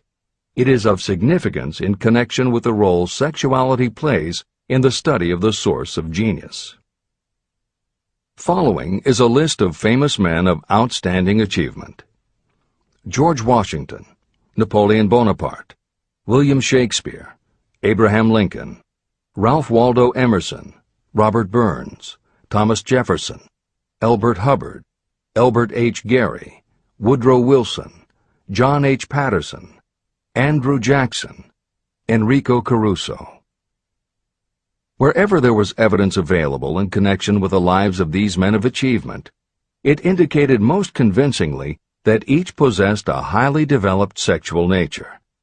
An analysis of the information taken from biographies and historical writings leads to the following conclusions. 1. Those of greatest achievement have a highly developed sexual nature, but have learned the art of transmutation of sexual energy. 2. Those who have accumulated great fortunes and achieved outstanding recognition in literature, art, industry, architecture, and the professions were motivated by the influence of a mate or lover. When driven by these emotions, people become gifted with a superpower for action. If you understand this, you will also understand that sexual transmutation contains the secret of creative ability. Editor's comments. As noted previously, although Hill's analysis focused on men, today there is a wide range of biographies about women who have succeeded in every aspect of life, including business, politics, religion, sports, entertainment, and the arts. Bearing in mind that biographical information is always subjective, the reader can now find ample material from which to draw a conclusion as to whether Hill's theory about sexuality as a motivating force is equally evident in women. Napoleon Hill had to do an in-depth analysis of biographies in searching for indications that the subject's sexuality had a correlation to their success. Today, we just turn on the television, and we're inundated with intimate details about both men and women suggesting that the best and the brightest are apparently also the sexiest. Although scandals aren't usually cited as scientific proof, the exposés of some of the biggest entertainment and sports stars, high-profile CEOs of major companies, numerous politicians, and even a few presidents, all make at least a common-sense case for Hill's theory about the correlation between sexuality and success. This is the end of the editor's comments. Obviously, this does not mean that everyone who is highly sexed is a genius. People attain the status of a genius only when and if they stimulate their minds so that they can draw upon the forces available through the creative faculty of the imagination. Although it is the most important of the stimuli or motivators, the mere possession of sexual energy is not sufficient to produce a genius. The energy must be transmuted from desire for physical contact into some other form of desire and action before it will lift one to the status of a genius. Genius and creative imagination. A definition of genius might be someone who has discovered how to increase the intensity of thought to the point where that person can freely communicate with sources of knowledge not available through the ordinary rate of thought. This definition should prompt some questions in the mind of anyone reading this book. The first question should be, how may one communicate with sources of knowledge that are not available through ordinary thought? The next question should be, are there known sources of knowledge that are available only to geniuses, and if so, what are these sources and exactly how may they be reached? In the following, I will offer methods so that you can experiment and prove to yourself that this is true. By doing so, you will have the answer to both questions. Editor's comment.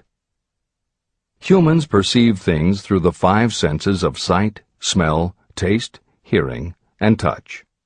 Another kind of perception, as when you have a feeling about something, was discussed in the chapters on desire, faith, and autosuggestion. This kind of perception is often referred to as the 6th sense, and in the following Hill explores the relationship between sexuality, motivation, creative imagination, and the 6th sense.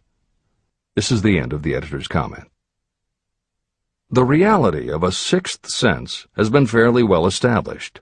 This 6th sense is creative imagination. The faculty of creative imagination is something the majority of people never use during an entire lifetime, and if they do use it, it usually happens by mere accident. Only a small number of people deliberately use their creative imagination for a specific purpose. Those who do use this faculty voluntarily and with understanding of its functions are geniuses. Creative imagination is the direct link between your finite mind and what I have termed infinite intelligence.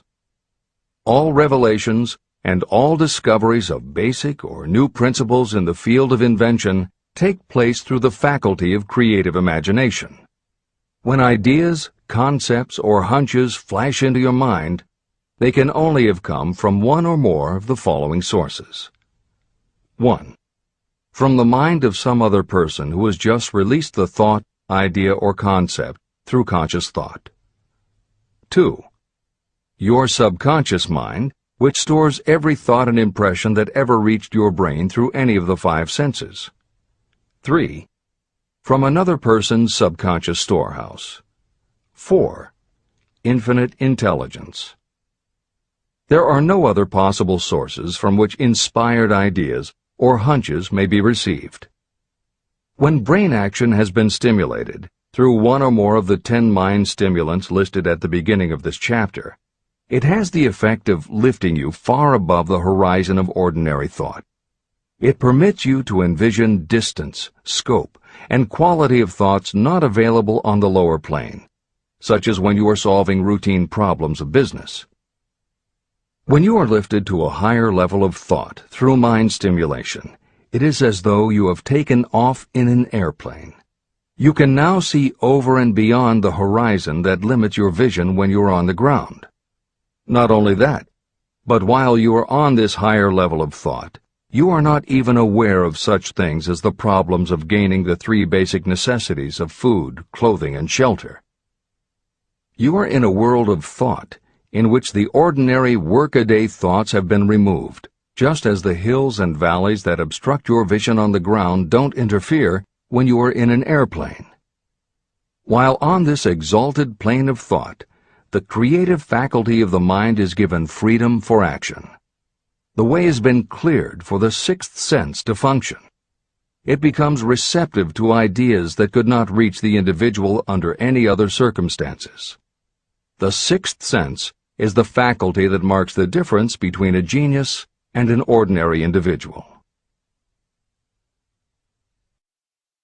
Developing your creative imagination. A mind stimulant is any influence that will either temporarily or permanently increase the intensity of thought. The previously mentioned 10 major stimulants are those most commonly resorted to. Through these sources you may commune with infinite intelligence, enter the storehouse of your subconscious mind, or perhaps even that of another person. That is all there is to genius. The more you use your creative faculty, the more alert and receptive it becomes to factors originating outside your conscious mind. And the more this creative faculty is used, the more you will rely upon it for your thoughts and ideas. This faculty can be cultivated and developed only through use. What we generally refer to as our conscience operates entirely through the faculty of the 6th sense. The great artists, writers, musicians, and poets become great because they acquire the habit of relying upon the still small voice that speaks from within, through their creative imagination. Anyone with a keen imagination knows that some of their best ideas come through so-called hunches. One of the best-known public speakers admits that his speeches are only really great when he closes his eyes and begins to rely entirely upon the faculty of creative imagination. When asked why he closed his eyes just before the climax of his speech, he replied, "I do it because then I speak through ideas that come to me from within." One of America's most successful and best-known financiers has the habit of closing his eyes for 2 or 3 minutes before making a decision. When asked why, he replied, "With my eyes closed, I am able to draw upon a source of superior intelligence." Dr. Elmer R. Gates created more than 200 useful patents through the process of cultivating and using his creative faculty. His method is significant to anyone interested in attaining to the status of genius. Dr. Gates was one of the really great, though less publicized, scientists of the world. In his laboratory, he had what he called his personal communication room. It was practically soundproof, and all light could be shut out. It had a small table on which he kept a pad of writing paper. In front of the table, on the wall, was a light switch. When Dr. Gates desired to draw upon the forces available to him through his creative imagination, he would go into this room, seat himself at the table, shut off the lights, and concentrate on the known factors of the invention he was working on. He would stay in that position until ideas began to flash into his mind in connection with the unknown factors of the invention. On one occasion, ideas came through so fast that he was forced to write for almost 3 hours. When the thoughts stopped flowing, he examined his notes and found they contained a minute description of principles that had no parallel in the known data of the scientific world. Moreover, the answer to his problem was right there in those notes. Dr. Gates earned his living by sitting for ideas. He did it for individuals and corporations, and some of the most sensible people and largest traditional corporations in America paid him to do it. The part of your mind that you generally use for reasoning may be faulty, because it is largely guided by your accumulated experience. Not all knowledge that you have learned through experience is accurate. Many times your creative ideas are much more reliable because they come from sources that are more reliable than those available to the reasoning faculty of the mind. Methods used by geniuses are available to you. The major difference between the genius and the ordinary inventor is that the genius makes use of both the synthesized and the creative faculties of imagination. For example, the scientific inventor begins an invention by organizing and combining the known ideas or principles accumulated through experience through the synthesized faculty, the reasoning faculty. If the inventor finds this accumulated knowledge is insufficient, the scientist then draws upon the sources of knowledge available through the creative faculty. The method by which the inventor does this varies with the individual, but this is the essence of the procedure. 1. The inventor stimulates his or her mind so that it functions on a higher-than-average plane through one or more of the mind stimulants. 2. The inventor then concentrates on the known factors, the finished part of the invention, and creates in his or her mind a perfect picture of the unknown factors, the unfinished part of the invention.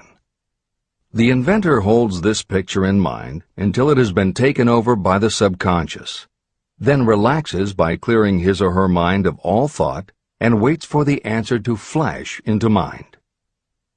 Sometimes the results are both definite and immediate. At other times the results are negative, depending on the state of development of the sixth sense or creative faculty.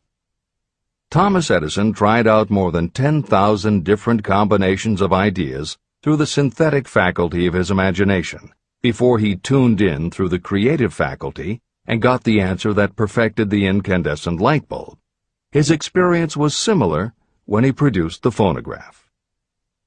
Editor's comments. Synchronicity, precognition, intuition, flashes of insight, hunches, gut feelings, symbolic dreams. These are all aspects of the phenomena Napoleon Hill was describing in his two correlated terms, creative imagination and infinite intelligence. And the fact that Hill made a serious study of this function of the mind puts him in exceptional company. The fathers of modern psychology, Sigmund Freud and Carl Jung, recognized and tried to explain this sixth sense. Jung's concept of the collective unconscious, which is the very basis of Jungian psychology, is in many ways identical to Hill's concept of infinite intelligence.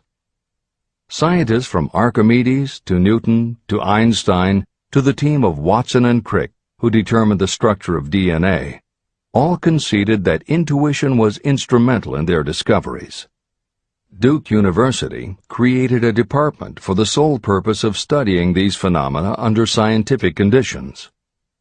Many scientists admit to using personalized techniques similar to Hill's method for accessing intuition and creativity. These include Friedrich Kekule, who discovered the molecular structure of benzene through a dream symbol; physiologist Otto Loewi, who had a hunch followed by a dream that won him the Nobel Prize in Medicine; and as mentioned above, James Watson's breakthrough in the structure of DNA. Mozart, Shelley, Coleridge, Huxley, Descartes, Robert Louis Stevenson all claimed intuition played a role in their creations. William Blake learned the secret to a copper engraving process from a dream. British Prime Minister Winston Churchill firmly believed a premonition saved him from being killed by a bomb during the Blitz of London.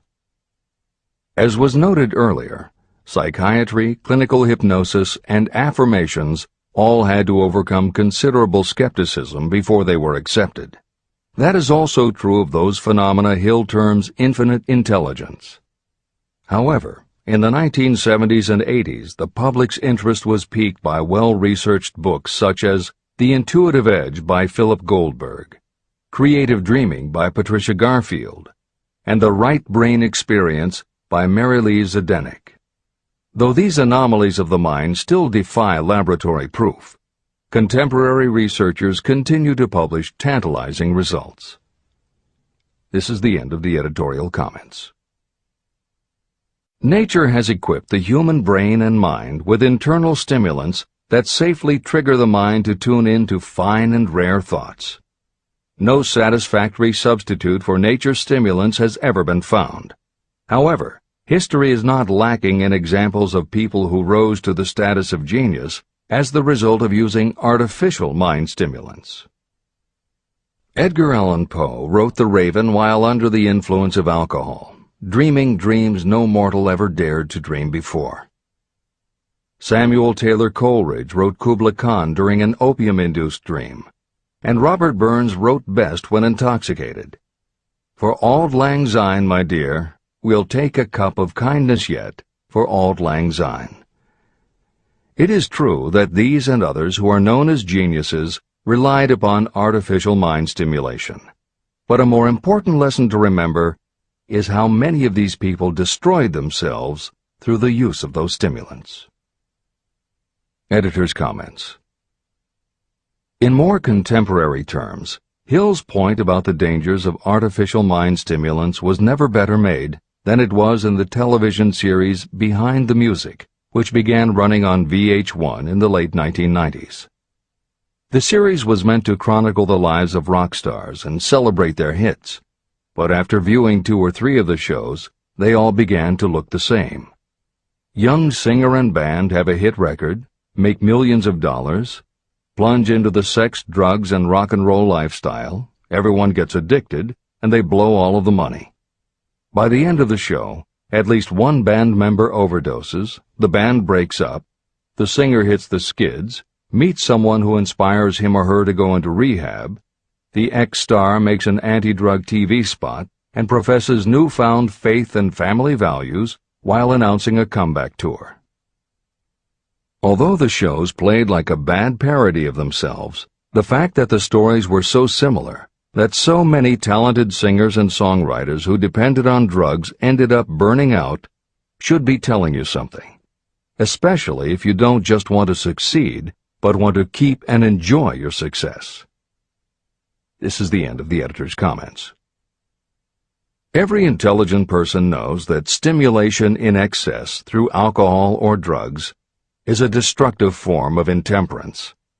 For some, overindulgence in sexual expression may become just as destructive. A sexually obsessed person is not essentially different from a person addicted to drugs or alcohol. Both have lost control over their faculties of reason and willpower. Human sexuality is a mighty urge to action, but its forces are like a cyclone, almost impossible to completely control. When an individual is driven solely by emotions related to sexuality, that person may be capable of great achievement, but their actions are often disorganized and destructive. It is true that a person may pursue financial or business success by harnessing the driving force of sexual energy without self-control.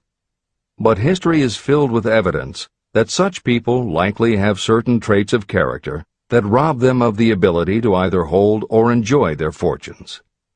Ignorance of this potential pitfall has cost thousands of people their happiness, even though they possessed riches. From my analysis of over 25,000 people, I found that those who succeed in an outstanding way often do not hit their stride until they are beyond the age of 40 or 50. This fact was so astounding that it prompted me to go into the study of its cause most carefully. My investigation disclosed that the major reason why many people do not succeed early in life is their tendency to dissipate their energies through overindulgence. The majority of people never learn that sexual energy has possibilities other than physical expression. And many of those who make this discovery only do so after having wasted many years during the time when their sexual energy was at its height. Most people come to the realization by accident, and many don't even know they have tapped into this power. They may recognize that their power of achievement has increased, but they have no idea what caused the change. They are just vaguely aware that nature begins to harmonize the emotions of love and sex, so that they may draw upon these great forces and apply them as stimuli to action. The importance of love. Love, romance, and sex are all emotions capable of driving people to heights of superachievement. When combined, these three emotions may lift you to an altitude of a genius. Every person who has been moved by genuine love knows that it leaves enduring traces upon the human heart. The effect of love endures, because love is spiritual in nature. Those who cannot be stimulated to great heights of achievement by love are hopeless. They are dead, though they may seem to live. If you believe you are unfortunate because you have loved and lost, you are wrong. One who has loved truly can never lose entirely. Love is whimsical and temperamental. It comes when it pleases and goes away without warning. Accept and enjoy it while it remains, but spend no time worrying about its departure. Worry will never bring it back. Dismiss the thought that love only comes once. Love may come and go times without number, but there are no two love experiences that affect you in just the same way. There may be one love experience that leaves a deeper imprint on the heart than all the others. But all love experiences are beneficial, except to the person who becomes resentful and cynical when love makes its departure. Even the memories of love can lift you and stimulate your mind. Go back into your yesterdays at times and bathe your mind in the beautiful memories of past love. It will soften your worries and give you a source of escape from the unpleasant realities of life. And maybe, during this temporary retreat into the world of fantasy, your subconscious mind will yield to you ideas or plans that may change the entire financial or spiritual status of your life. There should be no disappointment over love, and there would be none if people understood the difference between the emotions of love and sex. Love is an emotion of many shades and colors, but the most intense and burning of all is that experienced in the blending of the emotions of love and sex. Marriages or committed relationships that are not blessed with love properly balanced with sex cannot be happy ones, and seldom endure. Love alone will not bring happiness, nor will sex alone. Love is spiritual. Sex is biological. No experience that touches the human heart with a spiritual force can possibly be harmful, except through ignorance or jealousy. The presence of destructive emotions in the human mind may poison it in a way that destroys your sense of justice and fairness. Just as a chemist can take certain chemical elements, none of which are harmful in themselves, and by mixing them together create a deadly poison, in a similar manner the emotions of sex and jealousy, when mixed, may turn just as lethal. Love is the emotion that serves as a safety valve and brings balance, reason, and constructive effort. Love is, without question, life's greatest experience. It can bring you into communion with infinite intelligence. When love guides the emotions, it may lead you well on your way toward creative effort. The road to genius consists of the development, control, and use of sex, love, and romance. Briefly, the process may be stated as follows. Encourage the presence of the positive emotions as the dominating thoughts in your mind, and discourage all the destructive emotions. The mind is a creature of habit. It thrives on the dominating thoughts fed to it. Through your willpower, you may discourage the presence of any emotion and encourage the presence of any other. Control of your mind, through the power of your will, is not difficult. Control comes from persistence and habit. The secret of control lies in understanding the process of transmutation. When any negative emotion presents itself in your mind, it can be transmuted into a positive or constructive emotion by the simple procedure of changing your thoughts. There is no other road to genius than through voluntary self-effort. When the emotion of romance is added to those of love and sex, the obstructions between the finite mind and infinite intelligence are removed. Then, a genius has been born.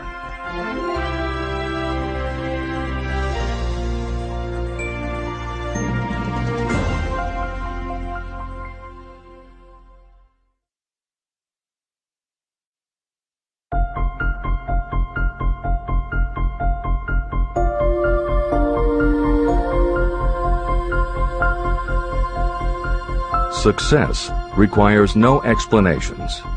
Failure permits no alibis. Chapter 13. The Subconscious Mind. The Connecting Link. The 11th Step Toward Riches.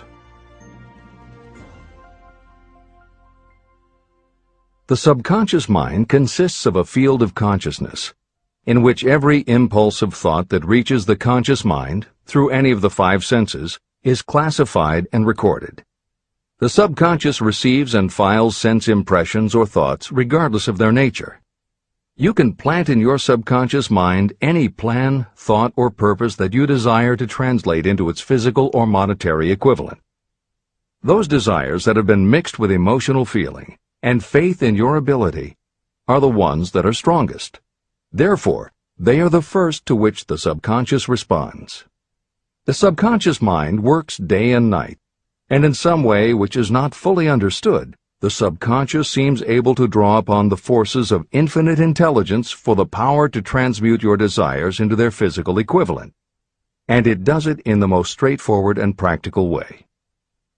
You cannot entirely control your subconscious mind, but you can hand over to it any plan, desire, or purpose that you wish transformed into concrete form. Refer again to the instructions for using the subconscious mind in Chapter 5, Autosuggestion. Editor's comments. In the chapter on autosuggestion, the four primary methods for planting and reinforcing suggestions in your subconscious are: 1. The formulation and writing out of your desire. 2. The repetition of positive affirmations. 3. The creative visualization of your goal. And 4. By acting as though the goal is already yours. This is the end of the editor's comment. From my research, I have concluded that the subconscious mind is the connecting link between the finite mind of man and infinite intelligence. It is the intermediary through which you may draw upon the forces of infinite intelligence. From my research, I have concluded that the subconscious mind is the connecting link between the finite mind of man and infinite intelligence. It is the intermediary through which you may draw upon the forces of infinite intelligence. Only the subconscious mind contains the process by which mental impulses, thoughts, are modified and changed into their spiritual, energy, equivalent. It alone is the medium through which prayer, desire, may be transmitted to the source capable of answering prayer, infinite intelligence. How to energize your subconscious mind for creative effort. The possibilities of what you can do when you connect creative effort with the subconscious mind are stupendous. They inspire me with awe. I never approach the discussion of the subconscious mind without a feeling of littleness and inferiority, due to the fact that man's entire stock of knowledge on this subject is so pitifully limited. First, you must accept as a reality the existence of the subconscious mind and what it can do for you. This will enable you to understand its possibilities as a medium for transmuting your desires into their physical or monetary equivalent, and then you will comprehend the full significance of the instructions given in Chapter 3, Desire. You will also understand the importance of making your desires clear and putting them in writing. You will understand as well the necessity of persistence in carrying out instructions.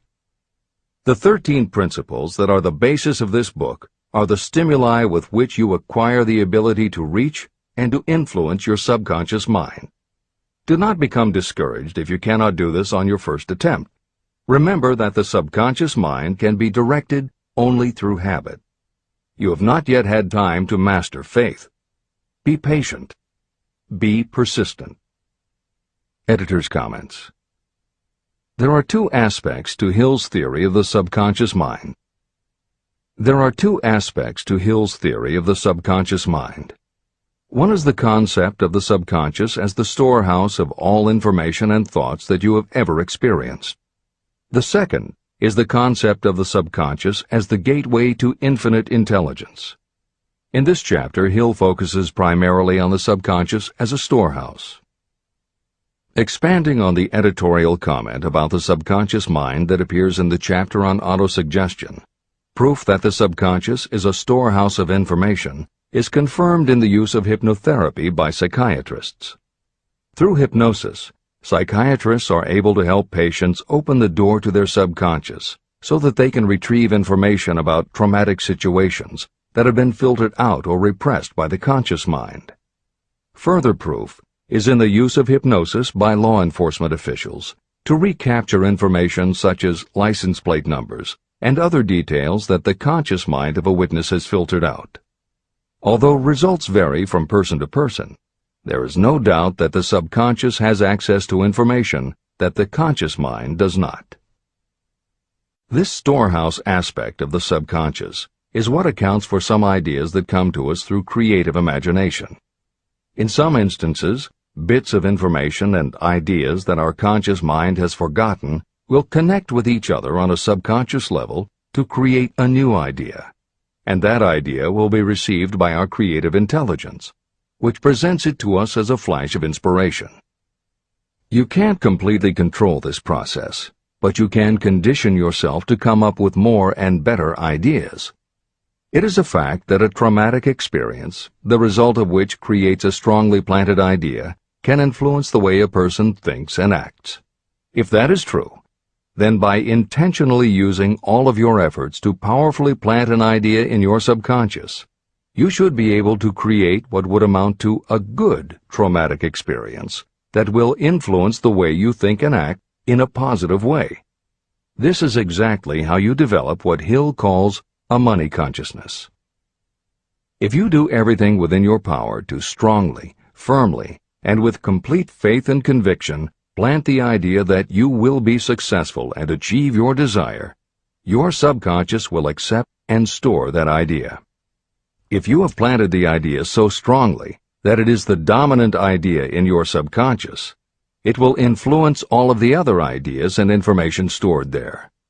When you have given your subconscious this specific direction that it did not have before, it will begin to put together pieces of information, and through your creative intelligence, you will find that you are coming up with more and better plans and ideas to accomplish your goal. But as Hill says, you can do this only through faith and habit. You must write out the affirmation of your goal, and you must repeat it aloud every day with absolute faith and conviction that you can achieve it. You must vividly and creatively visualize yourself achieving your goal, and you must do it every day. You must conduct yourself with the attitude that says you can accomplish your goal, and that you deserve the help of those who can help you to accomplish your goal. And you must conduct yourself in that way every day. If you seriously commit yourself to doing these things, it will change the way you think and act. Your subconscious will do everything it can to transmute your desire into reality, and other people will want to do what they can to help you succeed. This is the end of the editor's comments. Many statements in the chapters on faith and on autosuggestion are repeated here for the benefit of your subconscious mind. Remember, your subconscious mind functions whether you make any effort to influence it or not. This means that thoughts of fear, poverty, and all negative ideas will affect your subconscious mind unless you master these impulses and give it more desirable food on which it may feed. the subconscious mind will not remain idle. If you don't plant desires in your subconscious mind, it will feed on the thoughts that reach it as the result of your neglect. Both negative and positive thoughts are reaching your subconscious mind continuously. These thoughts come from the four sources. 1. Consciously from other people. 2. Your subconscious. 3. Subconsciously from other people. And 4. Infinite intelligence. Every day, all kinds of thought impulses are reaching your subconscious mind without your knowledge. Some of these impulses are negative. Some are positive. Right now, you should be specifically trying to shut off the flow of negative impulses and actively working to influence your subconscious mind through positive impulses of desire. When you achieve this, you will possess the key that unlocks the door to your subconscious mind. Moreover, you will control that door so completely that no undesirable thought may influence your subconscious mind. Everything that you create begins in the form of a thought impulse. You can create nothing that you do not first conceive as a thought. Through the aid of the imagination, thoughts may be assembled into plans. The imagination, when under your control, may be used to create plans or purposes that lead to success in your chosen occupation. All thoughts that you want to turn into success and have planted in the subconscious mind must pass through the imagination and be mixed with faith, your faith in your own abilities. The mixing of faith with a plan or purpose intended for submission to the subconscious mind can only be done through the imagination. From these statements, it should be clear that if you want to make use of your subconscious mind, it will call for the coordination and application of all 13 principles of success that are the basis of this book. Make your positive emotions work for you. The subconscious mind is more susceptible to influence by thought mixed with feeling or emotion than it is by thoughts originating solely in the reasoning portion of the mind. In fact, there is much evidence to support the theory that only emotionalized thoughts have any real influence on the subconscious mind. It is a fact that emotions or feelings rule the majority of people. If it is true that the subconscious mind responds better and faster to thoughts that are well mixed with emotion, it is essential to become familiar with the more important of the emotions. There are 7 major positive emotions and 7 major negative emotions. The negatives get into your thoughts naturally and go directly to your subconscious without any help from you. The positive emotions must be injected by you through the principle of autosuggestion into the thought impulse that you wish to pass on to your subconscious mind. These emotions or feeling impulses may be likened to yeast in a loaf of bread. They are the action element which transforms thought impulses from the passive to the active state. That is why thought impulses that have been well mixed with emotion are acted upon more readily than thought impulses originating in cold reason. Editor's comments. W. Clement Stone, Napoleon Hill's friend, mentor, and business partner, arranged for the publication of many of Napoleon Hill's later writings. The following is adapted from material that appears in 2 of these books, Napoleon Hill's Keys to Success and Believe and Achieve.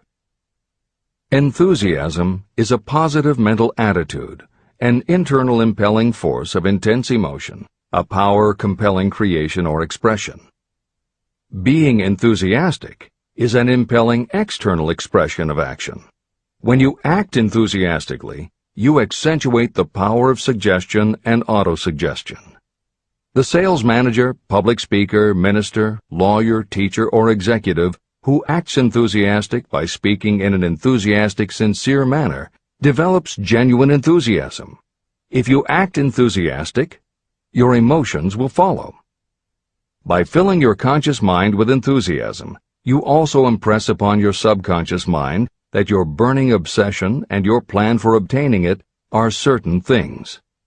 Then, if your conscious enthusiasm dims, your subconscious will be there, full of images of your success, to help you stoke your conscious fires of enthusiasm once again. This is the end of the editor's comments. You are preparing yourself to influence and control the inner audience of your subconscious mind in order to hand over to it the desire for money, which you wish transmuted into its physical, monetary equivalent. It is essential, therefore, that you understand the method of approach to this inner audience. You must speak its language. It understands best the language of emotion or feeling. Following are the 7 major positive emotions and the 7 major negative emotions. I am listing them here so that you may draw upon the positives and avoid the negatives when giving instructions to your subconscious mind. The 7 major positive emotions. The emotion of desire, the emotion of faith, the emotion of love, the emotion of sex, the emotion of enthusiasm, the emotion of romance, the emotion of hope. There are other positive emotions, but these are the 7 most powerful and the ones most commonly used in creative effort. Master these 7 emotions. They can be mastered only by use, and the other positive emotions will be at your command when you need them. Remember that you are studying a book that is intended to help you develop a money consciousness by filling your mind with positive emotions. The 7 major negative emotions to be avoided. The emotion of fear, the emotion of jealousy, the emotion of hatred, the emotion of revenge, the emotion of greed, the emotion of superstition, the emotion of anger. Positive and negative emotions cannot occupy the mind at the same time. One or the other must dominate. It is your responsibility to make sure that positive emotions constitute the dominating influence of your mind. That is where the law of habit will help you. Form the habit of applying and using the positive emotions. Eventually, they will dominate your mind so completely that the negatives cannot enter it. Only by following these instructions literally and continuously can you gain control over your subconscious mind. The presence of a single negative in your conscious mind is sufficient to destroy all chances of constructive aid from your subconscious mind. Editor's comments. Napoleon Hill's concern about the susceptibility of the subconscious mind to negative thoughts, emotions, and comments is well known to professionals who work with these techniques. In clinical hypnotherapy, there is an axiom referred to as the law of reversed effect, which states that whenever there is a conflict between imagination and willpower, the imagination wins. When you attempt to plant an idea, if the subconscious already harbors a negative, trying to force the new idea has the reverse effect, because the subconscious becomes obsessed with defending its established negative idea. And the harder you try to do something, the more the subconscious resists, and the more difficult it becomes. Even the use of the word try is warned against, because it gives the suggestion to the subconscious of a preconceived failure. The concept of trying implies an ongoing effort. You don't want to try. You want to succeed. If you ask your subconscious to help you try, it may do just that. It may help you try, but it will prevent you from succeeding. Because if you did succeed, then it could no longer help you try, which is what you asked it to do. The cautionary note about using the word try is just one example of the care that should be taken when formulating affirmations and using autosuggestion. The following are some other rules of thumb that most modern experts agree on. 1. Affirmations should always be stated as a positive. Affirm what you do want, not what you don't want. 2. Affirmations work best when they are short and very clear about a single desired goal. Take the time to write, rewrite, and polish your affirmation until you can express your desire in a short statement of precise and well-chosen words. 3. Affirmations should be specific about the desired goal, but not about how to accomplish it. Your subconscious knows better than you what it can do and how it can do it. 4. Do not make unreasonable time demands. Your subconscious can't make anything happen suddenly or now. 5. Just saying the words will have little effect. When you affirm your desire, you must do it with such faith and conviction that your subconscious becomes convinced of how important it is to you. As you affirm your desire to yourself, visualize it in your mind's eye as big as a billboard. Make it big, powerful, and memorable. 6. Repetition of your emotionalized affirmation is crucial. At this time, it is your habit to think one way. By repeating your affirmation often every day, your new way of thinking will begin to be your automatic response. Keep reinforcing it until it becomes second nature to you, and your habit will have become to think the new way, the way you want to think. This is the end of the editor's comments. We form habits based on the degree of reinforcement we receive. Habits make no moral judgments. They can be either good or bad. Both are formed through repetition. If we try something and like the results, we repeat the action. You can replace negative thoughts with positive ones. You can replace inaction with action, and you can form any habit you choose. Your thoughts are the only thing that you can completely control if you choose to do so. You can control your thoughts to control your habits. The secret of effective prayer. Most people resort to prayer only after everything else has failed, or else they pray by a ritual of meaningless words. And because most people who pray do so only after everything else has failed, they go to prayer with their minds filled with fear and doubt. Because fear and doubt are the emotions that are mixed with their prayer, these are the emotions the subconscious mind passes on, and these are the emotions that infinite intelligence receives and acts upon. If you pray for a thing, but as you pray you have fear that you may not receive it, or that your prayer will not be acted upon by infinite intelligence, your prayer will have been in vain. Prayer does sometimes result in the realization of that for which one prays. If you have ever had the experience of receiving something for which you prayed, go back in your memory and recall your actual state of mind while you were praying, and you will know for sure that the theory here described is more than a theory. The method by which you may communicate with infinite intelligence is very similar to the way the vibration of sound is transmitted by radio waves. Sound cannot be transmitted through the atmosphere until it has been changed into a very high rate of vibration. The radio station takes the sound of the human voice and modifies it by stepping up the vibration millions of times. Only in this way can the energy of sound be sent over distances. After this transformation has taken place, the energy, which originally was in the form of vibrations of sound, is broadcast or transmitted as a radio signal.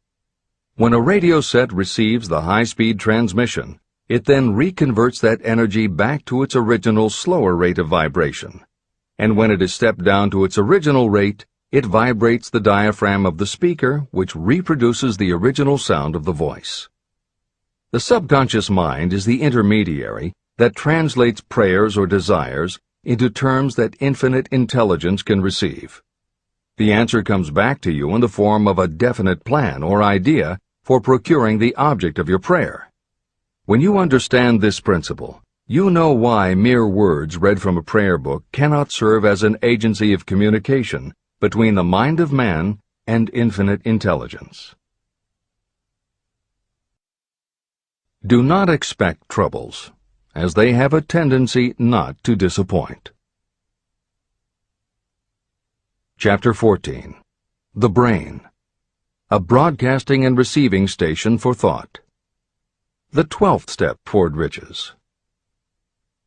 It was while I was working with the late Dr. Alexander Graham Bell and Dr. Elmer R. Gates that I first proposed the idea that every human brain is both a broadcasting and receiving station for the vibration of thought. In some way similar to the principle behind the operation of a radio receiver, every human brain is capable of picking up vibrations of thought that are being released by other brains. These are received as hunches and flashes of intuition. As was explained in previous chapters, it is your creative imagination that is the receiving set of your brain, which receives thoughts from your subconscious and, under certain circumstances, receives thoughts released by the brains of others.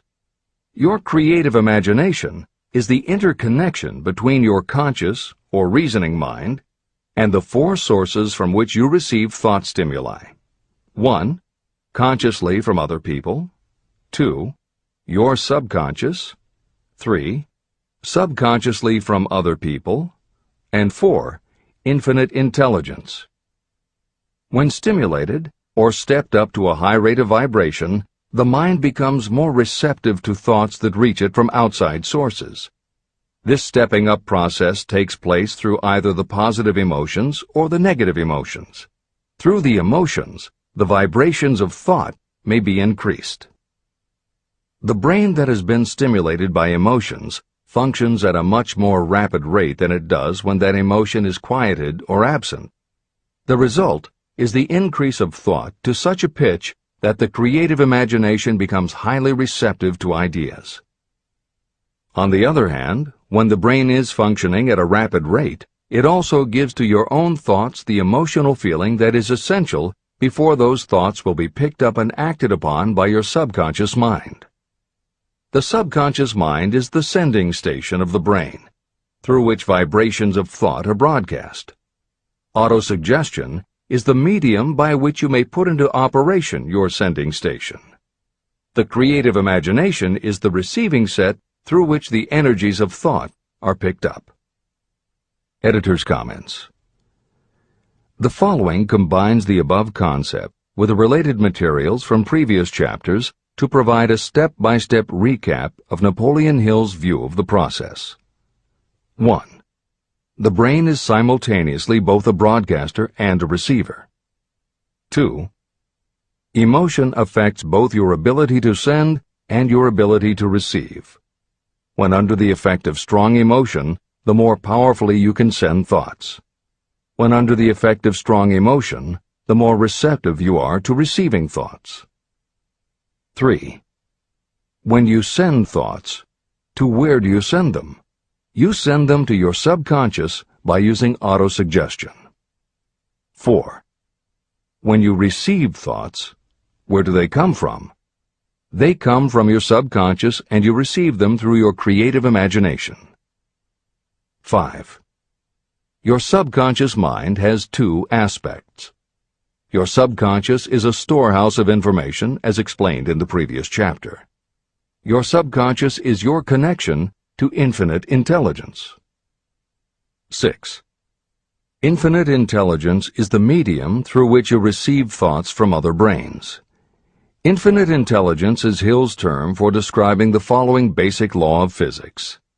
Because everything in the universe is made of time, space, energy, or matter, and because matter is just energy in a different form, then everything is actually different parts of the same thing.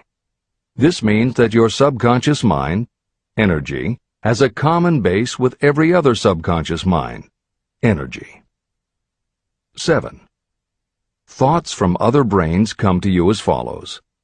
When you are under the effect of a strong emotion and your receiver is especially receptive, sometimes its pull is so strong that it attracts a thought from the subconscious mind of another brain. It is able to do this because infinite intelligence interconnects your subconscious with the subconscious of the other brain. 8. These thoughts from other brains are what we refer to as intuition, hunches, déjà vu, and foreknowledge. Although Hill's explanation depends on the action of an intangible force that cannot be isolated and dissected in a laboratory, neither medical science nor psychology can offer a better explanation for those thoughts that depend on knowledge or information that we do not have. This is the end of the editor's comments. The greatest forces are intangible. In the past, we've depended too much on our physical senses and have limited our knowledge to physical things that we could see, touch, weigh, and measure. I believe we have entered the most marvelous of all ages, an age that will teach us more about the intangible forces of the world about us. Perhaps we shall learn that there is an other self that is more powerful than the physical self we see when we look in a mirror. Many people do not take seriously such intangibles, the things that they cannot perceive through any of their five senses. However, to belittle the idea of forces that are intangible or cannot be explained is to ignore the fact that all of us, every day, are controlled by forces that are unseen and intangible. The whole of mankind has not the power to cope with nor to control the intangible force wrapped up in the rolling waves of the oceans. We still do not fully understand the intangible force of gravity, which keeps this little Earth suspended in space and keeps us from falling from it, much less have the power to control that force. We are entirely subservient to the intangible force that comes with a thunderstorm, and we are just as helpless in the presence of the intangible force of electricity. We do not understand the intangible force and intelligence wrapped up in the soil of the earth, the force that provides us with every morsel of food we eat, every article of clothing we wear, and every dollar we carry in our pockets. Last but not least, with all of our culture and education, we still understand little or nothing of the greatest of all the intangibles, thought. However, we have begun to learn a good deal about the intricate workings of the physical brain, and the results are stunning. We know that the central switchboard of the human brain, the number of lines that connect the brain cells to each other, is written as the figure 1, followed by 15 million zeros. Dr. C. Judson Herrick of the University of Chicago says, "The figure is so stupendous that astronomical figures, dealing with hundreds of millions of light years, become insignificant by comparison. It has been determined that there are from 10 billion to 14 billion nerve cells in the human cerebral cortex, and we know that these are arranged in definite patterns. These arrangements are not haphazard. They are orderly. It is inconceivable to me that such a network of intricate machinery should be in existence for the sole purpose of carrying on the physical functions connected with the growth and maintenance of the physical body. Is it not likely that the same system, which gives billions of brain cells the media for communication, one with another, also provides the means of communication with other intangible forces?" Editor's comments. In the time since Hill wrote the above comments, we have learned a great deal more about the physical brain and how it operates. We understand much about the chemistry of the brain. We can measure the energies it releases. We know which areas control the various functions of the body and which areas affect memory, emotions, reasoning, and many other subtleties related to the thinking process. Through surgery, medication, and other techniques, we know how to prevent the brain from having certain kinds of thoughts. And we know how to encourage the brain to produce certain other kinds of thoughts when we want it to. For instance, a specific area can be stimulated, and you will have pleasurable thoughts. But we cannot yet control what those pleasurable thoughts will be, and we have no idea what the bits and pieces of information are that go into your pleasurable thoughts. With all of our advanced knowledge about the physical brain, we still don't know how to make it have a specific thought or idea, especially not an original thought or a creative idea. And medical science offers no better theory than Hill's as to how we could have an intuition or hunch made up from information that we don't have and were never exposed to. In short, the physical properties of the brain confirm that it is where the thinking process takes place. But it does not offer the answer to the question of how it happens, or how thoughts from one brain might travel to another. In previous commentaries, we pointed to the laws of physics as they relate to Hill's theory about the interconnectedness of all things. And although this is not meant to be a science lesson, it may reassure you to know that the work of renowned scientists lends support to the idea. Quantum theory deals with subatomic particles so minuscule that they are almost at the level of the basic stuff from which everything is made. Albert Einstein developed what is called the EPR effect. Einstein, Podolsky, and Rosen, and Irish physicist John Stuart Bell proposed Bell's theorem, both of which pertain to the concept that when two linked subatomic particles are separated from each other, when a change is made to particle A, the same change will instantly happen in particle B, even though the two are distant from each other. Another related concept is called the holographic brain or holographic universe, and is named after an unusual quality of holograms. It is a fact that if you cut a hologram in half, you don't get two halves of a picture. You get two separate but complete pictures. Cut either one of those in half, and you get another two complete pictures. Cut other pieces, and again you get whole images. Every part of a hologram has the whole of the information in the original. In the 1970s, Carl Pribram, a neurophysiologist at Stanford University, announced the results of his studies which suggest that memory is not in a specific part of the brain, but is spread throughout the brain like the image on a holographic plate. At almost the same time, renowned physicist David Bohm proposed that the workings of the universe were like a holographic image, that among all things there is total interconnectivity, and that all things influence all other things. In effect, every part of the universe contains the whole of the universe. That is probably more than enough science for most readers. The point is, Hill was not alone in his conclusion that through some intangible force, your subconscious shares interconnectivity with everything else in the universe. Previously, the example was given of the folds and bumps in a tablecloth, all being different, but all still tablecloth. Here is another way to envision the intangible interconnection of all things. Suppose you were to drill 5 holes in a wall, and have someone outside the room put their fingers and thumb through the holes and wiggle them. If you then bring into your room someone who only believes in tangible things that he or she can see, that person will see 5 separate objects that can move independently of each other. You may tell the person that behind the wall the objects are connected and all part of the same hand, but because they cannot see the connection and disbelieve anything they don't understand, the person will not be convinced. Neither modern medicine, nor psychiatry, nor technology can yet conclusively show us behind the wall.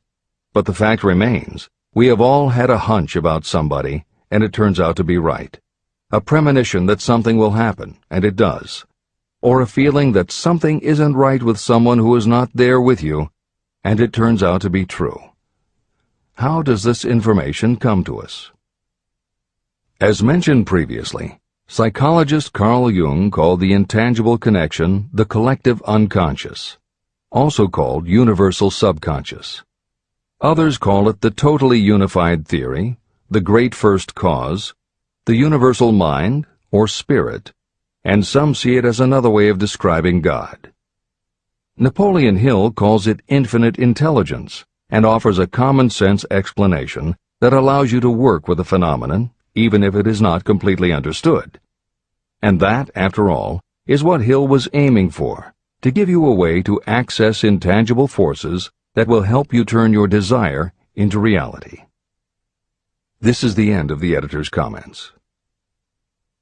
After this book had been written, just before the manuscript went to the publisher, the New York Times published an editorial showing that at least one great university and one intelligent investigator in the field of mental phenomena are carrying on an organized research through which conclusions have been reached that parallel many of those described in this and the following chapter.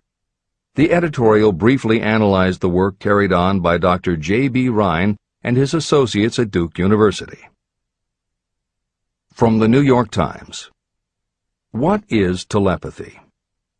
A month ago, we cited on this page some of the remarkable results achieved by Professor Rhine and his associates in Duke University from more than 100,000 tests to determine the existence of telepathy and clairvoyance. These results were summarized in the first 2 articles in Harper's Magazine. In the second, which has now appeared, the author, E.H. Wright, attempts to summarize what has been learned, or what it seems reasonable to infer, regarding the exact nature of these extrasensory modes of perception. The actual existence of telepathy and clairvoyance now seems to some scientists enormously probable as the result of Rhine's experiments. Various percipients were asked to name as many cards in a special pack as they could without looking at them and without other sensory access to them. About a score of men and women were discovered who could regularly name so many of the cards correctly that there was not one chance in many a million of their having done their feats by luck or accident. But how did they do them? These powers, assuming that they exist, do not seem to be sensory. There is no known organ for them. The experiments work just as well at distances of several hundred miles as they did in the same room. These facts also dispose, in Mr. Wright's opinion, of the attempt to explain telepathy or clairvoyance through any physical theory of radiation. All known forms of radiant energy decline inversely as the square of the distance traversed. Telepathy and clairvoyance do not. But they do vary through physical cause, as our other mental powers do. Contrary to widespread opinion, they do not improve when the percipient is asleep or half asleep, but on the contrary, when he is most wide awake and alert. Rhine discovered that a narcotic will invariably lower a percipient score, while a stimulant will always send it higher. The most reliable performer apparently cannot make a good score unless he tries to do his best. One conclusion that Wright draws with some confidence is that telepathy and clairvoyance are really one and the same gift. That is, the faculty that sees a card face down on a table seems to be exactly the same one that reads a thought residing only in another mind. There are several grounds for believing this. So far, the two gifts have been found in every person who has either of them. If you have the abilities, both seem to be of equal strength. Screens, walls, distances have no effect at all on either. Wright expresses his hunch that other extrasensory experiences, such as prophetic dreams, premonitions of disaster, and the like, may also prove to be part of the same faculty. The reader is not asked to accept any of these conclusions, but the evidence that Rhine has piled up must remain impressive. In 1927, Dr. J.B. Rhine and his wife, Dr. Louisa E. Rhine, joined Professor William McDougall, chairman of the psychology department at Duke University, to create a lab that would apply strict scientific procedures to the study of psychic phenomena. They developed scientific methodologies and procedures to study, identify, and test individuals who demonstrated unusual abilities. It was Dr. Rhine who coined the term extrasensory perception, ESP, and he adopted the word parapsychology to describe their studies. It is fair to say that the research done at the Rhine lab is some of the most advanced work on the entire subject. In 1962, they created the Foundation for Research into the Nature of Man in order to continue their studies independent of the university and to publish related works. In 1995, the name was changed to the Rhine Research Institute. This is the end of the editor's comments. How to join minds in teamwork. In view of Dr. Rhine's findings about the conditions under which the mind responds to what he terms extrasensory modes of perception, I would like to add my own observations. My associates and I have discovered what we believe to be the ideal conditions under which the mind can be stimulated so that this sixth sense can be made to function in a practical way. To begin with, I should explain that there is a close working alliance between myself and two members of my staff.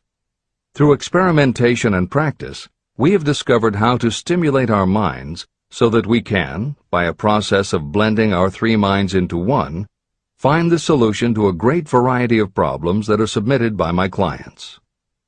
The procedure is very simple. We sit down at a conference table, clearly state the nature of the problem we have under consideration, then begin discussing it.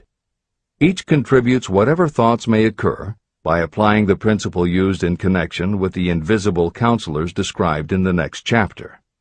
The strange thing about this method of mind stimulation is that it places each participant in communication with unknown sources of knowledge definitely outside their own experience. If you understand the principle described in the chapter on the mastermind, you of course recognize the round table as being a practical application of the mastermind. This method of mind stimulation, through the discussion of definite subjects between three people, illustrates the simplest and most practical use of the mastermind. When you tap into the power of your mastermind group, you will find that the more you work together, the more each member will learn to anticipate the ideas of others and to connect immediately with their intense enthusiasm and inspiration. You cannot completely control this process, but the more you use it, the more it will come into play. By adopting and following a similar plan, you will be making use of the famous Carnegie formula described in Chapter 1. If it means nothing to you at this time, mark this page and read it again after you have finished the last chapter. Great achievement is usually born of great sacrifice and is never the result of selfishness. Chapter 15. The Sixth Sense. The Door to the Temple of Wisdom. The 13th Step Toward Riches.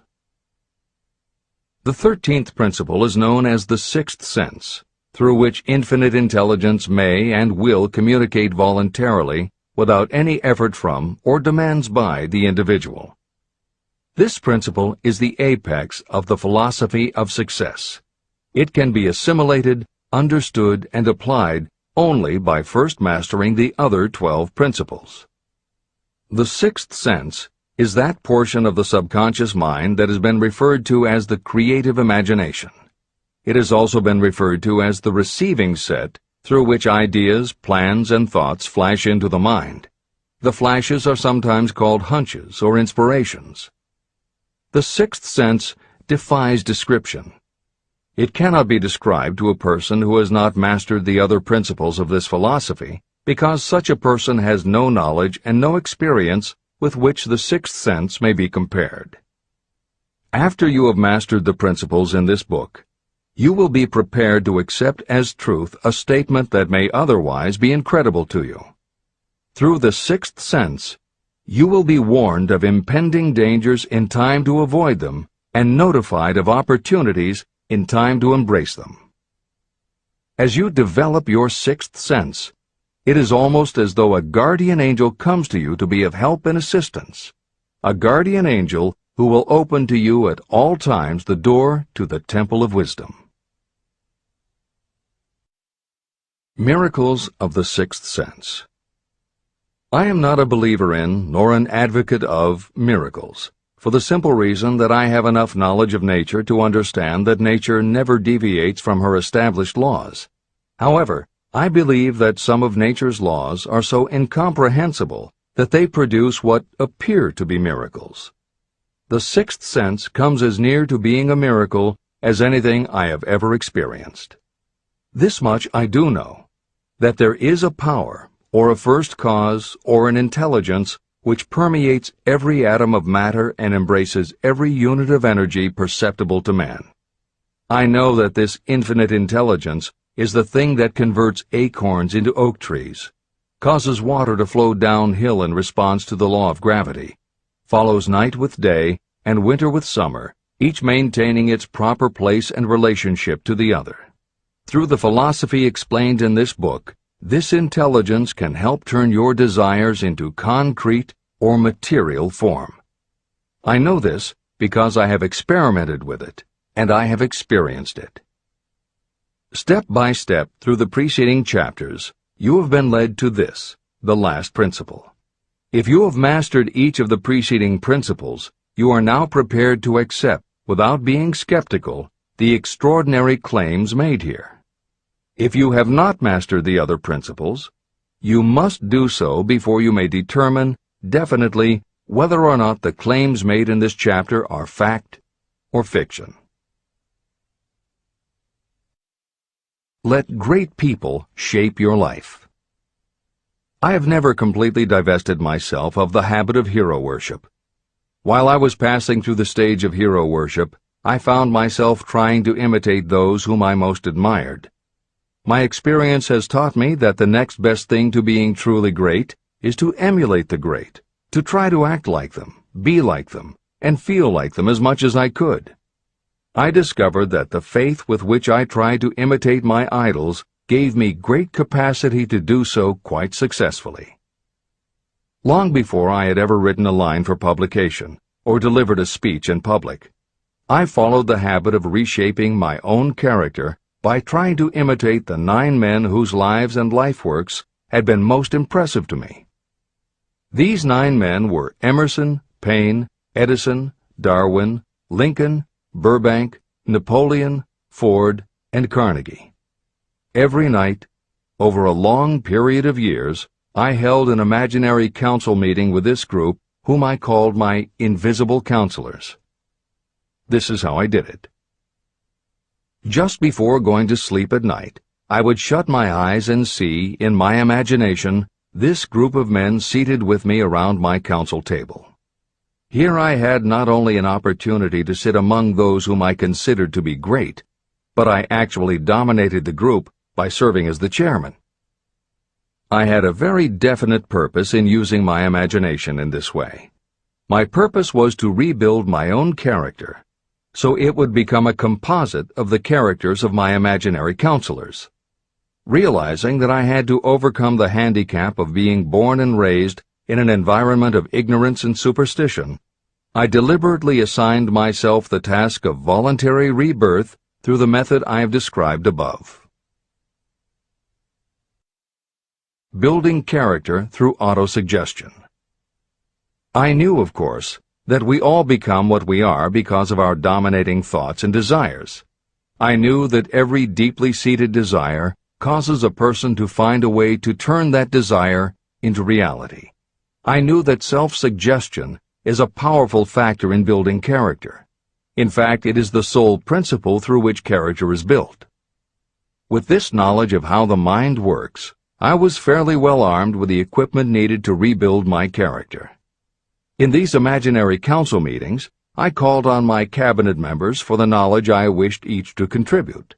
I would even speak out loud to each of them as follows. Mr. Emerson, I desire to acquire from you the marvelous understanding of nature which distinguished your life. I ask that you impress upon my subconscious mind those qualities you possessed that enabled you to understand and adapt yourself to the laws of nature.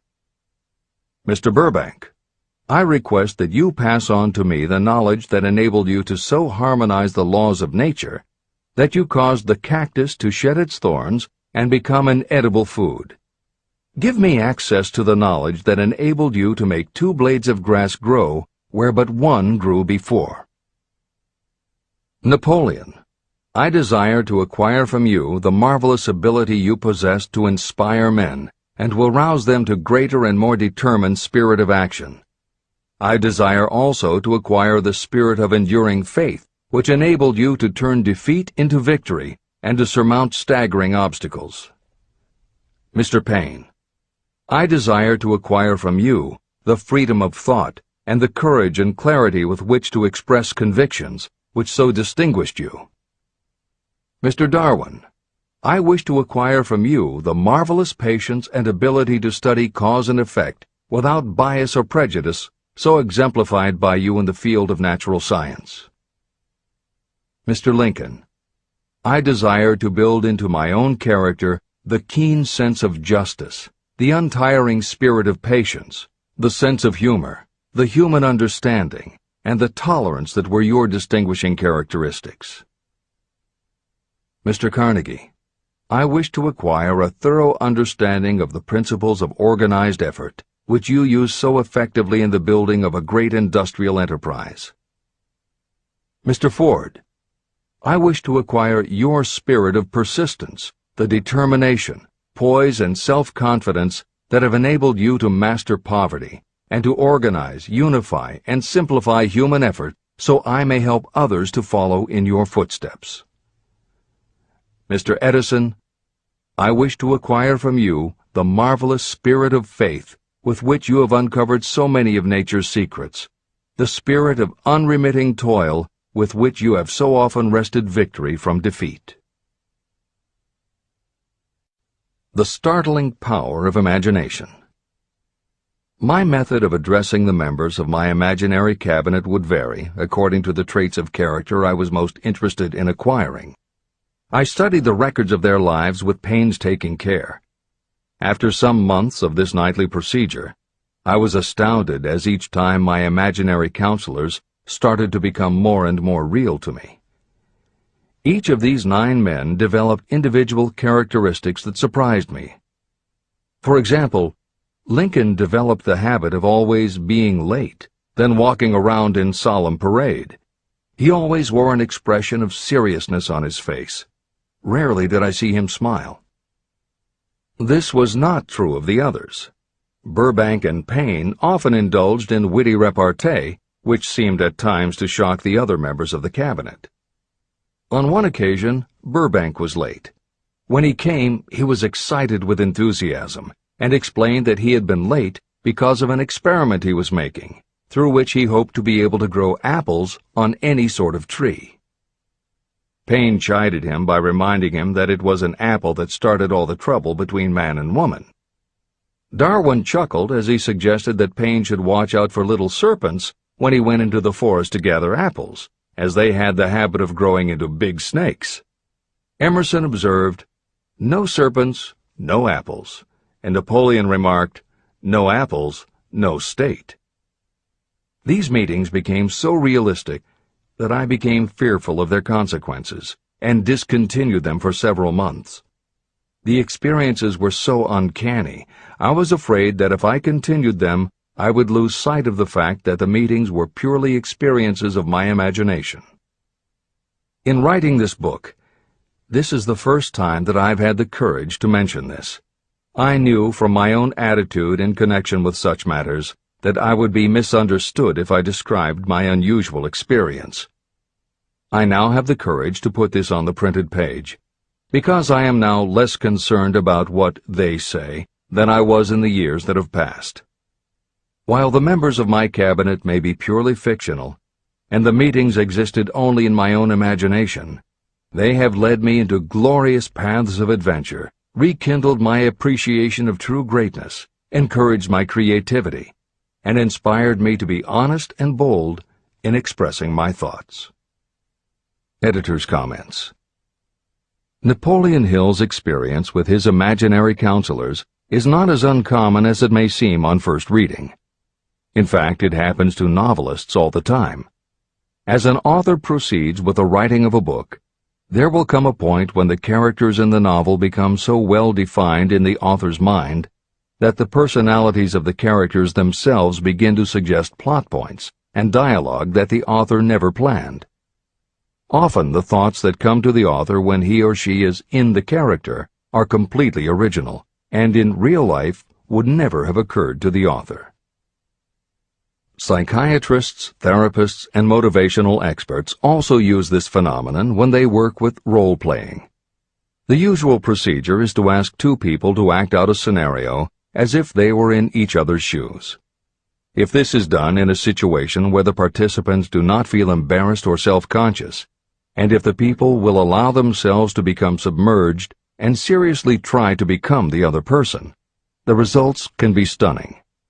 Depending on the faith with which you approach it, you can get not just a general sense of what the other person is going through, but also have flashes of insight, actually feel what the other person feels, and gain a real understanding about the reactions or motivations of others. Why it works is just as much a mystery as why you get hunches. It may be simply that when your imagination creates a character, it doesn't give the character inhibitions. So when you think through the character, your mind is less restricted. Regardless, the fact is that by using your imagination to project yourself into other characters, you can open yourself to ideas that you don't normally have access to, and you can use this mental phenomenon as one of the tools that will help you turn your desire into success. This is the end of the editor's comments. Tapping the source of inspiration. Somewhere in the cell structure of the brain is something that receives the vibrations of thought ordinarily called hunches. So far, science has not discovered where this sixth sense is located, but this is not important. The fact remains that human beings do receive accurate knowledge through sources other than the physical senses. Generally, such knowledge is received when the mind is under the influence of extraordinary stimulation. Any emergency that arouses the emotions and causes the heart to beat more rapidly may bring the sixth sense into action. Anyone who has experienced a near accident while driving knows that the sixth sense often comes to your rescue and by split seconds helps to avoid the accident. I mention this as background to the following statement of fact. On many occasions when I have faced emergencies, some of them so grave that my life was in jeopardy, I have been miraculously guided past these difficulties through the influence of my invisible counselors.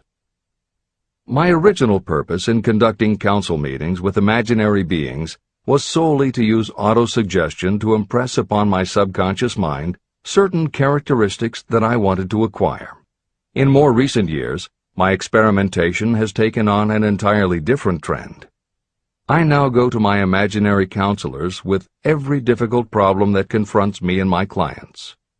During my meetings with these invisible counselors, I find my mind most receptive to ideas, thoughts, and knowledge that reach me through the sixth sense. The results are often astonishing, although I do not depend entirely on this form of counsel. The sixth sense is not something that one can take off and put on at will. Ability to use this great power comes slowly through application of the other principles outlined in this book. No matter who you are, or what may have been your purpose in reading this book, you can profit by it even if you don't fully understand how or why the principle described in this chapter works. This is especially true if your major purpose is that of accumulation of money or other material things. This chapter on the sixth sense was written because the book is designed to present a complete philosophy by which individuals may unerringly guide themselves in attaining whatever they ask of life. The starting point of all achievement is desire. The finishing point is the kind of knowledge that leads to understanding. Understanding of yourself, understanding of others, understanding of the laws of nature, and the recognition and understanding of happiness. Full understanding of this comes only through familiarity with and use of the principle of the sixth sense. In reading this chapter, you may have found yourself lifted to a high level of mental stimulation. Splendid! Come back to this again a month from now, read it once more, and observe that your mind will soar to a still higher level of stimulation. Repeat this experience from time to time, giving no concern as to how much or how little you learn at the time. Eventually, you will find yourself in possession of a power that will enable you to throw off discouragement, master fear, overcome procrastination, and draw freely upon your imagination. Then you will have felt the touch of that unknown something that has been the moving spirit of every truly great thinker, leader, artist, musician, writer, or statesman. Then you will be in a position to transmute your desires into their physical or financial counterpart as easily as you may lie down and quit at the first sign of opposition.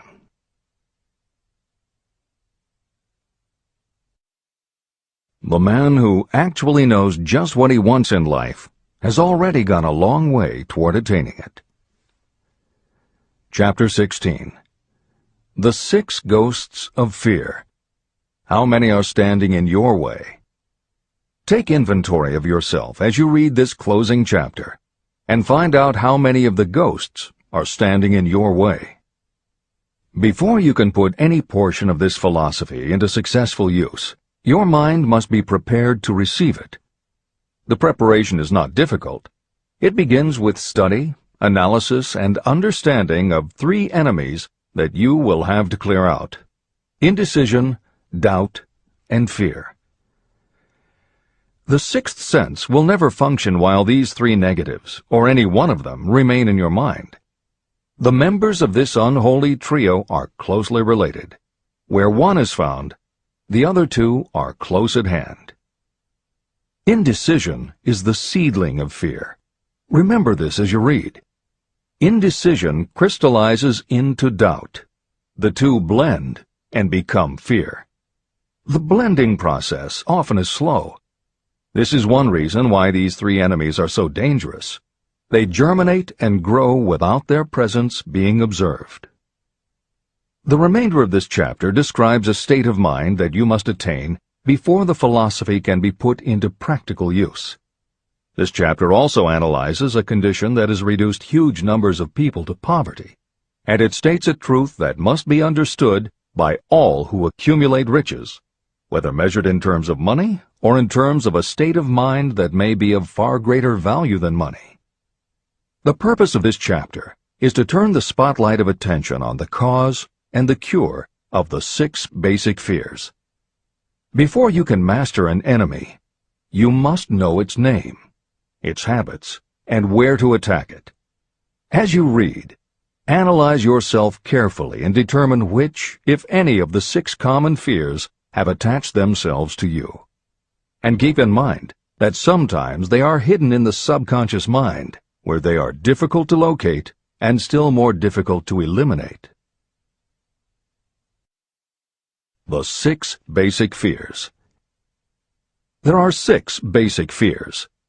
At one time or another, every person suffers from some combination of these fears.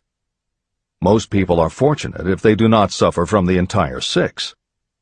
Named in the order of their most common appearance, they are the fear of poverty, the fear of criticism, the fear of ill health, the fear of loss of love of someone, the fear of old age, and the fear of death. All other fears are of minor importance, and are in fact just variations on these 6. Fears are nothing more than states of mind. Your state of mind is subject to your control and direction.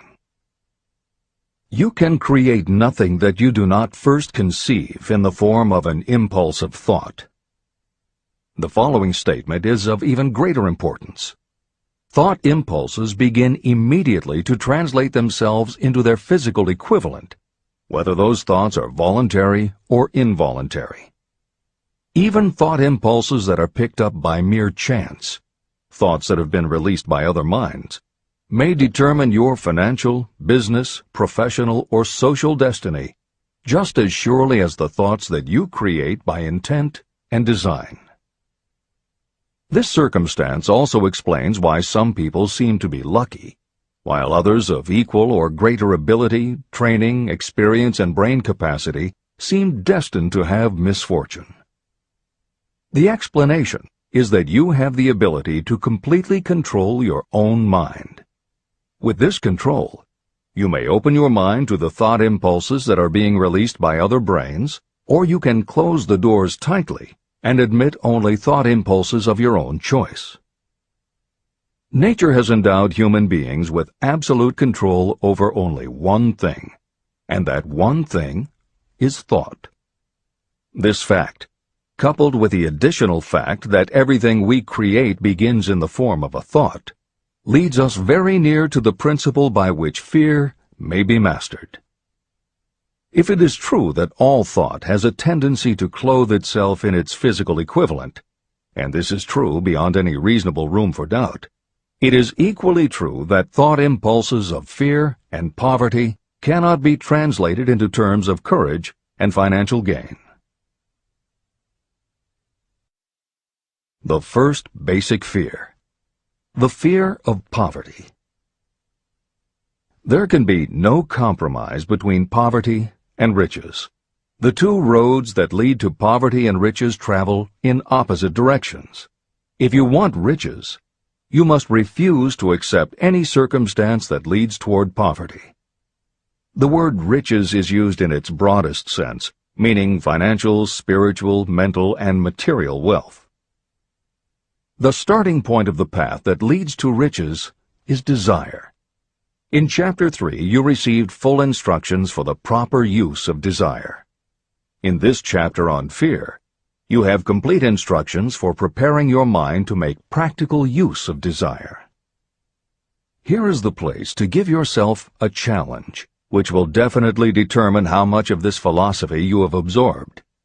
Here is the point at which you can tell what the future holds in store for you. If, after reading this chapter, you are willing to accept poverty, you may as well make up your mind to receive poverty.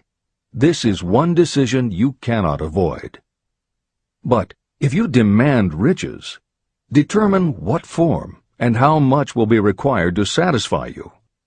You know the road that leads to riches. You have been given a roadmap. If you follow it, it will keep you on that road. If you neglect to make the start, or stop before you arrive, no one will be to blame but you. This responsibility is yours. No excuse will save you from accepting the responsibility if you now fail or refuse to demand riches of life. All you need is one thing. Incidentally, the only thing you can control, and that is a state of mind. A state of mind is something that is up to you. It cannot be purchased. It must be created.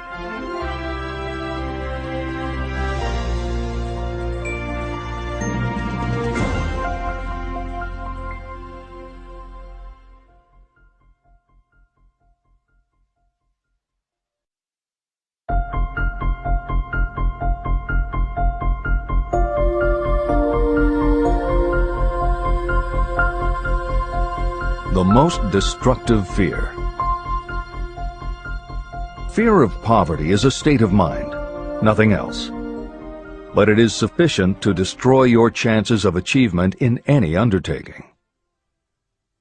This fear paralyzes your ability to use reason, destroys the imagination, kills off self-reliance, undermines enthusiasm, discourages initiative, leads to uncertainty of purpose, encourages procrastination, wipes out enthusiasm, and makes self-control an impossibility. It takes the charm from your personality, destroys the possibility of accurate thinking, diverts concentration of effort.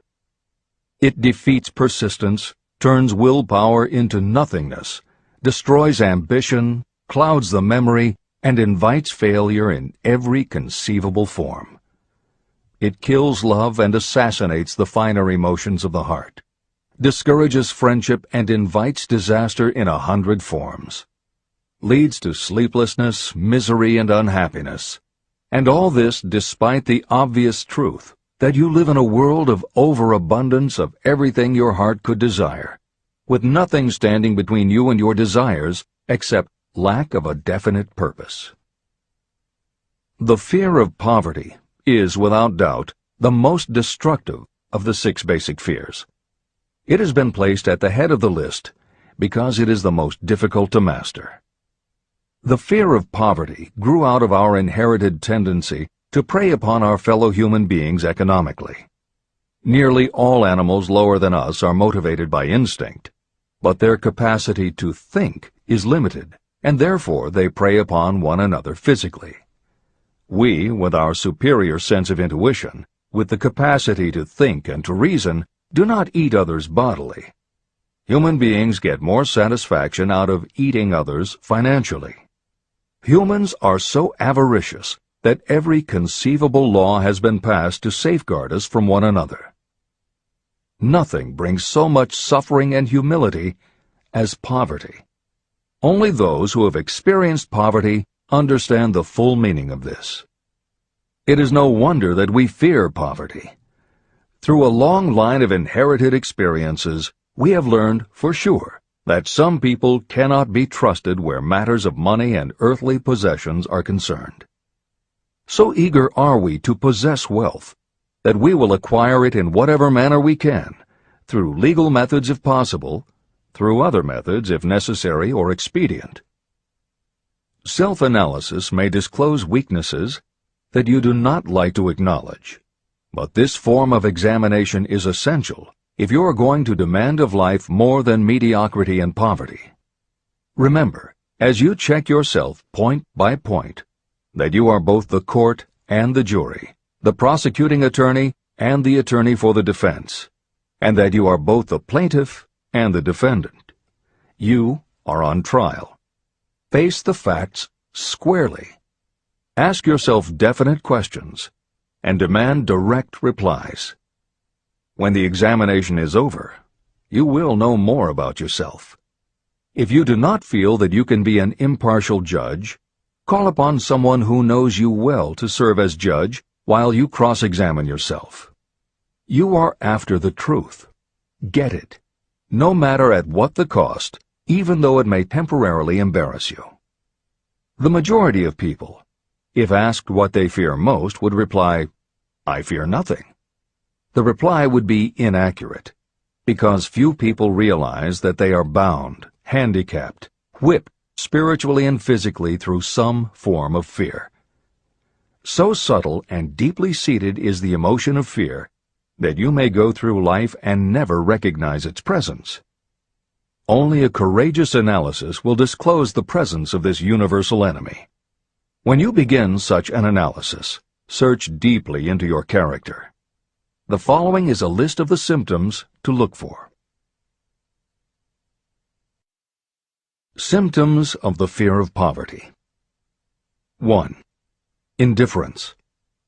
Commonly expressed through lack of ambition, willingness to tolerate poverty, and the acceptance of whatever compensation life may offer without protest.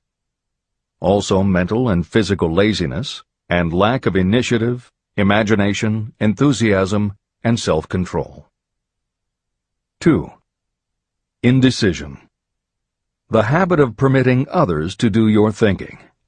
Sitting on the fence. 3. Doubt. Generally expressed through alibis and excuses designed to cover up, explain away, or apologize for your failures. Sometimes expressed in the form of envy of those who are successful, or by criticizing them. 4. Worry. Usually expressed by finding fault with others, a tendency to spend beyond your income, neglect of personal appearance, scowling and frowning, nervousness, lack of poise, self-consciousness, and often the use of alcohol or drugs. 5. Overcaution. The habit of looking for the negative side of every circumstance. Thinking and talking about possible failure instead of concentrating on succeeding.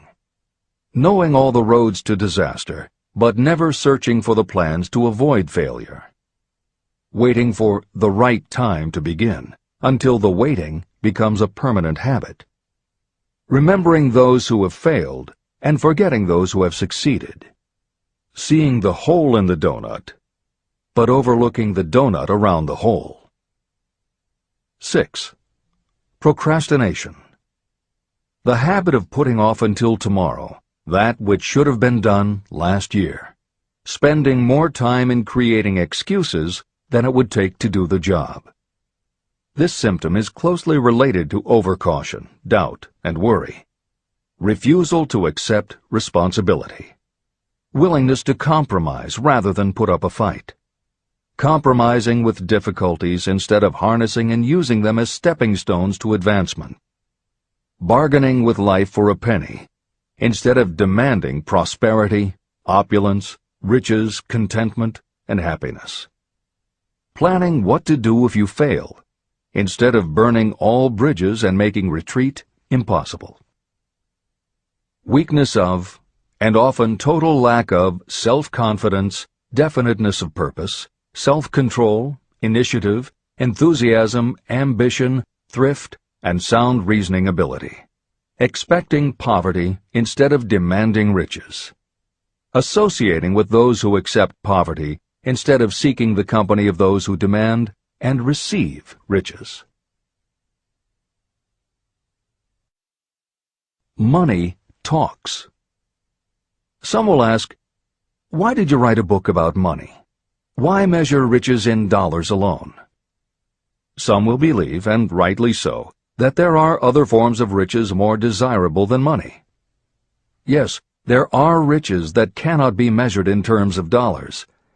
But there are also millions of people who say, "Give me all the money I need," and I will find everything else I want.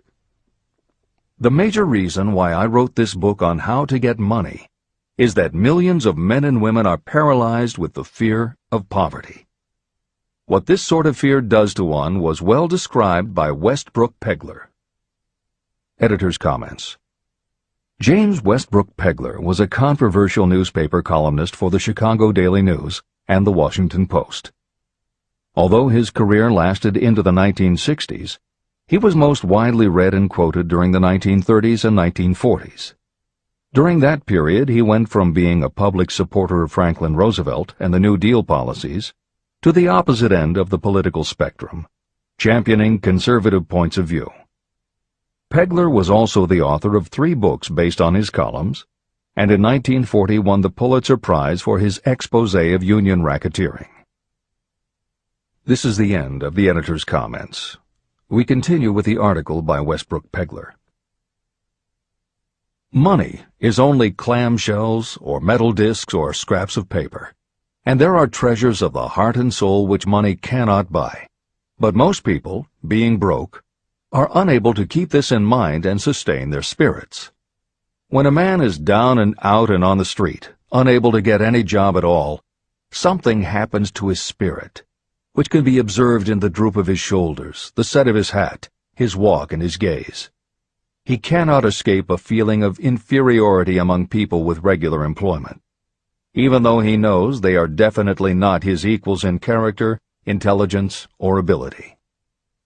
These people, even his friends, feel, on the other hand, a sense of superiority and regard him, perhaps unconsciously, as a casualty. He may borrow for a time, but not enough to carry on in his accustomed way, and he cannot continue to borrow very long. But borrowing in itself, when a man is borrowing merely to live, is a depressing experience, and the money lacks the power of earned money to revive his spirits. Of course, none of this applies to bums or habitual ne'er-do-wells, but only to men of normal ambitions and self-respect. Women in the same predicament must be different. We somehow do not think of women at all in considering the down-and-outers. They are scarce in the breadlines, they rarely are seen begging on the streets, and they are not recognizable in crowds by the same plain signs which identify busted men. Of course, I do not mean the shuffling hags of the city streets, who are the opposite number of the confirmed male bums. I mean reasonably young, decent, and intelligent women. There must be many of them, but their despair is not apparent. When a man is down and out, he has time on his hands for brooding.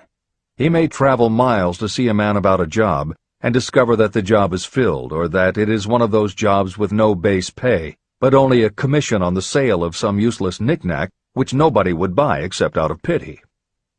Turning that down, he finds himself back on the street with nowhere to go, but just anywhere.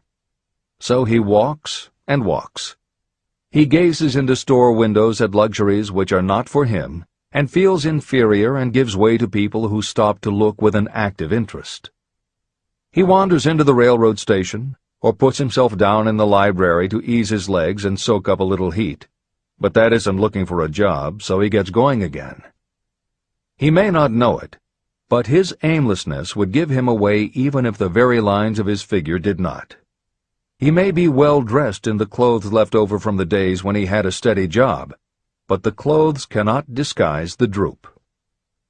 He sees thousands of other people, bookkeepers or clerks or chemists or wagon hands, busy at their work, and envies them from the bottom of his soul. They have their independence, their self-respect and manhood, and he simply cannot convince himself that he is a good man too, though he argue it out and arrive at a favorable verdict hour after hour. It is just money which makes this difference in him. With a little money, he would be himself again. This is the end of the article by Westbrook Pegler.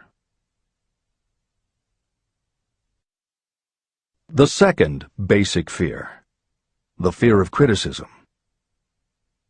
Just how we originally came by this fear, no one can say definitely, but one thing is certain: we have it in a highly developed form. I am inclined to attribute the basic fear of criticism to that part of our inherited nature that prompts us not only to take away other people's goods and wares, but also to justify our actions by criticism of the character of others. It is well known that a thief will criticize the man from whom he steals, that politicians seek office not by displaying their own virtues and qualifications, but by running negative campaigns against their opponents. Designers and clothing manufacturers have not been slow to take advantage of this basic fear of criticism. Every season, styles change. Who establishes the styles? Certainly not the purchaser. It is the designers and manufacturers. Why do they change the styles so often? The answer is obvious. They change the styles so they can sell more clothes. The fear of criticism robs people of their initiative, destroys their power of imagination, limits their individuality, takes away their self-reliance, and does them damage in 100 other ways. Parents often do their children irreparable injury by criticizing them. The mother of one of my friends used to punish him with a switch almost daily, always completing the job with the statement, "You'll land in the penitentiary before you are 20. He was sent to a reformatory at the age of 17. Editor's comments. Modern psychotherapy is well aware of the circumstance that Hill describes in the preceding paragraph. In the chapters on autosuggestion and hypnosis, reference was made to childhood traumas that result in phobias, compulsive behaviors, fixations, or complexes. However, there are instances in which the implanting of a suggestion is much more subtle. Hypnotherapists have found that common phrases such as, "Don't you ever say no to me again," "I'm afraid she'll never get over it," or "You're just like your father," can hamper a person's abilities later in life if such phrases were said often enough, or at a time when a child was particularly vulnerable. This is the end of the editor's comments. Criticism is the one form of service of which everyone has too much. Everyone has a stock of it, which is handed out gratis whether called for or not. Your nearest relatives are often the worst offenders. It should be recognized as a crime. In reality, it is a crime of the worst nature for any parent to build inferiority complexes in the mind of a child through unnecessary criticism. Employers who understand human nature get the best there is in people not by criticism, but by constructive suggestion. Parents may accomplish the same results with their children. Criticism will plant fear in the human heart, or resentment, but it will not build love or affection. Symptoms of the fear of criticism. This fear is almost as universal as the fear of poverty, and its effects are just as fatal to personal achievement, mainly because this fear destroys initiative and discourages the use of imagination. The major symptoms of the fear are 1. Self-consciousness, generally expressed through nervousness, timidity in conversation and in meeting strangers, awkward movements, and shifting of the eyes. 2. Lack of poise, expressed through lack of voice control, nervousness in the presence of others, poor posture, poor memory. 3. Personality weaknesses, lacking in firmness of decision, personal charm, and ability to express opinions definitely, the habit of sidestepping issues instead of meeting them squarely, agreeing with others without careful examination of their opinions. 4. Inferiority complex, the habit of expressing your own self-approval as a means of covering up your feeling of inferiority, using big words to impress others, often without knowing the real meaning of the words, imitating others in dress, speech, and manners, boasting of imaginary achievements, and acting superior to cover up the fact that you feel inferior. 5. Extravagance, the habit of trying to keep up with the Joneses and spending beyond your income. 6. Lack of initiative, failure to embrace opportunities for self-advancement, fear to express opinions, lack of confidence in your own ideas, giving evasive answers to questions asked by superiors, hesitancy of manner and speech, deceit in both words and deeds. 7. Lack of ambition. Mental and physical laziness, lack of self-assertion, slowness in reaching decisions, being too easily influenced, the habit of accepting defeat without protest, or quitting an undertaking when opposed by others. Also the habit of criticizing others behind their backs and flattering them to their faces, suspicion of other people without cause, lack of tactfulness of manner and speech, and unwillingness to accept the blame for mistakes. The third basic fear, the fear of ill health. This fear may be traced to both physical and social heredity. It is closely associated with the causes of fear of old age and the fear of death. We fear ill health because of the terrible pictures that have been planted in our minds of what may happen if death should overtake us. We also fear it because of the economic toll that it may claim.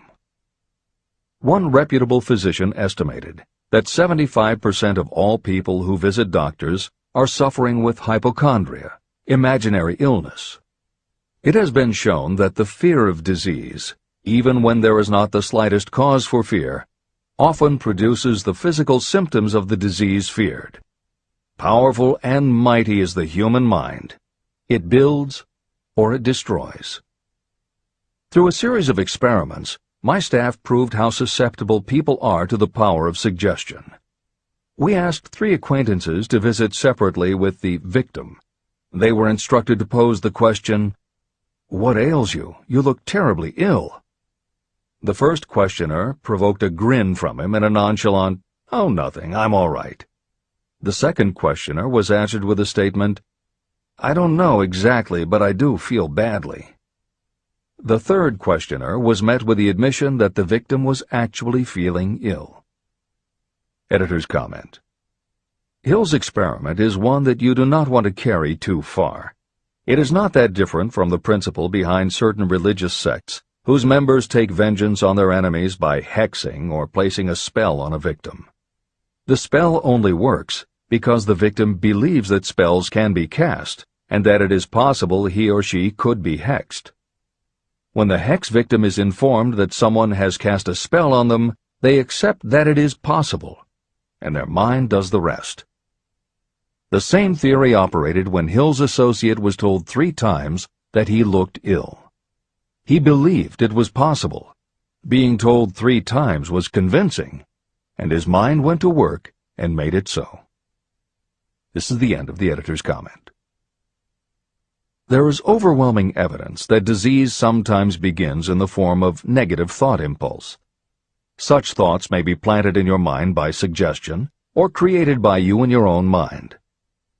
Doctors send patients to new climates for their health because a change of mental attitude is necessary.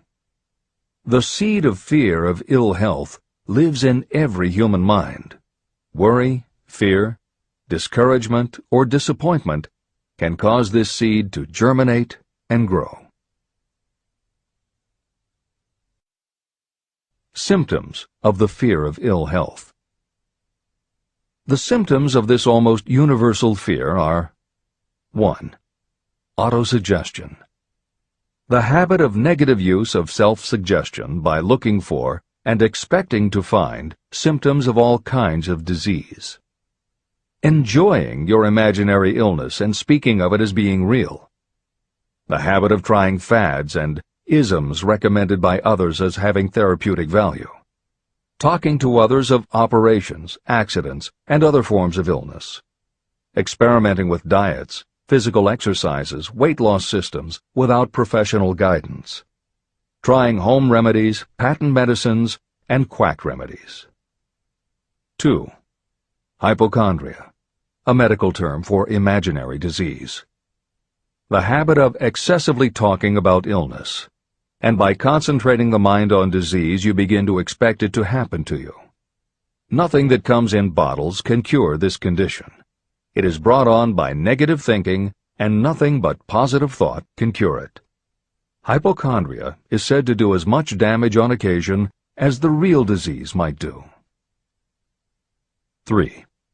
Exercise.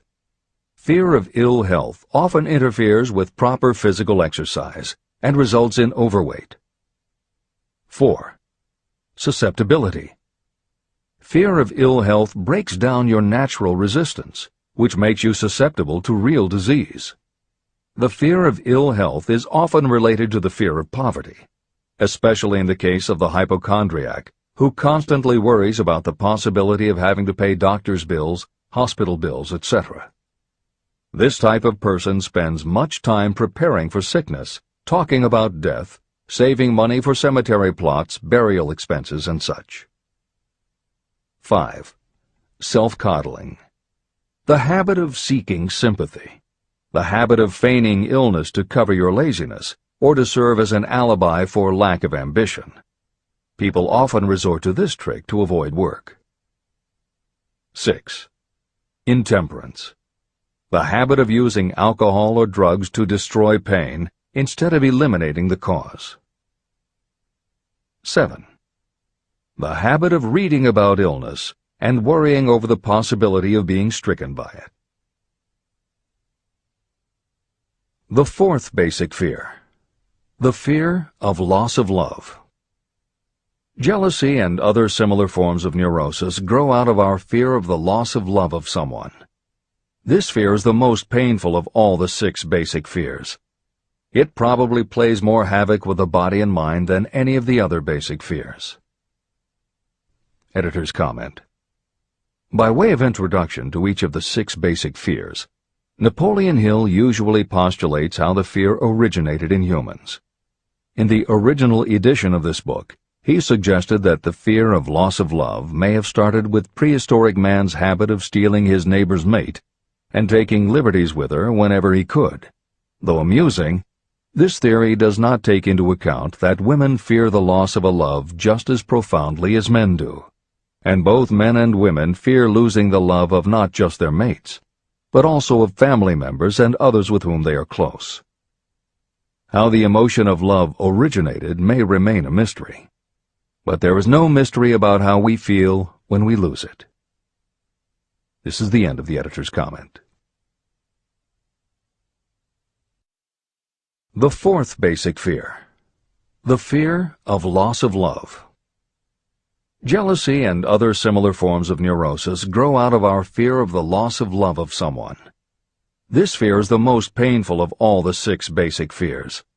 It probably plays more havoc with the body and mind than any of the other basic fears. Editor's comment. By way of introduction to each of the 6 basic fears, Napoleon Hill usually postulates how the fear originated in humans. In the original edition of this book, he suggested that the fear of loss of love may have started with prehistoric man's habit of stealing his neighbor's mate and taking liberties with her whenever he could. Though amusing, this theory does not take into account that women fear the loss of a love just as profoundly as men do, and both men and women fear losing the love of not just their mates, but also of family members and others with whom they are close. How the emotion of love originated may remain a mystery, but there is no mystery about how we feel when we lose it. This is the end of the editor's comment. Symptoms of the fear of loss of love.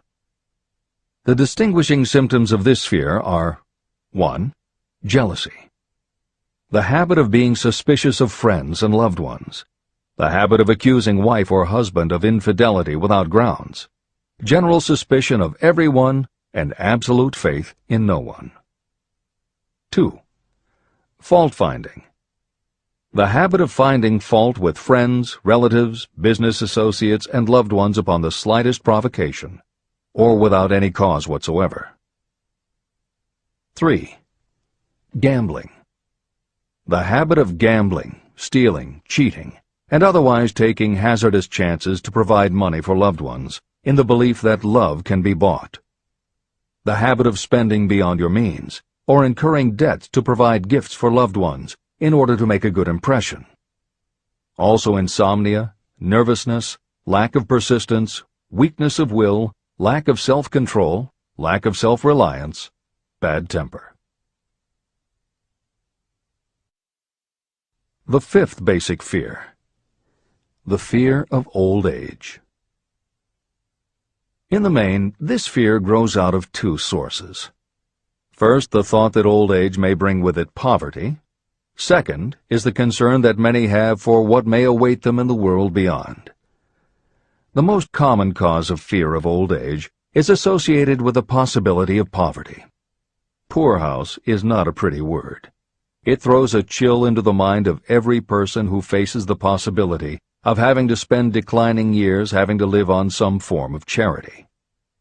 The possibility of ill health, which is more common as people grow older, is also a contributing cause of this common fear of old age, as is concern about diminishing sexuality.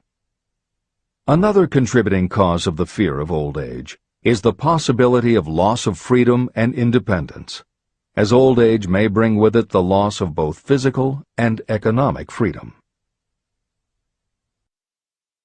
Symptoms of the fear of old age. The most common symptoms of this fear are: 1. Lack of enthusiasm. The tendency to slow down and develop an inferiority complex, falsely believing you are slipping because of age. The habit of killing off initiative, imagination, and self-reliance by falsely believing you are too old to exercise these qualities. 2. Self-consciousness of speech. The habit of speaking apologetically of yourself as being old merely because you have reached the age of 40 or 50, instead of reversing the rule and expressing gratitude for having reached the age of wisdom and understanding. 3. Inappropriate dress and action. Trying to appear much younger than your age by going overboard in your attempt to keep up with the style and mannerisms of youth. The sixth basic fear: the fear of death.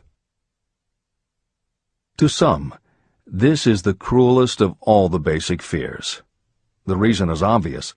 The terrible pangs of fear associated with the thought of death, in the majority of cases, may be charged to religious fanaticism.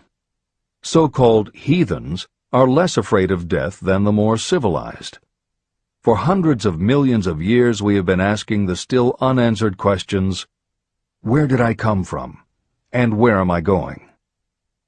During the darker ages of the past, the more cunning and crafty were not slow to offer the answer to these questions for a price. Come into my tent, embrace my faith, accept my dogmas, and I will give you a ticket that will admit you straight into heaven when you die, says the religious leader. Remain out of my tent, says the same leader, and the devil will take you and burn you throughout eternity. The thought of eternal punishment destroys interest in life and makes happiness impossible.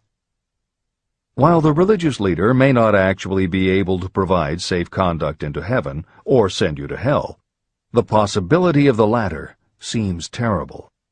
The very thought of it takes hold of the imagination in such a realistic way that it paralyzes reason and sets up the fear of death.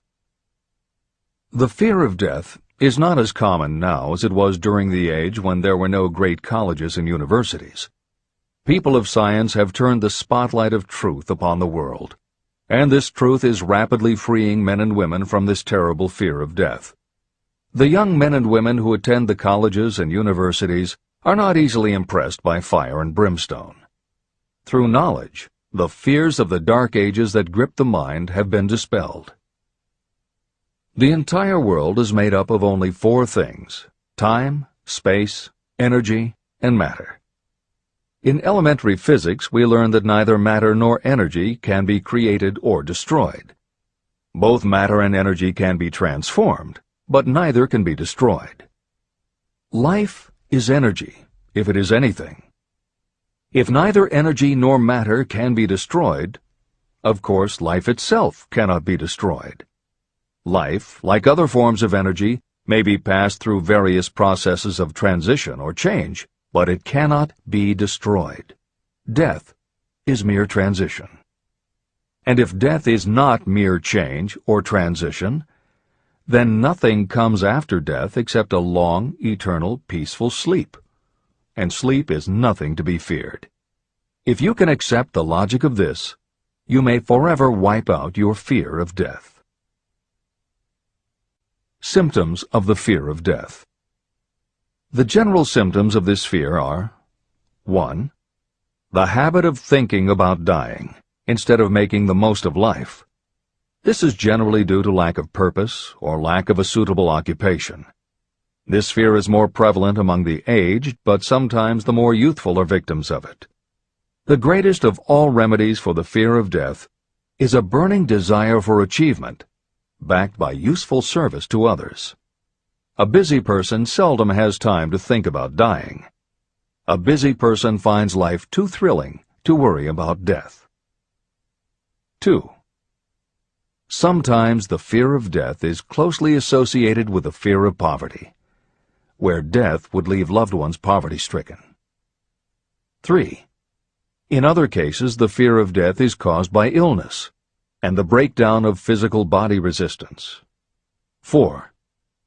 The most common causes of the fear of death are ill health, poverty, lack of appropriate occupation, disappointment over love, insanity, and religious fanaticism. The disaster of worry and destructive thinking. Worry is a state of mind based upon fear. It works slowly but persistently. It is insidious and subtle. Step by step, it digs itself in until it paralyzes the reasoning faculty and destroys self-confidence and initiative. Worry is a form of sustained fear caused by indecision. Therefore, it is a state of mind that can be controlled. An unsettled mind is helpless. Indecision makes an unsettled mind. Most individuals lack the willpower to reach decisions promptly and to stand by them after they have been made. We do not worry over conditions once we have reached a decision to follow a definite line of action. I once interviewed a man who was sentenced to be electrocuted 2 hours later. The condemned man was the calmest of the 8 men who were in the death cell with him. His calmness prompted me to ask him how it felt to know that he was going into eternity in a short while. With a smile of confidence on his face, he said, "It feels fine. Just think, brother, my troubles will soon be over. I've had nothing but trouble all my life. It has been a hardship to get food and clothing. Soon, I will not need these things. I have felt fine ever since I learned for certain that I must die. I made up my mind then to accept my fate in good spirit." As he spoke, he devoured a dinner sufficient for 3 men, eating every mouthful of the food brought to him, and apparently enjoying it as much as if no disaster awaited him. Decision gave this man resignation to his fate. Decision can also prevent one's acceptance of undesired circumstances. Through indecision, the 6 basic fears become translated into a state of worry. Relieve yourself forever of the fear of death by reaching a decision to accept death as an inescapable event. Eliminate the fear of old age by reaching a decision to accept it not as a handicap, but as a great blessing that carries with it wisdom, self-control, and understanding. Master the fear of loss of love by reaching a decision to get along without love, if that is necessary. Defeat the fear of criticism by reaching a decision not to worry about what other people think, do, or say. Overcome the fear of ill health by the decision to forget symptoms, and whip the fear of poverty by reaching a decision to get along with whatever wealth you can accumulate without worry. Kill the habit of worry in all its forms by reaching a general blanket decision that nothing life has to offer is worth the price of worry. With this decision will come poise, peace of mind, and calmness of thought, which will bring happiness.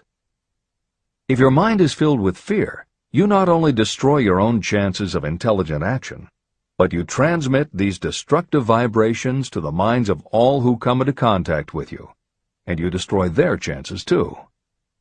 Even a dog or a horse knows when its master lacks courage, It will pick up the vibrations of fear given off by its master and behave accordingly. The vibrations of fear pass from one mind to another just as quickly and as surely as the sound of the human voice passes from the broadcasting station to a radio receiver.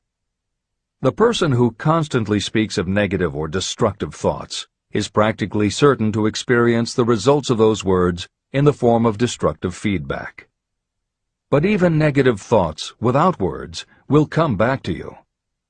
The release of destructive thought impulses alone also produces feedback in more ways than one. First, and perhaps most important to be remembered, the person who releases thoughts of a destructive nature must suffer damage through the breaking down of creative imagination. Secondly, the presence in the mind of any destructive emotion develops a negative personality, which repels people and often converts them into antagonists. The third source of damage is that negative thoughts not only affect others, but they also embed themselves in the subconscious mind of the person releasing them and there become a part of that person's character. Your business in life is to achieve success. To be successful, you must find peace of mind, acquire the material needs of life, and above all, attain happiness. All of these indications of success begin in the form of thought impulses. You control your own mind. You have the power to feed it whatever thought impulses you choose. With this goes the responsibility of using your mind constructively. You are the master of your own earthly destiny, just as surely as you have the power to control your own thoughts.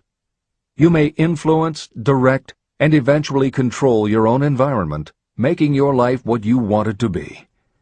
Or you may neglect to make your life what you want, and you will be adrift on the seas of circumstance, where you will be tossed like a wood chip on the waves of the ocean.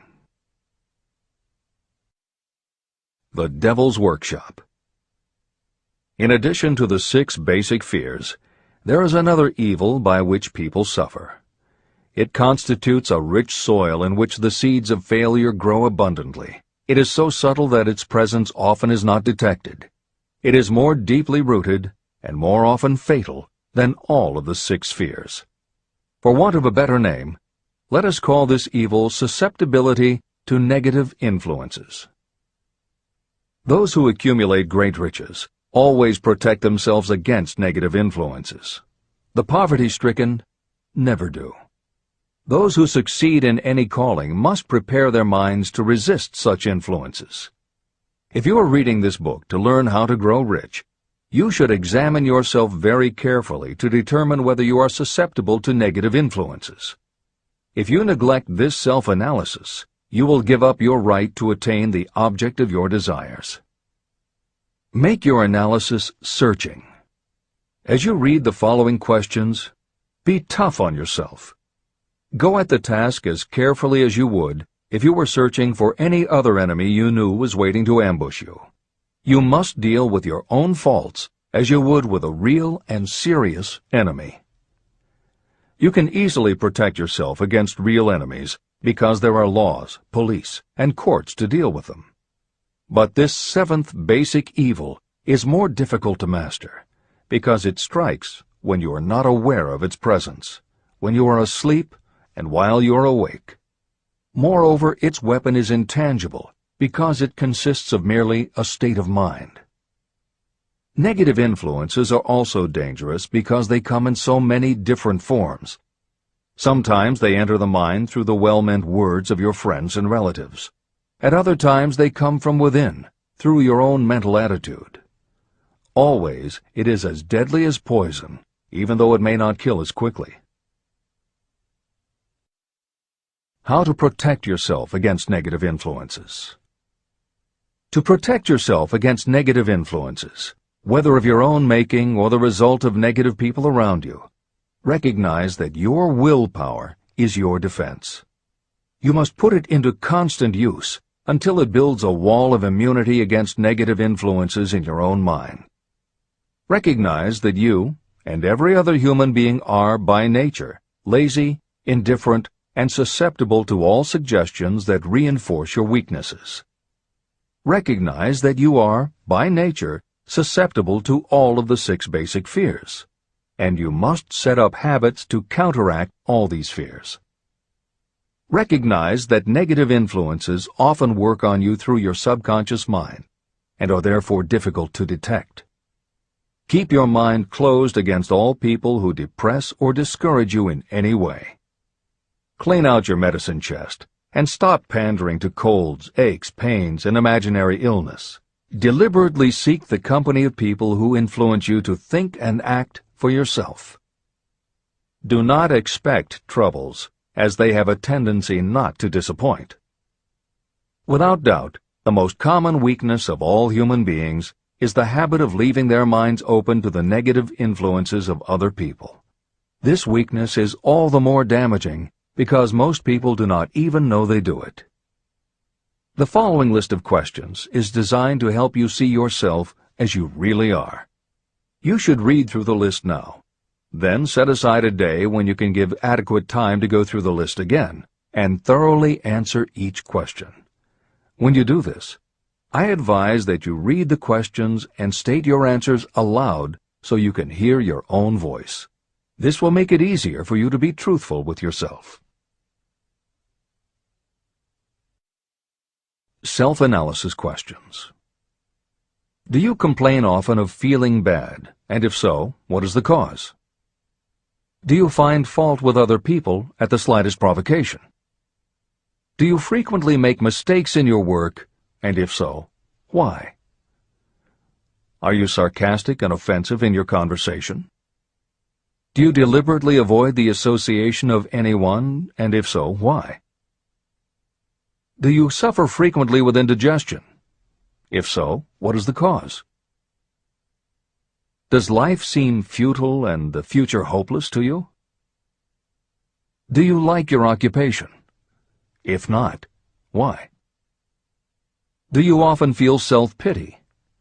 And if so, why? Are you envious of those who excel you? To which do you devote most time, thinking of success or of failure? Are you gaining or losing self-confidence as you grow older? Do you learn something of value from all mistakes? Are you permitting some relative or acquaintance to worry you? If so, why? Are you sometimes excited about life, and at other times in the depths of despondency? Who has the most inspiring influence upon you, and for what reason? Do you tolerate negative or discouraging influences that you could avoid? Are you careless of your personal appearance? If so, when and why? Have you learned how to ignore your troubles by being too busy to be annoyed by them? Would you call yourself a spineless weakling if you permitted others to do your thinking for you? How many preventable disturbances annoy you, and why do you tolerate them? Do you resort to alcohol, drugs, cigarettes, or other compulsions to quiet your nerves? If so, why do you not try willpower instead? Does anyone nag you, and if so, for what reason? Do you have a definite major purpose? And if so, what is it, and what plan do you have for achieving it? Do you suffer from any of the 6 basic fears? If so, which ones? Have you developed a method to shield yourself against the negative influence of others? Do you use autosuggestion to make your mind positive? Which do you value most, your material possessions or your privilege of controlling your own thoughts? Are you easily influenced by others against your own judgment? Has today added anything of value to your stock of knowledge or state of mind? Do you face squarely the circumstances that make you unhappy, or do you sidestep the responsibility? Do you analyze all mistakes and failures and try to profit by them, or do you take the attitude that this is not your duty? Can you name 3 of your most damaging weaknesses? What are you doing to correct them? Do you encourage other people to bring their worries to you for sympathy? Do you choose from your daily experiences lessons or influences that aid in your personal advancement? Does your presence have a negative influence on other people as a rule? What habits of other people annoy you most? Do you form your own opinions, or do you permit yourself to be influenced by other people? Have you learned how to create a mental state of mind with which you can shield yourself against all discouraging influences? Does your occupation inspire you with faith and hope? Are you conscious of possessing spiritual forces of sufficient power to enable you to keep your mind free from all forms of fear? Does your religion help to keep your mind positive?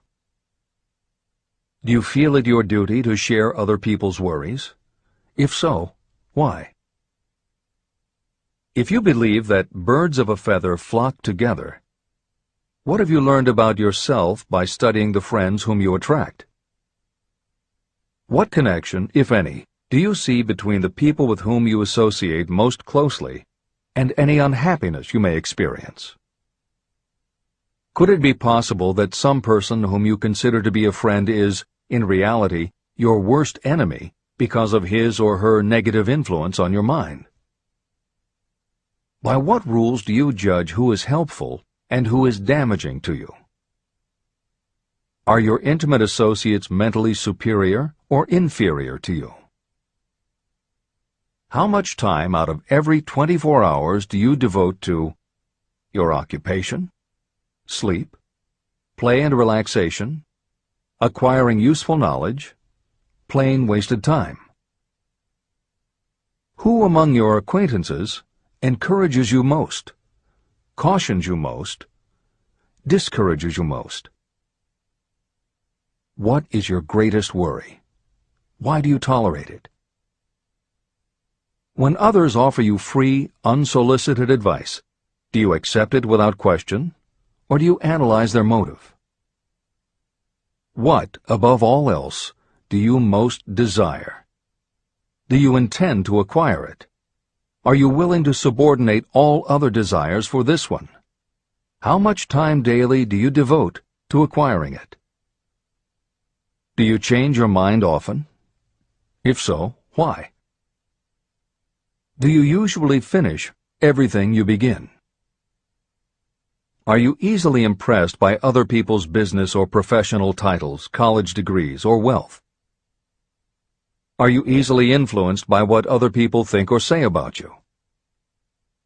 Do you cater to people because of their social or financial status? Whom do you believe to be the greatest person living? In what respect is this person superior to yourself?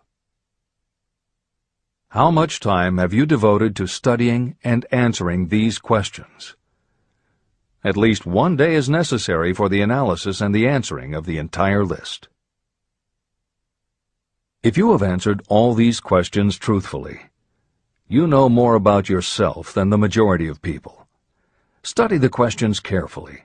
Come back to them once each week for several months, and be astounded at the amount of additional knowledge of great value to yourself you will have gained by the simple method of answering the questions truthfully. If you are not certain about the answers to some of the questions, seek the counsel of those who know you well, especially those who have no motive in flattering you, and see yourself through their eyes. The experience will be astonishing. The one thing over which you have absolute control. You have absolute control over only one thing, and that is your thoughts. This is the most significant and inspiring of all facts known to humans. It reflects our divine nature. This ability to control your thoughts is the sole means by which you may control your own destiny. If you fail to control your own mind, you may be sure you will control nothing else. Your mind is your spiritual estate. Protect and use it with the care to which divine royalty is entitled. You were given your willpower for this purpose.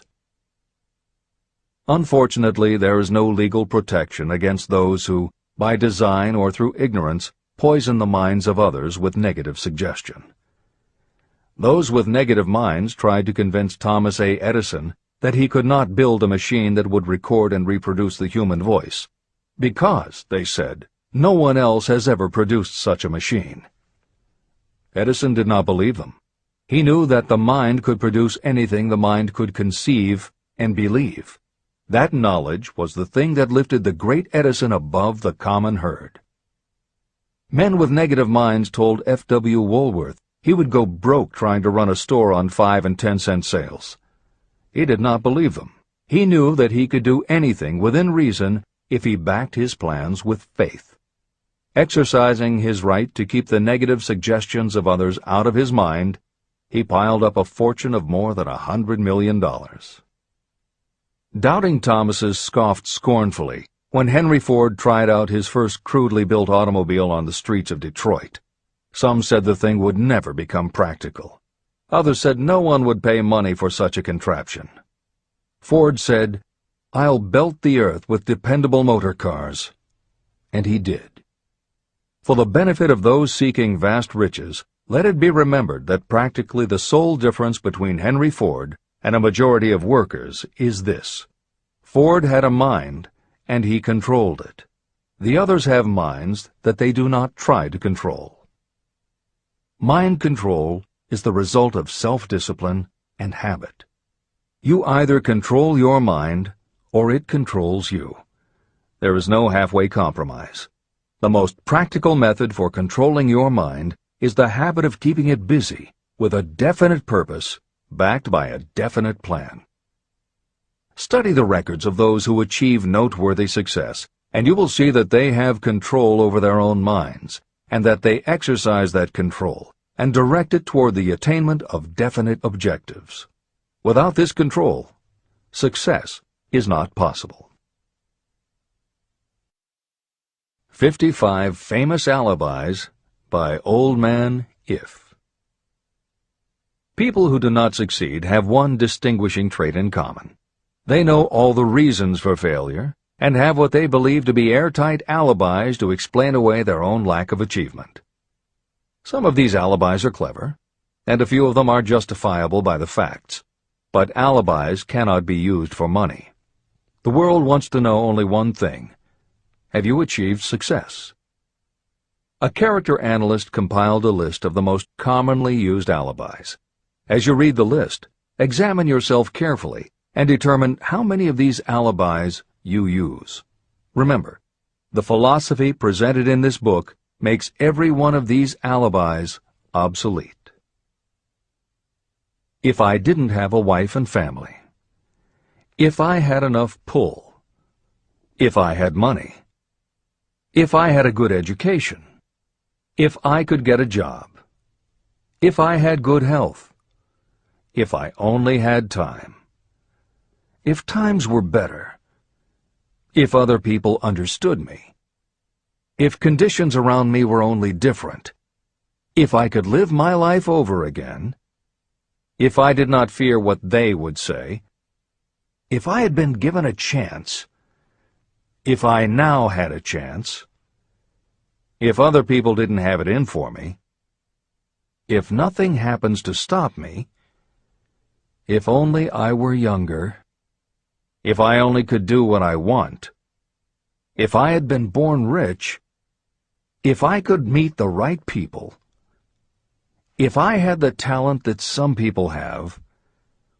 If I dared to assert myself. If only I had embraced past opportunities. If people didn't get on my nerves. If I didn't have to keep house and look after the children. If I could save some money. If the boss only appreciated me. If I only had somebody to help me. If my family understood me. If I lived in a big city. If I could just get started. If I were only free. If I had the personality of some people. If I were not so fat. If my real talents were known. If I could just get a break. if I could only get out of debt, if I hadn't failed, if I only knew how, if everybody wasn't against me, if I didn't have so many worries, if I could marry the right person, if people weren't so dumb, if my family were not so extravagant, if I were sure of myself, if luck were not against me, if I had not been born under the wrong star, if it were not true that what is to be will be, if I did not have to work so hard, if I hadn't lost my money, if I lived in a different neighborhood, if I didn't have a past, if I only had a business of my own, if other people would only listen to me, if, and this is the greatest of them all, if I had the courage to see myself as I really am, I would find out what is wrong with me and correct it. And I know that something must be wrong with the way I have done things, or I would already have the success that I desire. I recognize that something must be wrong with me, otherwise I would have spent more time analyzing my weaknesses and less time building alibis to cover them. Building alibis to explain away failure is a national pastime. The habit is as old as the human race and is fatal to success. Why do people cling to their pet alibis? The answer is obvious.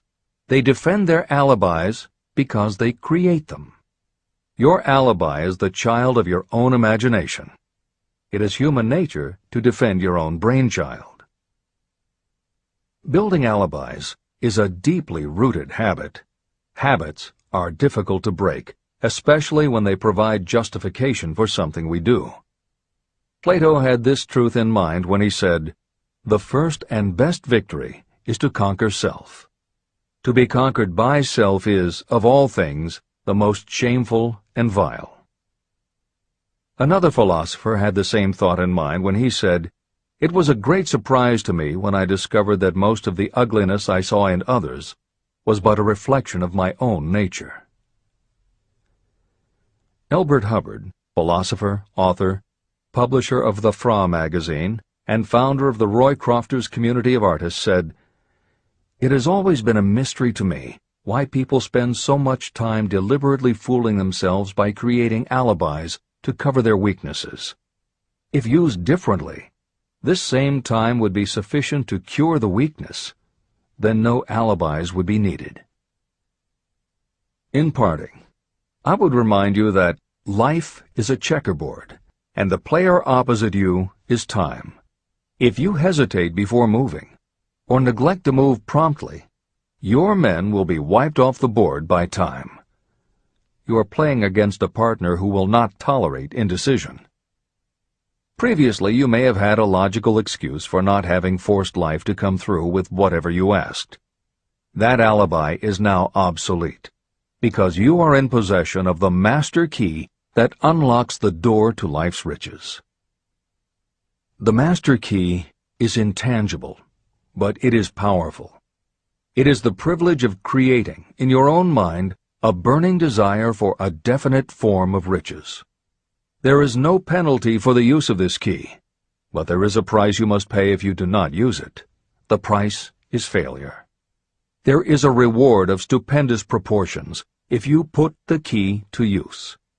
It is the satisfaction that will come to you when you conquer self and force life to pay whatever is asked. The reward is worthy of your effort. Will you make the start and be convinced? "If we are related," said the immortal Emerson, "we shall meet." In closing, may I borrow his thought and say, if we are related, we have, through these pages, met.